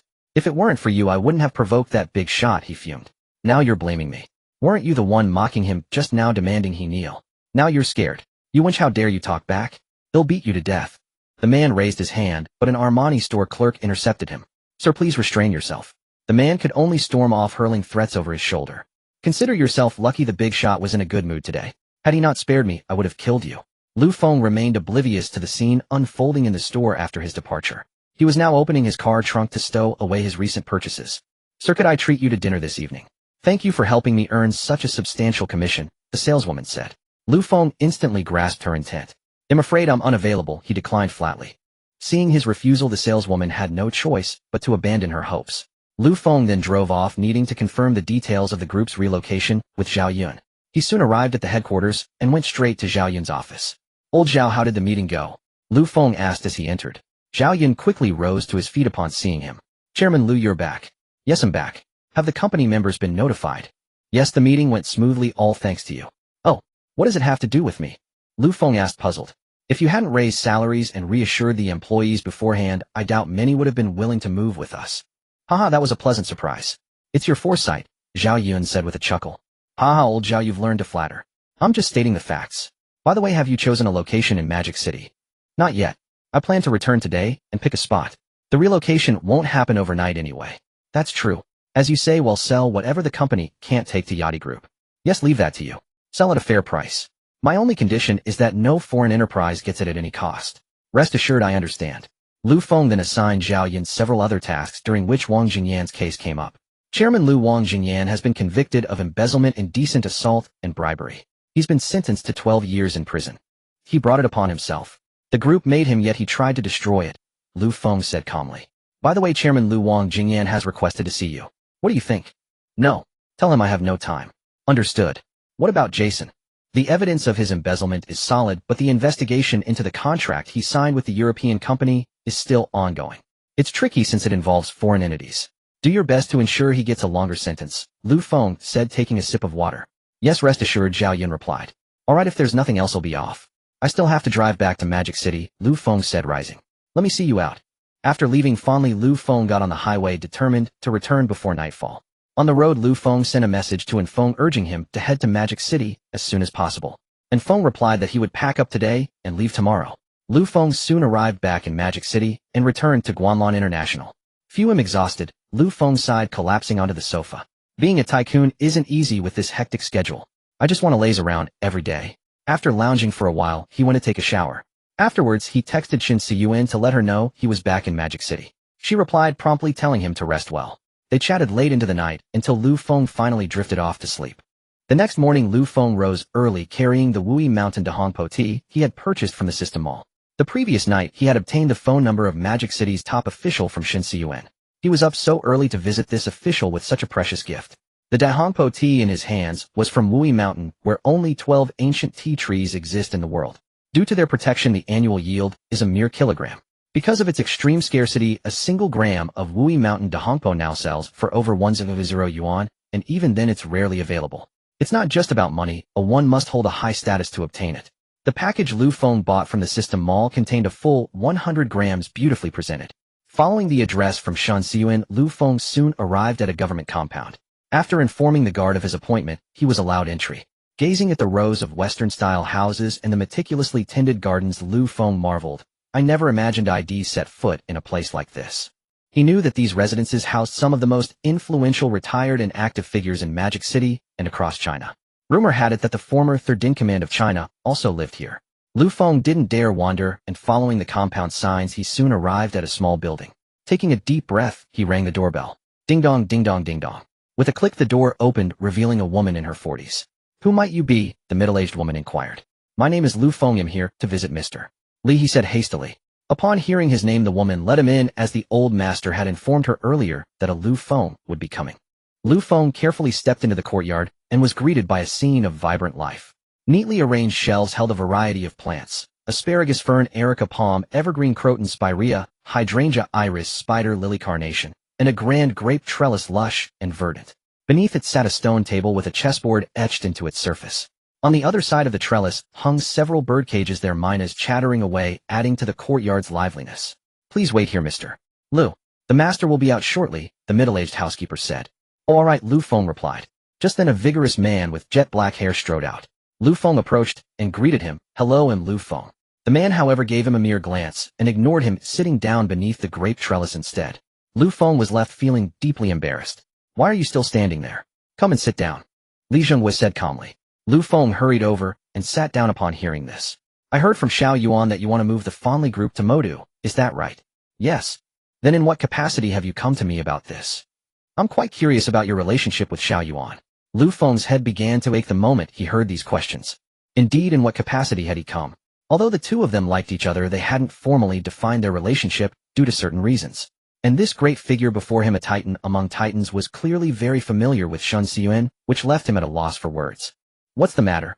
Can't answer, the man said with a faint smile. Wu Ma bring my tea set and leaves. Yes, sir, Wu Ma replied. Soon Wu Ma placed an exquisite tea set and several varieties of tea leaves on the table. Li Zhenghua picked up the tea leaves to brew. Seeing such a golden opportunity, Lu Feng quickly took out the Wui Mountain Dahongpo he had brought along. Please try the tea I brought, he said, handing it over. Li Zhenghua accepted the tea with an inscrutable smile. Does this count as bribery? He chuckled. Hearing this, Lu Feng quickly responded. This is my gift to an elder on behalf of Xianyun. How could that be considered bribery? Oh, representing Xianyun. What is your relationship with her? Li Zhenghua asked, smiling slyly like an old fox. Well, this. Lu Feng faltered. What's wrong? If you have no relationship, how can you represent her? Seeing that Li Zhenghua insisted on an answer, Lu Feng steeled himself and said, Xianyun and I are in a relationship. Although we haven't made it public for certain reasons, I believe that one day I will appear in the Xin family with my head held high. Ha ha, boy, that's a noble ambition. Is it because of the Li family matter? But as far as I know, the Shun and Li families seem to be planning a marriage alliance. And it just so happens that my surname is Li, Li Zhenghua said with a hearty laugh. Boom. Li Zhenghua's words struck Lu Feng's mind like a thunderclap. He suddenly remembered that this great figure's surname was Li, and given his familiarity with Xianyun, he must be from the imperial capital's Li family. What a predicament this was. Trying to steal someone's bride right in front of them. Wasn't that practically suicide? Xianyun, I might be done for, Lu Feng thought to himself. Boy, why so quiet? Scared, speechless? Li Zhenghua asked with a smile. Lu Feng snapped back to reality upon hearing the question. So you. Lu Feng was momentarily speechless. Seeing Lu Feng like this, Li Zhenghua felt he had teased the young man enough, so he spoke directly. I am indeed a member of the Li family, but I don't meddle in family affairs. People in our position cannot have only their small family in their hearts. We must care for the greater family of our nation. So boy, I won't interfere in the competition between you and my nephew, nor will I suppress you just because you're my nephew's rival in love. You two compete fairly. Lu Feng could hardly believe his ears. That this great figure would say such a thing was truly astonishing. But upon reflection it made sense. People who reached such positions had long abandoned personal interests, their hearts devoted entirely to the common people. It was precisely because of such selfless individuals that the nation was able to prosper. Moved by this thought, Lu Feng stood up and bowed deeply to Li Zhenghua. "Ha boy, are you thanking me?" "No, I bow to you not because you were impartial regarding my matter with your nephew, but because I admire your magnanimity. It is precisely because we have leaders like you that the lives of ordinary people keep getting better. So this bow is on behalf of the general public," Lu Feng said with a serious expression. Hearing this, a glint of appreciation flashed in Li Zhengguo's eyes. "Haha, well said. I accept your bow. You may sit back down." Lu Feng slowly sat back down. "Since you have such sincerity, let me as an elder try the tea you gave me on behalf of Xianyun," Li Zhenghua said as he opened the packaging. As he opened it, a subtle, refreshing fragrance wafted out. Li Zhengguo's eyes widened at the scent. "Impressive boy. Quite a generous gift. If I'm not mistaken, this is Wui Mountain de Hongpo," Li Zhenghua said, looking at Lu Feng. "You are truly knowledgeable, sir." "It is indeed Wui Mountain de Hongpo," Lu Feng replied. "Remarkable. This must be about 100 grams. In recent years, Wui Mountain has implemented protective policies with an annual yield of just over half a kilo. To be honest, my position only gets me about 50 grams per year," Li Zhenghua said, genuinely surprised. He was also curious about how Lu Feng had managed to acquire such a large amount of de Hongpo. However, despite his curiosity, he didn't ask Lu Feng where he got it from. "Xianyun has been under your care in Modu, so this gift is merely a token of my gratitude," Lu Feng said with a smile. "Haha, you little rascal. You're already treating Xianyun as your girlfriend. But let me warn you, the old geezer of the Shun family won't be an easy hurdle. Your status as the chairman of the Fengli group is far from sufficient," Li Zhenghua said. "I will work hard," Lu Feng said with a determined expression. "Haha, well said. Ambitious.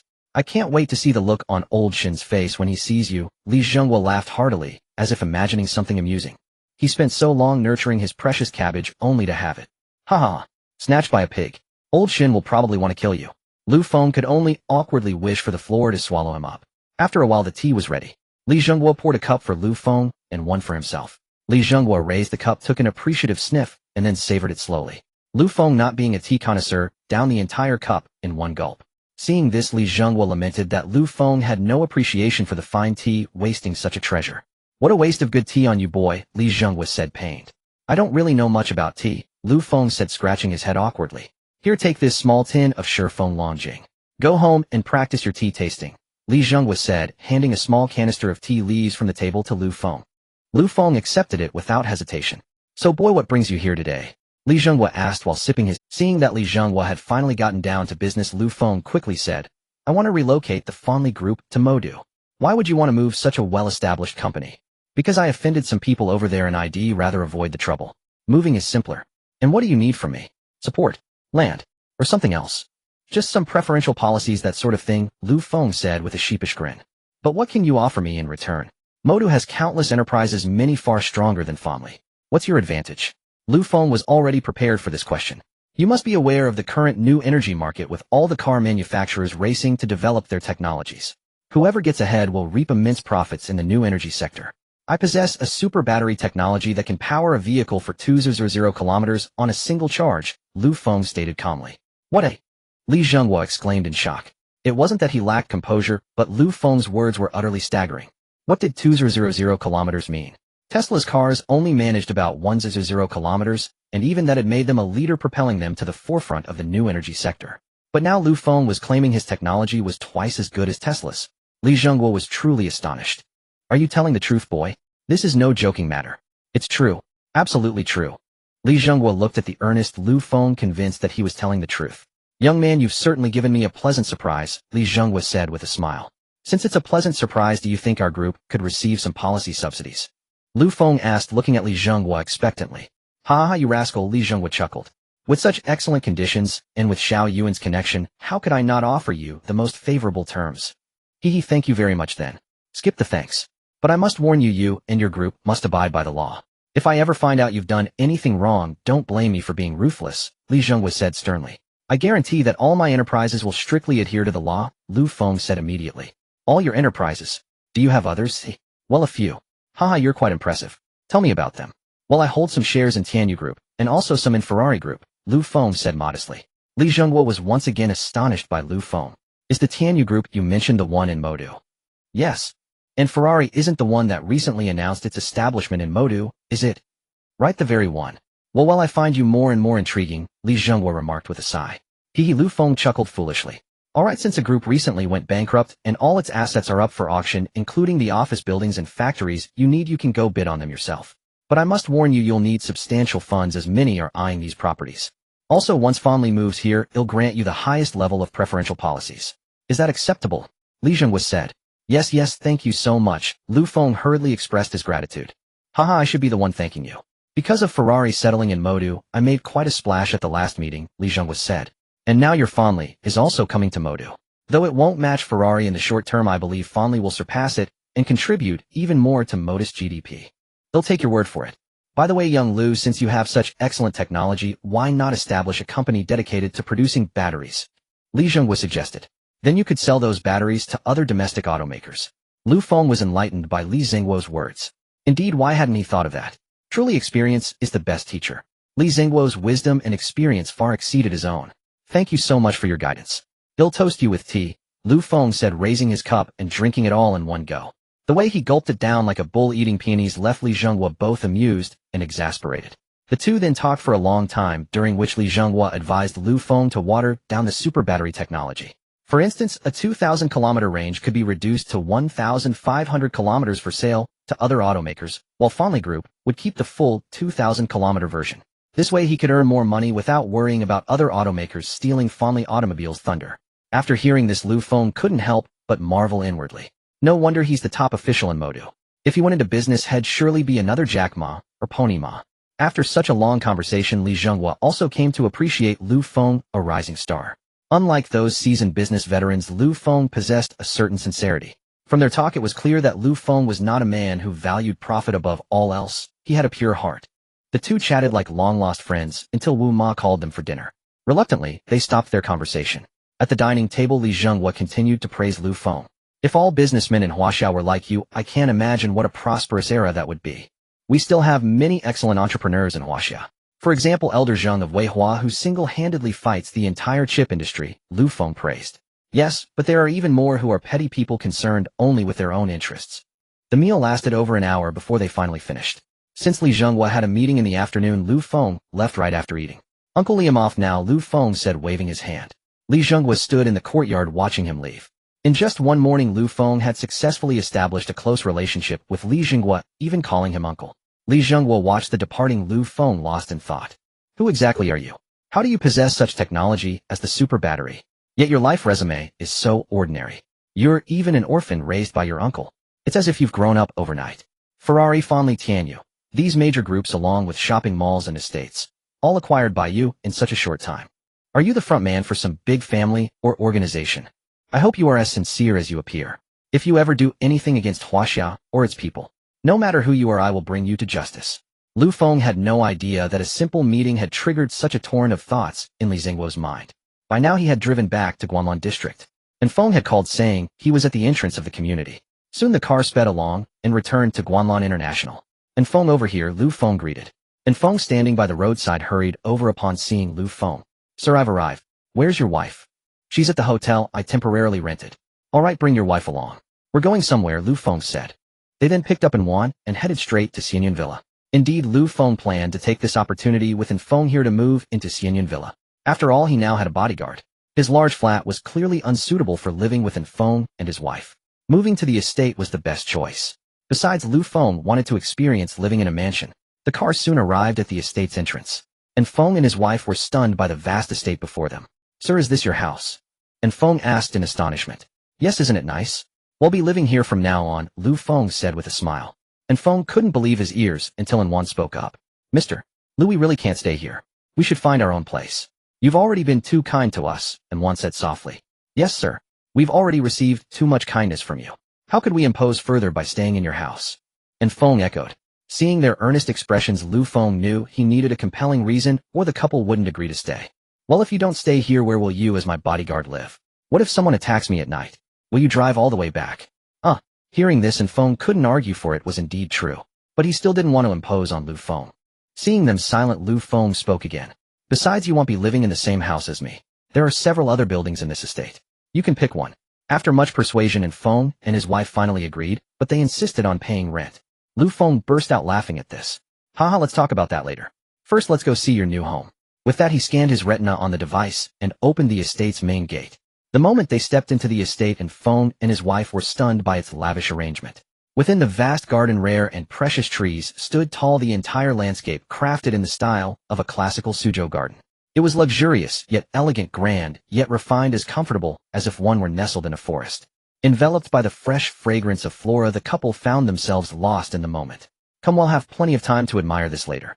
Let me first show you the residence, Lu Feng said with a smile. The two quickly snapped out of their reverie and followed him. Before long, Lu Feng led them to the main villa complex. Gazing at the opulently decorated mansion, and Wan nervously clutched in Feng's arm. Sensing his wife's anxiety, and Feng immediately took her hand in his. Take your pick from these 3 auxiliary villas, Lu Feng said, looking at Feng. And Feng quickly responded that any place would be fine. Sir, you decide for us. We're comfortable with anything. Alright, then you'll take the one to the right of the main villa.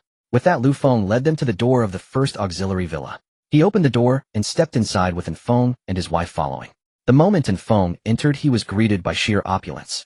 The lofty entrance hall, the circular arched windows, and the stone masonry at the corners all exuded grandeur and classical charm. As sunlight and a gentle breeze streamed through the windows, a hint of nature's freshness filled the air. And Feng and Wan could hardly believe this was to be their new home. So what do you think? Not bad, right? Once you tidy up and get some daily necessities, you can settle in here, Lu Feng said, observing their stunned expressions.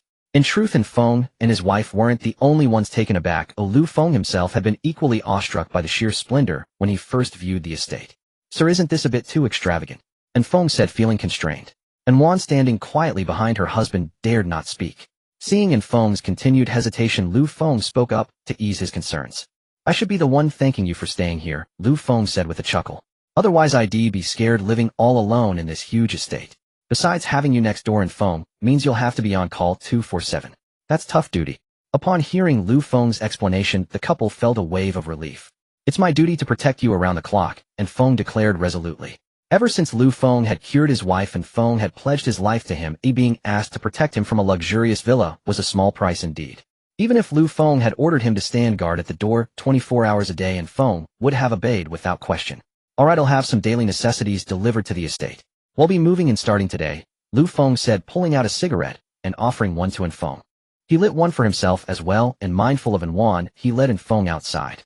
They settled at a stone table near the villa. So did you take care of red hair?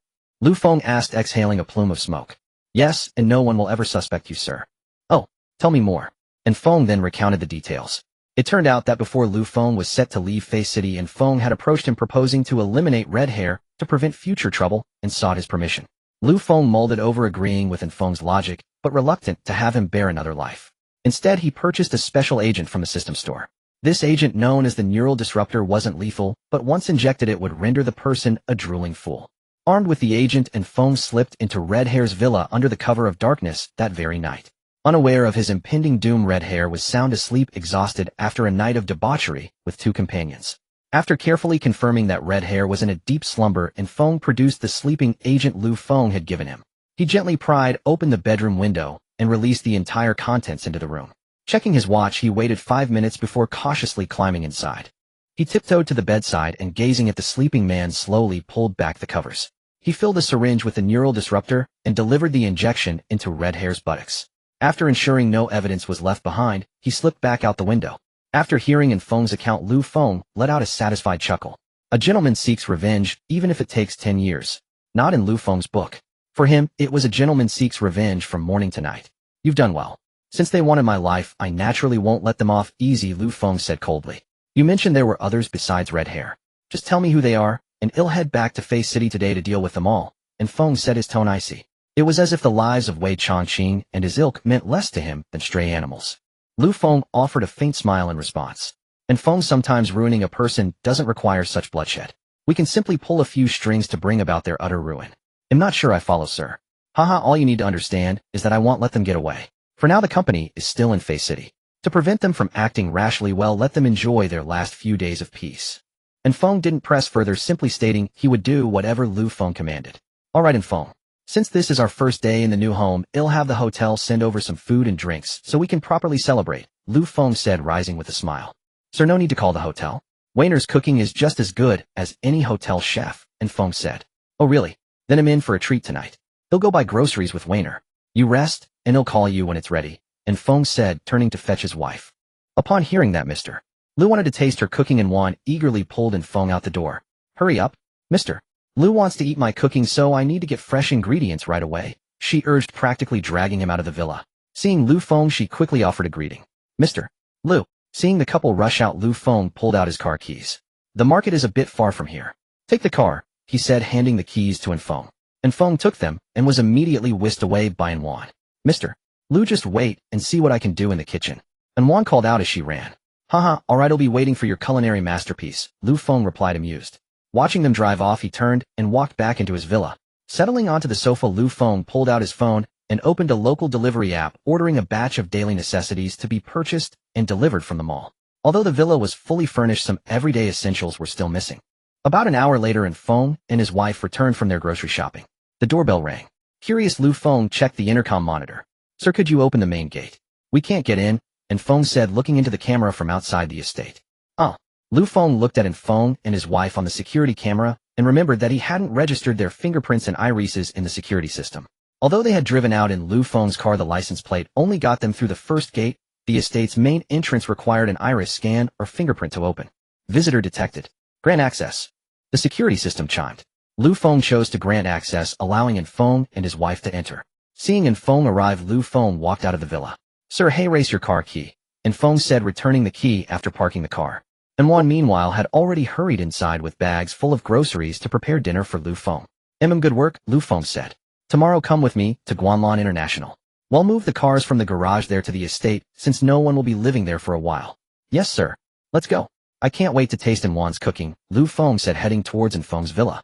Feng followed behind him. Wan was just preparing the ingredients when she saw Lu Feng walk in and quickly spoke. Mr.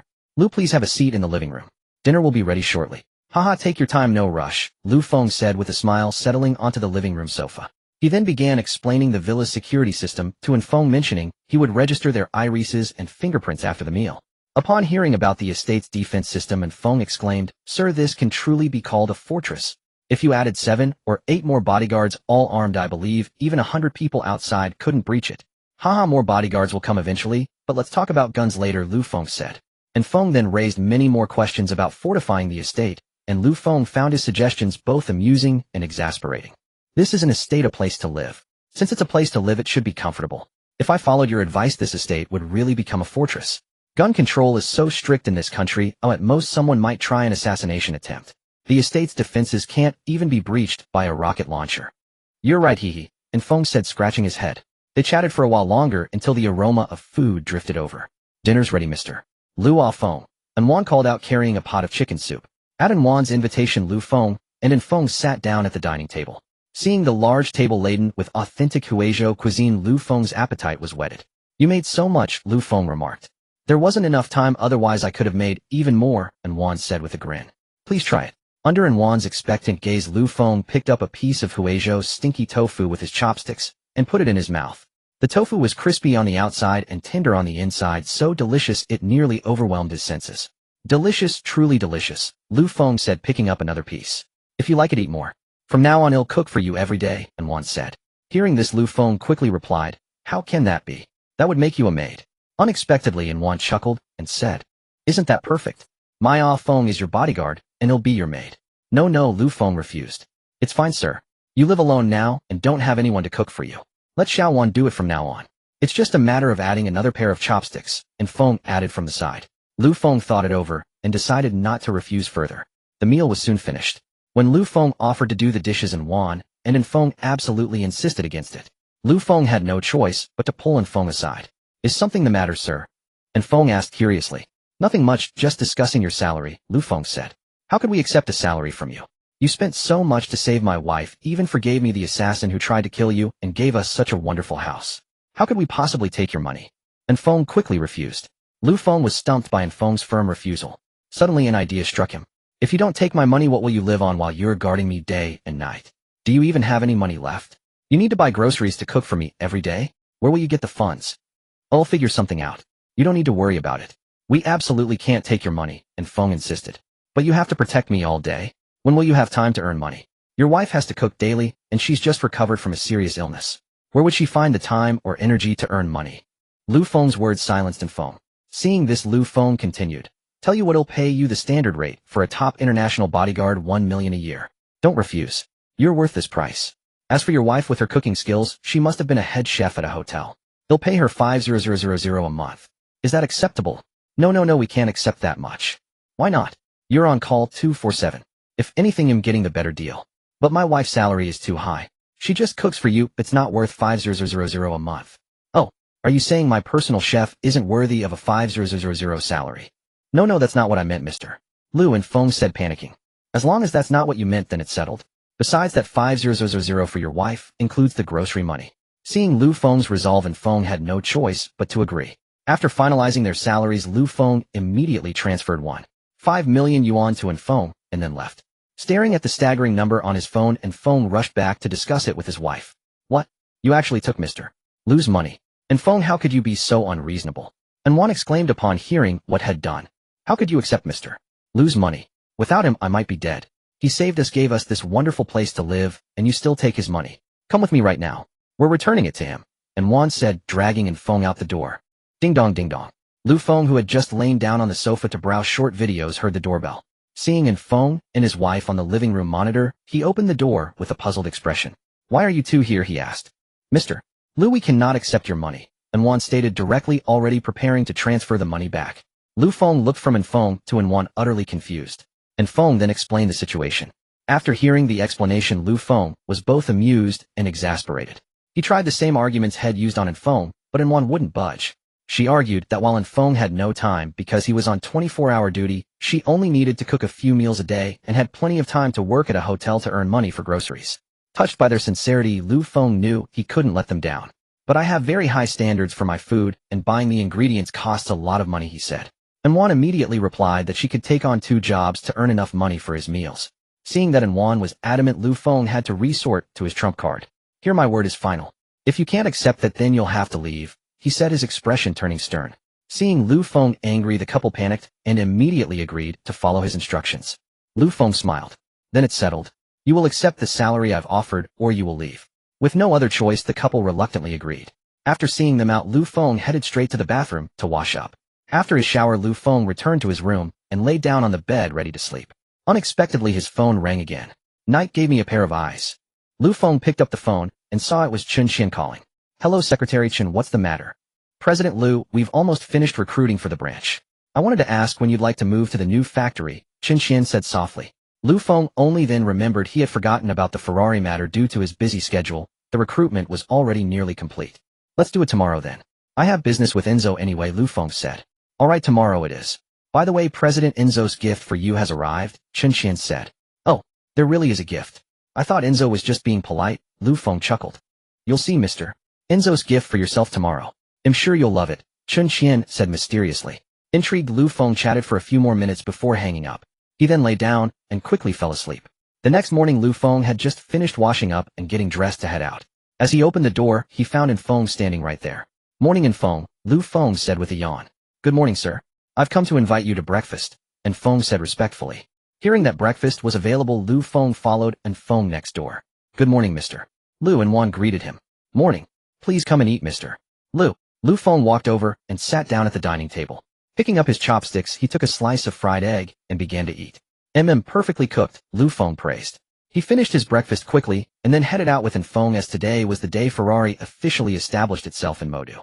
Since Xianyun had informed him to go directly to the new factory, Lu Feng decided to switch cars at Guanlan International, especially now that he had a bodyguard who also served as his driver. The car soon arrived at Guanlan International, where the security guard on duty was still the same, 9527. Welcome home, Mr. Lu. 9527 reporting. The guard immediately stood at attention and saluted. Lu Feng took out a pack of 95 Supreme cigarettes and handed them to the guard.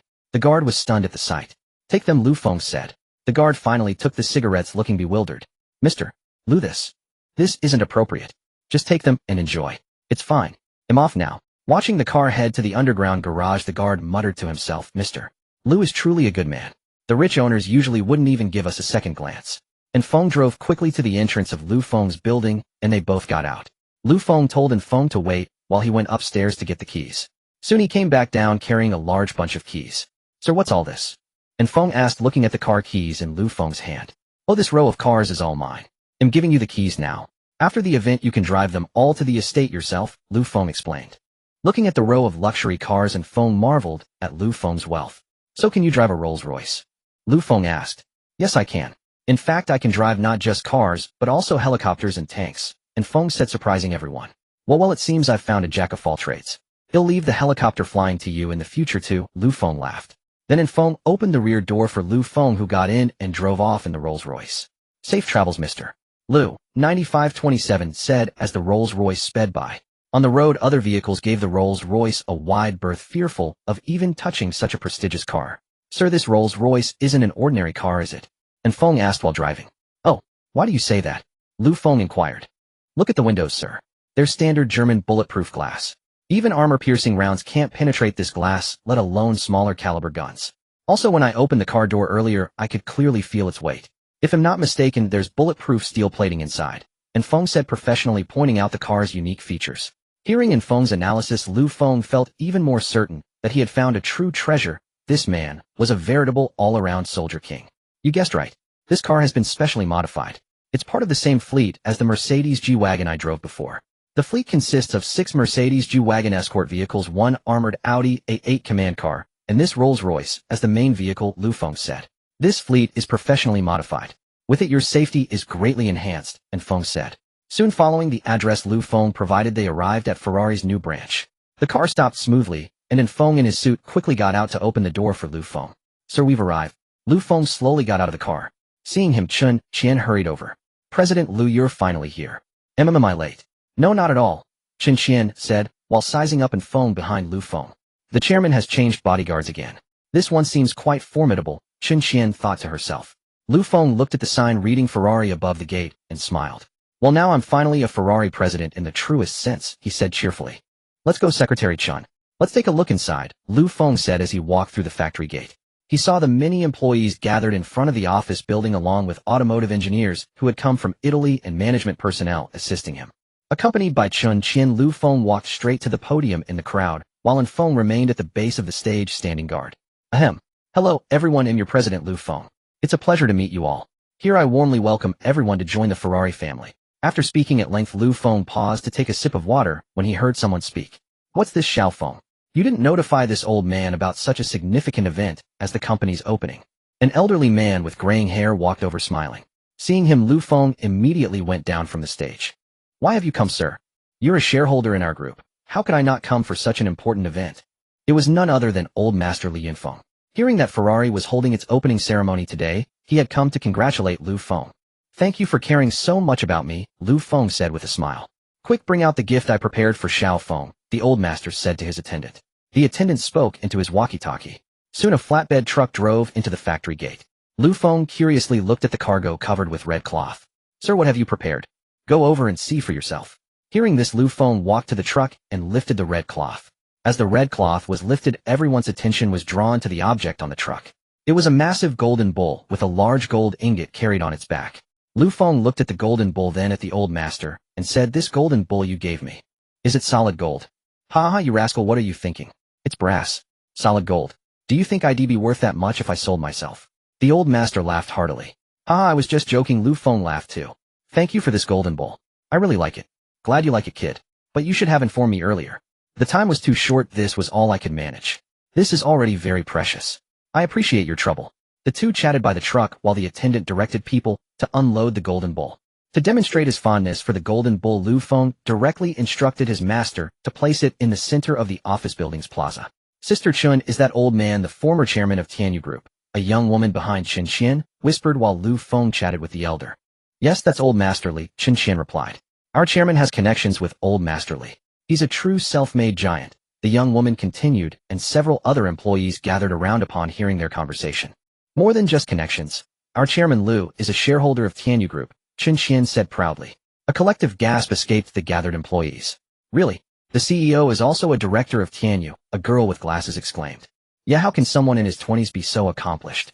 Of course it's true. Didn't you see Old Master Li came to deliver a gift? Another employee chimed in. All right, settle down everyone, Xianyun said softly. The crowd fell silent instantly. Please take your seat and listen to my speech, Lu Feng said with a smile to Old Master Li. Very well, I'll listen, Old Master Li replied cheerfully. Just as Lu Feng was about to say a few more words after seating the elder, he was interrupted again. Mr. Lu, I hope it's not a problem that I came uninvited. Lu Feng followed the voice and was startled by what he saw. Why is he here? He muttered under his breath, but quickly hurried over to the speaker. Master Yi, what are you saying? Your presence is a great honor for me. Haha, don't mind me for barging in, Yi Fan said with a laugh. Indeed, the person before him was Yi Fan, the only grandson of Yi Weiman. Old Master Li Yunfeng also spotted Yi Fan immediately, but he didn't rise, merely sitting there pondering what kind of background Lu Feng had that could make the grandson of Old Master Yi personally deliver a gift. Your coming makes me more than happy, Lu Feng said. I also owe you an apology. Last time my worthless cousin and his girlfriend offended you and Sister Xianyun. I intended to have them come apologize after the birthday banquet, but I was too busy and forgot. But rest assured, after my grandfather learned of the matter, he grounded my cousin for 3 months, and I kicked his girlfriend out, Yi Fan said. Lu Feng only recalled the incident when Yi Fan mentioned it. Otherwise, he would have long forgotten. Water under the bridge. Let's not bring it up today, Lu Feng said. All right, on this auspicious day, let's not dwell on unpleasant matters. Please take a seat, Master Yi. After the ribbon-cutting ceremony, he'll treat you to dinner. Hold on, I haven't shown my gift yet, Yi Fan said, signaling for his men to bring over the present he had prepared for Lu Feng. Sister Chen, who is this? He seems even more important than Old Master Li. Yeah, Chairman Lu called him Master Yi. Is he the son of some big shot? Chen Qian herself didn't know the identity of this Master Yi. But suddenly a male employee whispered excitedly. I know who this Master Yi is. Urged by the others to reveal it quickly, the male employee said mysteriously, if I'm not mistaken, this Master Yi is the grandson of Yi Weiman, the former head of Shanghai. Everyone, including Chen Qian, was stunned. The person delivering a gift to Chairman Lu was the grandson of Old Master Yi. What a massive background. What do you think Chairman Lu's origins are? This is the grandson of Yi Weiman. Indeed, it's astonishing, another young woman said, covering her mouth. Chen Qian was also shocked upon hearing this. She had underestimated Lu Feng's background. Someone who could make Yi Fan personally deliver a gift must be at least on the same level as Yi Fan, or even higher. While the employees were still in shock, Lu Feng unveiled the gift from Yi Fan. It was a statue of the god of wealth carved from rosewood. How do you like it? I wish you prosperity and booming business, Yi Fan said with a cupped fist salute. Lu Feng was also amazed by Yi Fan's generosity. This was rosewood, and the statue, taller than a man, must have consumed a huge amount of the precious wood. Moreover, the carving was lifelike, clearly the work of a master sculptor. Master Yi, your gift is truly precious, Lu Feng exclaimed. Haha, it's nothing. I'm glad you like it, Yi Fan replied. Somebody please bring this god of wealth into the lobby of the office building to attract good fortune for Mr. Lu. Yi Fan instructed the workers to carry it inside. I won't say much more, but thank you from the bottom of my heart, Lu Feng said. We're friends, no need for formalities. They'll find a seat and wait for you to finish, then we can have a good chat. Yi Fan found a seat and sat down coincidentally next to Old Master Li, and the two naturally exchanged pleasantries. Old Master, you're here too, Yi Fan said politely. He held great respect for this self-made, elderly man. Haha, how could I miss the ribbon cutting of our group's shareholder? But your arrival, Master Yi, truly surprised me, the old man said with a chuckle. Our group's shareholder? What do you mean, Old Master? Nothing much. Young Lu is also a shareholder of Tianyu Group, the old man said. Yi Fan was inwardly shocked if Ferrari wasn't enough, and now he was also a shareholder of Tianyu. While the two were talking, Lu Feng saw the god of wealth statue, safely placed inside, and everything settled. He stepped onto the podium again, hoping to quickly conclude the ribbon cutting. But as soon as he got up, and before he could speak, he was interrupted by another voice. Lu Feng was speechless and quickly turned to see who it was. This time, however, he didn't recognize the newcomer. But while Lu Feng didn't know him, Old Master Li Yunfeng and Yi Fan immediately stood up upon seeing the person.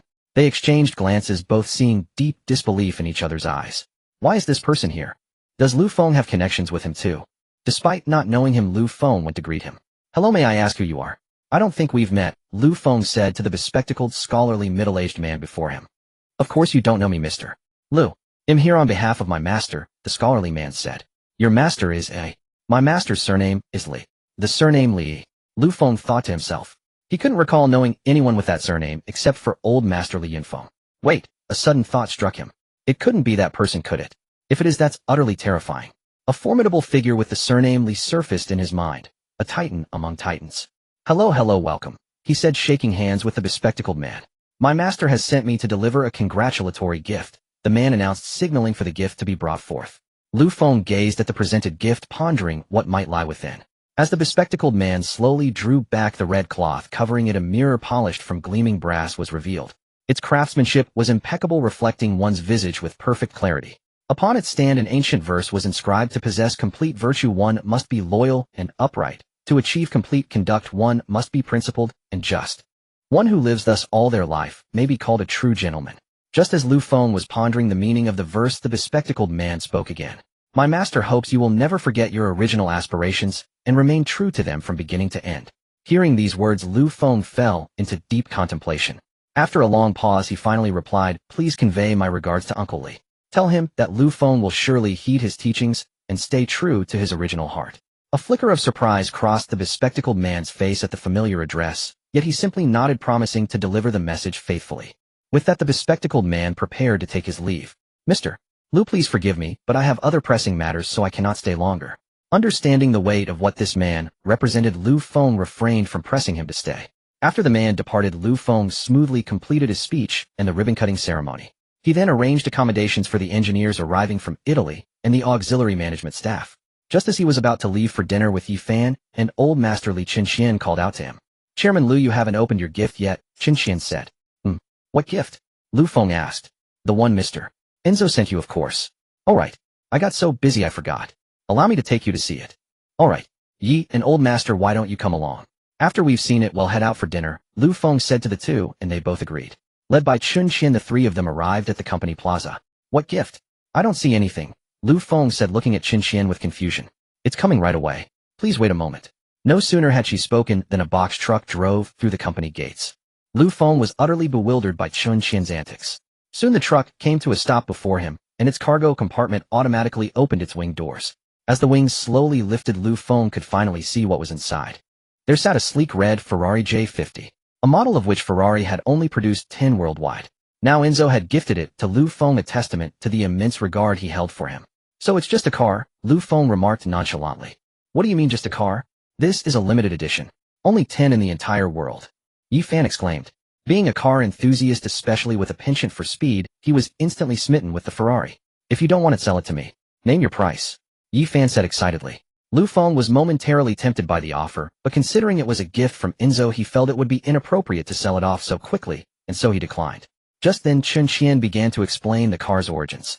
Through her introduction, Lu Feng learned this wasn't just any ordinary Ferrari J50, it was a bespoke creation Enzo had commissioned specifically for him. While it bore the J50's silhouette, many of its components were uniquely customized.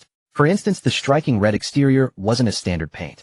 It was a special pigment mixed to create a unique shade found nowhere else in the world. From the engine to countless other parts, nearly everything was tailor-made. In short, Lu Feng's Ferrari was one of a kind, unique in the entire world. Upon hearing this, Lu Feng was thoroughly impressed, and Yi Fan, who cherished cars above all, was practically beside himself. Lu, you've got to let me take this for a spin, Yi Fan pleaded. At that moment, Yi Fan was convinced that Lu Feng must be a young master from some great family sent out to gain experience. Seeing the longing in Yi Fan's eyes, Lu Feng chuckled and promised to lend it to him after had driven it for a while. Only then did Yi Fan's anxiety subside. Subsequently, Lu Feng decided to drive this very car to take Yi Fan and Old Master Li to dinner. Upon hearing this, Yi Fan eagerly insisted on riding with Lu Feng, abandoning his own car without a second thought. And so Lu Feng drove the Ferrari with Yi Fan as his passenger, while Old Master Li followed in his own car. And Feng also trailed behind in the Rolls-Royce from earlier. This created a peculiar convoy on the road, a Ferrari leading a Mercedes-Benz S-Class in the middle and a Rolls-Royce bringing up the rear. This unusual procession quickly drew the attention of pedestrians and other drivers who whipped out their phones to take pictures. After driving for half an hour, Lu Feng led them to the Tunglong Grand Hotel. The group disembarked and entered the establishment. The lobby manager recognized Lu Feng the instant he walked in. The commotion Lu Feng had caused when he previously took over the hotel was still fresh in the manager's memory. Mr. Lu, what a surprise. You should have given us a heads up so we could have prepared properly. Oh, it was a last-minute decision. Just proceed with the usual preparations, Lu Feng said dismissively. He then led Yi Fan and Old Master Li into the elevator. The floors ticked by 1, 2, 3. The elevator didn't stop until it reached the 9th floor. Thinking Lu Feng might be unaware of the hotel's rules, Old Master Li quickly cautioned him. Xiao Feng, are you sure you have the right place? The 9th floor of the Tunglong Grand Hotel is not open to the public. Just as Lu Feng was about to respond, the elevator doors slid open and he guided them out. We're in the right place, don't worry, Lu Feng said, easily opening the private dining room door and stepping inside. Yi Fan and Old Master Li had no choice but to follow. Once inside, even the well-connected Yi Fan and the experienced Old Master Li were stunned by the opulent decor. Every visible piece of woodwork in the room was crafted from precious rosewood and Wangwali. Even the massive dining table at the center along with its 16 chairs was made of Wangwali. The paintings adorning the walls were all masterpieces by renowned artists. Lu Feng led the awestruck pair to the table. Xiao Feng, are you sure we haven't stumbled into the wrong place? Old Master Li remained skeptical. We're in the right place, I assure you. But I heard the 9th floor is reserved exclusively for the hotel's owner, Yi Fan added. Yeah, how did you manage this? It's simple. I just became the owner of the Tunglong Grand Hotel, Lu Feng said, delivering the most boastful statement with the most casual tone. No way, Yi Fan yelled. Xiao Feng, you can't be serious, the old master said, refusing to believe him. Seeing that they didn't believe him, Lu Feng was about to explain when the door to the private room was pushed open. Mr. Lu, you really should have informed us of your arrival in advance. We would have made the necessary preparations. The general manager of Tunglong Hotel spoke while approaching the dining table. Following him were several girls in Cheongsam carrying tableware made of authentic Dahua white porcelain. The attendants gently approached the table, bowed, placed the tableware, and slowly retreated. Then 2 tea masters entered, one holding tea sets, the other holding tea leaves. Mr. Lu, what would you like to drink? One tea master asked. Anything is fine, Lu Feng said. The tea master then asked Yi Fan, who also said young people don't drink tea, and told her to ask Old Master Li. In the end, Old Master Li chose white tea. Upon hearing the choice, the tea master began brewing. After the tea was ready, Lu Feng dismissed them. The general manager, after waiting for the 3 to order their dishes, left with the menu. Old Master Li and Yi Fan stared at Lu Feng as if he were a monster. Lu Feng felt uneasy under their gaze and asked, "Why are you two staring at me?" "Damn, you're really the owner of Tunglong Hotel," Yi Fan exclaimed in surprise. "Yeah, didn't I just say that? I just didn't believe it." Old Master Li took a sip of tea and repeated, "The young are to be feared," 3 times. The 3 chatted over tea, but eventually Yi Fan couldn't hold back and asked the question he and Old Master Li most wanted to know. "Master Lu, do you know that person?" "Which person?" Lu Feng asked. "Didn't that person's secretary come today?" Yi Fan asked. "Oh, you mean Uncle Li's secretary?" What? The 2 exclaimed in shock upon hearing Lu Feng's address. "Xiao Feng, what did you just say?" Old Master Li asked, clutching his chest. "What did I say?" Lu Feng was confused. "How did you just address that person?" Yi Fan quickly added. "Uncle Li," Lu Feng said honestly. "No, what's your relationship with him?" Yi Fan was now very anxious. No wonder anyone would be anxious. This was the top leader of Maching, a figure of immense importance. And now Lu Feng was calling him uncle. How could they not be shocked? "I really can't see through you, Xiao Feng," Old Master Li said with a sigh. Yi Fan fell silent, now wondering what Lu Feng's background was. If it was Xianyun who introduced him, it wouldn't be strange for Lu Feng to know him.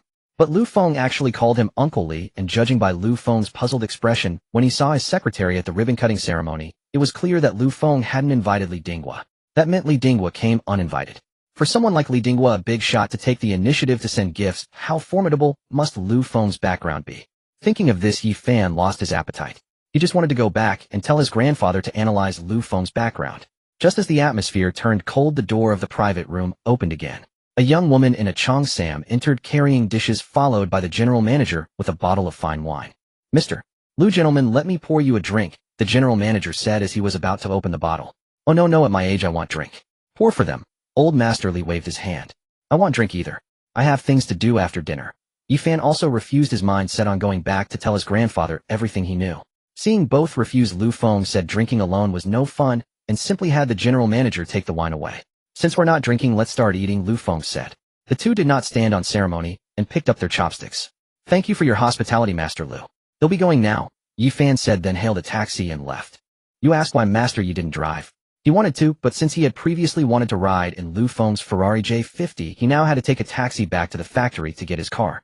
"Xiao Feng will be going too," Old Master Li said to Lu Feng after Yi Fan left. "Okay, take care." Lu Feng helped the old man into the car and closed the door for him. "Let's go, we still need to get back to the company," Lu Feng said to Feng. Then the 2 drove back to the Ferrari branch, each in their own car. After parking the car, Lu Feng led Feng to the company lobby. Chen Xian was already waiting there. "Chairman Lu, let me show you to your office," Chen Xian said respectfully. "Great, lead the way." Lu Feng was curious about his office. Strictly speaking, this Ferrari branch was the company Lu Feng truly needed to manage. The Fonley Group was managed by Xianyun and the Tianyu Group was managed by Wang Yu. Only Ferrari had him as the sole president. The Italian middle and senior managers were only here to help during the early stages of the branch's establishment. Once the company stabilized, they would return. Soon Chen Xian led Lu Feng to his office. The office was large, consisting of 4 parts. The first part was the secretary's work area. It was separated from the president's work area by a partition ensuring privacy. The second part was the president's work area. The third was a small meeting room. Feng could hold small private meetings there. The fourth was a dedicated rest area for the president equipped with a private bathroom, dressing room, and a bedroom. Under Xianyun's guidance, Feng finished touring his office. I finally have an office of my own, Feng sighed as he sat in the chair. Are you satisfied with the office? Xianyun asked with a smile. Satisfied, very satisfied. Especially the rest area reminded Feng of a very apt saying. When there's work, the secretary does it. When there's no work. I'm glad you're satisfied. By the way, Chairman Liu, you need to assign positions to the middle managers from Italy, Xianyun said. All right, since I'm still at the company, have them come over, Feng said calmly. Xianyun acknowledged and went out to notify the Italians. And Feng, pick a spot in the secretary's area. From now on, when I'm here, you wait for me over there, Feng instructed. And Feng followed Feng's instructions and went to the secretary's area to choose a spot. There were 4 workstations in the secretary's area, and Feng chose the one closest to Feng's president's area, so he could rush in immediately if anything happened. Knock, knock, knock. Chairman Liu, I've brought them. Xianyun knocked on the door. Come in. Xianyun entered with a large group of foreigners. Liu Deng Nin Hao. The foreigners bowed and greeted Feng in awkward Chinese. Hello. Feng barely understood what they said. After the greetings, Feng led them to the meeting room to begin assigning positions. Tell me about your previous positions, Feng said as he sat at the head of the table. The Italians, seeing that Feng could speak English, breathed a long sigh of relief as their Chinese was really poor. I used to work in the sales department. I belong to the research and development department. I belong to the engineering department. A large group of foreigners began introducing themselves, and the scene instantly became chaotic. Keep quiet. Feng shouted loudly when he saw the disorder. The crowd fell silent the moment Feng spoke. Very good. Then let me arrange your positions, Feng. Subsequently, Feng assigned roles based on their previous duties. In essence, their responsibilities remained unchanged. He then proceeded to paint a rosy picture of the future, a skill every boss seems to possess. The meeting concluded swiftly, and Feng asked the others to leave, requesting Xianyun to stay behind. Is there something else, Chairman Liu? Xianyun inquired curiously. Well, you personally interviewed most of the employees here, and I've witnessed your capabilities over this period. If it weren't for you, this Ferrari branch wouldn't be operational so quickly. Now I have a task for you. If you complete it, the position of Deputy General Manager of the branch is yours, Feng said, taking a cigarette from the box. Xianyun quick-witted lit it for him. Whatever you need, I'll do it, she said, suppressing her excitement. Jumping from Presidential Secretary to Deputy General Manager would excite anyone. But as Feng said, Xianyun truly had the skills to back it up. You know these employees well. I want you to select a group of capable individuals for the Italians to mentor Xianyun. I want them to quickly master Ferrari's management system. My goal is for these foreigners to leave within 6 months, Feng said, exhaling a plume of smoke. Xianyun instantly grasped his meaning. It seems Chairman Liu doesn't want outsiders planted around him, even if they aren't truly outsiders, she thought. Understood, Chairman Liu. They'll start making arrangements in the next few days, she replied respectfully. Good. These 6 months are your probation period. Make the most of it, my future deputy, Feng continued.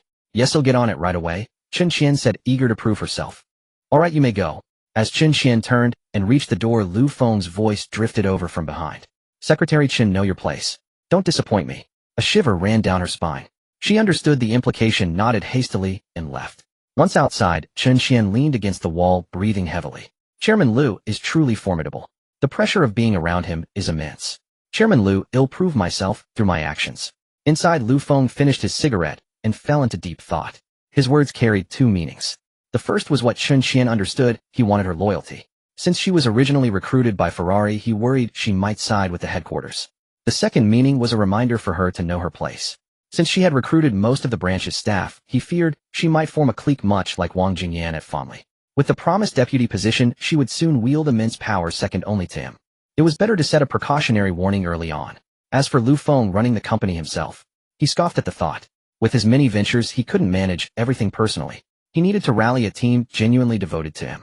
This became his new guiding principle. And so Feng spent the entire afternoon in his office mapping out his future goals. Xianyun visited frequently, as she was still his secretary, attending to tea documents and other duties. Finally, quitting time arrived. He stretched, stood up, and headed downstairs with Feng. Goodbye, Chairman Liu. See you tomorrow, Chairman Liu. Employees greeted him along the way, and he acknowledged each one. At the garage, he took his Ferrari while Feng drove the Rolls-Royce. They sped back to the estate.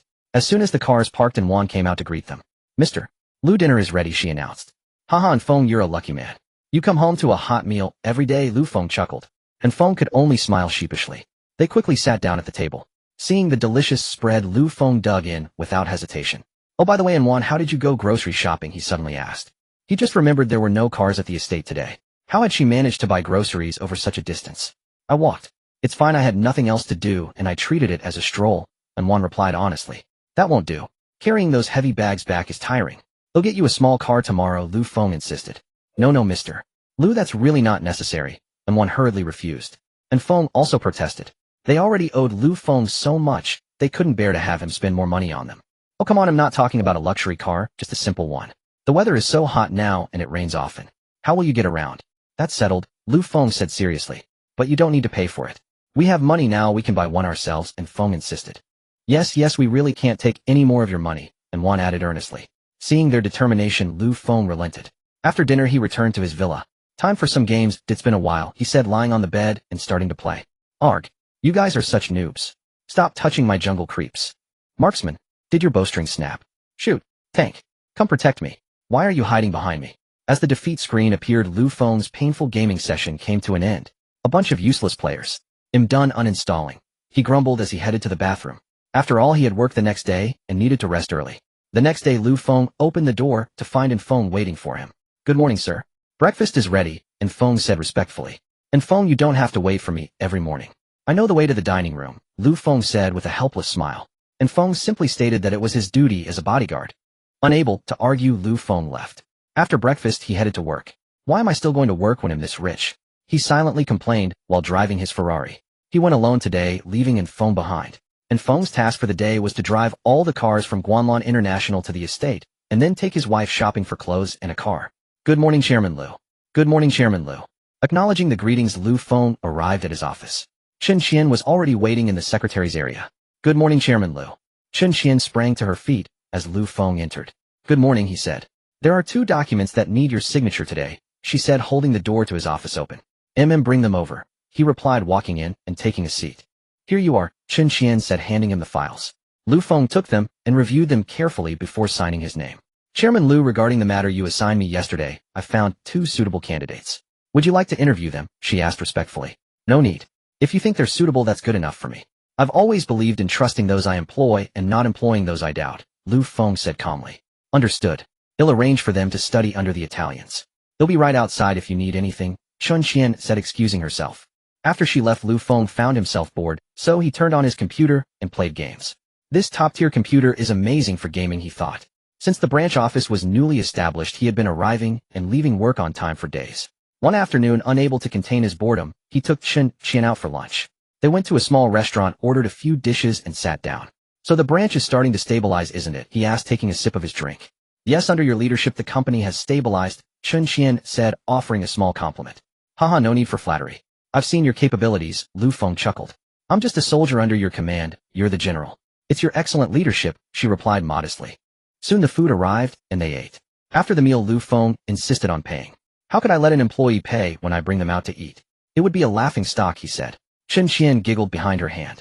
They walked back to the parking area only to find a large crowd gathered around Lu Feng's Ferrari. Minmin, are you done yet? It's my turn. Yeah, you've been taking photos forever. The girl named Minmin was currently perched on the car's hood while a man held up his phone to take her picture. Just a bit more, I need a couple more shots. This is a Ferrari J50 limited to only 10 in the world. It's pure luck to see one today, the girl named Minmin said. Yeah, I wonder which big shot in Modu owns this. It's not something you can just buy with money, the man taking photos remarked. Lu Feng stood aside with Xianyun observing the girl posing for photos. She wore a cropped camisole and a micro-miniskirt, her legs pale and flawless, rivaling even Xianyun's. He glanced at Xianyun's attire. She was in a standard secretary suit, her white blouse straining at the buttons. Her long, beautiful legs were clad in sexy black stockings, contrasting sharply with the girl in front of them, a study in black and white allure. Chairman Lu, do you like what you see? Xianyun noticed his gaze and playfully flipped her hair, throwing him a flirtatious glance. Yes, Lu Feng stammered, feeling awkward. Just then the girl stopped taking photos, and Lu Feng walked straight over to his car to hide his embarrassment. As he reached the car, a flashily dressed girl grabbed him. Don't you know the rules? Can't you see we were here first? Get in line, she snapped. Exactly what bad manners. Your girlfriend must be blind to be with you, another girl sneered, glancing at Xianyun behind him. Oh, stop it. I need to hurry and take my photos before the owner comes back, and we all miss our chance. Is my makeup still intact? When the owner gets back, he's sure to be captivated by me, the flashy girl said. Don't worry, we look stunning today.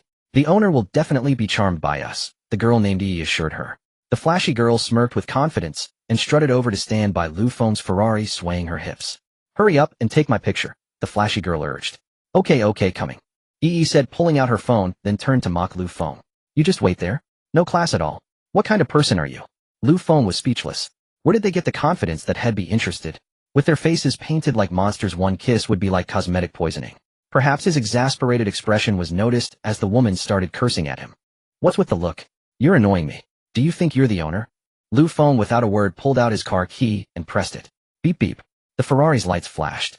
The group froze in an awkward silence. Ignoring the stunned trio, Lu Feng walked forward and opened the door. Sorry, but it actually is my car, he said, getting in. He started the engine, rolled down the window, and added, and frankly you're not my type, before getting the engine. The Ferrari roared out of the space, pulling up beside Xianyun. Xianyun opened the passenger door and got in.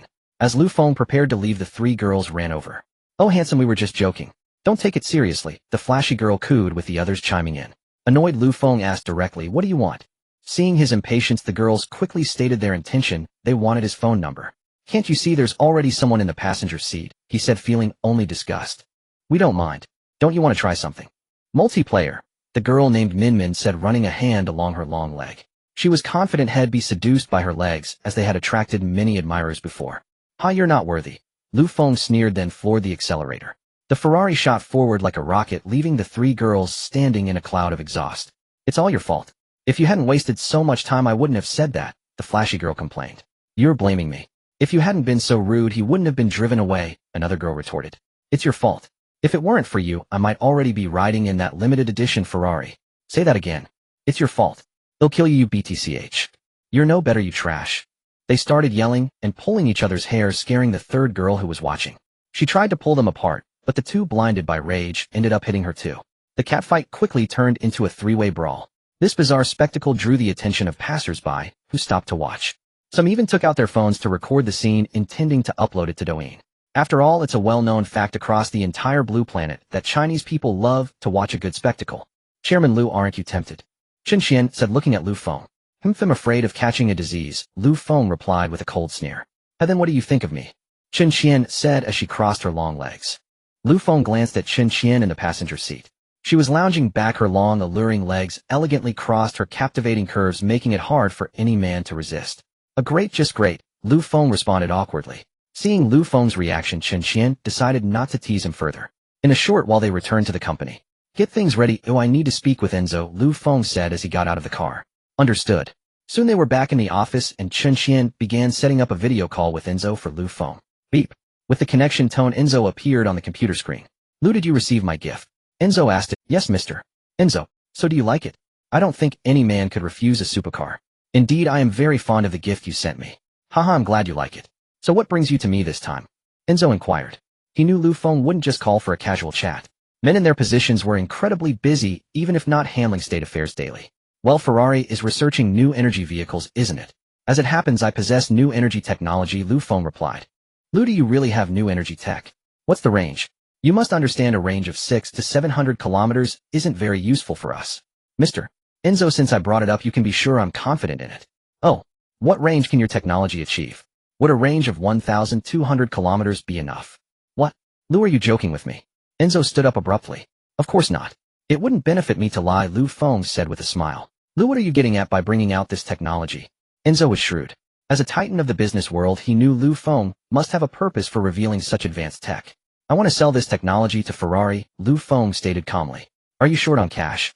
How much do you need? I'll do my best to meet your demands, Enzo said hastily. Hearing that Lu Feng wanted to sell, Enzo's first thought was that Lu Feng must be in financial trouble. Why else would anyone sell technology that could revolutionize the new energy market? Mister Enzo, I'm not short on money. When I say sell, I don't mean a cash transaction, but an equity deal, Lu Feng clarified. An equity deal? Lu, are you asking for Ferrari shares? Enzo asked, frowning. Yes, I want 20 of Ferrari shares. Lu, that's not possible. Ask for something else. No, I want 20 of Ferrari shares, Lu Feng insisted firmly. Seeing Lu Feng's resolve, Enzo was caught in a dilemma. He was reluctant to part with Ferrari shares as he didn't hold many himself, but the technology Lu Feng possessed was too crucial to let slip away. And so the two fell into a deadlock with Chun Qian standing by hardly daring to breathe. She hadn't expected Lu Feng's matter with Enzo to be so monumental. If the new energy technology Lu Feng spoke of was real and Ferrari acquired it, the company would surely surpass Tesla in the future. They could become the top player in the new energy sector, reaping immense profits, and could also conduct further research based on the technology to stay ahead. After a long silence, Enzo finally spoke. Lu, I can offer you at most 5 of the shares, but I can add $5 billion in cash. Ferrari's 20 stake is currently worth $6 billion by market value. I'm offering 5 of shares worth $1.5 billion plus $5 billion in cash, which exceeds $6 billion. This is the best I can do. Lu Feng didn't reply immediately. Instead, he took out a cigarette and lit it, taking a slow drag. Only after finishing the cigarette did Lu Feng speak. Mr. Enzo, I understand your concern. You're worried that losing shares will cost you control of Ferrari. Take this one stake I hold, for example. If I'm not mistaken, it originally came from you.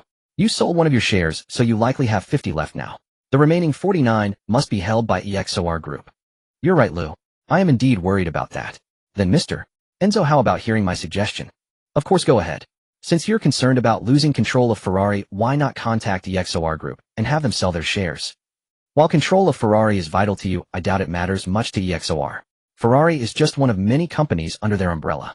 EXOR just needs a Ferrari that makes money. They probably won't care about anything else. Also, EXOR should realize the enormous profits my technology can bring. More than shares, they'd value the profits. After listening to Lu Feng's plan, Enzo took a deep breath and said, Lu, your proposal is very tempting. Please give me some time. I need to contact EXOR. With that, he ended the video call to discuss the matter with EXOR. Lu Feng took out another cigarette and put it to his lips, ready to light it. Click. Chun Qian held out a lighter and lit the cigarette for him. Lu Feng took a satisfying puff and leaned back in his chair. Unable to contain her curiosity, Chun Qian spoke up. Chairman Lu, is the technology you mentioned earlier real? Of course it is. Why else would I have called Enzo? That's truly incredible. Are you really going to sell it to Ferrari? Why not consider domestic car companies? I think they need this technology even more, Chun Qian asked hesitantly. She had to ask, even though the question could jeopardize her career. If Enzo found out, he could have her fired on the spot. But driven by her patriotic sentiments, Chun Qian summoned the courage to voice her concern. Seeing Chun Qian's earnest expression, Lu Feng chuckled. Haha, that's a noble thought. But what if they don't offer enough money? I'm a businessman, and it's only natural for a businessman to chase profits. I believe Chinese car companies would give you a satisfactory price. They desperately need your technology, Chun Qian murmured softly. Chun Qian, don't forget you're currently on Ferrari's payroll. If I tell Enzo about this, you'll definitely be fired and possibly blacklisted from the entire industry. Lu Feng said, his voice suddenly turning cold. Chun Qian shuddered at his words, but she still mustered the courage to speak. I don't regret it. I've seen too many instances of our country being held back by foreign powers. If you hand this technology to Ferrari, domestic car companies will be completely defeated by foreign competitors in the new energy sector. So even if you fire me, I must voice my objection. But you're risking your entire career for these Chinese companies, and they won't even know about it. If you lose your job over this, no one will come to your aid, Lu Feng said, looking at her with a smile. I don't regret it. It's what any conscientious Chinese person would do. Chun Qian continued, her trembling shoulders revealing her true fear. Lu Feng burst into loud laughter. Chun Qian was baffled by Lu Feng's reaction. Lu Feng stopped laughing and said to her, I'm truly impressed by you. Even knowing you might lose your job, you still dared to say that. You flatter me. I just did what any Chinese person would do. But some people wouldn't do the same, Lu Feng remarked, thinking of Feng Ning from Mercedes-Benz. Some people would side with foreign companies and bully our own Chinese enterprises. Such people are in the minority, Chun Qian said. Lu Feng didn't respond to her words, instead fixing his gaze on her. His stare made Chun Qian feel uneasy. Secretary Chun, congratulations. Starting today, you are the vice president of Ferrari's China branch. A thunderclap of shock froze Chun Qian in place. After a long moment, she pointed at herself in disbelief. Mr. Lu. Chairman Lu, what are you saying? I said I'm making you my vice president, Lu Feng said with a teasing smile. You're not angry. Why would I be angry? What I said earlier was a bit critical of you. All I saw was a patriotic girl with the courage to fight. Why? Because I'm patriotic too. Then why are you selling the technology to Ferrari? Because I have better technology in my hands. What? We always keep the best for our own people. The scraps are what we sell to foreigners. Isn't that exactly how they've treated us all along? Chun Qian's mind was reeling. You mean? You have even better technology reserved for Chinese companies? Yes. And what you sold to Ferrari is just a scrap. Exactly. What else would it be? Chairman Lu, I'm sorry. I misjudged you, Xianyun said, bowing deeply. What did you think I was, just a profit-driven merchant? Lu Feng remarked. Xianyun let out an awkward chuckle. The chip incident taught me that science knows no borders and business knows no borders are pure nonsense. These things have more borders than anything else. Without them, you're at the mercy of others, forced to accept whatever they dictate. Lu Feng spoke calmly, with Xianyun listening intently by his side. So when I heard your proposal, I decided to put you to the test. Congratulations, Vice President Chen, you passed. Chairman Lu, I'm truly sorry for misunderstanding you earlier. Haha, it's fine. I know. Later when Enzo calls, I'll tell him about your appointment. Thank you, Chairman Lu. I won't let you down. Xianyun was trembling with excitement. Don't celebrate just yet. There's a task I need you to handle. You must do this impeccably, or I won't be lenient, Lu Feng said, his tone shifting. Tell me what it is, and I'll do my utmost to complete it, Xianyun replied, standing at attention like a soldier ready for battle. The reason I'm selling my technology is to use Ferrari as a weapon to attack Mercedes-Benz. This new energy technology is my foot in the door with Ferrari. What? You're going to attack Mercedes-Benz? Why? Xianyun asked, shocked. Because they provoked me. How? What's your grievance with them?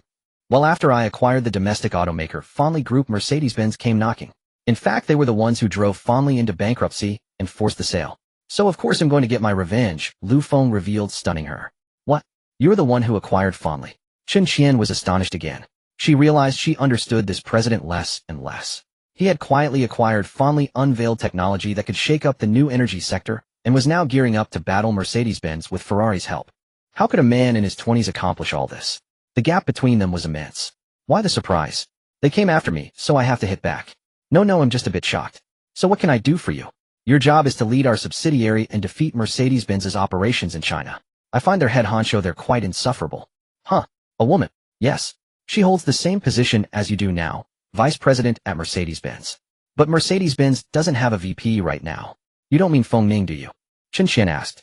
Being in the same industry, she had certainly heard of Feng Ning's reputation. That's her. How did she offend you? It's not about me. I just can't stand how she helps outsiders bully our own people. Wait, was she the one who bankrupted Fenli? Exactly. I don't care about the bankruptcy itself, but her helping a foreign company bully our own domestic businesses. That I cannot tolerate. So that's why you're going to war with Mercedes-Benz? Yes, exactly. So my vice president, do you have the confidence to defeat their vice president? Lu Feng's gaze was sharp as he looked at Xianyun. She felt his resolve, and her own blood began to boil. Chairman Lu, I promise you I will defeat her and get justice for you, Xianyun declared with equal determination. Good. You're exactly the right person for this. You've got guts, Lu Feng said, giving her a thumbs up. A mister. Lu, I'm a woman. That kind of praise seems a bit off, Xianyun said with a wry smile. Don't sweat the small stuff. My intentions are good. Well, you're the boss. You're right. Just as they were about to continue, a video call from Enzo came through. The moment it connected, Enzo began speaking excitedly. Sorry for the wait, Lu. No problem. So what's the verdict from your side? Enzo quickly responded to Lu Feng's question. I just spoke with the board of Stellantis. They're willing to pay 10 billion if your technology is genuine. Mr. Enzo, I've told you. I want Ferrari shares, not money, Lu Feng said firmly. Lu, let me add 1 billion of my own. That makes it 11 billion. How about it? Enzo persisted. After all, as long as the shares were in hand, the profits would keep flowing. If Mr. Enzo isn't interested, he'll have to approach other car manufacturers. I thought as a Ferrari shareholder I'd give my own people first dibs. But since you don't see its value, there's nothing I can do, Lu Feng said with a shrug. Seeing Lu Feng about to walk away, Enzo panicked. Wait, Lu. Let's talk about this. There's nothing to discuss. I only want shares. Seeing that Lu Feng was immovable, Enzo had no choice but to agree. I agree, Enzo said, slumping back in his chair as if all energy had left him. Haha, Mr. Enzo, I knew you'd recognize a good deal, Lu Feng laughed. However, Stellantis is only willing to give you 15 of the shares. What exactly do you mean by that, Mr. Enzo? Lu Feng's eyes narrowed. On the other side of the screen, Enzo sensed the pressure radiating from Lu Feng and was secretly astonished. Truly, this ancient land of China with its millennia of history breeds a formidable younger generation. At this rate, how many more years can we stay ahead? Enzo thought to himself. But Lu Feng didn't give Enzo a chance to continue. He spoke up directly. If this is the best offer Mr. Enzo can make, then I regretfully must take this business elsewhere. I'm sure many car companies would be eager to get their hands on my technology. Wait. Lu, I wasn't finished speaking. Enzo said urgently. Besides Stellantis 15, I'll throw in 5 of my own personal shares. That brings it to your requested amount. Upon hearing this, Lu Feng broke into a delighted smile. So when can I expect the share transfer documents? I'd like to send over the technical files, Lu Feng asked with a smile. I'll personally deliver the share transfer documents, and I'll bring my team to collect the technology myself, Enzo stated. So you're coming to China? Yes. For something this significant, I must be there in person. Then I look forward to welcoming you to China. Ha, I have long yearned to visit China, Enzo laughed heartily. Oh, by the way, I have something I need to discuss with you, Lu Feng suddenly said. What is it? I want Ferrari to launch an economic attack on Mercedes-Benz. What? Lu, you can't be serious. I have never been more serious. Lu, that's Mercedes-Benz we're talking about. Going to war with them brings us no benefit. But I've offered Ferrari a great deal of advantages enough to compensate for any losses. Lu, it's not that simple. While Ferrari doesn't fear Mercedes, it's backed by the Volkswagen Group, a truly terrifying corporate behemoth. But Ferrari has the support of the Fiat Group behind it as well. What's the matter, Mr. Enzo? Are you afraid? No, it's not fear, just a sense that it's not worth it. I don't need you to take on Volkswagen. You only need to sever some of Mercedes' partnership operations, Lu Feng said calmly. I'm curious, Lu, what exactly did Mercedes do to incur your wrath? Nothing much, I just find them highly disagreeable. Alright, for your sake, I will launch a probing attack against Mercedes-Benz. Thank you, Mr. Enzo.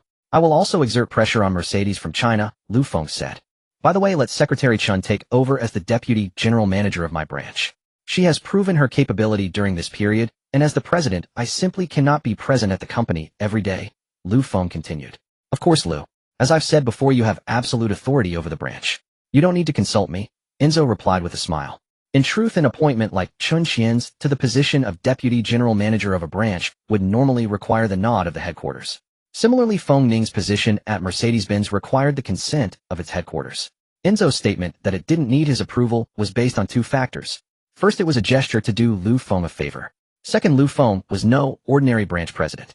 He was already the third largest shareholder of Ferrari, holding 21 of the company's shares.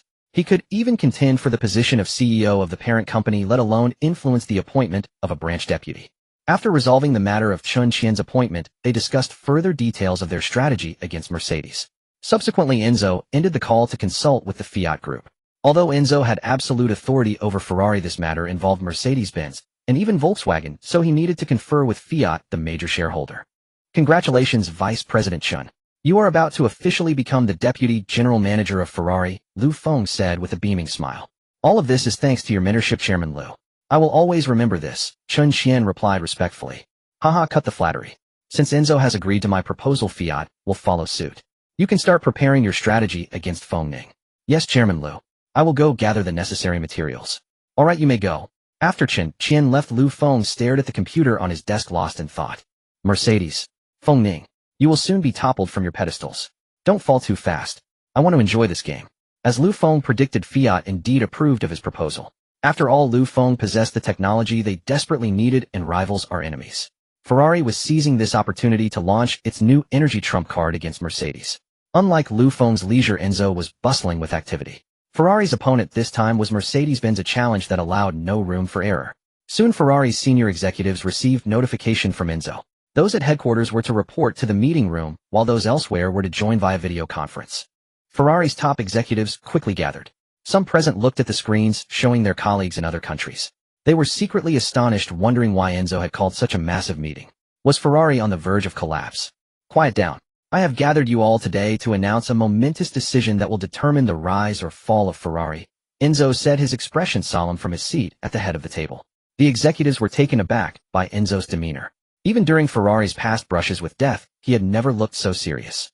He had always appeared calm and composed, as if everything was firmly under his control. But today they could see only resolve and gravity on his face, which made them sense a whiff of crisis. Just moments ago, there was another change in Ferrari's shareholding structure, Enzo continued. This single statement baffled the executives below. Ignoring their confusion, Enzo pressed on. As you all know, the company previously sold one of its shares to fund new energy research. This one was purchased by a Chinese national. The executives hearing this were unsure of his point. They all knew that Lu Feng had bought one of Ferrari's shares. Why bring it up again? Just now this same Chinese national purchased another 20 of Ferrari's shares. A wave of shock swept through the room. Enzo's words instantly unsettled every senior executive present. This was 20 of Ferrari's shares, worth billions of dollars or hundreds of billions in Chinese currency. Moreover, why sell such valuable shares, and to a Chinese person at that? The executives grew restless and began firing off questions. Some even stated that if the group was short on funds, they could buy the shares themselves. Why sell them to a Chinese national? Unlike outsiders, those working at Ferrari understood that holding Ferrari shares was akin to holding a golden rice bowl, guaranteeing a continuous stream of income. Enzo remained silent amidst the barrage of questions and confusion from his executives, simply sitting and observing them. Soon under his steady gaze the meeting returned to order.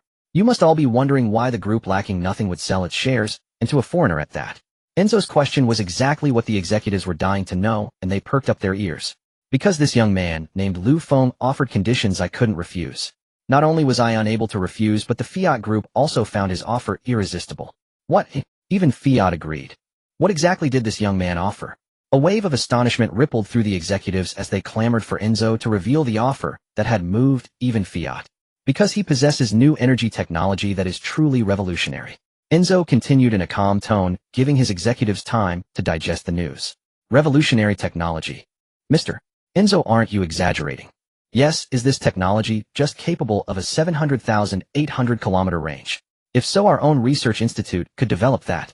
Right, as far as I know, although China is rapidly advancing in new energy, the best BYD is still only around 800 kilometers, a far cry from Tesla's 1,000 kilometers.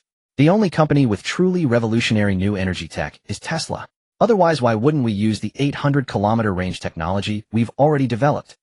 Enzo listened to the questions from his executives, but merely smiled faintly. Quiet. Do you think I haven't considered what you're all thinking? Enzo's voice rang out. If this young man's technology didn't represent a leap across eras, would I spend 20 of the group's shares to acquire it? Hearing Enzo's words, the assembled executives finally came to their senses. Indeed, when had President Enzo ever made a losing deal? Even during the acquisition by Fiat, Enzo had managed to grant them only dividend rights, stripping them of decision-making power, thereby safeguarding Ferrari's autonomy. Could this young man from China possibly be more formidable than the AFIT group? Clearly that was impossible. With this in mind, the executives turned their gaze to Enzo, anticipating his next words. Seeing them settle down, Enzo began to speak. This young man claims his battery technology can achieve a staggering 120 kilometers of range. That's what captured my interest, and Fiat's as well. Is that true? Are you serious? Indeed, it's absolutely mind-boggling. Does he truly possess such technology? Are you sure he's not deceiving us? The executives erupted into a buzz of discussion once more. Quiet. I have decided to personally lead a research team to China to verify his claims, Enzo stated calmly. The executives finally felt reassured. I called you here today for another matter as well, Enzo continued. Feng's condition for selling us this technology is that we must launch a strike against Mercedes-Benz. Do any of you have objections? Hearing this condition, the executives showed little shock, merely bowing their heads in contemplation. After a long pause, one executive spoke up. President, I'd like to know the intended scale of this attack on Mercedes. If it's a fight to the death, then even this technology isn't worth it. The other executives nodded in agreement. This was their shared concern. They were not afraid of declaring war on Mercedes-Benz. Others might fear the German giant, but Ferrari certainly did not. However, they had to consider whether it was all worth it. Rest assured, this will only be a harassment campaign, a limited engagement, Enzo explained, reading their worries. If that's the case, it's simple. I can start gathering intelligence immediately and launch the attack on Mercedes within 2 days. Yes, just thinking about it gets me excited. I've wanted to test our mettle against Mercedes for a long time, another executive in his 30s chimed in. No rush. Prepare for now. We will strike once I've secured the technology, Enzo said. When will you be going to China? An executive asked. Within the next few days. I need to make some preparations. Very well, start preparing the intelligence then. Alright, go. Meanwhile, far away in China at the Mercedes-Benz branch, Feng Ning remained oblivious to the massive storm heading her way, a storm powerful enough to destroy her. At that moment, she was already overwhelmed dealing with the trouble Wei Chongqing had brought. Ever since Feng injected the red-haired man with a drug that induced idiocy, he had become a complete fool, spending his days locked in his room, muttering and staring blankly. When the red-haired man's father learned his son had become a simpleton, he flew into a rage, but had no choice but to take his son to hospitals for treatment. They went from one hospital to another, even seeking help in the capital, yet no doctor could determine why the red-haired man had lost his mind. Furious, the father confronted Wei Chongqing, directly demanding answers. Unable to withstand the pressure, Wei Chongqing confessed the truth, that he had hired the red-haired man to arrange a murder. But the target had survived, and the hitman had vanished. Wei Chongqing had no idea whether the red-haired man's condition was Feng's retaliation. After hearing Wei Chongqing's story, the red-haired man's father, disregarding the presence of the city's third-in-command standing nearby, delivered a resounding slap across Wei Chongqing's face. Do you even need to think about it? Your hired assassin must have ratted you out. Why else would my son end up like this? I told you not to provoke that man again. He has connections far beyond your reckoning. Even we old-timers wouldn't dare cross him, but you went ahead and tried to assassinate him. You will answer for this, the red-haired man's father snarled, glaring at Wei Chongqing's father. You ungrateful wretch, kneel. Wei Chongqing's father commanded. Hearing this, Wei Chongqing had no choice but to kneel obediently. Then the city's third-in-command seized a rot-tin cane and began lashing Wei Changqing viciously. He showed no mercy. Each strike left a raw, bleeding welt on his skin. Didn't I warn you before not to provoke that man named Liu? You usually rely on our status to cause trouble, and I've tolerated your petty misdeeds. But how dare you mess with Fengli Group? Yes, Fengli is bankrupt and selling off assets, but a lean camel is still bigger than a horse. That's not something you can afford to offend. And what about this young man who could pull together $6 billion to buy it up while it was in bankruptcy? Do you think you can threaten someone like that? You even dragged him into an interrogation room, intending to torture him. And in the end, one phone call from him had the city's top official rushing over in the dead of night. And after all that, you still dared to send assassins after him. You've got some nerve. Wei Yu lashed out as he spoke. The red-haired man's father watched Wei Changqing get beaten without a hint of intercession. Wei Yu had been at it for about 10 minutes when his wife, having heard the news, rushed over frantically. She immediately threw herself over Wei Changqing, shielding him and cradling him protectively in her arms. She turned to Wei Yu and began cursing him. You worthless man. Your own son is being wronged, and instead of avenging him, you're here beating him. I'm not done with you. Already seething with rage, Wei Yu raised the cane to strike his wife as well. But the red-haired man's father stopped him. Old Wei, I just want to know what's going to happen to my son. He's my only child. Beating your son to death won't bring mine back. Wei Yu was about to offer appeasing words to the red-haired man's father when his wife Zhang Feng screamed again. You bastard Wei Yu. How dare you hit me? If it weren't for my father's help, you'd be nothing. You've gotten bold, have you? I'm going to tell my father about this.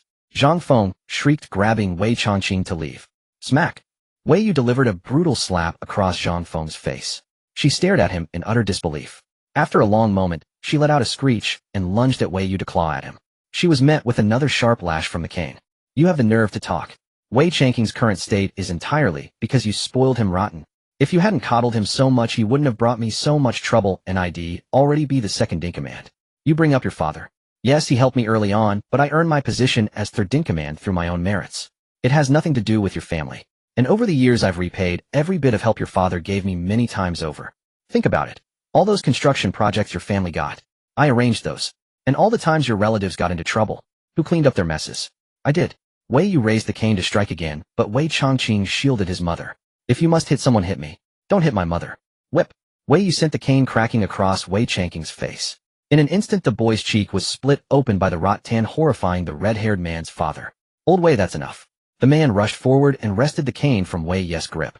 Seeing her son's face so badly mangled, Zhang Feng lunged at Wei Yu, ready to fight him to the death. But Wei Changqing, his face ashen, grabbed her and pulled her away. As mother and son retreated into the distance, Wei Yu collapsed into a chair as if all the strength had drained from his body. Old Wei, you've gone too far this time, said Hong Mao's father, handing Wei Yu a cigarette. Wei Yu took the cigarette, pulled out a lighter, lit it, and took a deep drag. I've wanted to teach her a lesson for a long time. If she hadn't spoiled Changqing like this, your son wouldn't have turned out this way. This is also my fault for spoiling the child too long. It's not entirely Changqing's fault, Hong Mao's father replied, also smoking. What should we do now? This Lu Feng is someone we simply can't afford to provoke, Wei Yu said. But if we don't get revenge, what about my son? Hong Mao's father asked. He felt like crying every time he saw his now simple-minded son. Perhaps it was because he had committed too many misdeeds in his youth that he had a son late in life, naturally spoiling him to the point of lawlessness. Although Hong Mao was the one at fault now that his son was reduced to this state, he felt life had no meaning and could only think of retaliating against Lu Feng. But judging by Wei Yu's attitude, he seemed unwilling to stand by his side. Wei Yu had no intention of siding with him. After all, it wasn't his own son who had gone mad. How about this'll pay for you to take your son abroad and try. Foreign medical care is still more advanced than domestic, Wei Yu suggested.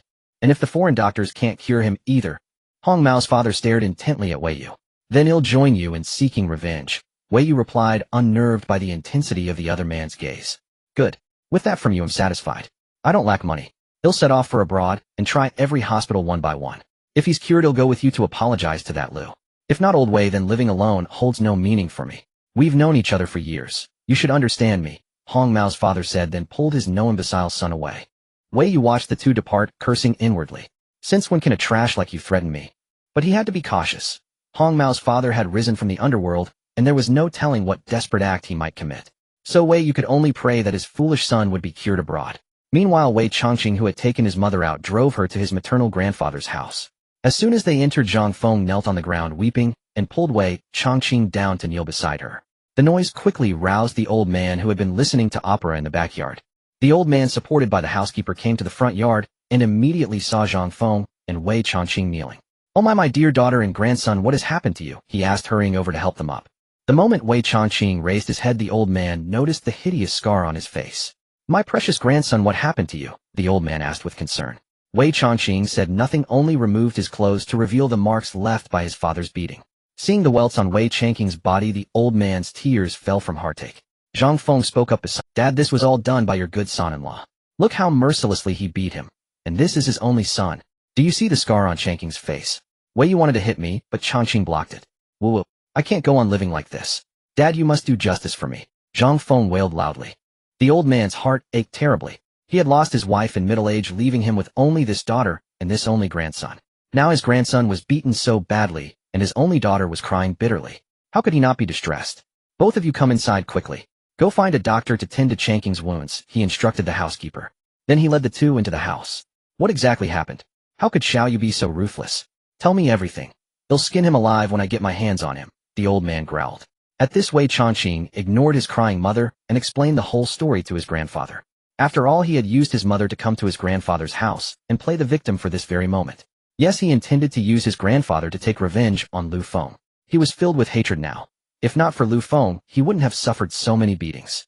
Since his father had clearly refused to side with him, he could only exploit his mother's and his own injuries to enlist his grandfather's help. Soon, with Wei Changqing's embellished account, the old man was so enraged that he stood up. "This Xianyun really disappoints me. His own son gets bullied, and instead of seeking revenge, he beats Changqing so brutally. My dear grandson, rest assured your grandfather will avenge you. Stay here and recuperate. Don't go back even if your father comes to pick you up. Just watch here as your grandfather gets even for you," the old man said, then stormed out in a fury. Wei Changqing watched this scene, lowered his head, and a faint smile crept across his grim face. Meanwhile, the old man went to the backyard, took out his phone, and made a call. But when the other party heard that they were to deal with Lu Feng, they immediately refused. They even kindly informed the old man that Lu Feng was under the protection of the top leader of Fei City. Thus the old man made several more calls to underworld figures, business tycoons, and politicians, but every single one expressed that they could not help. When they begged me for favors, they were all groveling like grandsons. Now I asked them to deal with a young man, and they all refuse. Unreliable, the old man cursed as he dialed another number. I don't believe no one dares to touch you. The call connected quickly. Hello, I'll give you 10 million. Kill someone for me, the old man said directly. Give me his background information, the voice on the other end replied, seemingly unsurprised. Wait a moment, I'll get the files, the old man said, hung up, and went to find Wei Changqing. By then Wei Changqing was receiving bandaging from the doctor. When he saw his grandfather arrive, he didn't ask how things went, but instead tried to dissuade him. Grandfather, maybe we should just let it go. Lu Feng's background is too formidable. I don't want to cause you trouble. Just consider it my bad luck, Wei Changqing said. This remark only made the protective old man feel even more sorry for his grandson. Leave this matter to me. Give me Lu Feng's information and grandfather will take care of everything. Grandfather, maybe we shouldn't seek revenge. What if you get dragged into it? That would be a great unfilial act on my part. My precious grandson, having you say that is enough. Rest assured I'll avenge you. Just give me the information quickly. All right then, but please take care of yourself, grandfather, Wei Changqing said, wiping his tears. He then transferred the information from his phone to his grandfather. The old man grabbed the files and hurried out. Wei Changqing watched his grandfather's receding figure, dried his tears, and let out a sinister laugh. Hello, here are the materials you requested. I've sent them to you, the old man said, hastily calling the number from earlier. Seeing his grandson's pitiful state, he wished he could kill Lu Feng with his own hands. The person on the other end was silent for a moment after receiving the information. This man has excellent combat skills and an extraordinary background, a grim voice came through the phone. Then what do you suggest? Just say it, the old man said impatiently. The price must go up. How much more? 50 million. Fine deal. But I want you to record a video of him being tortured. That won't do, it could expose us. I'll add another 20 million, and I swear I won't let the video leak. Alright, deal. When can you make your move? I want him dead as soon as possible, the old man said. 3 days at minimum. We need to study the target's routine and devise a plan, a grim voice replied over the phone. Very well, I'll await your good news, the old man said before hanging up. Changqing, rest assured your grandfather has made the arrangements. In 3 days at the earliest you'll witness Lu Feng's wretched demise, the old man said, returning to the living room. Grandfather, will this cause you any trouble? Wei Changqing asked with concern. Don't worry. I've hired professional assassins this time. Even if they fail, they won't betray me, the old man assured him. That's a relief. I was worried my problems might drag you down. Nonsense, my boy. I'm your grandfather. Your problems are my problems, the old man said with a gratified smile. Now get some rest. You and your mother can stay here comfortably for the next few days. Alright, it's a good chance to spend more time with you, Wei Changqing said. Hearing his grandson's words, the old man walked out cheerfully. Lu Feng, I refuse to believe you'll survive this time. Wei Changqing muttered, a sinister smile curling on his lips. Meanwhile, several factions were plotting against each other. Lu Feng had begun preparing to use Ferrari to launch an attack on Mercedes, and the moment Fanli Group moved out of Fei City, he would immediately strike against Wei Changqing as well. Feng Ning, having instigated Wei Changqing and his crew to scheme against Lu Feng, now faced the consequences as Lu Feng retaliated, leaving Red Hair a fool. She was constantly under pressure from Red Hair's father. He hired thugs to storm the Mercedes factory and sent morning processions to make a scene outside the company, whatever was most vile and disruptive. Even Feng Ning's car was vandalized daily, spray-painted or stripped of its tires. She dared not drive herself anymore and had to rely on her bodyguard for transport. But Red Hair's father's tactics didn't stop there. He obtained Feng Ning's private number and scrawled it on the walls of public restrooms. For days, Feng Ning was bombarded with harassing calls, driving her to the brink of madness. Not only that, but Red Hair's father also had people splash paint on her house and tamper with her locks. These harassments only deepened her hatred for Lu Feng, and she began plotting yet another wave of revenge, not just against him, but also against Red Hair's father. Wei Changqing, with his grandfather's help, had already set his revenge against Lu Feng in motion. Now, with multiple factions locked in a tangled conflict, only time would tell who would emerge victorious. The current calm was merely the lull before the storm. After handling the Ferrari matters, Lu Feng headed home. He had just remembered that it had been 7 or 8 days since his last system lottery or flash sale. He needed to hurry back, find a quiet spot, and do a multi-draw to see if he could land something good. A journey that usually took half an hour was completed in just 20 minutes this time. Upon arriving at the estate, Lu Feng rushed straight to his villa, wherein Feng had yet to return from buying a car with his wife. After a quick shower and burning incense, he entered the bedroom. System, I want to draw, he declared, locking himself in the room before diving into the system. Ding. Detected that the host has accumulated 8 mall draws. Proceed. Yes. Please choose 8 consecutive draws or single draws. Lu Feng was torn upon hearing the system's prompt. Had played plenty of games where draws were rigged, like that honor game he played with its diamond lottery. It had taken him a full 361 pity pulls to win the prize. They say single draws work miracles, but consecutive draws have pity. So torn.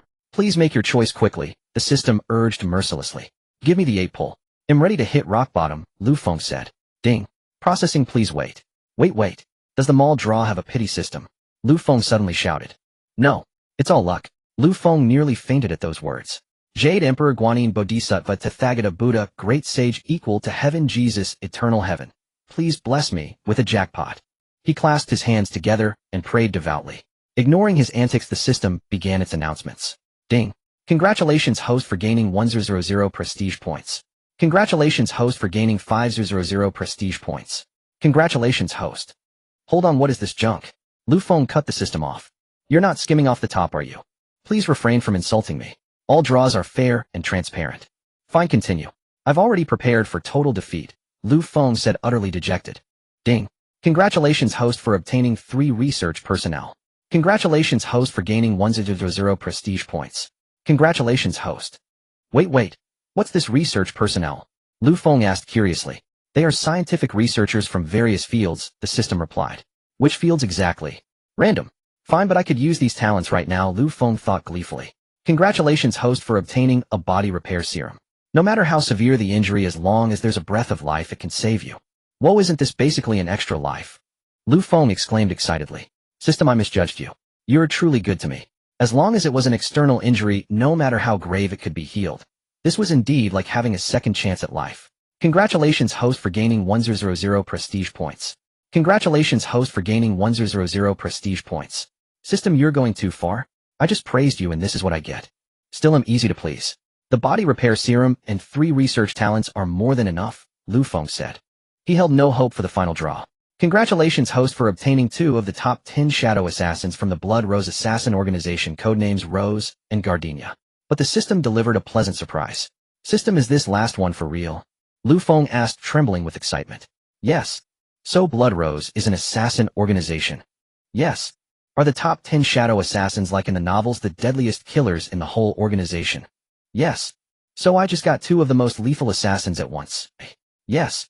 How powerful are they? Very powerful. How powerful is very powerful.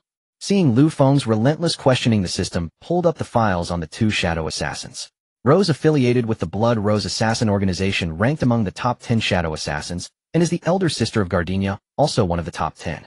She has independently completed 42 A-rank missions, 18 S-rank missions, and 5 S-rank missions. Together with her sister Gardenia, she assassinated the president of a certain country in the Black State, completing the mission flawlessly and retreating safely. Lu Feng was rendered speechless by the data the system displayed. That's insane, assassinating a nation's president and still getting away scot-free. Lu Feng marveled. Quick system, show me the other one's file. The system had no choice but to pull up another person's file. Lu Feng hastily looked at the new information displayed.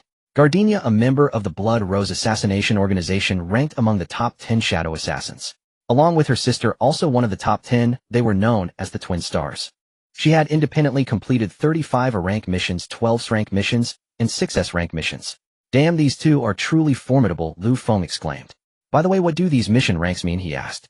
I don't know, the system replied coldly. Wait, didn't you create them? How can you not know? The Blood Rose exists in this world, why did not conjure them out of thin air? The system responded coldly. So were those 3 researchers real too? Lu Feng asked again. No, I created them. Alright, fine, I'm utterly confused by you now, Lu Feng said, holding his head. When will these people you've created show up? Tomorrow. Fine, I'll just wait until tomorrow then. Lu Feng said, seeing he couldn't get any more answers, and promptly exited the system. I'm really looking forward to these people arriving. I hope there's a new energy expert among the researchers who can help me neuter the super battery technology. Otherwise, in a few days when Enzo arrives, I won't even have the tech to give him. As for these 2 assassins being twins, I hope they aren't trained to look like muscular bodybuilders. You never know, with their fierce track record, even capable of assassinating a nation's president, they definitely can't be delicate little girls. Lu Feng lay on his bed, letting his mind wander idly. It wasn't until the living room's monitoring system alerted him to a visitor that Lu Feng finally got out of bed. Going to the living room, he saw it was Feng and his wife returning. They were driving a cute little car, which had triggered the estate's defense system. Otherwise, the couple would have entered directly, as Lu Feng had already registered their fingerprints in the security system. Lu Feng opened the door for them and went out to greet them. Sir, I'm terribly sorry buying the car took longer than expected, and Feng said, quickly stopping the car and getting out upon seeing Lu Feng standing there. It's no problem. So did you get everything you needed? Lu Feng asked with a smile. Yes, we've got everything. Wainer even specially bought a sea base to cook for you tonight, and Feng said cheerfully. Just then, One also got out of the car carrying several bags. I'm really sorry, mister. Lu, that Feng wasn't with you today, and Juan said apologetically. From now on, please let him stay by your side to protect you. That would put my mind at ease. Haha, I just gave him a day off, Lu Feng said with a laugh. You don't need to give him days off, just let him work every day, and Juan said, also smiling. Haha, wouldn't that be exploiting my employees? Serving you isn't exploitation, we do it willingly, and Juan continued. Alright, Wainer, go start cooking. The gentleman will need to eat soon, and Feng urged from the side. Hearing her husband say this, and Juan bid farewell to Lu Feng and went to prepare dinner. And Feng meanwhile dutifully stood behind Lu Feng. And Feng, no need to be so formal at home. I consider you a friend, Lu Feng said, looking at the serious-faced Feng. But my duty is to protect you, so I must be attentive, and Feng replied earnestly. Alright, have it your way, Lu Feng said, seeing he couldn't persuade him. And so Lu Feng strolled around the estate, with Feng trailing right behind him. Soon Juan had the meal ready and came out to call them. Hearing dinner was served, the two walked over. Mr. Lu, please have a taste, and Juan said, pointing to the fish on the table. Lu Feng didn't stand on ceremony. He picked up his chopsticks, took a piece of the fish, and put it in his mouth. Delicious. The sea base already has few bones, and you've managed to remove even more, Lu Feng said, taking a big bite of rice. Then please eat as much as you like, and Juan said. She loved watching Lu Feng eat. His enjoyment brought her great joy. She couldn't protect Lu Feng with her martial skills like Feng could, so she put all her effort into making every meal perfect, just to see him happy. Soon the meal was finished. Lu Feng declined their offer to walk him back and returned to the villa alone. After washing up, Lu Feng lay directly on his bed and started scrolling through Douyin. Hey, aren't those the three girls from before? Why are they fighting? Lu Feng suddenly spotted the trio who had been taking photos by his car earlier. Good fight, Lu Feng exclaimed. He had a poor impression of them from the start. Their malicious expressions were truly revolting. If they weren't girls, Lu Feng might have resorted to physical action. Now seeing them turning on each other, he was overjoyed. He immediately liked the video and even boosted it with 1,000 yuan worth of promotion to make it go viral. After doing all that, Lu Feng scrolled through his phone for a while longer before falling asleep. Early the next morning, he was awakened by the doorbell. Still in his pajamas and half asleep, he stumbled to the door and opened it for Feng. What's wrong, Feng? It's so early, isn't it too soon for breakfast? Sir, you need to prepare quickly. There are 2 assassins at the gate, and I might not be able to handle them alone, and Feng said urgently. The moment Lu Feng heard the word assassins, he perked up instantly. Could they be the assassins from Blood Rose? How did you know they were assassins? Lu Feng asked curiously. Is it that obvious? They were well hidden, I almost didn't spot them, but the cases they were carrying gave them away, and Feng replied. Cases? What cases? Lu Feng asked. Each of them was carrying a case over a meter long. I don't know what's inside, but I could tell they weighed at least 80 jin. They were holding them with one hand, and quite effortlessly too. An 80 jin case would be difficult for a grown man to manage, but they lifted them with one hand. So I'm certain they aren't ordinary people. The cases most likely contain weapons. So please activate the security system and call the police. If they really have guns, I might not be able to stop them, and Feng said urgently. Lu Feng saw how anxious and Feng was and laughed. Haha, alright, don't panic. Let me go take a look with you. No, you can't go. What if they really have guns? And Feng quickly blocked his path. It's fine. You know my skills. Besides, I have you with me, Lu Feng said as he walked out. And Feng hurriedly followed, even moving to walk in front of Lu Feng. He was prepared to use his own life to shield Lu Feng from any bullets if those two turned out to be real assassins. In truth, and Feng was blinded by his concern. Had he calmed down and thought it through, he would have realized they couldn't possibly be assassins. What assassin waits at the front door in broad daylight instead of sneaking in for a nighttime kill? Soon Lu Feng arrived at the estate's main gate. He immediately spotted the two girls standing at the entrance, each with a black metal case beside them. One girl had a cold expression, standing there aloof like a thorned rose. Even though she was doing nothing, her breathtakingly beautiful face and her impressive figure, which even the black combat suit couldn't hide, stunned Lu Feng. The girl beside the cold one had a pure and adorable look. Although they had identical faces and figures, they gave off completely different vibes. Lu Feng walked straight over, preparing to open the estate gate. Sir, what are you doing? And Feng, seeing Lu Feng's movement, hastily stopped him. We can't tell friend from foe, yet how can we open the door recklessly? He thought to himself, Mr. Lu wouldn't think they mean no harm, just because they're good-looking, would he? Open the door. They're on our side, Lu Feng explained. Off. Lu Feng's words caught in Feng, who was on high alert, completely off guard. Well, what did you say? And Feng asked in disbelief. I said these two are our people. My new bodyguards, Lu Feng said. The two outside cooperated by kneeling on one knee in a salute. Greetings, master. Their actions stunned not only in Feng, but also Lu Feng. After a long moment, Lu Feng snapped out of it, quickly opened the door, and pulled them up. The moment his hands touched theirs, Lu Feng felt the softness of their bodies. What was I thinking earlier? How could I imagine them as muscular Barbie dolls? He mocked himself inwardly. They were clearly delicate, fragile maidens.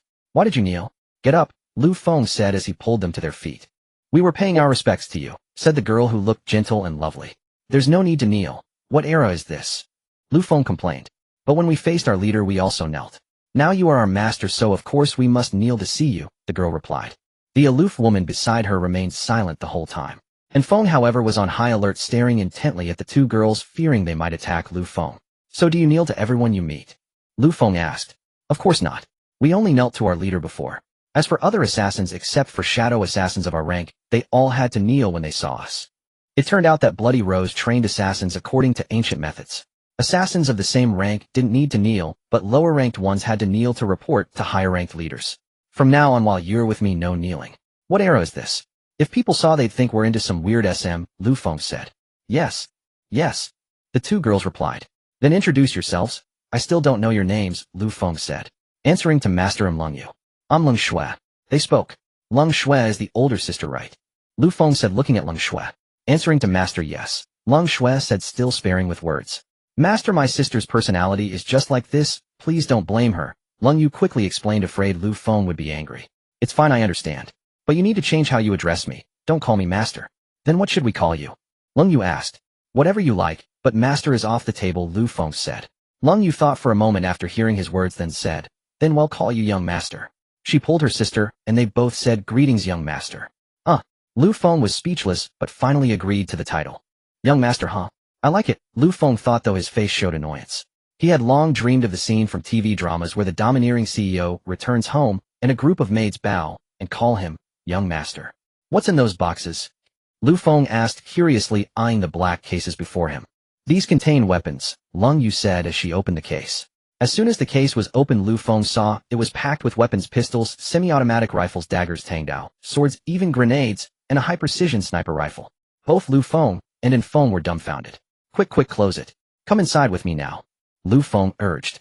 Hearing this, Lung Yu obediently closed the case, and the two sisters followed Lu Feng into the manor. Where did you get these weapons? Lu Feng asked, still shaken. There are personal weapons, of course, to protect you, young master, Lung Yu said. But this is Huaxia. Having all these weapons is useless, Lu Feng said helplessly. Then how are we supposed to protect you? Put all these weapons in the underground secret room of my villa later. You two just carry a dagger on a daily basis, Lu Feng said. Yes, they both nodded in unison. Lu Feng was terrified by the sight. If Huaxia's law enforcement saw these weapons, it would be enough to get them executed 10 times over. Have you never stayed in Huaxia before? Lu Feng asked curiously. No. Although we are ethnically Huaxia, we've never set foot in Huaxia, not even for missions. The leader never accepted assassination contracts in Huaxia and forbade us from entering privately. She said Huaxia is a forbidden land for all assassins and mercenaries, Leng Yu explained. How could it not be a forbidden land? Even owning a large knife is illegal in Huaxia, let alone a gun, Lu Feng said. It was precisely because Huaxia's regulations were so strict that basically no foreign assassins or mercenaries took assassination jobs within its borders. This meant that if someone wanted to kill a person in Huaxia, they could only hire some second-rate local assassins. Hadn't Feng only been able to use a dagger when he tried to kill Lu Feng earlier? Soon Lu Feng led the two and Feng to the third basement level. On the third underground floor, Lu Feng opened the hidden door to the secret room. Then he led the others inside. This is an independent secret room. Its power system and everything else are separate. Outsiders would never know about this room unless they blew up the entire villa. Put your weapons here, Lu Feng said, turning on the light. Leng Yu and Leng Shui exchanged a glance, then obediently placed the weapon cases into the cabinet. Young master, can we take some other weapons? Leng Yu asked. As long as they're not guns, you can carry them. Hearing this, the two sisters quickly opened the case again and began selecting. Soon they brought their chosen weapons before Lu Feng. Please have a look, young master. Lu Feng examined the items and picked up a few rings. These are your weapons. Just some rings. These aren't ordinary rings, Leng Yu said, explaining. This ring contains a poison needle. Instant death upon contact with blood. This ring contains a special substance that works with this necklace, she said, picking up a necklace. Once the substances in the ring and necklace combine, the necklace becomes a bomb with power comparable to a grenade. Wow, these little gadgets are that amazing. Lu Feng was astonished. He never imagined these accessories could be deadly tools. And Feng was also secretly shocked, wondering where Lu Feng had found such formidable assassins. Then Leng Yu introduced more weapons, such as a soft sword that could be worn around the waist, and a pair of gloves woven from gold thread. These unusual weapons broadened Lu Feng and Feng's horizons. Although Feng had military experience, his opponents had also been soldiers, so he had never encountered such assassins. If you two had come to assassinate me, I wouldn't even know how I died, Lu Feng said with emotion. We would never dare. Leng Yu and Leng Shui immediately knelt upon hearing this. Oh dear, why are you kneeling again? Get up quickly, I was just joking, Lu Feng said as he helped them both to their feet. Come on, let's go eat first, and then I'll take you to buy some clothes. You can't keep wearing combat gear every day, he added while leading them out. They then went straight to the villa where Feng lived. Mr. Lu, are you alright? Wan asked softly. It turned out that when Feng was patrolling the estate early in the morning, he discovered the two sisters and suspected they had come to assassinate Lu Feng. He hurried back to tell his wife to hide, then rushed off to protect Lu Feng. Fine, it was all a misunderstanding, Lu Feng explained. Glad to hear that. Breakfast was delayed a bit, so please wait a moment, Wan said, glancing curiously at the two girls behind Lu Feng before going to prepare the meal. Lu Feng led the two sisters to their seats. Let me introduce you. This is Feng, my bodyguard and driver, he said, pointing to Feng. And this beautiful lady who cooks for us is Feng's wife, our head chef. After the introduction, Leng Yu and Leng Shui stood up and introduced themselves as well. And so the group got to know each other initially. Now that you two have joined, my bodyguard team has grown to 3, so I plan to adjust your work schedule, Lu Feng said as he sat on the sofa.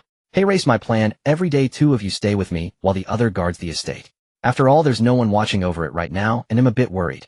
Yes, the two sisters responded immediately. Everything as you command, and Feng also said. And Feng, you rest at home today. I'm taking the sisters out to buy some daily necessities and clothes. Just stay put in the estate, and keep your wife company. Very well, sir.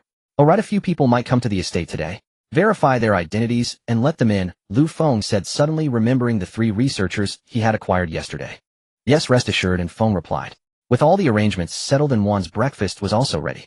Leng Yu and Leng Shui went over to help Wan bring the food to the table. Let's eat, Lu Feng said, and everyone began enjoying the meal. After breakfast, Lu Feng headed out with Leng Yu and Leng Shui. Leng Shui drove, while Leng Yu sat with Lu Feng ready to protect him at a moment's notice in case of an emergency. Can you tell me about your assassin organization? Lu Feng asked Leng Yu curiously. Of course, but I must ask for your forgiveness if I cannot share certain confidential matters, Leng Yu said. She then began recounting some details about their organization. Blood Rose ranked second among international assassin organizations, an ancient assassination guild with over 300 years of history. Its members, including the most enigmatic leader, were all women. They were orphans adopted by Blood Rose and trained from childhood, with training cycles lasting 10 years. Upon completion, they underwent performance evaluations. Each member had to independently complete a Class A mission to pass. Failure meant only death awaited. After passing the evaluation, one became a yellow-tier assassin and had to keep completing missions to advance to the next rank. Blood Rose's assassins were divided into 4 tiers: Heaven, Earth, Mystic, and Yellow. Heaven-tier assassins were the rank Lung Yu and Lung Shui belonged to, also known publicly as the 10 Shadow Assassins. Those at Earth tier and below were merely called assassins, not assassins of the Shadow, a distinction used to separate them from the Shadow Assassins. After becoming a yellow-tier assassin, a 3-year promotion period began. They had to keep completing missions and climbing the ranks until finally reaching Heaven tier. However, the number of Heaven tier assassins was limited to 10 per generation. When the new 10 Shadow Assassins completed their promotions, the older generation retired, and the organization would grant them a generous pension for their retirement. Though called retirement, each Shadow Assassin was only around 30 years old when stepping down, yet they were still forced into it.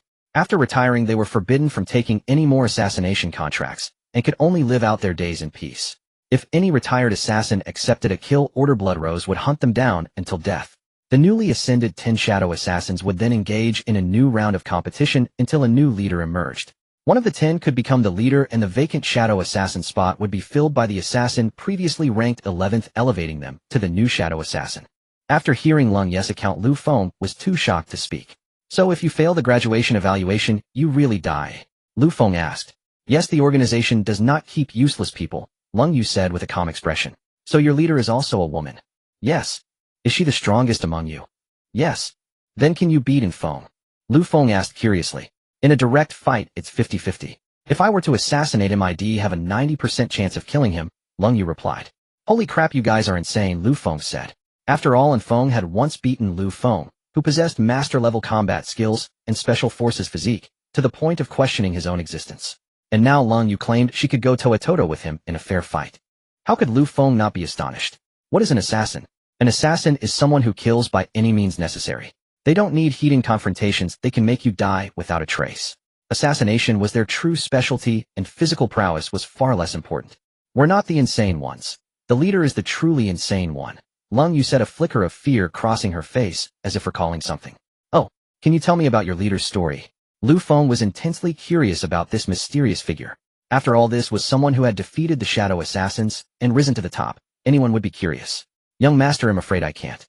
We are not allowed to disclose any information about the leader," Lung Yu said apologetically. "Please don't misunderstand. We are completely loyal to you. From the moment we received orders to leave the organization, you became the one we are absolutely devoted to. As for why we can't tell you about the leader, it's because Blood Rose has a rule: no one may reveal even a shred of information about the leader. Otherwise, the entire organization will hunt you down no matter who you are," Lung Shui explained from the driver's seat. "All right then, I want to ask," Lu Feng conceded. "So you've completely left the organization now, right?" "Yes." "And you are fully loyal to me?" "Yes, we will resolutely carry out your orders. Even if I ordered you to die, would you do it?" "Yes," Lung Yu said, twisting the ring on her finger as a poison needle emerged. She then placed the ring against her pale, fair neck. "If you wish for my death, I can die this instant," Lung Yu said firmly. Startled by the sudden move, Lu Feng exclaimed, "Put that away right now. I was just asking." Lung Yu obediently tucked the poison needle away upon hearing his words. "Don't ever do that again. You both need to stay alive, and well, do you hear me?" Lu Feng said sternly. "Yes," the two sisters replied in unison. "You are in the prime of your youth. Don't be so reckless with your lives. You should live well so you can protect me properly," Lu Feng said with a smile. Upon hearing his words, an inexplicable warmth flickered through the long-frozen hearts of Lung Yu and Lung Shui. The car soon arrived at the mall. This time Lu Feng brought them to his own establishment, the Times Plaza. After instructing Lung Shui to park the car, Lu Feng led the two into the plaza. He didn't notify Wang Shui, the property manager. He was simply here to buy some clothes and daily necessities for the sisters. Lu Feng walked in front, followed by two stunningly beautiful twin girls. The men shopping in the mall were immensely envious. Couples strolling by couldn't help but stare, their eyes glued to the beauties behind Lu Feng. Even when their girlfriends pinched the flesh on their waist, they barely felt it. It wasn't until Lu Feng had walked away that they snapped out of it, trying to explain, but their girlfriends refused to listen and stormed off, forcing the men to chase after them sheepishly. Lu Feng led Lung Yu and Lung Shui straight into a women's clothing store and addressed the sales assistant upon entering. "Get these two young ladies a few sets of casual wear and also a few outfits suitable for work." The sales assistant, recognizing Lu Feng's affluent demeanor at first glance, hurried over. "Certainly, please follow me, ladies," she said with a bow. The The sisters exchanged a glance, then looked at Lu Feng before following the assistant. The other sales assistants in the store were dismayed at having missed out on such a big spender. It was obvious to anyone that Lu Feng was wealthy, and buying clothes for these two beauties would surely mean generous spending. Whoever snagged Lu Feng as a customer was guaranteed a hefty commission. "Sir, would you like some tea?" As Lu Feng sat idly in the waiting area, another sales assistant brought him a cup of water.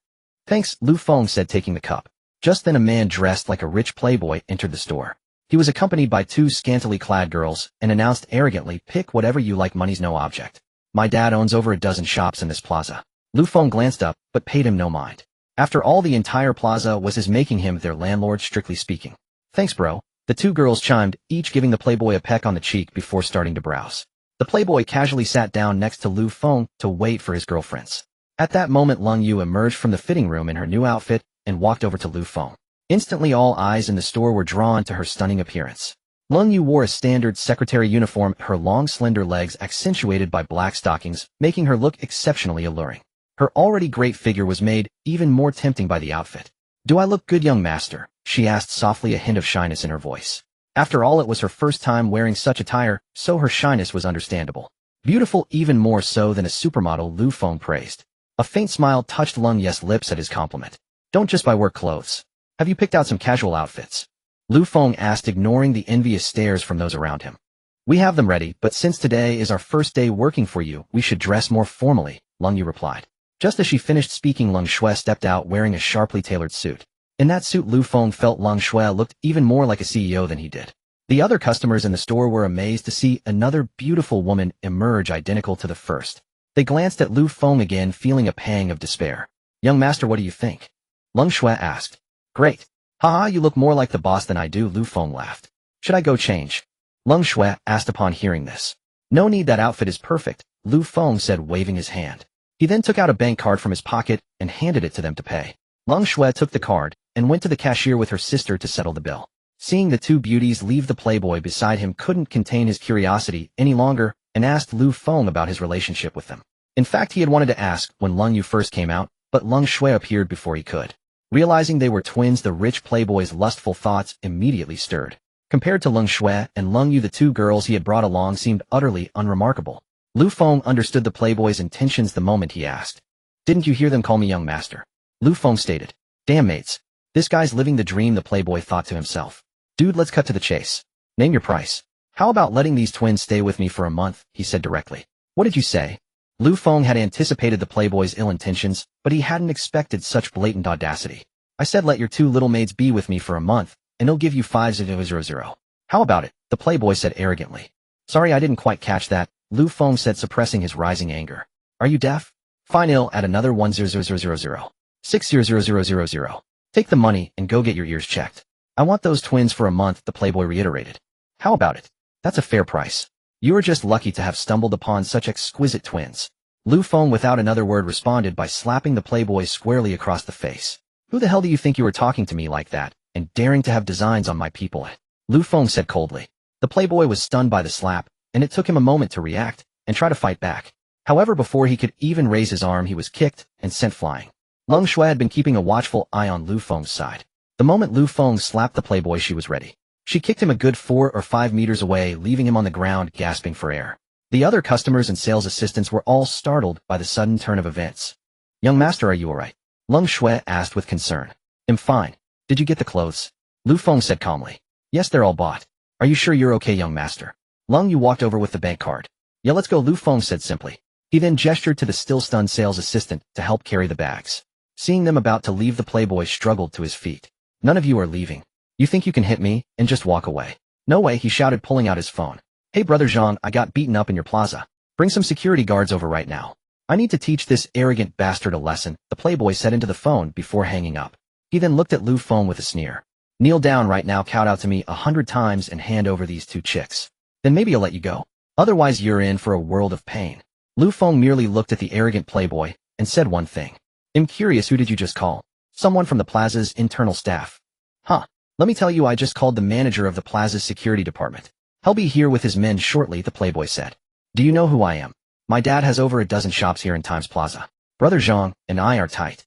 Even manager Wang, the head of the property here, shows my dad some respect." Lu Feng let out a helpless chuckle at the man's words. Why were there always people like this? And do you know who I am? Lu Feng said coolly. Whoever you are, you'd better beg for mercy right now. Hand those two girls over to me, and I might let you off this once, the rich brat blustered. Young master, let us deal with him. We'll take care of this trash who dares to insult you. Lung Shui said, her voice icy. Yes, young master. Or we could beat him up first, and then after he leaves, we'll kill him without a trace, Lung Yu added. Haha, don't always think about fighting and killing. I have my own way to make him kneel before us and apologize soon, Lu Feng said with a mysterious look. So have you thought it over? If you agree, send those two girls over now. Otherwise you'll regret it when you're locked in that little room, the rich brat urged. Lu Feng ignored him, pulling out a cigarette and putting it to his lips. Lung Yu quickly stepped forward to light it for him. Lu Feng sat back down. Massage my shoulders, he said, exhaling a puff of smoke. Lung Shui and Lung Yu each took a shoulder and began to knead. Young master, is the pressure all right? Lung Yu asked softly. I'm just right. Comfortable, Lu Feng replied with satisfaction. This infuriated the rich brat across from him, who charged forward to strike Lu Feng. But he was suddenly stopped by a shout. Hold it. With the call, the security manager approached with several security guards. Seeing his backup arrive, the rich brat hurried over. Brother Zhang, it's him. He was assaulting people in the square, and now he's smoking here against the rules, the brat said. Due to the smoke Lu Feng had just exhaled, the security manager couldn't get a clear look at him. Don't worry, Brother Zhang, will take care of this for you. Thanks a lot, I'll treat you to a foot massage tonight. The security manager smirked at that, then turned to Lu Feng. Sir, you've assaulted someone and are smoking openly in the square. Please come with us. A faint smirk tugged at the corner of Lu Feng's mouth. He deliberately lowered his head, keeping his face hidden from the manager. You don't have the authority to enforce the law, do you? Lu Feng said, head bowed. We don't have law enforcement authority, but you've disrupted public order. So please follow us to the security office. We'll call the police to handle it, the manager replied. Lu Feng let out a cold laugh. Don't you want to ask why I hit him? That's none of our business. We're just responsible for escorting those who disturb the peace, the manager said impatiently. I bet you won't be saying that once I'm in that security office, Lu Feng pressed. Sir, my patience has its limits. If you don't come with us now, we'll have to use force, the manager said, waving his hand as the guards prepared to seize Lu Feng. Lung Yu and Lung Shui instantly stepped in front of Lu Feng, shielding him. Seeing things had reached this point, Lu Feng rose from the sofa, pulled the two sisters behind him, and said coldly, then take a look at who I am. The security manager stared hard, then collapsed to the ground. LL Lu. The manager stuttered, unable to form a complete sentence. Lu Feng walked straight up to him, and none of the other guards dared to block his path. It was clear to everyone that Lu Feng was someone of immense stature. Otherwise their manager wouldn't have fallen to the floor in fright. What's the matter? Not so eager to arrest me now, Lu Feng said, looking down at the manager on the floor. MMR. Lu, I didn't know it was you. If I'd known, I wouldn't have dared, even with 10 times the courage, the manager stammered. So what you're saying is if I were just an ordinary customer instead of me, you'd feel free to do whatever you wanted. And no, that's not what I meant. But that's exactly what you said. Don't think I don't know your tricks. You drag someone into the security office, intimidate them together, and force them to cave. Mr. Lu, I really didn't mean it like that. The manager tried to defend himself. But Lu Feng gave him no chance. He directly dialed Wang Shui's number. I'm in the women's clothing store on the second floor of the plaza. Get here now. You have 5 minutes. If you're not here by then, pack your things and leave, Lu Feng said icily, then hung up without waiting for a reply.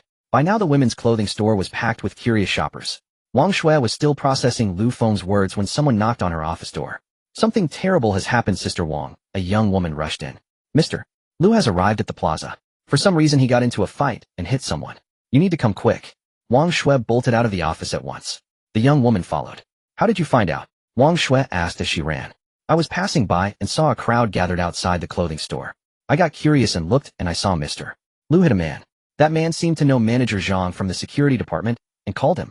I knew something was wrong, so I rushed over to tell you, the young woman said, panting. Oh no, Wang Shui exclaimed. From the girl's description and the phone call Shed just received, Wang Shui instantly knew things had gone terribly wrong. She sprinted with all her might to the second floor of the plaza. Upon arrival, she saw the clothing store completely surrounded by onlookers. Excuse me, please move aside. Let me through. After a Herculean effort, Wang Shui finally broke through the crowd and reached the scene. As soon as she squeezed in, Wang Shui saw the security manager slumped on the floor and Lu Feng sitting on the sofa with an unreadable expression. Mr. Lu, Wang Shui said, ignoring the manager on the ground and walking straight up to him. Is this how you run your plaza? Lu Feng said flatly. Wang Shui shuddered at his words. She quickly explained what happened. Don't worry, I'll give you a proper explanation. Go ask those two over there, Lu Feng said, gesturing toward the security manager and the flustered rich brat standing nearby. Wang Shui hurried over. What exactly happened? How did you manage to offend Mr. Lu? Seeing how furious Wang Shui was, the security manager didn't dare hide anything and recounted the events in full. However, he himself wasn't entirely sure what had started it all. After listening, Wang Shui turned her gaze to the rich brat. Xianyun, you'd better confess everything honestly, Wang Shui said directly.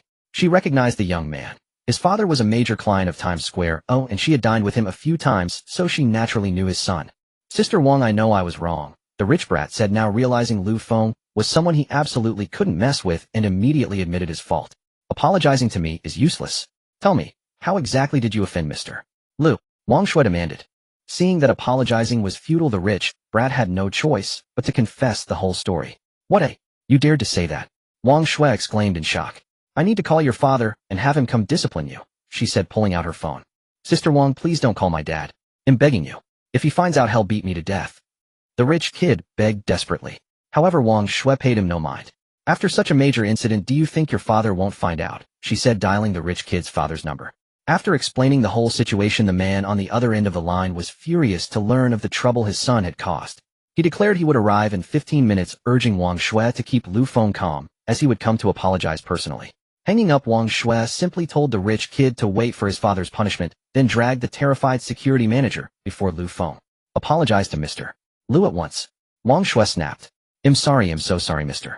Lu. I know I was wrong. I beg for your forgiveness, the security manager stammered. But Lu Feng ignored him, turning his sharp gaze instead toward Wang Shui. Manager Wang, this incident has severely shaken my trust in your management. You owe me a thorough explanation, or I will have no choice but to terminate our partnership, Lu Feng said icily. Panic flickered in Wang Shui's eyes as she hastened to explain. Mr. Lu, this was my oversight and I won't shirk the responsibility. But I have truly devoted myself wholeheartedly to this mall. Please trust me one more time, and I will give you a satisfactory answer. But not everyone who errs gets a second chance, Lu Feng continued. That's precisely why I'm begging you for this chance, Mr. Lu. I will not disappoint you, Wang Shui said earnestly. Very well. They'll give you this opportunity. Show me what you're capable of, Lu Feng replied. Thank you, Mr. Lu, Wang Shui said, then turned to the security manager with cold disdain. You're fired. Go process your resignation immediately and come clean about every bribe you've taken using your position. If you don't come clean, we'll be meeting in court. The security manager opened his mouth to protest, but Wang Shui cut him off. I don't want to see you again, and I doubt Mr. Lu does either. Resign now with some dignity intact. If you refuse to leave gracefully, he'll have no choice but to make you leave. Hearing this, the security manager bowed deeply to Lu Feng. Mr. Lu, I'm truly sorry. Manager Wang, I've let you down. I apologize, he said, then turned and walked away. Having dealt with him, Wang Shui turned her gaze to the other security guards who had come to apprehend Lu Feng. You may have followed your manager's orders, but you failed to discern right from wrong and instead aided his wrongdoing. Like your manager, you will all resign immediately. Hearing this, the guards slunk away in disgrace. Just as Wang Shui finished handling the internal affairs of the property team, the rich kid's father came rushing over. Manager Wang, huff him here. Where's that worthless son of mine? He'll beat him to death, a portly middle-aged man panted as he ran over. Dad, the rich kid muttered timidly as his father arrived. Smack. The heavy-set man slapped his son across the face. You have the nerve to call me dad. I disown you. He punctuated his words with a vicious kick. Manager Wang, just tell me what to do. He'll agree to anything, the man said to Wang Shui. My opinion doesn't matter. The person he offended is the owner of this mall, Mr. Lu. You need to say that to him, Wang Shui replied coolly from the side. So you're Mr. Lu. An honor to finally meet you, the man said, looking at Lu Feng seated on the sofa. Sir, this meeting can hardly be called an honor, Lu Feng replied with chilling indifference. Yes, you're right. It's my fault for not disciplining my son properly, letting him offend you, the man said, dragging his son in front of Lu Feng. Smack. He struck his son's head again. Apologize to Mr. Lu now. Terrified, the rich kid hastily bowed to Lu Feng. I'm sorry, Mr. Lu. I was blind and didn't recognize your greatness. Please forgive me just this once. No sooner had he spoken than his father kicked him again, sending him sprawling to his knees before Lu Feng. The portly man was acutely aware that the young man seated on the sofa could determine his fate with a single word. His entire fortune was tied up in Times Square, one word from Lu Feng, and he'd be bankrupt instantly. As for relocating his stores elsewhere, that was easier said than done. Not only would it be nearly impossible to find another location as prime as Times Square, but even if he did, he'd lose all the loyal customers he had painstakingly cultivated over the years. So upon learning that his son had offended the owner of Times Square, the man had dropped everything and rushed over. The rich kid, kneeling on the ground from his father's kick, looked up at him in bewilderment. To his surprise, the man slapped him again. What are you looking at me for? Apologize to Mr. Lu. You'd better pray he forgives you or he'll skin you alive, the man snarled. Frightened by his father's fury, the rich kid scrambled to apologize to Lu Feng. I'm sorry, I'm so sorry. I truly know I was wrong. If you're still angry, just go ahead and beat me. Lu Feng watched the rich kids groveling calmly, without saying a word. Seeing this, the man shoved his son aside. Get out of here. Don't dirty Mr. Lu's sight. Then plastering a smile on his face, he said to Lu Feng, Mr. Lu, I'm willing to offer 2 million yuan as compensation to the 2 young ladies behind you. The man spoke cleverly, knowing full well that Lu Feng with his vast wealth wouldn't care about 2 million. So he framed it as compensation for Lung Yu and Lung Shui.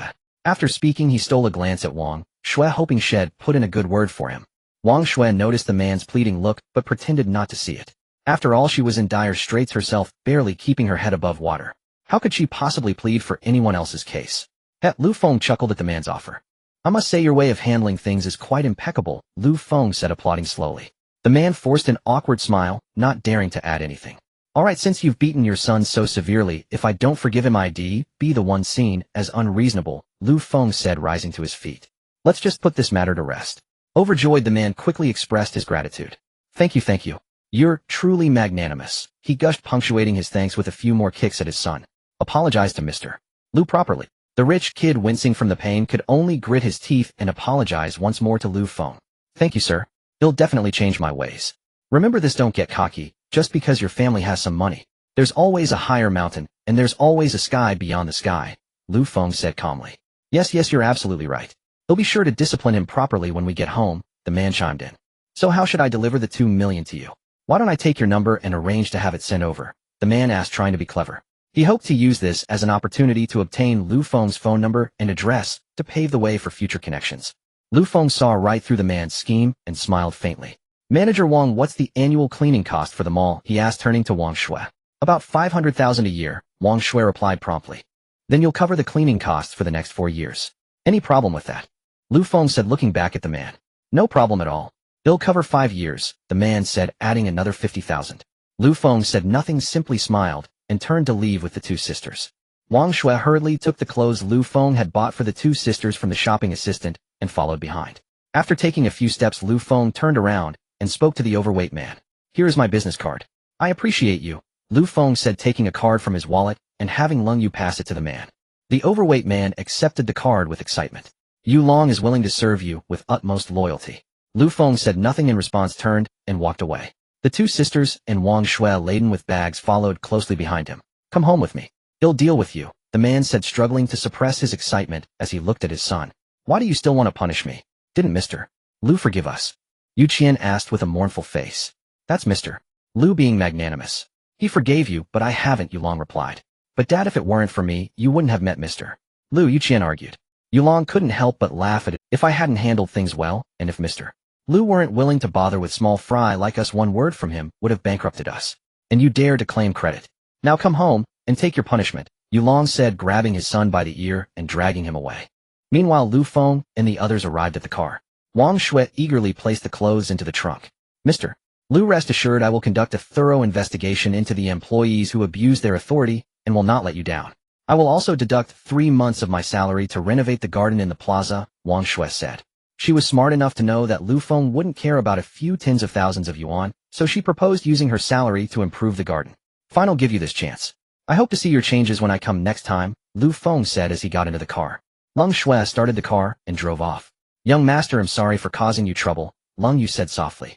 Lu Feng was amused by her adorable demeanor. Why apologize? If it weren't for my sister and me, this wouldn't have happened. So maybe we should wear masks when we go out from now on, Lung Yu continued. Haha, what a peculiar way of thinking. Why would you want to wear masks when you're so beautiful? Lu Feng laughed. So that our appearance won't cause you trouble. Ha ha ha, no need. Keep as you are. If I, Lu Feng, can't even protect my own people, then how can I face those financial tycoons and ancient families? Lu Feng declared with authority. The 2 sisters were deeply moved by his words. Young master, you are so good to us.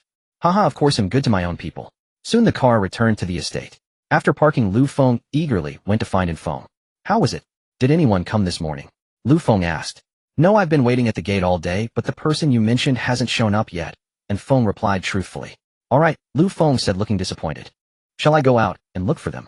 And Feng offered, seeing Lu Feng's disappointment. No need. I don't know when they'll come. Let's go back for dinner first. I'm a bit hungry after a morning of shopping, Lu Feng said. Alright, Wayner's cooking is almost ready. Let's go then. At the dining table, everyone sat together. You two sisters look really beautiful in those clothes, and one kept complimenting. Hee, thank you, sister. You're very beautiful too, Lungyu responded. Haha, stop praising each other. Eat quickly before the food gets cold, Lu Feng urged. Under his prompting, they finished the meal soon. Since Lu Feng had informed Xianyun in advance that morning, he didn't need to go to Ferrari in the afternoon. Instead, he brought Lungyu and Feng to a lawn on the estate. He planned to have them spar with each other. And Wan, excited at the prospect of watching a fight, eagerly followed. On the open ground, Lungshui and Feng assumed their stances ready to strike. And Wan stood with Lungyu chattering about who would win. Can your sister really beat Feng? And Wan asked doubtfully, looking at Lungshui. I don't know. Brother and gives off a very oppressive presence. Besides, we're not skilled in direct confrontation, so I'm not sure who's stronger, Lungyu explained. Let's just watch then. This is my first time seeing Feng fight, and Wan said excitedly. As they whispered to each other, Lungshui struck first. With a bizarre attack pattern, she lunged at Feng. He had no choice but to block defensively. Seeing her attack deflected, Lungshui changed tactics and aimed for his lower body. In the blink of an eye, they had exchanged over a dozen moves. Lu Feng and Lungyu watched intently, simulating the offensive and defensive techniques in their minds. Only Wan, who had no martial arts training, watched with pure enjoyment. And Feng, you're a grown man. Go easy on Lungshui. And Wan shouted. And Feng, hearing his wife's words, could only smile wryly. Didn't she see that he was being overwhelmed by Lungshui? With a military background, Feng had never encountered an assassin or seen such cunning and ruthless moves, so he could only block. But soon Feng figured out Lungshui's attack patterns and began to counter. He deliberately let her punch him in the chest, relying on his robust physique to absorb the blow, then swiftly delivered a powerful roundhouse kick. Caught off guard, Lungshui could only raise one arm to defend, but the force of the kick sent her stumbling back. However, in the moment she was knocked away, she managed to land a kick on Feng as well. The two thus separated. Clap, clap, clap, clap. Lu Feng applauded the thrilling duel. That was absolutely brilliant, even better than a martial arts movie, he said while clapping. Hearing his words, the two stopped their sparring and walked over. How do you feel? Lu Feng asked them. Miss Lung's attacks are swift and fierce, I could only try to defend, and Feng said modestly. Not at all. Brother An's powerful physique and heavy strikes are equally overwhelming, Lungshui responded. Haha, you two are flattering each other, Lu Feng remarked. And Feng, how could you really kick Lungshui? She's a girl. And Wan said as she approached. And Feng scratched his head awkwardly at his wife's words. It's okay, sister. Since you don't practice martial arts, you wouldn't know. Even in a spar, such things happen. It's instinct, Lungyu explained. Hearing this, Wan realized she had misunderstood Feng and quickly apologized to him. How about we give it a try? Lu Feng said to Lungyu. Huh? Us? Lungyu pointed at herself in disbelief. What, you doubt me? Ask Feng. I'm pretty good at fighting, Lu Feng said, seeing her skepticism. Everyone except Feng was surprised. And Feng, have you fought with Mr. Lu before? And Wan asked directly. Almost caught off guard, Lu Feng quickly said they had only sparred, not daring to reveal that Feng had originally been sent to kill him. And Feng also caught on, and quickly said they had only sparred before. Mr. Lu, you really know martial arts? And Wan still didn't believe it. The two sisters were also skeptical. Try it, and you'll see, Lu Feng said with a grin. Alright, let's do it. But don't cry if I beat you up, young master, Lungyu said excitedly. We'll see who makes who cry. As they spoke, the two stepped onto the lawn.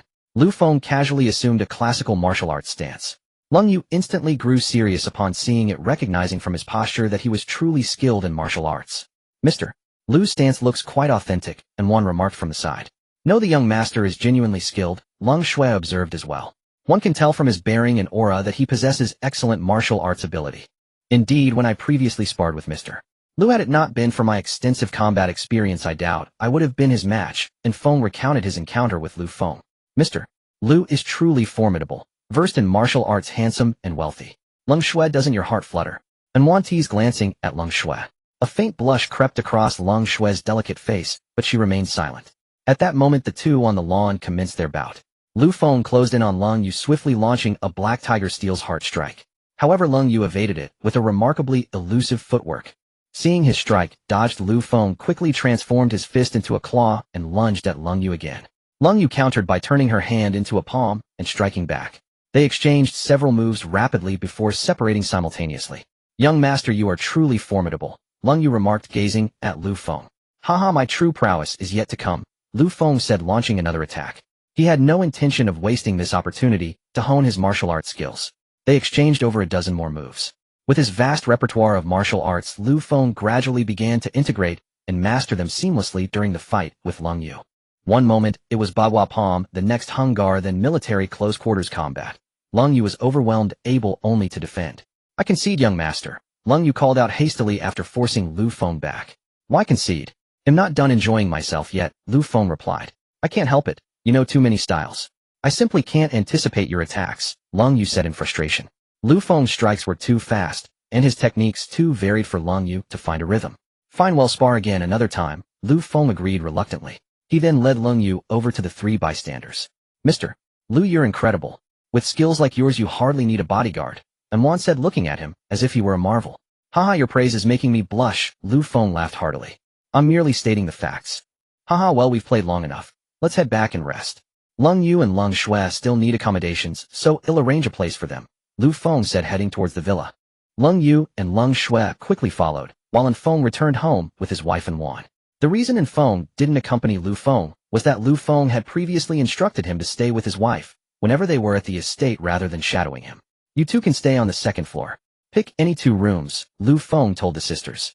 As for why he didn't let them stay in the other vacant villas, Lu Feng explained that he had other plans for them, not that he was coveting the sisters' beauty. Young master, we only need one room. Lung Yu spoke up. All right then, choose one, Lu Feng said glancing at them. Subsequently, Lung Yu selected a room on the second floor and placed all the clothes Lu Feng had bought for them inside. Young master, where do you reside? Lung Shui asked from the side. I stay on the third floor. Hey, raise an alarm for you. Keep it by your bedside, press it if anything happens, and come immediately, Lung Shui said, producing a remote that resembled a car key fob.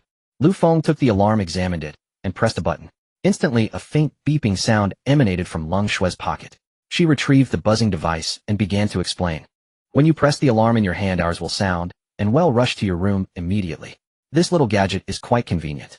All right, I'll take it, Lu Feng said, pocketing the device. Lu Feng then handed Lung Shui a car key and headed upstairs. Lung Shui and Lung Yu began tidying their room. Back in his bedroom, Lu Feng inquired of the system why the researchers hadn't arrived yet. The system explained they would arrive within 3 days. Lu Feng had no choice but to wait patiently. As he lay on his bed playing with his phone, he was unaware that he had become a target. Assassins hired by Wei Changqing's grandfather had arrived in Modu and were investigating Lu Feng. Using their organization's internal intelligence network, the team of assassins quickly located Lu Feng's residence. Although the estate was situated in an area home to top-tier elites, including the former top official of Modu, the security force, composed mainly of veterans, failed to detect the lurking professional assassins.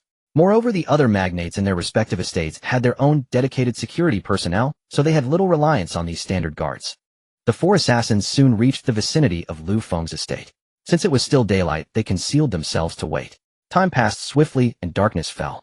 Lu Feng had finished dinner and was scrolling through his phone, oblivious to the danger creeping closer. The assassins had now crept to a corner of the estate wall. According to the intel provided in our daytime observations, the target is highly skilled, and he also has a veteran bodyguard. So to be safe, number 2 will keep an eye on the bodyguard. Numbers 3 and 4 will follow me to eliminate the target. If the assassination fails, retreat immediately, the leader instructed. Boss, what about the veteran's wife and the target's 2 mistresses? One assassin asked. We're only here for the target. If the others don't interfere, we don't create unnecessary trouble, the leader replied. Is everyone clear? Clear. Move out. With those final words, the masked Cladintaitsuit's assassins sprang into action. Due to China's strict gun control, the assassins were armed only with cold steel, though they did have 2 crossbows. One assassin swiftly pressed against the wall, while another stepped onto his shoulders to scale it. The assassin leaped from his partner's shoulders, executing a graceful arc before landing back down. Boss, there's a tumter-high electric fence on top of the wall. There's no way over, the masked assassin reported. Can the electric fence be disabled? The leader asked. I've checked, it's not feasible. It has sensors. Even a bird touching the fence would trigger the alarm, let alone trying to cut it, the assassin replied. Damn, these rich folks are so paranoid about their safety, the leader muttered under his breath. What do we do now? Another assassin asked. We'll have to retreat for now. Since we can't infiltrate the estate, we'll find a way to eliminate him when he comes out, the leader stated. Thus the 4 assassins melted back into the shadows, concealed by the cover of night. That night, Lu Feng slept soundly, unaware that he had narrowly escaped an assassination attempt.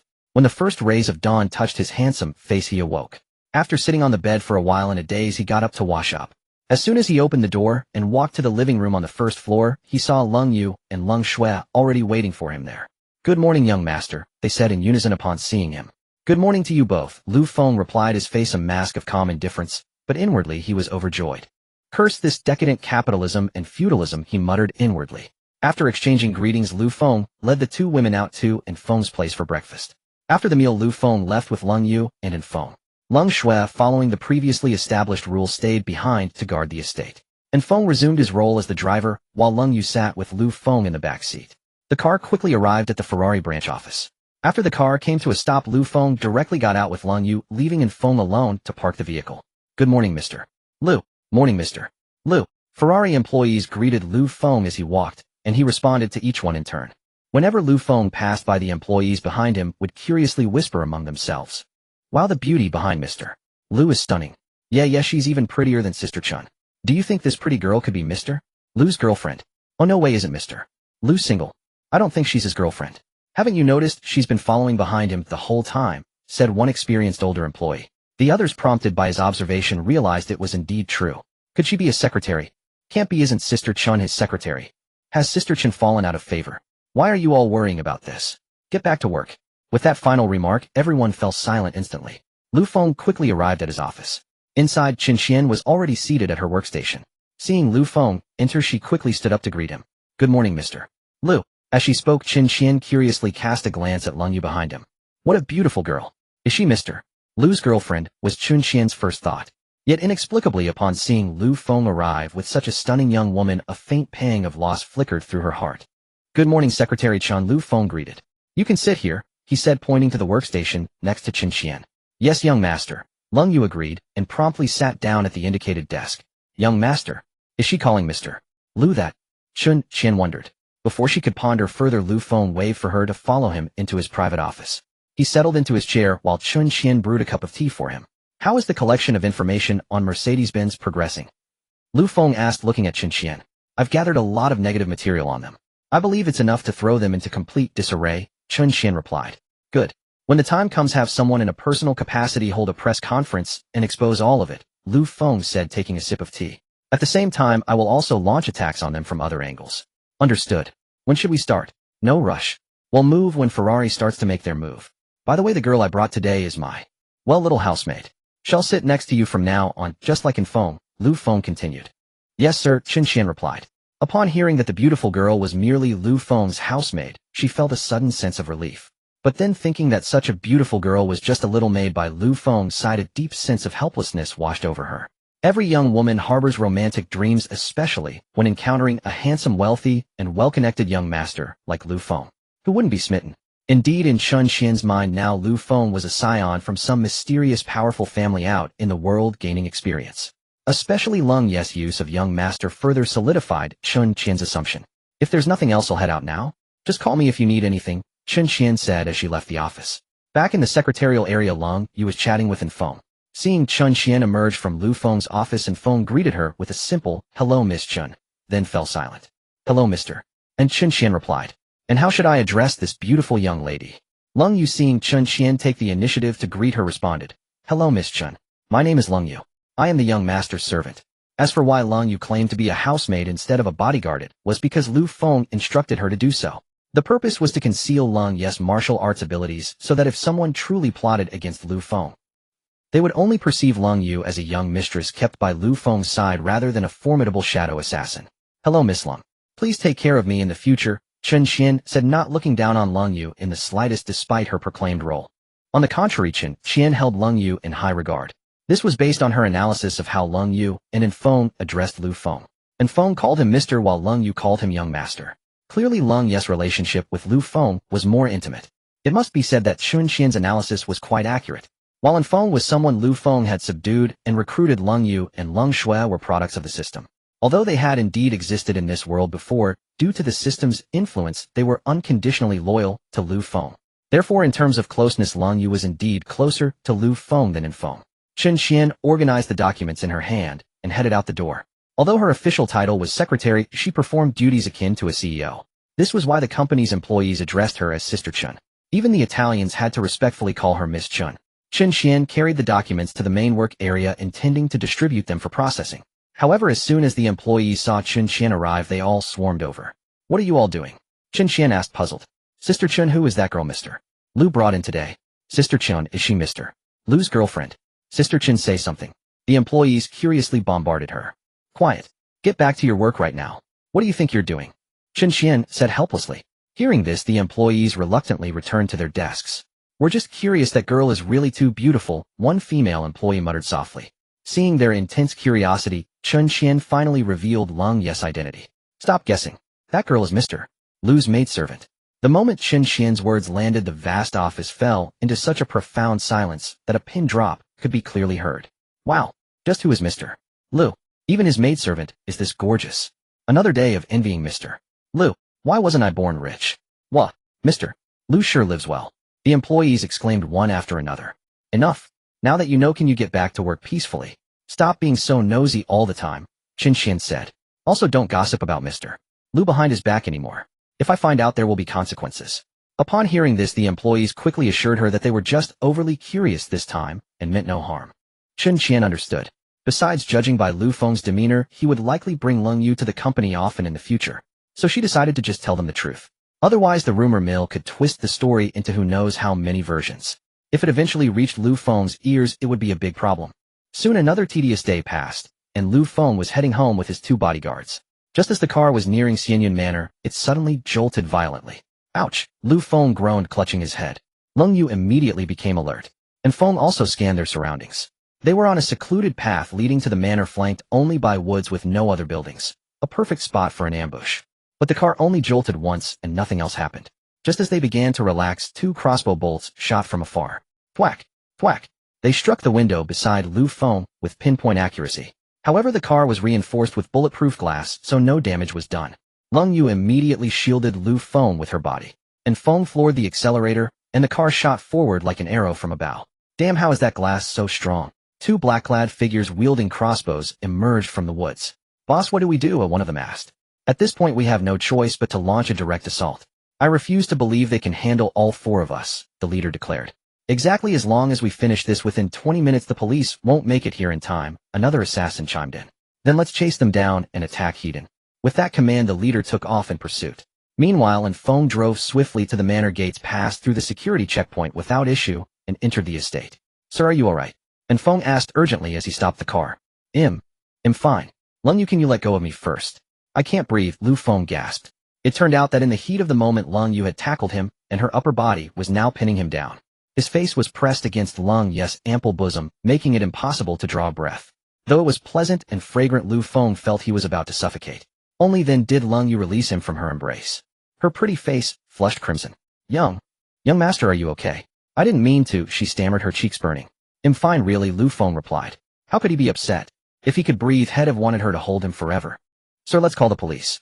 These are clearly professional assassins, and Feng urged. No, first have your wife hide inside the villa and not come out. I suspect they're already closing in on us, Lu Feng analyzed. They probably won't, right? Assassins go for a single decisive strike. If they miss, they usually retreat and lie low, Lung Yu said. And Feng nodded in agreement, trusting her expertise. No, they will definitely come after us. They know their weapons can't penetrate our car, Lu Feng explained, lighting a cigarette. So they'll have to attack directly. I'm certain there's more than one of them. They might have even tried to kill me yesterday, but failed to breach the manor's defenses, which is why they ambushed us on the road. They didn't expect the bulletproof glass, but those 2 precise bolts show they're highly skilled. Because they're professionals, they know they've already tipped us off. Their only chance is to eliminate me before I bolster my security. Also, since the manor is on a hillside, the police won't arrive anytime soon, giving them ample time to finish the job. Lung Yu and Feng were both impressed by his analysis. Young master, what should we do? Lung Yu asked, gazing at him with admiration. She had become his devoted fan. An ordinary person would be paralyzed with fear after an assassination attempt. But Lu Feng remained calm, even predicting the assassin's next move. Tell your sister to bring the cold weapons. And Feng, have your wife hide in the basement and stay there. I'm worried the killers might target her, Lu Feng continued to instruct. Since they ambushed us on our way home, they must have detailed intel on us. We need to be cautious. Lung Yu quickly pulled out her phone to call her sister inside the villa. And Feng also called his wife, urging her to hide. Feng, make sure you protect Mr. Lu. And Wan said anxiously over the phone. Got it. You hide now, I will, and Feng replied. Lung Shui, upon receiving her sister's message, grabbed her weapons and rushed to Lu Feng's side. Young master, please go back to the villa and let brother and protect you. Leave these assassins to me and Lung Yu, she said. Yes, young master, you should go back. My sister and I can handle this, Lung Yu added. No need. Don't you know my skills? Lu Feng said with unusual calm. But young master. Lung Shui tried to protest, but Lu Feng simply took the Tang sword from her hand. Enough, Lu Feng said, walking directly to the manor's main gate. And Feng and the two sisters quickly moved to stand in front of him. At that moment the assassins arrived at the gate and immediately spotted the four figures on the path. Something's off. Why are those two women still here? Weren't they just his mistresses? One assassin remarked in surprise. Forget it, we've come this far. Let's launch the assault. The leader hurled a grappling hook which latched onto the manor wall. The sensors on the wall immediately blared a piercing alarm echoed by sirens from within the villa. But the leader ignored it, scaling the wall with his hook and executing a swift somersault over the Tunterhai electric fence atop it. Upon landing, the leader lunged straight for Lu Feng. The other three assassins followed suit, vaulting over the wall. Two of them fired their crossbows at Lu Feng the moment they hit the ground. Whoosh, whoosh. As the bolts neared his face, Lung Yu and Lung Shui swiftly drew the soft swords hidden at their waists. Clang, clang. The bolts were deflected and fell to the ground. The two assassins were stunned. Weren't these supposed to be delicate mistresses? How did they so deftly block our shots? Lung Shui and Lung Yu, ignoring the frozen pair, charged at the leader and the other assassin, engaging them in combat. The manor was instantly filled with flashing blades and killing intent. What are you waiting for? Take out the target. The leader barked at the two idle assassins. Snapping back to reality, they bypassed the fighting four and rushed straight at Lu Feng. Lung Yu tried to intercept one, but her opponent held her in a tight grapple, preventing her from breaking free. Though the sisters had the leader and his companion on the back foot, they couldn't stop the others. And Feng, seeing the two assassins closing in, met them heat-in with his Tang sword. Clang! The sound of colliding weapons rang out as he engaged both of them. The battlefield split into three fronts: Lung Yu versus one assassin, Lung Shui versus the leader, and in Feng versus the remaining two. Watching the scene unfold, Lu Feng calmly took out his phone and called the police. Hello, I'm being attacked by assassins right now. Please come quickly, he said flatly. Sir, filing a false report is a crime, the dispatcher replied, clearly skeptical. It's true. They're in my manor right now, being held off by my bodyguards. Lu Feng continued speaking. However, the person on the phone didn't believe him at all. Having no choice, Lu Feng had to hang up. In truth, Lu Feng had not wanted to call the police in the first place. He had many ways to make these four assassins disappear without a trace. But after some thought, he decided to be a law-abiding citizen. Yet unexpectedly, the other party simply didn't believe him. Lu Feng ended the call and walked toward in Feng's battlefield. Keep them alive, Lu Feng shouted loudly. Because he saw that the assassin fighting Lung Yu was nearly beaten to death by her. He needed to know who had sent these assassins. On the other side, after hanging up, the dispatcher, after some deliberation, still notified the nearby patrol officers to go check. If it was a false alarm, they would just give him a lecture. The dispatcher still couldn't believe that in this day and age there could actually be assassins. Soon the nearby patrol car received the notification and headed toward Lu Feng's location. Brother Wang, what's going on? Assassins? The young officer driving the car said. Could it be he's read too many novels? The other officer also spoke. Who knows? When we get there, we must give him a good talking to and see who would dare to make a false alarm. Just as the two were talking, the address for their mission arrived. The older officer immediately panicked upon seeing the address. Hurry, hurry, call for backup, the older officer said urgently. What's wrong? Why are you making such a fuss? The young officer asked, seeing the older officer's panic. Look at this address. This is the Modu Villa district. The people living here are the creme de la creme. How could they possibly have nothing better to do than make a false alarm? So it must be that someone really wants to kill him. Speed up, the older officer urged. The young officer, hearing this, quickly accelerated and sped off. Meanwhile, the older officer began calling for backup. Calling headquarters, this is Unit 4537, encountering a terrorist attack, requesting backup. At this moment, Lu Feng was unaware that the police were already on their way. He was just about to exchange a few moves with the assassins. Just as Lu Feng was about to join in Feng in dealing with the two assassins, Lung Yu came over and stopped him. Young master, let me handle it. Just watch from the side, Lung Yu said as she lunged at one of Feng's opponents. It turned out that Lung Yu had already beaten her opponent half to death. Lu Feng watched the assassin lying on the ground and smiled. Soon Lung Shui also subdued the assassin leader, but instead of knocking him unconscious, she brought him before Lu Feng. Kneel. Lung Shui kicked the assassin leader's leg directly. The assassin leader, feeling the pain, had no choice but to kneel. Speak. Who sent you to assassinate the young master? Lung Shui's delicate hands firmly gripped the man's hands. I underestimated you. You've been hiding so deeply, the assassin leader said fiercely, looking at Lu Feng. Heh. Lu Feng let out a cold laugh, then reached out and removed the mask from the man's face. Speak. Who sent you to assassinate me? Lu Feng said, looking at the assassin before him. What do you think he'll tell you? We are professionally trained, the assassin leader snorted. Oh, if you're so tough, why don't you just bite your tongue and commit suicide, or hide a poison capsule in your mouth and kill yourself after a failed mission? Isn't that how it's always done in TV shows? Lu Feng mocked. Upon hearing this, the man fell silent instantly. because he had never thought of these things before. In the past, when assassinations were successful, law enforcement could never find any clues. So on the surface, he was still a normal person. Even if he failed one day and was caught, he was confident he could face the authorities. Thus, he had never even considered suicide. Young master, leave the interrogation to me. Long Shui volunteered, seeing how stubborn he was. You know how to interrogate? Lu Feng asked curiously. It's a required course for us, Long Shui replied. Ha ha ha, I knew you were assassins. No wonder you could always predict my moves when we were fighting, the assassin leader said. Say one more word and he'll cut out your tongue, Long Shui threatened, pulling out a dagger. While Lu Feng was interrogating the assassin leader, Lung Yu and Feng also finished their battles. Young master, all assassins have been dealt with, Lung Yu reported to Lu Feng. And Feng meanwhile dragged the 3 half-dead assassins together. Your comrades have all lost. Will you still resist stubbornly? Lu Feng said. TCH, just show me what you've got, the assassin leader said contemptuously. He simply didn't believe Lu Feng could do anything to him. Take the 4 of them to the basement. Lung Shui, you handle the interrogation, Lu Feng said coldly. Sir, what about the police? And Feng had seen Lu Feng call the police during the fight. It's fine. They won't come. I just called, but they didn't believe me, Lu Feng said, seeing in Feng's concern. Then it's fine, and Feng sighed in relief. What are you going to do? Are you going to take the law into your own hands? The assassin leader said uneasily. Shouldn't you hand us over to the police? Do you dare to use vigilante justice? The assassin leader shouted. Heh, Lu Feng let out a cold laugh, then leaned close to the assassin leader's ear and whispered softly. I not only dare to use vigilante justice, I can also make you disappear from this world without a trace. You wouldn't dare? Doing this is illegal. The assassin leader was directly frightened by Lu Feng's words. He had thought Lu Feng would hand them over to the police, giving them a chance to escape. Who knew that Lu Feng would not play by the rules, and actually wanted to detain them privately? Illegal?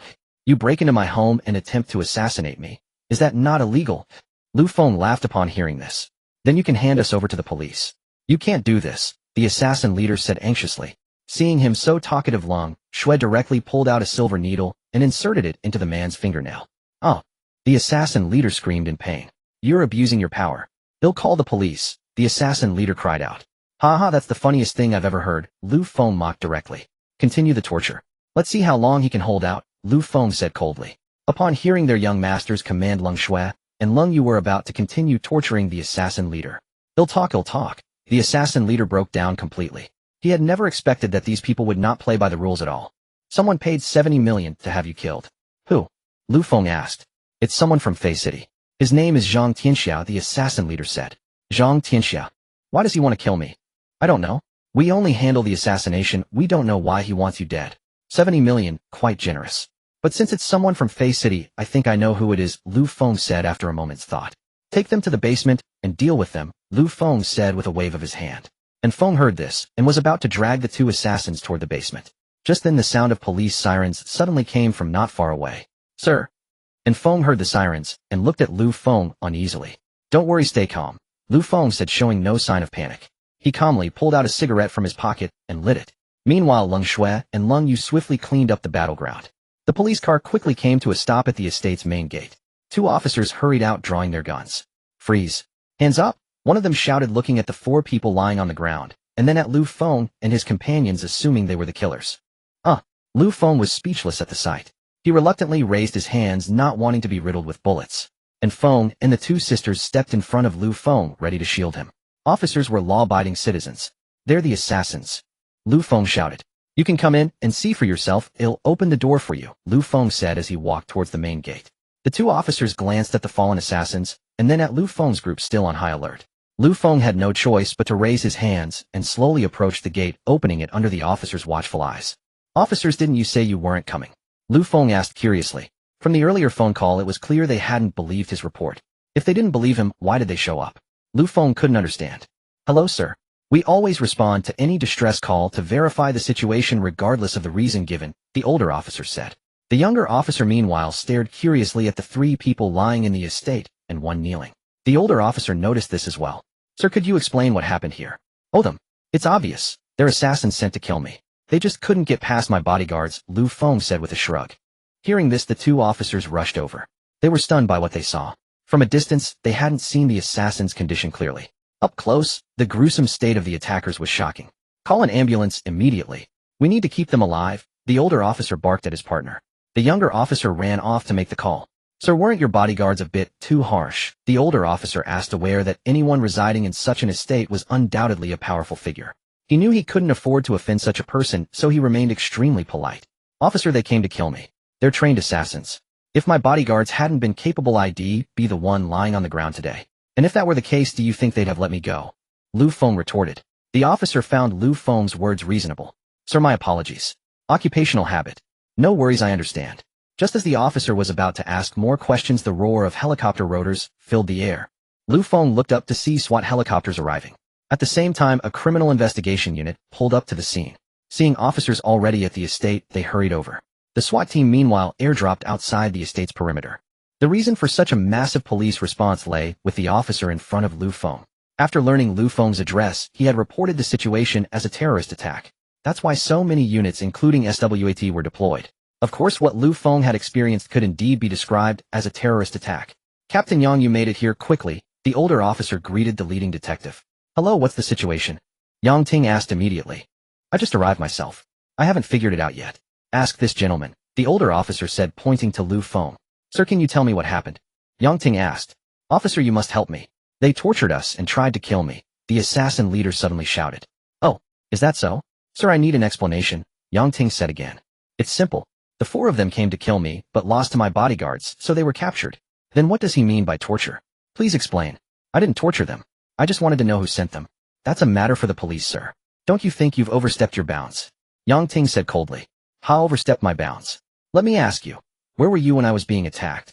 Where were you when my life was hanging by a thread? We came as soon as we got your call. We didn't waste any time. But what if I'd been killed before you arrived? Would my death have been in vain? Lu Feng was furious. He was angry that the police were interrogating him like a criminal when he was the victim. But we did our utmost to get here, and we even deployed SWAT, Yang Ting continued. Officer, I have a report. Those two female bodyguards are definitely assassins too. Arrest them, the assassin leader added. Yang Ting turned to look at Lu Feng. The other detectives immediately aimed their guns at Leng Shui and Leng Yu. Sir, I need an answer, Yang Ting said sternly. Lu Feng found the whole scene almost laughable. Seriously, officers, you don't believe the victim, but you trust a murderer. That's ridiculous. Sorry, sir, it's our duty. Please provide identification for the two ladies so we can verify their identities. And if I refuse, then we'll have to take necessary measures. How absurd. You don't interrogate the criminals, but you interrogate the victims. Is it because they look too beat up? Sir, we can't just take your word for it. Please cooperate with our investigation, Yang Ting insisted. Fine, I'll cooperate. Leng Shui, Leng Yu, go get your IDs and show them to our officer here, Lu Feng said coldly. The two women handed the assassin leader to Feng and went inside to retrieve their identification. Soon they returned to Lu Feng's side with their IDs. Young master, show them to the officer, Lu Feng said with a blank expression. Yang Ting took the IDs and had his men verify them. He then approached the assassin leader for questioning, but the man simply ignored him. Captain, your interrogation methods might work on ordinary people, but they're useless against these assassins, Lu Feng remarked. Yang Ting ignored the taunt and continued his questioning. Lu Feng, however, pulled Leng Yu aside. This is a special toxin. Apply it to the needle hidden in your ring and finish off these assassins, Lu Feng whispered discreetly, slipping her a vial. But young master, the police are right here. If they suddenly die, it'll be hard for us to explain, Leng Yu replied cautiously. Don't worry. This poison takes 3 days to take effect. By then it'll have nothing to do with us, Lu Feng said. Leng Yu nodded and went aside to coat her ring's needle with the toxin. Just then the officer who had checked the sisters' IDs returned. Captain Yang, the IDs check out. Both individuals are civilians with no criminal record. Alright, I understand. Return the ID cards to the two ladies, Yang Ting said calmly. Now you've added the crime of false accusation to your list, Yang Ting said, looking at the assassin leader. How is this possible? How? Officer, they really are assassins. How can they be ordinary people? The assassin leader shouted. But this is how it turned out. You'd better confess who sent you to carry out the assassination, Yang Ting said. Yet the assassin leader refused to confess, believing the police couldn't do anything to him. Yang Ting had no choice but to order him to be taken away. As for the 3 assassins lying on the ground, they were also carried and loaded into the police van. At that moment, Leng Yu suddenly ran to the assassin leader's side, took a photo of him with her phone, and while no one was paying attention, lightly patted him, successfully completing the poisoning. Leng Yu used the same method to poison the other 3 assassins as well. If these bad people dared to bully the young master, they'll take their photos to vent my anger, Leng Yu said, noticing Yang Ting watching her. Yang Ting saw this, but said nothing. Sir, I didn't catch your name, Yang Ting said to Lu Feng. My name is Lu Feng. You'll need to come back with us to make a statement, mister. Lu. No. If you have questions, ask them here.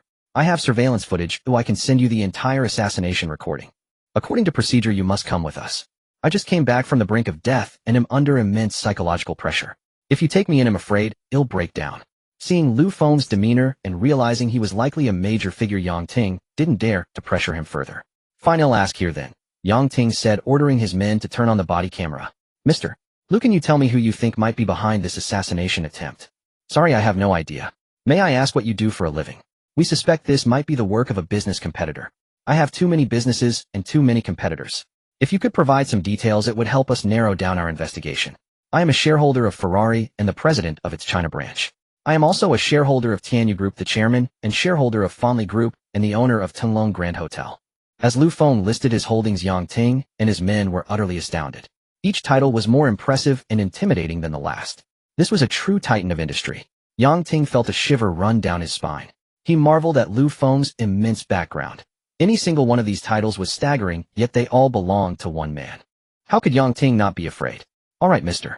Lu, we understand. One last question, have you had any conflicts with anyone recently? Yang Ting asked, suppressing his anxiety. No. I always abide by the law and haven't offended anyone, Lu Feng replied. Lu Feng did not tell Yang Ting that he already knew the mastermind behind the attack. He planned to exact his own revenge. Very well, sorry for the disturbance. We'll take these people back for questioning and get you an answer as soon as possible, Yang Ting said, signaling his team to withdraw. The police quickly secured the scene and left. Done? Lu Feng asked, watching the police disappear. Done, young master, Lung Yu confirmed. Good, let's head back and rest, Lu Feng said, turning and walking toward the villa. And Feng also hurried back to comfort his wife. Unlike the calm at Lu Feng's place, chaos erupted at Yang Ting's station. Yang Ting had reported the incident and Lu Feng's identity to his superiors as soon as he got in the car. What? Captain Yang, is all this true? Absolutely true, Chief. This is bad. A figure of this magnitude and a brazen assassination attempt happens in my jurisdiction. If this gets out, who knows what kind of storm it will trigger. Chief, it seems Mr. Lu doesn't intend to make a fuss publicly. Who knows what someone of his stature is thinking. Captain Yang, interrogate those assassins quickly and find out who they are. We need to give Mr. Lu a satisfactory answer or life is going to get very difficult for both of us. Yes, Chief. He'll start the interrogation immediately, Yang Ting promised. What he didn't know was that 3 days later those 4 assassins would be dead and he would be caught in the fallout. Back at the villa, Lu Feng had called a meeting. I know who ordered the hit on me. I plan to retaliate. Let's discuss how, Lu Feng said, seated. Young master, tell me who it is, and he'll go take them all out, Long Shui volunteered. Yes, young master, let us avenge you, Lung Yu added. And Feng simply stated he would do whatever Lu Feng commanded. Lu Feng was very pleased with the loyalty shown by the 3. No rush. Let's wait a couple of days. If we retaliate immediately after they attacked, it would be too easy to connect us. However, we can start by dismantling the assassin organization they hired. Here is the intel I've gathered.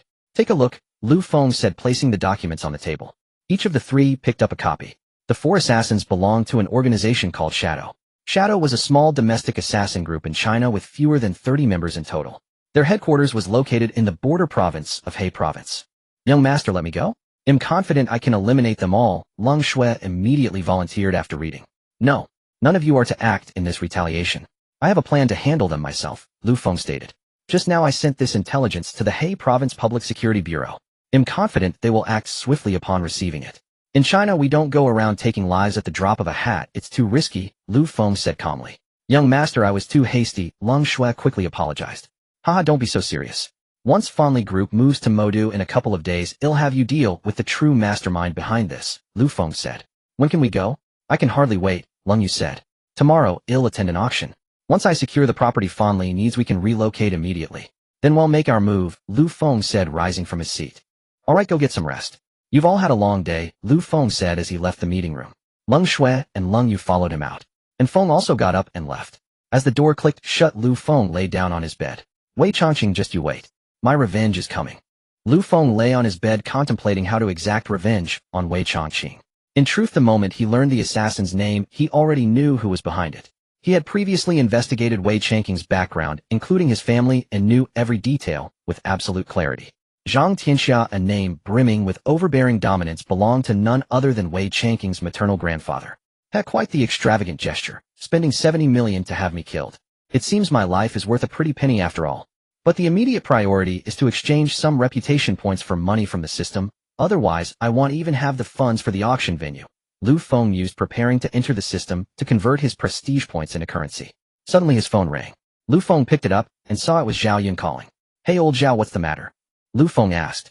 Chairman Lu, all of family's assets including the headquarters building have been sold off. The total comes to 5 billion and the funds have already been transferred to the company account. Xianyun's opening words were welcome news, especially since Lu Feng was just worrying about funds. Old Zhao, perfect timing. I'm planning to attend an auction banquet tomorrow to secure a new location for family, Lu Feng said with a chuckle. They'll transfer the 5 billion to your personal account shortly.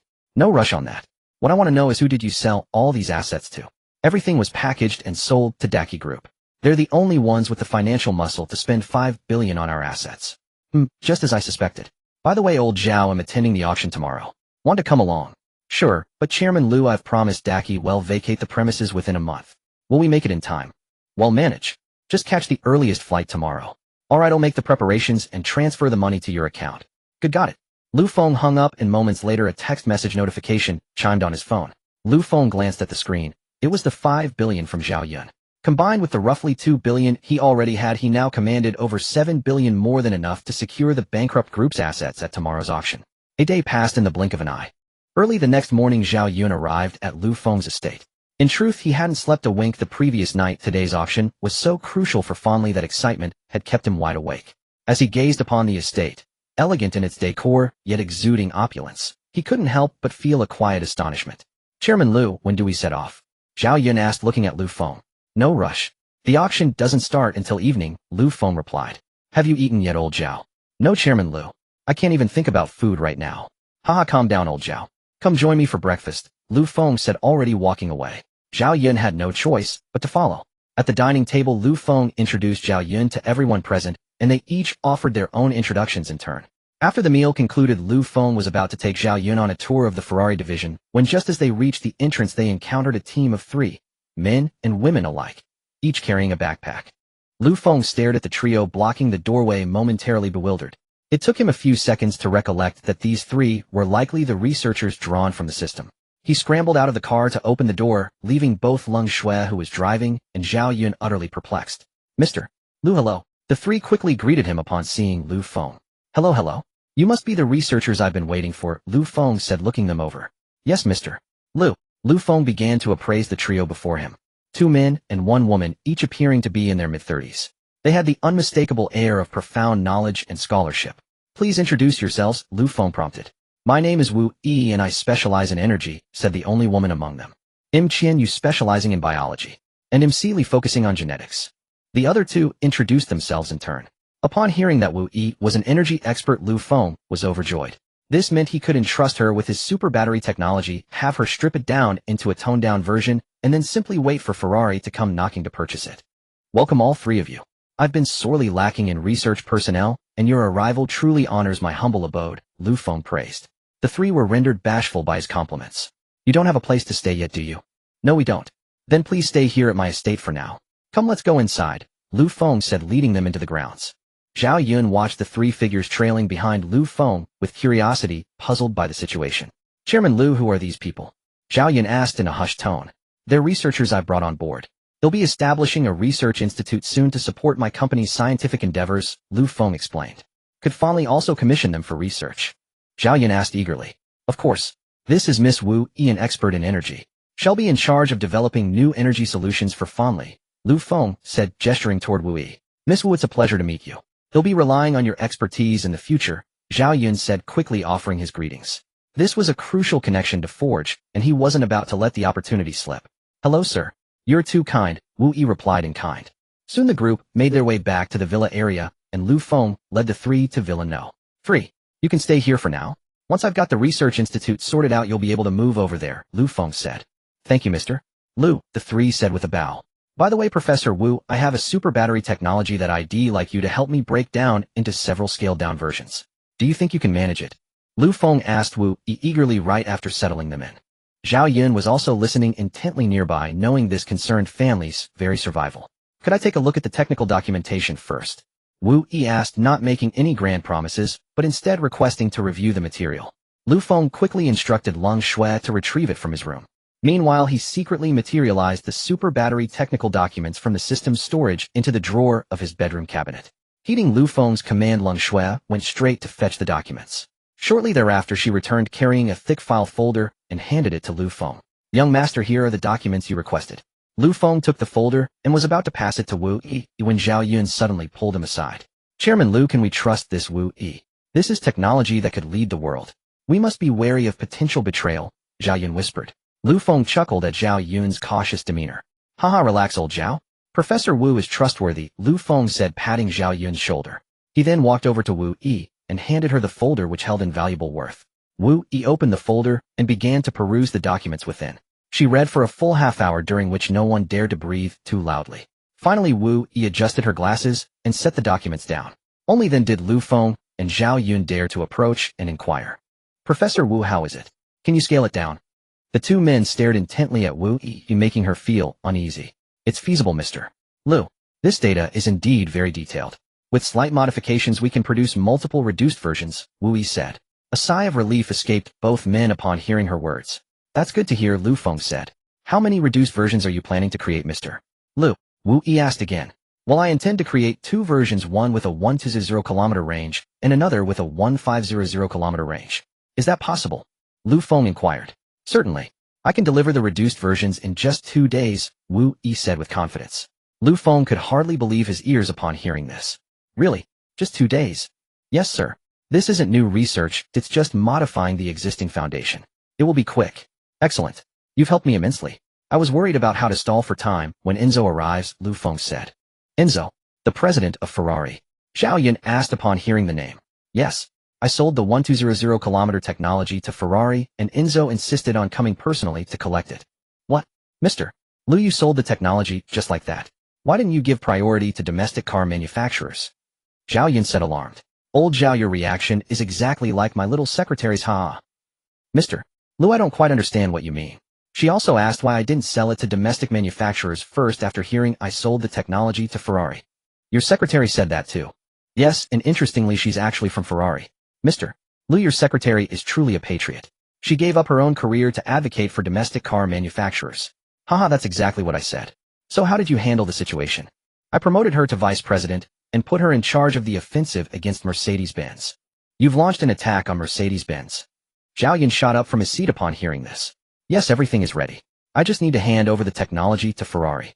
You're really going to use Ferrari to attack Mercedes-Benz? Of course. Why else would I sell them the 1200 kilometer battery technology? Don't tell me you traded the technology for Ferrari's attack on Mercedes-Benz. That would be a huge loss. How could you think that? Do I seem that foolish? I also secured a 20% stake in Ferrari as part of the deal, Lu Feng said calmly. What? Xianyun was once again astounded by Lu Feng's bold move. The man at the helm of Feng Group had quietly acquired a 20% stake in Ferrari. This was Ferrari's stock. A 20% stake was worth billions of dollars. Yet in Lu Feng's words it sounded like a trivial matter. Mr. Lu, please accept my utmost respect. You are my god, Xianyun joked. Haha, old Zhao, you've picked up the young folks' ways. Lu Feng laughed heartily at Xianyun's words. So you traded the 1200 kilometer technology for Ferrari's attack on Mercedes-Benz and a 20% stake. Xianyun confirmed again. Exactly. And what range technology do you plan to offer domestic manufacturers? 1500 kilometers. But I won't sell them the technology. I plan to produce the batteries myself and sell them the finished products, Lu Feng explained. Are you planning to establish your own new energy battery company to produce them? Yes. Compared to a one-time deal, I prefer a continuous stream of business. Wise decision, Mr. Lu, Xianyun quickly flattered. After settling everything, Lu Feng, accompanied by Leng Shui and Xianyun, headed to the Ferrari branch. Wu Yi also began the task of reducing the super battery, aiming to complete it before Enzo's arrival. Secretary Chen, let me introduce you. This is Xianyun, the president of Feng Group, Lu Feng said, bringing Xianyun into the office. Hello, President Zhao. Chen Qian quickly extended her hand upon learning the man before her was the president of Feng Group. Hello, President Chen. I've heard so much about you, Xianyun said, shaking her hand. Thank you for leading the attack on Mercedes-Benz and avenging us, Xianyun added. It's nothing. We all work for Mr. Lu, and helping each other is only natural. Besides, the idea was Mr. Lu's just the one executing it, Chen Qian said modestly. She didn't look down on Xianyun for being defeated by Mercedes-Benz. On the contrary, she held him in high regard. After all, his opponent was Mercedes-Benz. Lasting as long as he did was a testament to Xianyun's capability. By the way, Mr. Lu, I received a notice from Mr. Enzo. He will arrive in China in 3 days, Chen Qian suddenly mentioned. Lu Feng thought for a moment. 3 days should be enough to complete the technology reduction, so he agreed. All right. Tell Enzo I will personally pick him up at the airport. Very well, Mr. Lu. I will relay your message to Mr. Enzo, Xianyun responded. Show President Zhao around Ferrari. He's quite curious about it, Lu Feng said to Xianyun. Certainly. Please follow me, President Zhao. Great'll go now, Mr. Lu. I've been looking forward to seeing Ferrari's management model and facilities for a long time, Xianyun said as he followed Xianyun. Xianyun gave Xianyun a lengthy tour covering every department. It was fortunate Xianyun was an insider, otherwise Xianyun wouldn't have shown him so many confidential departments. How was it? Lu Feng asked Xianyun after the tour concluded. Very insightful. There's much we can learn from Ferrari. They are truly a veteran car manufacturer, Xianyun replied seriously. Indeed. The biggest fear in this industry is being complacent and working behind closed doors. It's good that you have this mindset. As we're relocating the group, I hope you can bring a fresh perspective to Feng Group, Lu Feng said looking at Xianyun. Mr. Lu, rest assured I will not disappoint you, Xianyun said with determination. Alright, let's go. He'll treat you to some local Shanghainese cuisine to welcome you properly, Lu Feng said getting up from his chair. Lu Feng pushed the door open and left first, also calling for Qian, who was busy in the office. Mr. Lu, should I make some arrangements first? We can head over a bit later, Qian asked. No need. We're going to our own hotel, Lu Feng said closing his eyes as he sat in the car. Qian said no more. Soon with Leng Shui leading the way the group arrived at the Tunglong Grand Hotel. Qian looked at the hotel then, at Lu Feng. With disbelief, she asked, Mr. Lu, don't tell me the Tunglong Grand Hotel is also your property. And why couldn't it be? Lu Feng said with a smile walking straight ahead. Qian stared at Lu Feng's retreating figure momentarily stunned. What's the matter, President Chen? Is this hotel so impressive that you're this shocked to learn it belongs to Mr. Lu? Xianyun said looking at Qian. Impressive doesn't even begin to cover it. Hearing Xianyun's question, Qian began to tell him about the hotel's glorious history. Xianyun was taken aback when he heard that the Tunglong Grand Hotel before him could rank among the top 10, or even the top 5 in all of Shanghai. Director Lu is truly formidable. Such an impressive hotel belongs to him, and yet no one even knows it's his, Xianyun remarked in admiration. Indeed. If Director Lu doesn't say it, who would know just how many assets he holds? If he told me tomorrow that Tungfei Group was his, I think I'd believe it, Qian added. Xianyun chuckled at her words. Tungfei Group was a commercial empire worth trillions. Its subsidiaries spanned communications, gaming, transportation, and navigation across every sector. In communications alone, the 2 largest messaging apps in the nation belonged to Tungfei. Moreover, most of the country's most popular games were under Tungfei's umbrella. They had even achieved the feat of generating over 10 billion in revenue from a single skin for one game. It was fair to say that every single person in the nation was intertwined with Tungfei. No matter how formidable Lu Feng's background was, he could never acquire Tungfei. Because Tungfei represented not just a conglomerate, but a sprawling commercial empire. The 2 of them quickly caught up with Lu Feng, who had walked ahead. As soon as they entered the lobby, the manager approached. Boss, what do you need us to prepare? Hearing the lobby manager's question, Lu Feng simply said to arrange things as they saw fit, then led Qian, Xianyun, and Leng Shui into the elevator. The lobby manager promptly notified the hotel's general manager that the boss had arrived. The elevator swiftly carried the 4 to the top floor. Director Lu, this is the legendary private suite that's never open to the public, isn't it? Qian asked curiously, taking in the suite before her. Haha, legendary. That's a bit of an exaggeration, Lu Feng said with a laugh, opening the door. Qian and Xianyun were immediately captivated by the suite's lavish decor. This suite is truly extravagant, Xianyun remarked, gazing at the interior. Yellow pearwood, which is a rare find outside, is used here just for the basic fittings. You 2 stop gawking and have a seat, Lu Feng called out to them. Only then did the pair sit down. Leng Shui, however, remained standing behind Lu Feng. Leng Shui, you sit down too. Why are you standing? Lu Feng said looking at her. Young master, I'm fine standing, Leng Shui replied. Sit down. Why are you still treating yourself like an outsider? Lu Feng said with firm insistence. Young master. Leng Shui started to protest, but Lu Feng cut her off. I consider you like a sister. Now sit down. A warmth spread through Leng Shui's heart, and she obediently took a seat beside Lu Feng. His words filled Qian with envy. If only Director Lu would treat me like that someday, she thought to herself. A knock sounded at the door. The hotel's general manager entered carrying a menu. Director Lu, please see what you'd like to order, he said respectfully, handing the menu to Lu Feng. Lu Feng took it, ordered a few dishes, and then passed the menu to Leng Shui to pick some as well. Lu Feng's gesture moved Leng Shui so much she nearly cried. The young master is so good to us, she thought. She quickly chose a dish and handed the menu to Xianyun. And so after the menu had made its rounds among the 4, the general manager left with it. Soon dishes began to arrive one by one, and at Lu Feng's urging they all started to eat. After the meal, Lu Feng asked Leng Shui to drive Chen Qian back to the company while he and Xianyun prepared to head to the evening's auction banquet. "Thank you, Miss Leng Yu," Chen Qian said, sitting in the passenger seat and addressing Leng Shui. "You're welcome. My name is Leng Shui. Leng Yu is my sister," Leng Shui said coolly. Chen Qian's face flushed instantly. "I'm so sorry, I didn't realize you two looked so alike," she apologized hastily. She had sensed how much Lu Feng valued them from the way he treated Leng Shui. "It's fine. We're twins, so mistaking us is only natural," Leng Shui said, her tone cold. She was always icy towards everyone, a stark contrast to her sister. "Miss Leng Shui, it's a pleasure to meet you. I hope we can get along well in the future," Chen Qian said with a smile. "You're welcome," Leng Shui replied curtly. The car fell into an icy silence. Seeing Leng Shui's personality, Chen Qian didn't know what else to say. Meanwhile, since Leng Shui had taken the car, Lu Feng had to call on Feng to come from the estate to drive them. In the car, Xianyun asked Lu Feng where the auction was being held.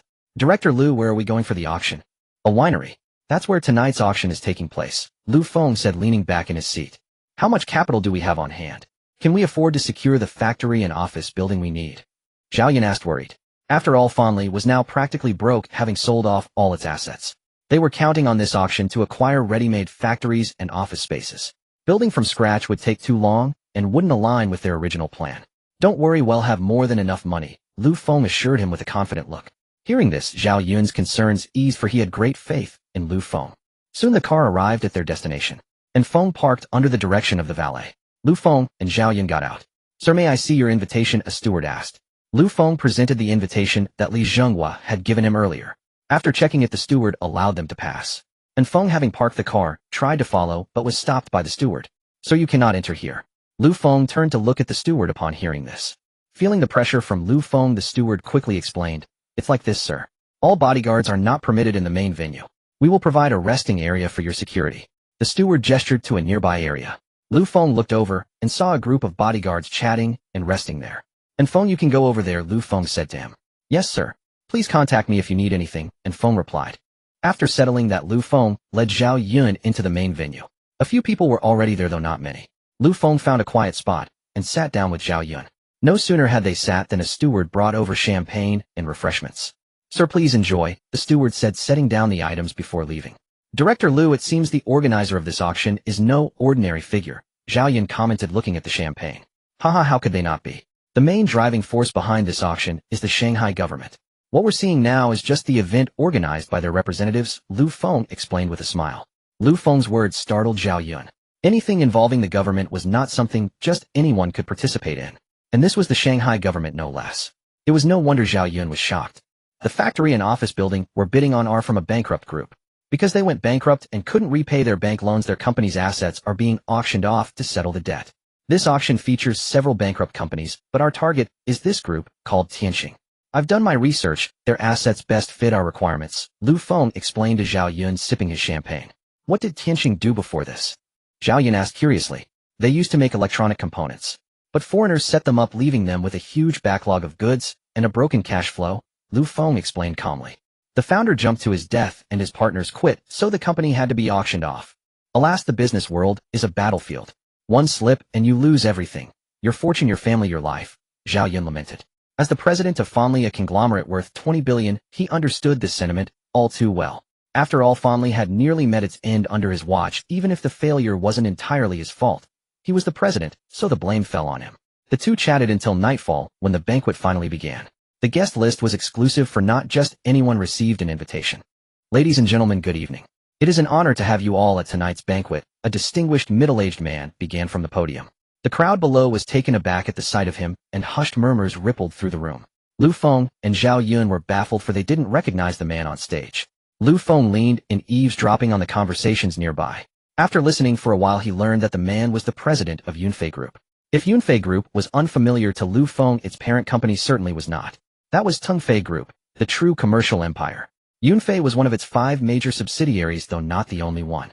In fact, Tengfei had so many subsidiaries that even Ma Fei, the head of the group, might have lost count.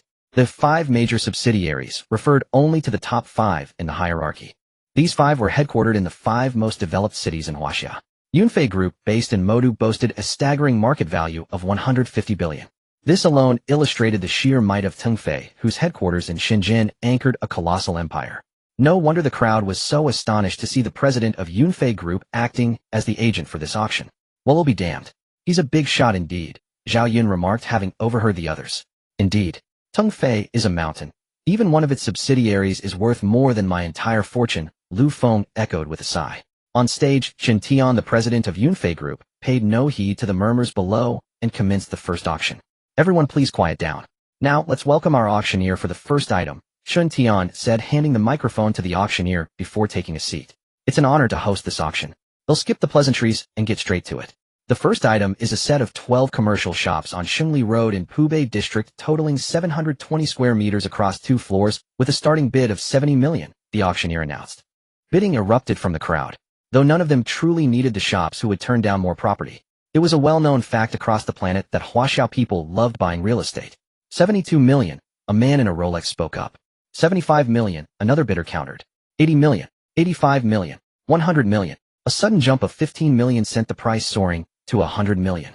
All eyes turned to the bidder, the owner of a media company. Lu Feng glanced at the man, but paid him little mind. Unbeknownst to him, this media mogul was someone he technically knew. He was the partner of Chu Fan's father, Lu Feng's college class monitor. Chu Fan's father held a 10 stake, while this man owned the remaining 90. 110 million, someone raised the bid again. 120 million, the media company owner shot back. The others, sensing his determination to win these shops, relented. After all, this was only the first item. And so the media company owner secured the first auction at 120 million. Congratulations, sir, on winning the 12 shops. Now moving on to the second item, the auctioneer continued. Next up is a luxury flat in Thompson Riviera with a total area of 420 square meters and a starting bid of 150 million. I bid 170 million, 180 million, 190 million, 200 million. In the end, this lavish flat was hammered down at a staggering 300 million. Well, isn't this shocking? Lu Feng remarked, looking at Xianyun. Indeed. This is Modu for you. Bids in the hundreds of millions as if money were nothing, Xianyun marveled. That's Modu for you. A place that devours people without spitting out the bones.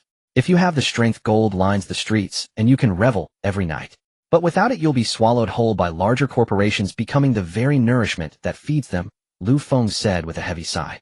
Chairman Lu, I believe in fondly, and I believe in you. I'm certain we can carve out a grand empire here in Modu. Xianyun declared, his ambition ignited.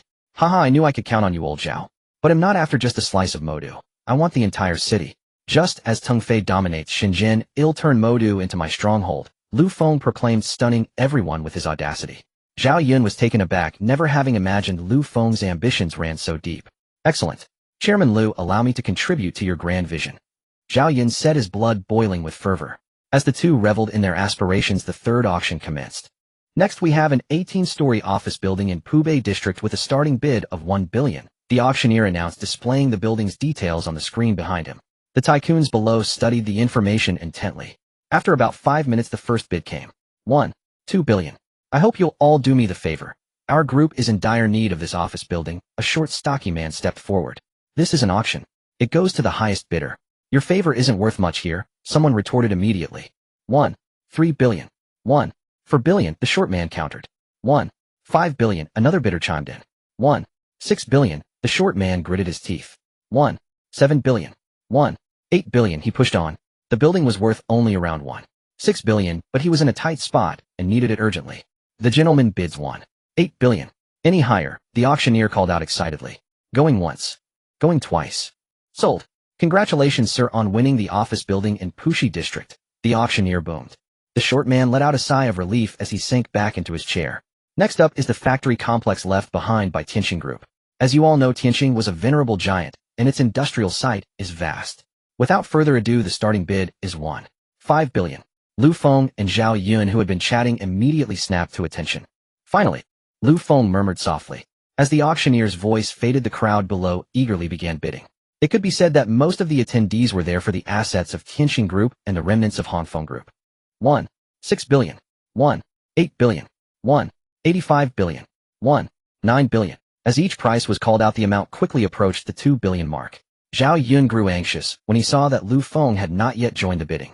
Chairman Lu, you may start bidding now, Xianyun reminded quietly. No rush. Let them call first. We'll make our move at the end.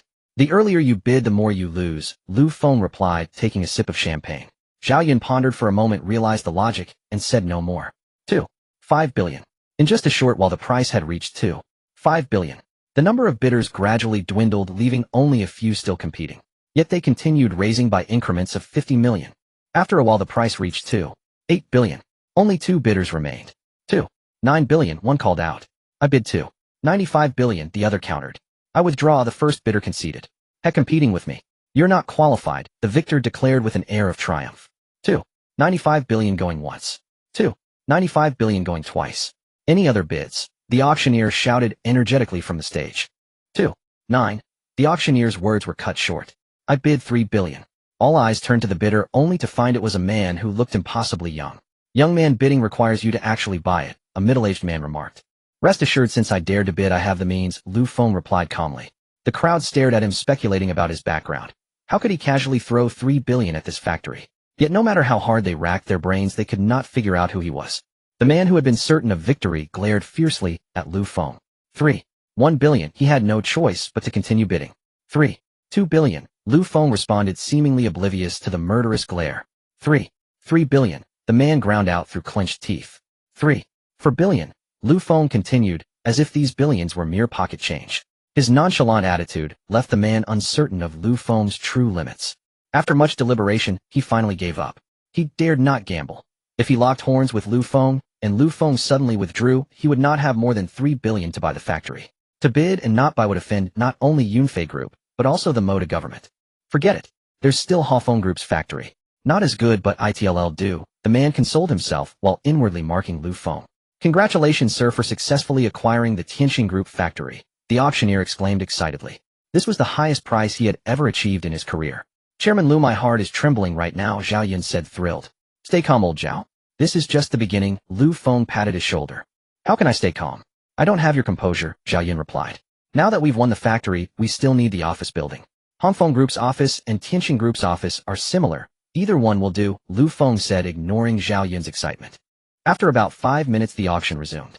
This time it was for Hafeng Group's factory district. Hafeng Group Factory District starting bid 1.3 billion, the auctioneer's hammer fell. A new round of bidding began, even more intense than the previous one. Everyone knew this was the last factory district. If they missed it, there would be no more. The price quickly climbed to the 3 billion mark. 3.01 billion. 3.02 billion. 3.05 billion. The price kept rising, though not as rapidly as before. Because Hafeng Group's factory was inferior to Tianxin's in terms of location, size, and facilities. At fair market value it was worth only about 2.7 billion, and the current price had already far exceeded that. The reason for such high bids was that these tycoons wanted ready-made assets rather than building a new factory from scratch. They preferred to pay a premium for convenience. 3.1 billion. The man who had competed with Feng earlier spoke again. By now he was seething with hatred toward Feng. After all, Tianxin's factory had gone for only 3 billion. Yet this inferior Hafeng factory had already reached 3.1 billion. How could the short man not resent Feng? 3.11 billion. 3.13 billion. Bidders kept raising. The short man, furious, shouted out a shocking 3.2 billion. Silence fell over the hall. In the end he secured the factory for 3.2 billion. The man slumped in his chair, panting, his eyes fixed on Feng as if he wanted to devour him. If looks could kill, Feng would have been torn to pieces.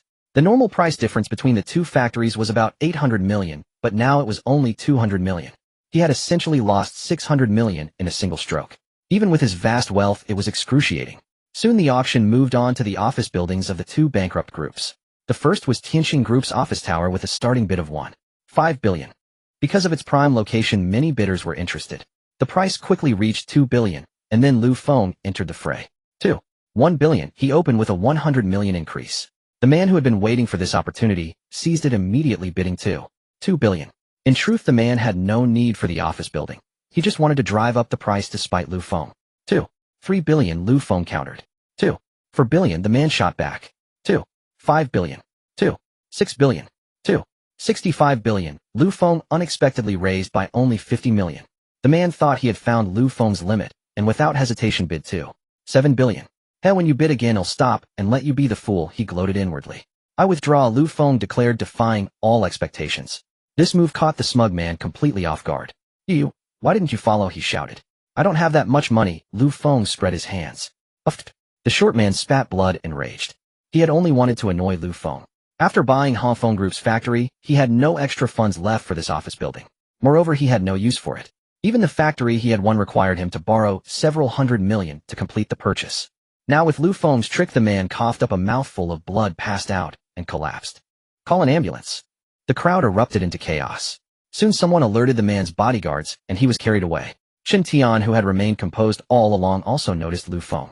Find out who this young man is, Chen Tian instructed his secretary. At this moment, Lu Feng was unaware that he had caught Chen Tian's attention. Chairman Lu, isn't this a bit too much? Xianyun whispered. We've probably made a mortal enemy now. It's fine. He fainted from his own pettiness. What does that have to do with us? Lu Feng said nonchalantly. All right then, Xianyun said, seeing that Lu Feng was unconcerned, and dropped the matter. Although someone had been carried out after fainting during the auction, the atmosphere quickly returned to normal. The final auction item was officially presented. After a round of bidding, Lu Feng successfully secured the Hongfeng Group building for a staggering 3 billion. In total, Lu Feng spent 6.4 billion at this auction, capturing the attention of many powerful figures present. Hello, sir. I'm from Xianyun Group. Hey, race my card. Hello, I'm from Bank Group. My card. Sir, I'm from Liu Beauty Group. Please accept my card. As soon as the auction ended, a large crowd quickly surrounded Lu Feng.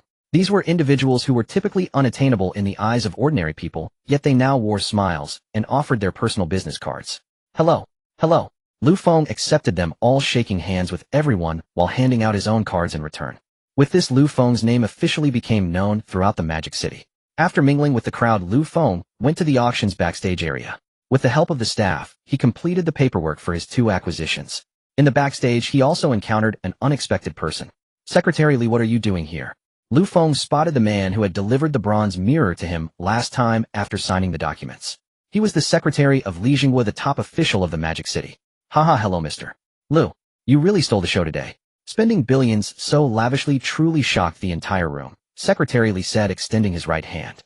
This simple gesture made Chen Tian's eyes narrow. He knew this was the secretary of the top official, someone he himself had to treat with utmost respect. Who exactly was this Lu Feng to warrant a proactive handshake from that man's secretary? Haha, stealing the show. That's not what I want. I just want to do business honestly, Lu Feng said, also extending his right hand. By the way, Mr. Lu, this is Mr. Chen Tian, the president of Yunfei Group. You are both leaders in your fields. Why not get to know each other? Secretary Li suddenly introduced Chen Tian to Lu Feng. Hello, Mr. Lu truly is a remarkable young talent. Chen Tian reacted quickly, immediately shaking Lu Feng's hand. You flatter me, Mr. Chen. You are the true expert in the industry. We younger ones are the ones who need guidance from a senior like you. Lu Feng also shook his hand quickly before responding modestly. Ha! Chen Tian laughed heartily at his words. I thank Mr. Lu for his support and Mr. Chen for his hosting. Without your strong backing, this auction wouldn't have gone so smoothly. On behalf of the government, I express our gratitude to you both, Secretary Li suddenly announced. We don't deserve such praise, Lu Feng and Chen Tian quickly demurred. Since the auction concluded successfully, I won't stay any longer. Farewell, Secretary Li said as he prepared to leave. Understanding his intent, Lu Feng and Chen Tian escorted him to the entrance before stopping. Watching the car drive away, Lu Feng also took his leave from Chen Tian and departed. Chen Tian stood rooted to the spot, lost in thought, watching Lu Feng leave for a long time. With such a mysterious figure emerging, it seems the tides are about to turn in the Magic City. Meanwhile, Lu Feng, after getting into his car, first dropped Xianyun back at the hotel before heading home. Once home, Lu Feng went straight to bed, having agreed with Xianyun to inspect the new factory and office building the next day. While Lu Feng was sound asleep on a hospital bed in the Magic City's First People's Hospital, the short, fainted man had regained consciousness. This is infuriating. Kid, I don't care who you are or what backing you have. Cross me, Guotianshuan, and you'll pay dearly, the short man shouted from his bed. He was furious enough to devour Lu Feng, blaming him for spending so much money on a useless office building and suffering such humiliation at a prestigious event. Go find out immediately. Investigate this kid's background. Guotianshuan barked at his bodyguards. Upon hearing their boss command, the bodyguards hurried off to dig up information on Lu Feng. You little brat, just you wait. They'll make you pay and show you what happens when you cross Guotianshuan. The night passed without incident. The next morning, Lu Feng got up, had breakfast, and set out with Leng Shui and Leng Yu.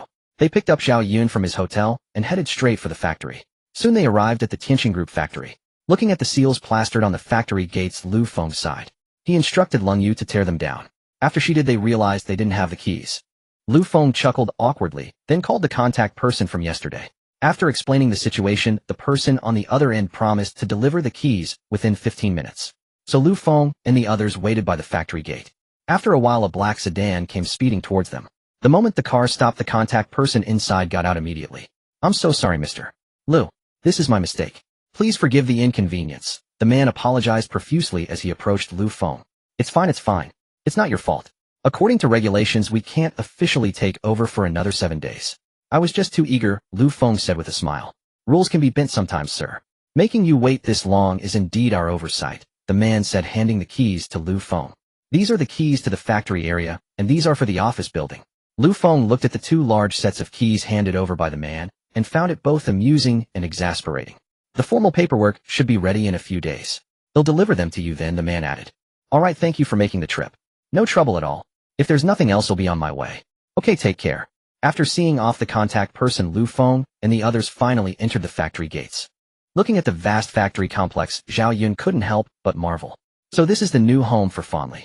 It's hard to believe that Feng could one day have such a massive factory here in the Magic City. Haha, Lao Zhao, stop marveling and come take a look around, Lu Feng said, taking the lead into one of the large warehouses.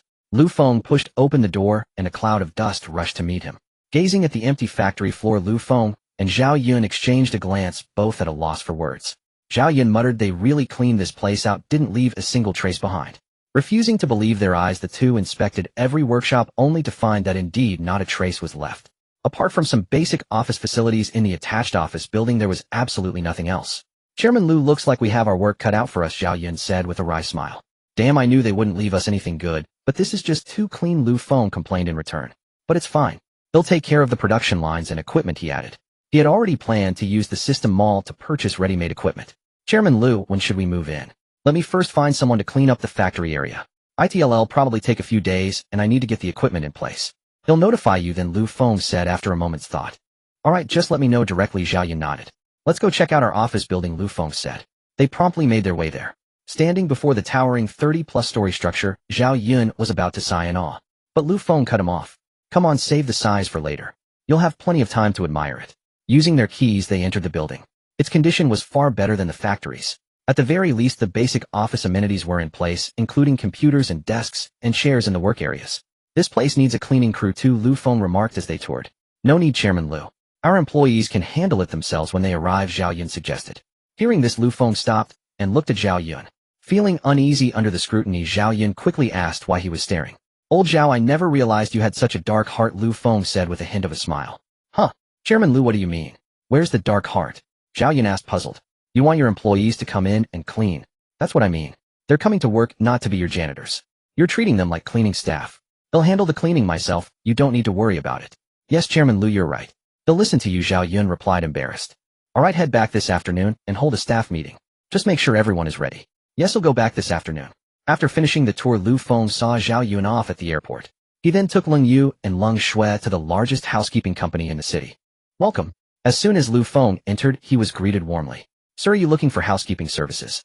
We are the largest company in the city with over 300 staff members. We can provide you with the most professional service, the attendant enthusiastically introduced. Get your boss. I have a big deal to discuss, Lu Feng said casually. Sir, our boss isn't here. If you have any needs, you can tell me directly, the attendant replied. I have a whole building that needs cleaning. Can you make that decision? Lu Feng asked, looking at the attendant. The attendant was taken aback. Sir, you must be joking, right? He found it hard to believe. Who would possibly come to get an entire building cleaned? It sounded like a joke of the century. Do I look like I'm joking? Lu Feng retorted. Seeing Lu Feng's serious expression, the attendant was uncertain and called for the company manager. Hello, sir. You mentioned you have a building that needs cleaning, correct? The manager asked politely. Yes, not just a building, but also a factory, Lu Feng said. Sir, it's not that I don't believe you, but it's just so astonishing, the manager said with a smile. What's so astonishing about it? It's just a building. Can you handle the job or not? Lu Feng was growing impatient with the manager's disbelief. We can.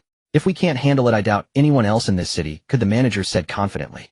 My building is about 1000 square meters per floor, 30 floors total. How much will it cost? Lu Feng asked directly. Sir, our rate is 10 yuan per square meter, the manager said respectfully. That's 30000 then. Yes. Give me your payment code. They'll transfer you $1 million and you clean the factory as well, Lu Feng said nonchalantly. Are you serious? The manager was still skeptical. Of course I'm serious. Are you taking the job or not? If not, I'll find someone else. Yes. They'll get the card machine, the manager said, rushing off to fetch it. Beep. As the card payment went through, the manager couldn't believe he had landed such a huge contract. Someone will come this afternoon to show you the sights. Be ready. I need it done within 3 days. Once it's finished, he'll transfer the remaining 500. Immediately, Lu Feng said, preparing to leave. Yes. Don't worry, you'll get it done, the manager said respectfully. He escorted Lu Feng all the way to his car and even opened the door for him. Please go safely. Even after the car had driven away, the manager remained half-bowed. Only after the car was completely out of sight did the manager straighten up and head back inside. Gather everyone. Emergency meeting. Hurry. Get all our staff together. We've got a massive job, he exclaimed excitedly. The other employees who had witnessed the event sprang into action. After organizing everything, the manager quickly called his boss. Boss, we've landed a huge deal. Meanwhile, having settled the cleaning arrangements, Lu Feng took the sisters out for a meal. After finishing a meal at a small restaurant, the three of them walked out and immediately ran into someone Lu Feng least wanted to see. Ah, Feng, is that you? Just as he was about to get into the car, he heard someone call out from behind. Turning around, he saw it was his gold-digging ex-girlfriend Su Lily. Ah, Feng, it really is you. Su Lily hurried over upon seeing him. I recognized your silhouette and called out tentatively. I didn't expect it to actually be you, she said, smiling as she approached. Can I help you? Lu Feng said, clearly annoyed. Ah, Feng, don't be like this. It makes me uncomfortable. Su Lily instantly put on a pitiful act. Huh, what do you expect? He sneered. Ah, Feng, I truly know I was wrong. Can we go back to how we were? She pleaded. Huh, you're hilarious, Su Lily. I never knew you had such a thick skin. What did your rich boyfriend dump you? And now you want to come back to me? Lu Feng said coldly. Ah, Feng, I really know I made a mistake. That Xiao Bo, he's not a good person. He hits me all the time. We were so good together before. Please just let me come back to you, Su Lily said, starting to cry. Just then Leng Shui and Leng Yu, who were already in the car, noticed Lu Feng hadn't gotten in and came out to check on him. Master, why haven't you gotten in the car yet? Leng Yu asked, curiously sizing up Su Lily. Still crying with her head down, Su Lily looked up at the sound of a female voice and saw Leng Yu and Leng Shui. She was immediately stunned by their beauty. Ah Feng, who are they? Why do they call you master? Su Lily stammered, pointing at the sisters. We're master's maidservants, of course. What else would we be? Leng Yu responded immediately. Ah Feng, you're lying to me, right? You're not that kind of person, Su Lily said, breaking down. Young master, who is she? Leng Yu asked curiously. No one, just an irrelevant person, Lu Feng replied coldly. Ah Feng, I know I was wrong. Please forgive me, I beg you, Su Lily continued to plead. Regret now gnawed at her more deeply than ever. If only she hadn't dumped Lu Feng back, then she would be the one sitting in the luxury car commanding respect. But there was no medicine for regret in this world, so her remorse was utterly futile. As Su Lily, you say you regret, you know you were wrong. Then let me ask you, if I were still the penniless wretch I used to be without a cent to my name, would you still choose me, eh? Lu Feng snorted. I would, Ah Feng, I really would. I'll stay by your side forever, just give me another chance. Su Lily cried out, as if grasping at a lifeline. But hearing this, Lu Feng suddenly burst into laughter. Ha ha ha ha ha ha. Seeing Lu Feng laugh uncontrollably, Su Lily thought he had forgiven her and rushed over to embrace him. But before she could even open her arms, Leng Yu and Leng Shui blocked her. Sorry, you cannot approach the young master, Leng Shui said in an icy tone. Move aside. Your young master has already forgiven me. Watch out, or I'll have him fire you. Su Lily instantly became arrogant. Su Lily, who told you I forgave you? Ah Feng, Don't call me Ah Feng. You're not worthy. Let me make this clear to you, there will never be anything between us again. Give up on that hope. And from now on, try to stay out of my sight. Otherwise, don't blame me for being rude. Lu Feng turned and walked away. Su Lily tried to follow, but Leng Shui firmly blocked her. Get out of my way. Su Lily shouted, swinging a hand to slap Leng Shui. Slap. Instead of hitting Leng Shui, she received a slap herself. He'll kill you. Feeling humiliated, Su Lily lunged at Leng Shui, ready to fight to the death. Leng Shui's aura shifted instantly, a chilling pressure that froze Su Lily in place. If you dare harass the young master again, I guarantee you'll die a painful death, Leng Shui said, then got into the car with her sister. Virum.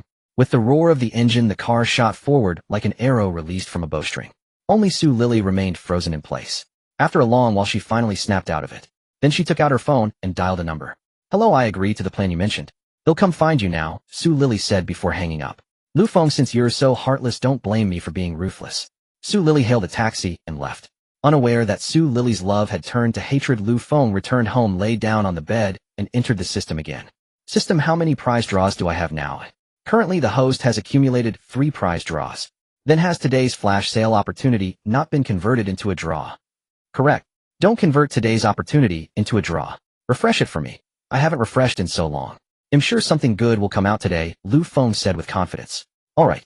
Today's flash sale item has been refreshed. The results are as follows: Pagani Huayra valued at 120 million yuan. 100 shares of Feng Entertainment Company valued at 10 billion yuan. Gulfstream G550 private jet valued at 420 million yuan. I knew it. I told you after not refreshing for so long I'd get something good. Lu Feng exclaimed excitedly. Suddenly another 10 billion richer. So my net worth must be in the tens of billions by now, Feng mused. System, what's my total net worth? Ding. Query results. Host's assets include 21 shares of Ferrari worth 6.3 billion US dollars, approximately 44.1 billion renminbi. Guanlan International Penthouse, worth 75 million renminbi. 10 shares of Xianyun Group, worth 2 billion renminbi. Times Square Property, worth 1.5 billion renminbi. Tunglong Hotel, worth 1.9 billion renminbi. I Super Battery Technology Blueprint, worth 5 billion renminbi. 100 shares of Ferrari Group, worth 6 billion renminbi. Xianyun Villa worth. In summary, the host's current net worth exceeds 60 billion renminbi, still less than 40 billion short of the second system upgrade. The system's cold voice reported, but Feng paid it no mind. Sigh, after all this hard work, I still haven't reached 100 billion. It's so hard, Feng said with a humble brag. Ding. Please make your selection for today's flash sale item. The system urged, ignoring his boast. I choose the second one, Feng said quickly. Ding. Congratulations on your choice. Please proceed to Feng Entertainment Company to sign the contract, the system prompted. But come to think of it, why does that company name sound so familiar?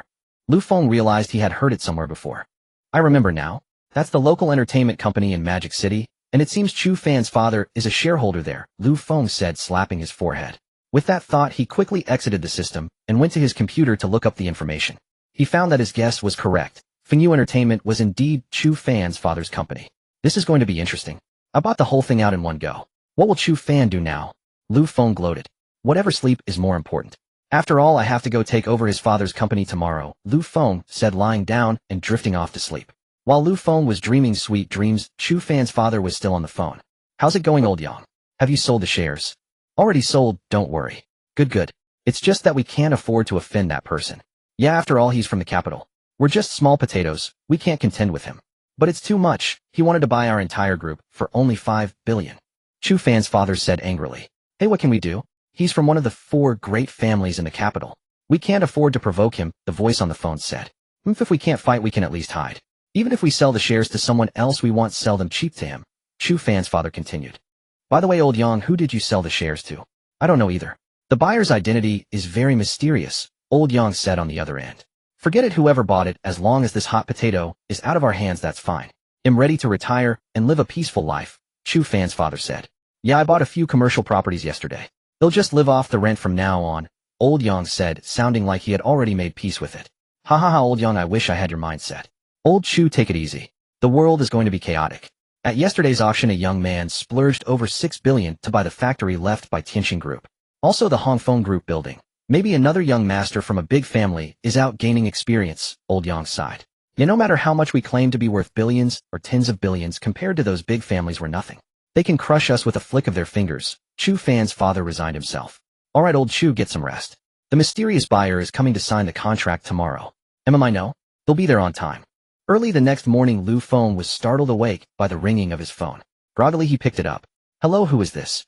Hello, Mr. I'm Yang Chi from Feng Entertainment. I'm calling to ask when you might come to the company.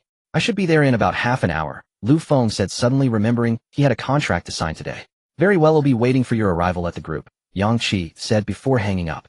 Time to get up, Feng muttered, quickly washing up and heading out the door. As soon as he reached the first floor lobby, he saw Leng Shui and Leng Yu already waiting for him. Good morning, young master, the two said, bowing as they saw him. Good morning to you both, Feng replied, walking as he spoke. Young master, do you have urgent matters? Leng Yu noticed his haste. Yes, Leng Yu, you're coming with me. Leng Shui, go tell Feng and Wan that we won't be having breakfast at home today, Feng instructed. Understood, Leng Shui said, immediately heading off to notify the couple. Leng Yu followed Feng directly to his Ferrari. Get in, Feng said, taking the driver's seat. Seeing this, Leng Yu had no choice but to obediently sit in the passenger seat. Feng floored the accelerator, and the engine instantly roared to life. The car shot out through the estate's gates. Along the way, he continuously overtook other vehicles which all scrambled to get out of the Ferrari's way. This saved Feng a great deal of time. In less than 20 minutes, he arrived at the foot of the Feng Entertainment building. As he got out of the car, he saw a large crowd already gathered downstairs. Feng walked straight over with Leng Yu in tow. Hello, I'm Feng, he said, introducing himself as he stopped in front of Yang Chi. Only then did Yang Chi snap back to reality. Mr. Lu, hello, Yang Chi said, extending his right hand for a handshake. Welcome, Mr. Lu. Allow me to introduce you to our second largest shareholder, Chu. No need for introductions. Mr. Chu and I are old acquaintances, Feng said, looking at Chu Fan's father with a smile. Chu Fan's father could only manage an awkward smile in return. He never expected that the mysterious tycoon who had spent tens of billions to buy their group would turn out to be his son's classmate, and someone with whom they even had a past grievance. Mr. Lu knows old Chu. Yang Qi asked, looking at the two with curiosity. Know him? I'm even a classmate of Mr. Chu's son, Lu Feng said. Yang Qi was stunned by this revelation. He knew Lu Feng was young, but he hadn't imagined he was so young that he'd be classmates with the son of one of his company's shareholders.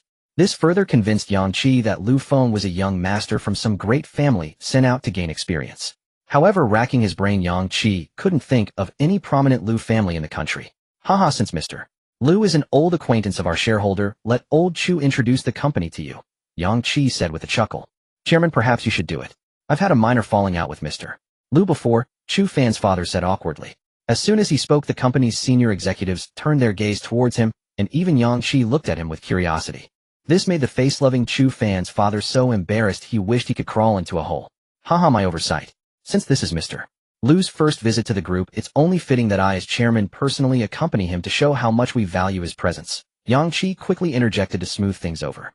Yeah, Lu Feng chuckled without saying a word. Mr. Lu, allow me to show you around, Yang Qi quickly offered. Alright, let's take a look then, Lu Feng agreed. Yang Qi hastily led Lu Feng on a tour of the company's interior. He was anxious to avoid any further unpleasantness between Lu Feng and Chu Fan's father.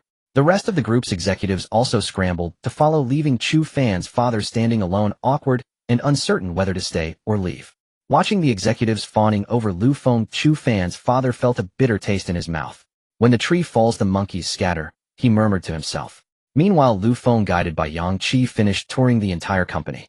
Since Feng was an entertainment company, it didn't have R&D or sales departments. Instead, it had departments for filming news, self-media, and the like. Naturally, with the rise of short videos, Feng Entertainment also had a streamer division. In fact, over the past 2 years, the revenue from the streamer division had even surpassed that of the celebrity division. Mr. Lu, under Feng Entertainment, we have over 15 A-list celebrities and 2 top-tier stars, the singer Lu Xing and the film specialist Zhang Bingbing. We also have our own guild in the short video industry, which has signed many streamers with millions or even tens of millions of followers. Moreover, our company ranks within the top 10 in the entire domestic entertainment industry, Yang Qi introduced with pride. What number exactly is this top 10? It's not 10th, is it? Lu Feng joked. Haha, Mr. Lu jest. Our group ranks 8th, Yang Qi said with an awkward smile. After all, 8th was almost the last, not much different from 10th. Haha, just kidding. Don't take it to heart, Director Yang. No, of course not. Well then, let's go sign the contract, Lu Feng said. Please follow me, Mr. Lu, Yang Qi said promptly, leading Lu Feng to his office at the mention of the contract. He then took out the prepared contract and handed it to Lu Feng. Lu Feng took the contract and carefully reviewed it for a long time. Only after confirming there were no issues did he sign his name. Congratulations, Mr. Lu, on officially becoming the sole director of Feng Entertainment, Yang Qi announced. Only after Lu Feng signed the contract did Yang Qi's heart finally settle. Mr. Yang, I need the profiles of every celebrity and streamer under the company, as well as detailed personnel files, Lu Feng stated calmly. Everything is prepared, including the company's first half revenue, Yang Qi said, pointing to a thick stack of documents on his desk. Do you mind if I take a look now, eh? Lu Feng asked. Please go ahead. You're in charge of the entire company now, Yang Qi quickly assured him. Lu Feng casually picked up 2 files and began to read. One was for an A-list celebrity named Wang Zi, whose TV dramas Lu Feng had watched before. Tisk, how unpredictable life is. These big stars I used to see on TV are now under my command. It's quite a different feeling, Lu Feng thought to himself. He then looked at the second file, which documented a streamer with over 10 million followers on Doushou. Oh, this streamer is under Feng. I've even followed him. But I thought he belonged to some guild, Lu Feng asked, pointing at the file. Yang Qi stepped forward to look and explain, Mr. Lu, this guild is one of our company's subsidiaries, so this streamer is effectively under our banner. Oh, I see, Lu Feng said, picking up another file to read. This time it was the profile of another A-list celebrity. But after just a couple of glances, Lu Feng noticed something wrong. Mr. Yang, why does this file show that this celebrity caused the company a loss of over 10 million last year? And due to a scandal at that. Why does the company still keep her? Lu Feng asked curiously. Upon hearing Lu Feng's question, Yang Qi looked at the file in his hand. His face instantly flushed red. Mr. Lu, please let me explain. Lu Feng's curiosity was piqued by Yang Qi's demeanor. Alright, go ahead and tell me, he said. Yang Qi then stammered through the story, revealing that he had been having an illicit relationship with a top-tier celebrity. While they were heading to a hotel, paparazzi captured them and uploaded the photos online, sparking an immediate uproar across the internet. The gossip-hungry public in China seized the opportunity with gusto. As the scandal spiraled, Yang Qi was forced to spend a fortune to suppress it. Huh. I didn't expect you to be so wild, Mr. Yang. Lu Feng chuckled after hearing the story. I'm really sorry about this, Yang Qi said awkwardly. Lu Feng then asked, are there any other executives in the company involved with artists or streamers? Old Chu has 2 streamers on the side, but I'm not sure about the rest. This kind of thing is strictly forbidden in the company, so even if it happens no one would dare talk about it. Yang Qi quickly threw Chu Fan's father under the bus. And what about you? Lu Feng asked, staring at Yang Qi with a mocking smile. Feeling extremely uncomfortable under Lu Feng's gaze, Yang Qi confessed everything. There are 3 more streamers, but rest assured, Mr. Lu, they're just minor ones. They won't have much impact on the company. Mr. Yang, you really are something else keeping 4 women on the side, Lu Feng laughed. It's just that I deal with these people every day and over time I couldn't resist the temptation. Yang Qi said, wishing he could crawl into a hole. Haha, I understand. After all, it's impossible to expect a bee not to sip nectar when it's surrounded by flowers. But I need you to get rid of everyone connected to you. You don't have a problem with that, do you? Lu Feng said, standing up. No problem at all. Give me 2 days, and he'll take care of all of them. Yang Qi said, hastily, feeling the pressure emanating from Lu Feng. Good, Lu Feng said, sitting back down. Just as Yang Qi began to breathe a sigh of relief, Chu Fan's father burst into the room. Chairman Yang, he's here again. Chu Fan's father said, panting heavily. What? Yang Qi, forgetting his embarrassment, immediately moved to leave. Lu Feng was taken aback by the sudden commotion. What's the rush? Who's here? Lu Feng called out, stopping Yang Qi. Yang Qi halted and turned to explain, but before he could speak, an arrogant voice rang out. So, Mr. Yang, have you made up your mind? Are you selling or not? A young man accompanied by a woman dressed as a secretary walked in. Lu Feng remained silent, observing them with a hint of amusement. Young Master Yi, what brings you here? Yang Qi asked hastily. I came to see if you've made a decision, the man addressed as Young Master Yi replied. Young Master Yi, you're too late. I've already sold the company to this gentleman, Mr. Lu. Yang Qi said, pointing to Lu Feng, who was seated. Huh. Lu Feng sat up, surprised to be dragged into this. Hey, Mr. Yang, that was a slick move, Yi. You don't actually think anything you have set my sights on can slip away, do you? Even if you sold it to the gods themselves, this company is mine and will remain mine. If you still want it, you'll have to talk to Mr. Lu. I've sold him everything, Yang Qi said, feeling bolder now. After all, the money was in his pocket and the company was no longer his problem. He was more than happy to leave this mess for Lu Feng to deal with. Well, what's going on here? Mr. Yang, you've played me for a fool, Lu Feng said, rising to his feet. Faced with Lu Feng's questioning, Yang Qi decided he had nothing left to lose. Mr. Lu, let me be honest with you. I was selling this company because young Master Yi here wanted to buy it. But his offer was too low and I didn't want to sell to him. However, I couldn't afford to offend him either, so I planned to sell it to someone else. Unfortunately for you, you were the unlucky one who bought it, Yang Qi said, looking like he couldn't care less about the consequences. His expression seemed to say, go ahead, hit me if it makes you feel better. The contract is signed and the money is mine. What can you do about it? Lu Feng simply burst into laughter. Mr. Yang, you say you can't afford to offend this young Master Yi, but what makes you so sure you can afford to offend me? I know you must have some background, Mr. Lu, but I was out of options. If you have a way you can settle this with young Master Yi, it's none of my business anymore, Yang Qi continued. Chu Fan's father was secretly gleeful. No matter how powerful your background is, Lu Feng, you can't be stronger than the 4 great families of the capital. Let's see you get out of this one, he thought, while keeping a composed expression. Haha, Mr. Yang, that was a masterful move of diverting the trouble, Yi said, clapping his hands. But I don't care about your little tricks. Since you've sold the company to him, I'll deal with him. Sir, are you willing to sell this entertainment company? By the way, allow me to introduce myself. I'm from the Yi family of the capital. Lu Feng smiled nonchalantly upon hearing the introduction. Sure, I'll sell it as long as the price is right. His casual response led the others to believe he was caving in. Yi smiled upon hearing this. Good man. You're much more sensible than that young fellow. I consider you a friend from now on. If you ever run into trouble, just drop my name. Let's put the friendship aside for now. I want to know how much you're willing to pay for my company, Lu Feng said calmly. I had offered Mr. Yang 5 billion. But since you're being so cooperative, I'll add another 0. 5 billion. How about 5 billion? Yi said, looking as if he were doing Lu Feng a huge favor. 5 billion seems a bit low. How about you raise the offer a little? Lu Feng said, his expression unreadable. It's not a low offer, my friend. You might think you're at a loss with 5 billion, but you're not. In fact, you're making a great deal. Yi said, completely oblivious to the coldness in Lu Feng's tone.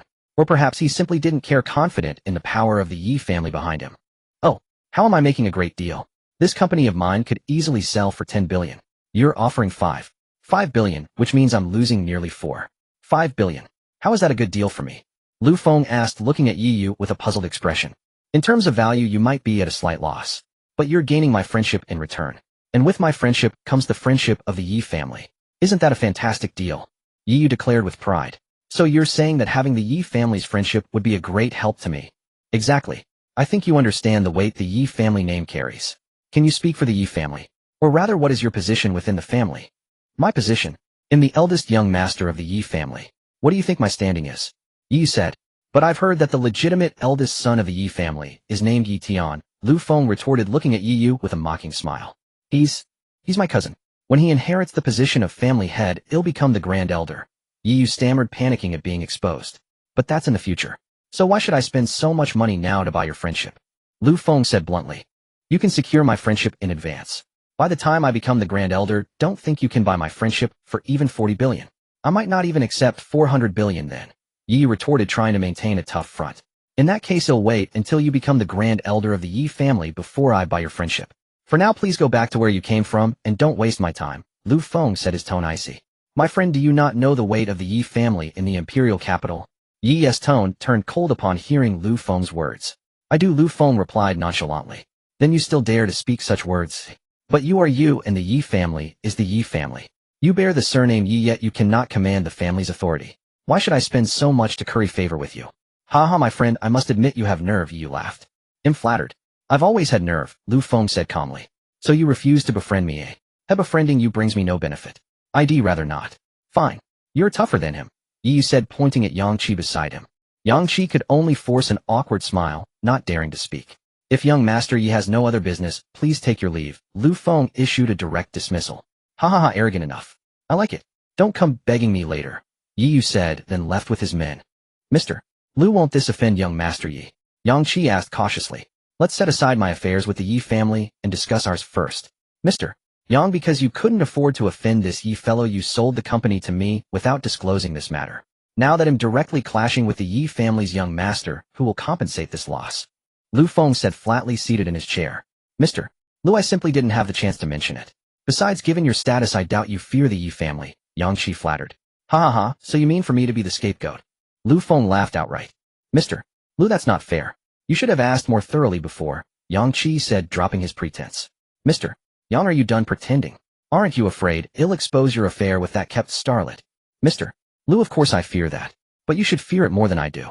Such a scandal hitting any entertainment company would be a crippling blow, Yang Qi said with a look of certainty that he had Lu Feng cornered. You're right. I won't expose that. But the incident on the night of April 17th, 6 years ago, do you still remember it, Mr. Yang? Lu Feng picked up a cigar from the table, lit it, and placed it between his lips. Yang Qi's face turned pale instantly upon hearing this, his entire body trembling uncontrollably. You? How? Do you know? Yang Qi stammered, too terrified to speak clearly. I don't worry about how I know. Just remember, if you don't want others to know, don't do it. Heaven watches all deeds, Lu Feng said, exhaling a plume of smoke. No, impossible. You're definitely bluffing. Impossible. Yang Qi shouted, startling Chu Fan's father nearby. Tisk tsk. It seems Mr. Yang won't give up until he sees the coffin with his own eyes. Huang Tsue, 22 years old, 6 months pregnant. Stop. Don't say any more. Yang Qi completely broke down at these words. Mr. Lu, I know I was wrong. I shouldn't have deceived you. They'll give you 1 billion. Just don't tell anyone about this, Yang Qi said hastily. He was now certain Lu Feng wasn't bluffing. He truly knew. But he couldn't fathom how. That secret should have died with him alone. But now wasn't the time for futile thoughts. The priority was to silence Lu Feng. So Yang Qi opened with 1 billion, hoping money could do the trick. How 1 billion? Do you think I, Lu Feng, lack your 1 billion? You should know in the past 2 days I didn't just acquire your conglomerate. I also spent over 6 billion to buy the factory grounds left by Tianqing Group. Do you think I'd be impressed by your 1 billion? Lu Feng said with icy indifference. It's human nature, before trouble strikes one is as arrogant as can be, after it strikes regret consumes everything. Seeing Lu Feng's refusal, Yang Qi raised his offer again. Mr. Lu, 2 billion. How about 2 billion? I only ask for your silence. No, that doesn't satisfy my appetite. 3 billion. I can't go higher. Any more, and I'll just turn myself in, Yang Qi declared. Lu Feng could see Yang Qi wasn't acting and knew 3 billion was his limit, so he agreed. 3 billion is acceptable. But I have one more condition, Lu Feng said calmly. Name it. He'll agree to anything, Yang Qi rushed to reply. You'll also pay an additional 500 million in compensation to the family of the girl. Then he'll keep your secret. Fine, no problem, Yang Qi gritted his teeth. Having already committed to 3 billion, what was another 500 million? Good. Then transfer the money promptly. I'm a man of my word. If I say he'll keep a secret, I will, Lu Feng said with a mocking smile. All right. Mr. Lu, just wait. I'm going to the bank right now, Yang Qi said, dragging Chu Fan's father away in a hurry. Young master, you're truly remarkable. We wouldn't earn this much even assassinating a nation's president, and you made a fortune just by talking, Lung Yu said with admiration. Hey, remarkable. But some money burns when you hold it. Can money really buy a life? Lu Feng murmured to himself. Young master, are you alright? Lung Yu reached out and felt his forehead. No fever. Then why are you talking nonsense? Lu Feng was amused by her gesture. Why are you checking for a fever? Because you were just talking nonsense. I thought you'd cooked your brain. When did I talk nonsense? Just now? You asked if money can really buy a life. Of course it can. For just $1 million our organization will complete an rank mission for you. Sometimes an rank mission claims more than one life, Lung Yu said. Speechless, Lu Feng had forgotten that this beautiful girl beside him was also a cold-blooded killer to whom human lives were naturally measured in currency. Lung Yu, sometimes a person's life cannot be measured by money. Take this matter for instance. I've accepted Yang Qi's 3 billion as hush money. 3 billion. I think that could silence 99 of the people in this world, including me. But as I said, this money burns my hands, Lu Feng said with a heavy heart. But young master, you made him pay the victim's family 500 million in compensation. That's more than enough for a family to live worry-free. And if you'd reported him to the police, he'd be in jail, and the victim's family might not have seen a single cent. My view is, since the dead are already gone, let the living use that 500 million to live well, Lung Yu offered her perspective. Lu Feng understood that this was in fact the best resolution.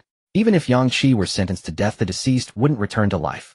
It was better to pay the 500 million to the victim's family, ensuring their comfort for the rest of their days. If the family simply deposited the money in a bank, the annual interest alone would be inexhaustible. That 500 million could secure prosperity for generations. But despite this reasoning, Lu Feng still couldn't get past the moral hurdle in his heart. Lung Yu, you're right. This is indeed the best solution. But it's the best for Yang Qi and the victim's family, not for me. Once one's moral bottom line lowers, it will sink endlessly. What would I become then? I'd become one of those people Li Zhenghua spoke of who would betray their own country for profit. That's not what I want, and I won't allow myself to become that. Lu Feng seemed to have a sudden revelation, casting off the wavering conviction from moments before. Then he'll just take care of him, problem solved, Lung Yu said, seeing her young master's torment. No need. I have a better plan. Lu Feng said with a confident smile. I want him behind bars to repent in a prison cell. Young master, are you planning to report him? Wouldn't that be unseemly? A reputation for breaking one's word would not reflect well on you, Lung Yu said with concern. Haha, what's going on in that head of yours? Do you really think I'm that kind of person? Lu Feng chuckled. Then what do you intend to do, young master? Lung Yu asked curiously. I have evidence of his tax evasion. Over the years, the amount he has evaded has exceeded 1 billion. He'll hand this information to the tax authorities and let them investigate. At the very least, he'll be looking at a decade or more behind bars, Lu Feng stated. A brilliant plan, young master. You've kept your word while punishing him. But young master, this company now belongs to you. Isn't this equivalent to investigating yourself? Lung Yu, not fully grasping the intricacies, asked directly. Ha ha ha, but the company only became mine today. What do I have to do with the taxes from before? Lu Feng explained with a laugh. It took Lung Yu a long while to understand. Young master, you are truly formidable, she praised. Poor Yang Qi remained blissfully unaware of the impending doom. He had paid 3.5 billion, yet was still destined for prison, and he would still have to settle the previous tax debt of over 1 billion. One wonders if Yang Qi will regret selling the group to Lu Feng once he learns the truth. Looks like I'm going to be busy for the next few days. With the CEO, Pagani will have to be here every day, Lu Feng complained, lounging in his chair. This was nothing like the life of the rich he had imagined. Don't be upset, young master. He'll stay here with you, Lung Yu said gently beside him. Thank you, Xianyun. Young master, there's no need for such formalities with me, Lung Yu said with a smile. And so Lu Feng spent the entire day at Feng company. In the afternoon, he even convened a large meeting. It wasn't until the employees left for the day that he finally headed home. The moment he arrived home, Lu Feng received a call from Yang Qi. Hello, Mr. Lu, have you received the money? I've already transferred it to you. And as you instructed, the 500 million has also been sent to her family's account with a notice that it was an unconditional gift from me. Yang Qi eagerly spilled out a torrent of words as soon as the call connected. Alright, I've got it, Lu Feng replied flatly. Mr. Lu, what about this matter? Yang Qi hurriedly asked. Don't worry, I, Lu Feng, am a man of my word. I said I'd keep it secret, and I will. But you should be wary of that man surnamed Chu. He's already found out too, Lu Feng added as a thoughtful warning. Don't worry about that, Mr. Lu. I also hold leverage over him, Yang Qi said. Heh. Lu Feng let out a cold laugh. Indeed, they were all cunning old foxes. Alright, if there's nothing else, I'm hanging up, Lu Feng said, and ended the call. Just then, Xianyun had finished preparing dinner, and everyone gathered around the table to eat. and Feng after dinner go to the living room and pick up a file. Deliver it to the tax bureau's reporting box tomorrow, Lu Feng suddenly instructed. Yes, sir. Also make sure no one sees your face. Understood. Have the cleaning crew gone to the building? Yes, sir, they are already there. Tell them to hurry. I'm on a tight schedule, Lu Feng said. Yes. After dinner, Lu Feng returned to his room, retrieved Yang Qi's file purchased from the system, extracted the evidence of tax evasion, and handed it to Feng. The next morning at the crack of dawn, Wu Yi, a researcher living in another villa, knocked on Lu Feng's door. It turned out she had finished the task he had given her, the neutered version of the super battery technology. Mr. Lu, the task you assigned me is complete. Please review it, Wu Yi said, handing him 3 document folders. Lu Feng immediately opened them and began to examine the contents. However, the folders were filled with a dense array of professional data and diagrams that he couldn't comprehend at all. Well, as long as it's done. I also have some good news for you, Lu Feng said, quickly changing the subject. The factory complex I bought earlier has a standalone 4-story building. I think it should be sufficient for your research needs. Mr. Lu, the space is adequate, but certain specialized research requires specific laboratories. This cannot be taken lightly, Wu Yi said, her tone turning serious as it touched upon her professional domain. Don't worry. This space is only temporary. They'll have a dedicated research facility built for you later, and I guarantee you'll be satisfied, Lu Feng assured her. That's acceptable. However, acquiring specialized scientific equipment is not an easy feat, Wu Yi added. Leave that to me as well. Within a week, you'll have a satisfactory answer for you, Lu Feng promised. Then thank you, Mr. Lu. If there's nothing else, I'll take my leave. The super battery technology you gave me has been quite inspiring. I need to document my thoughts and see if I can further improve upon the original design, Wu Yi said. Lu Feng hadn't expected Wu Yi to be so brilliant. It seemed the super battery's endurance could be enhanced even further. Alright, go ahead and get to it. Let me know if you need anything, Lu Feng said. After handling Wu Yi's matters, he finished his meal and headed out with Leng Shui. Meanwhile, Feng had gone off to execute the task Lu Feng had assigned him. Lu Feng didn't head to Feng Entertainment Company, but instead went to the patent office. He needed to secure patents for his technology to ensure absolute safety. Soon, with Yi Fan's help, Lu Feng completed the applications for the 3 endurance battery patents. As for why he had brought Yi Fan along, it traced back to their chance encounter this morning. Lu Feng had just left his house when he ran into Yi Fan, who was coming out from his grandfather's place. Yi Fan then invited Lu Feng to Yi Weiman's estate, saying that Yi Weiman wished to see him. Upon hearing that Yi Weiman wanted to meet him, Lu Feng quickly followed. It turned out that after learning about Lu Feng's prowess at the Ferrari ribbon-cutting ceremony, Yi Fan had gone home and recounted everything he had heard at the dinner table to his grandfather. Yi Weiman was taken aback to learn that Lu Feng was even acquainted with the current top official of the Magic City. He had been looking for an opportunity to invite Lu Feng over for a chat to strengthen their connection. But Lu Feng had been busy these past few days, and the old man was too polite to send for him. When Yi Fan encountered Lu Feng that morning, he promptly brought him before his grandfather. The old man and the young man talked for a long time in the room, and even Yi Fan didn't know what they discussed. He only knew that after Lu Feng left his grandfather's room, the old man instructed him to accompany Lu Feng to handle the patent applications.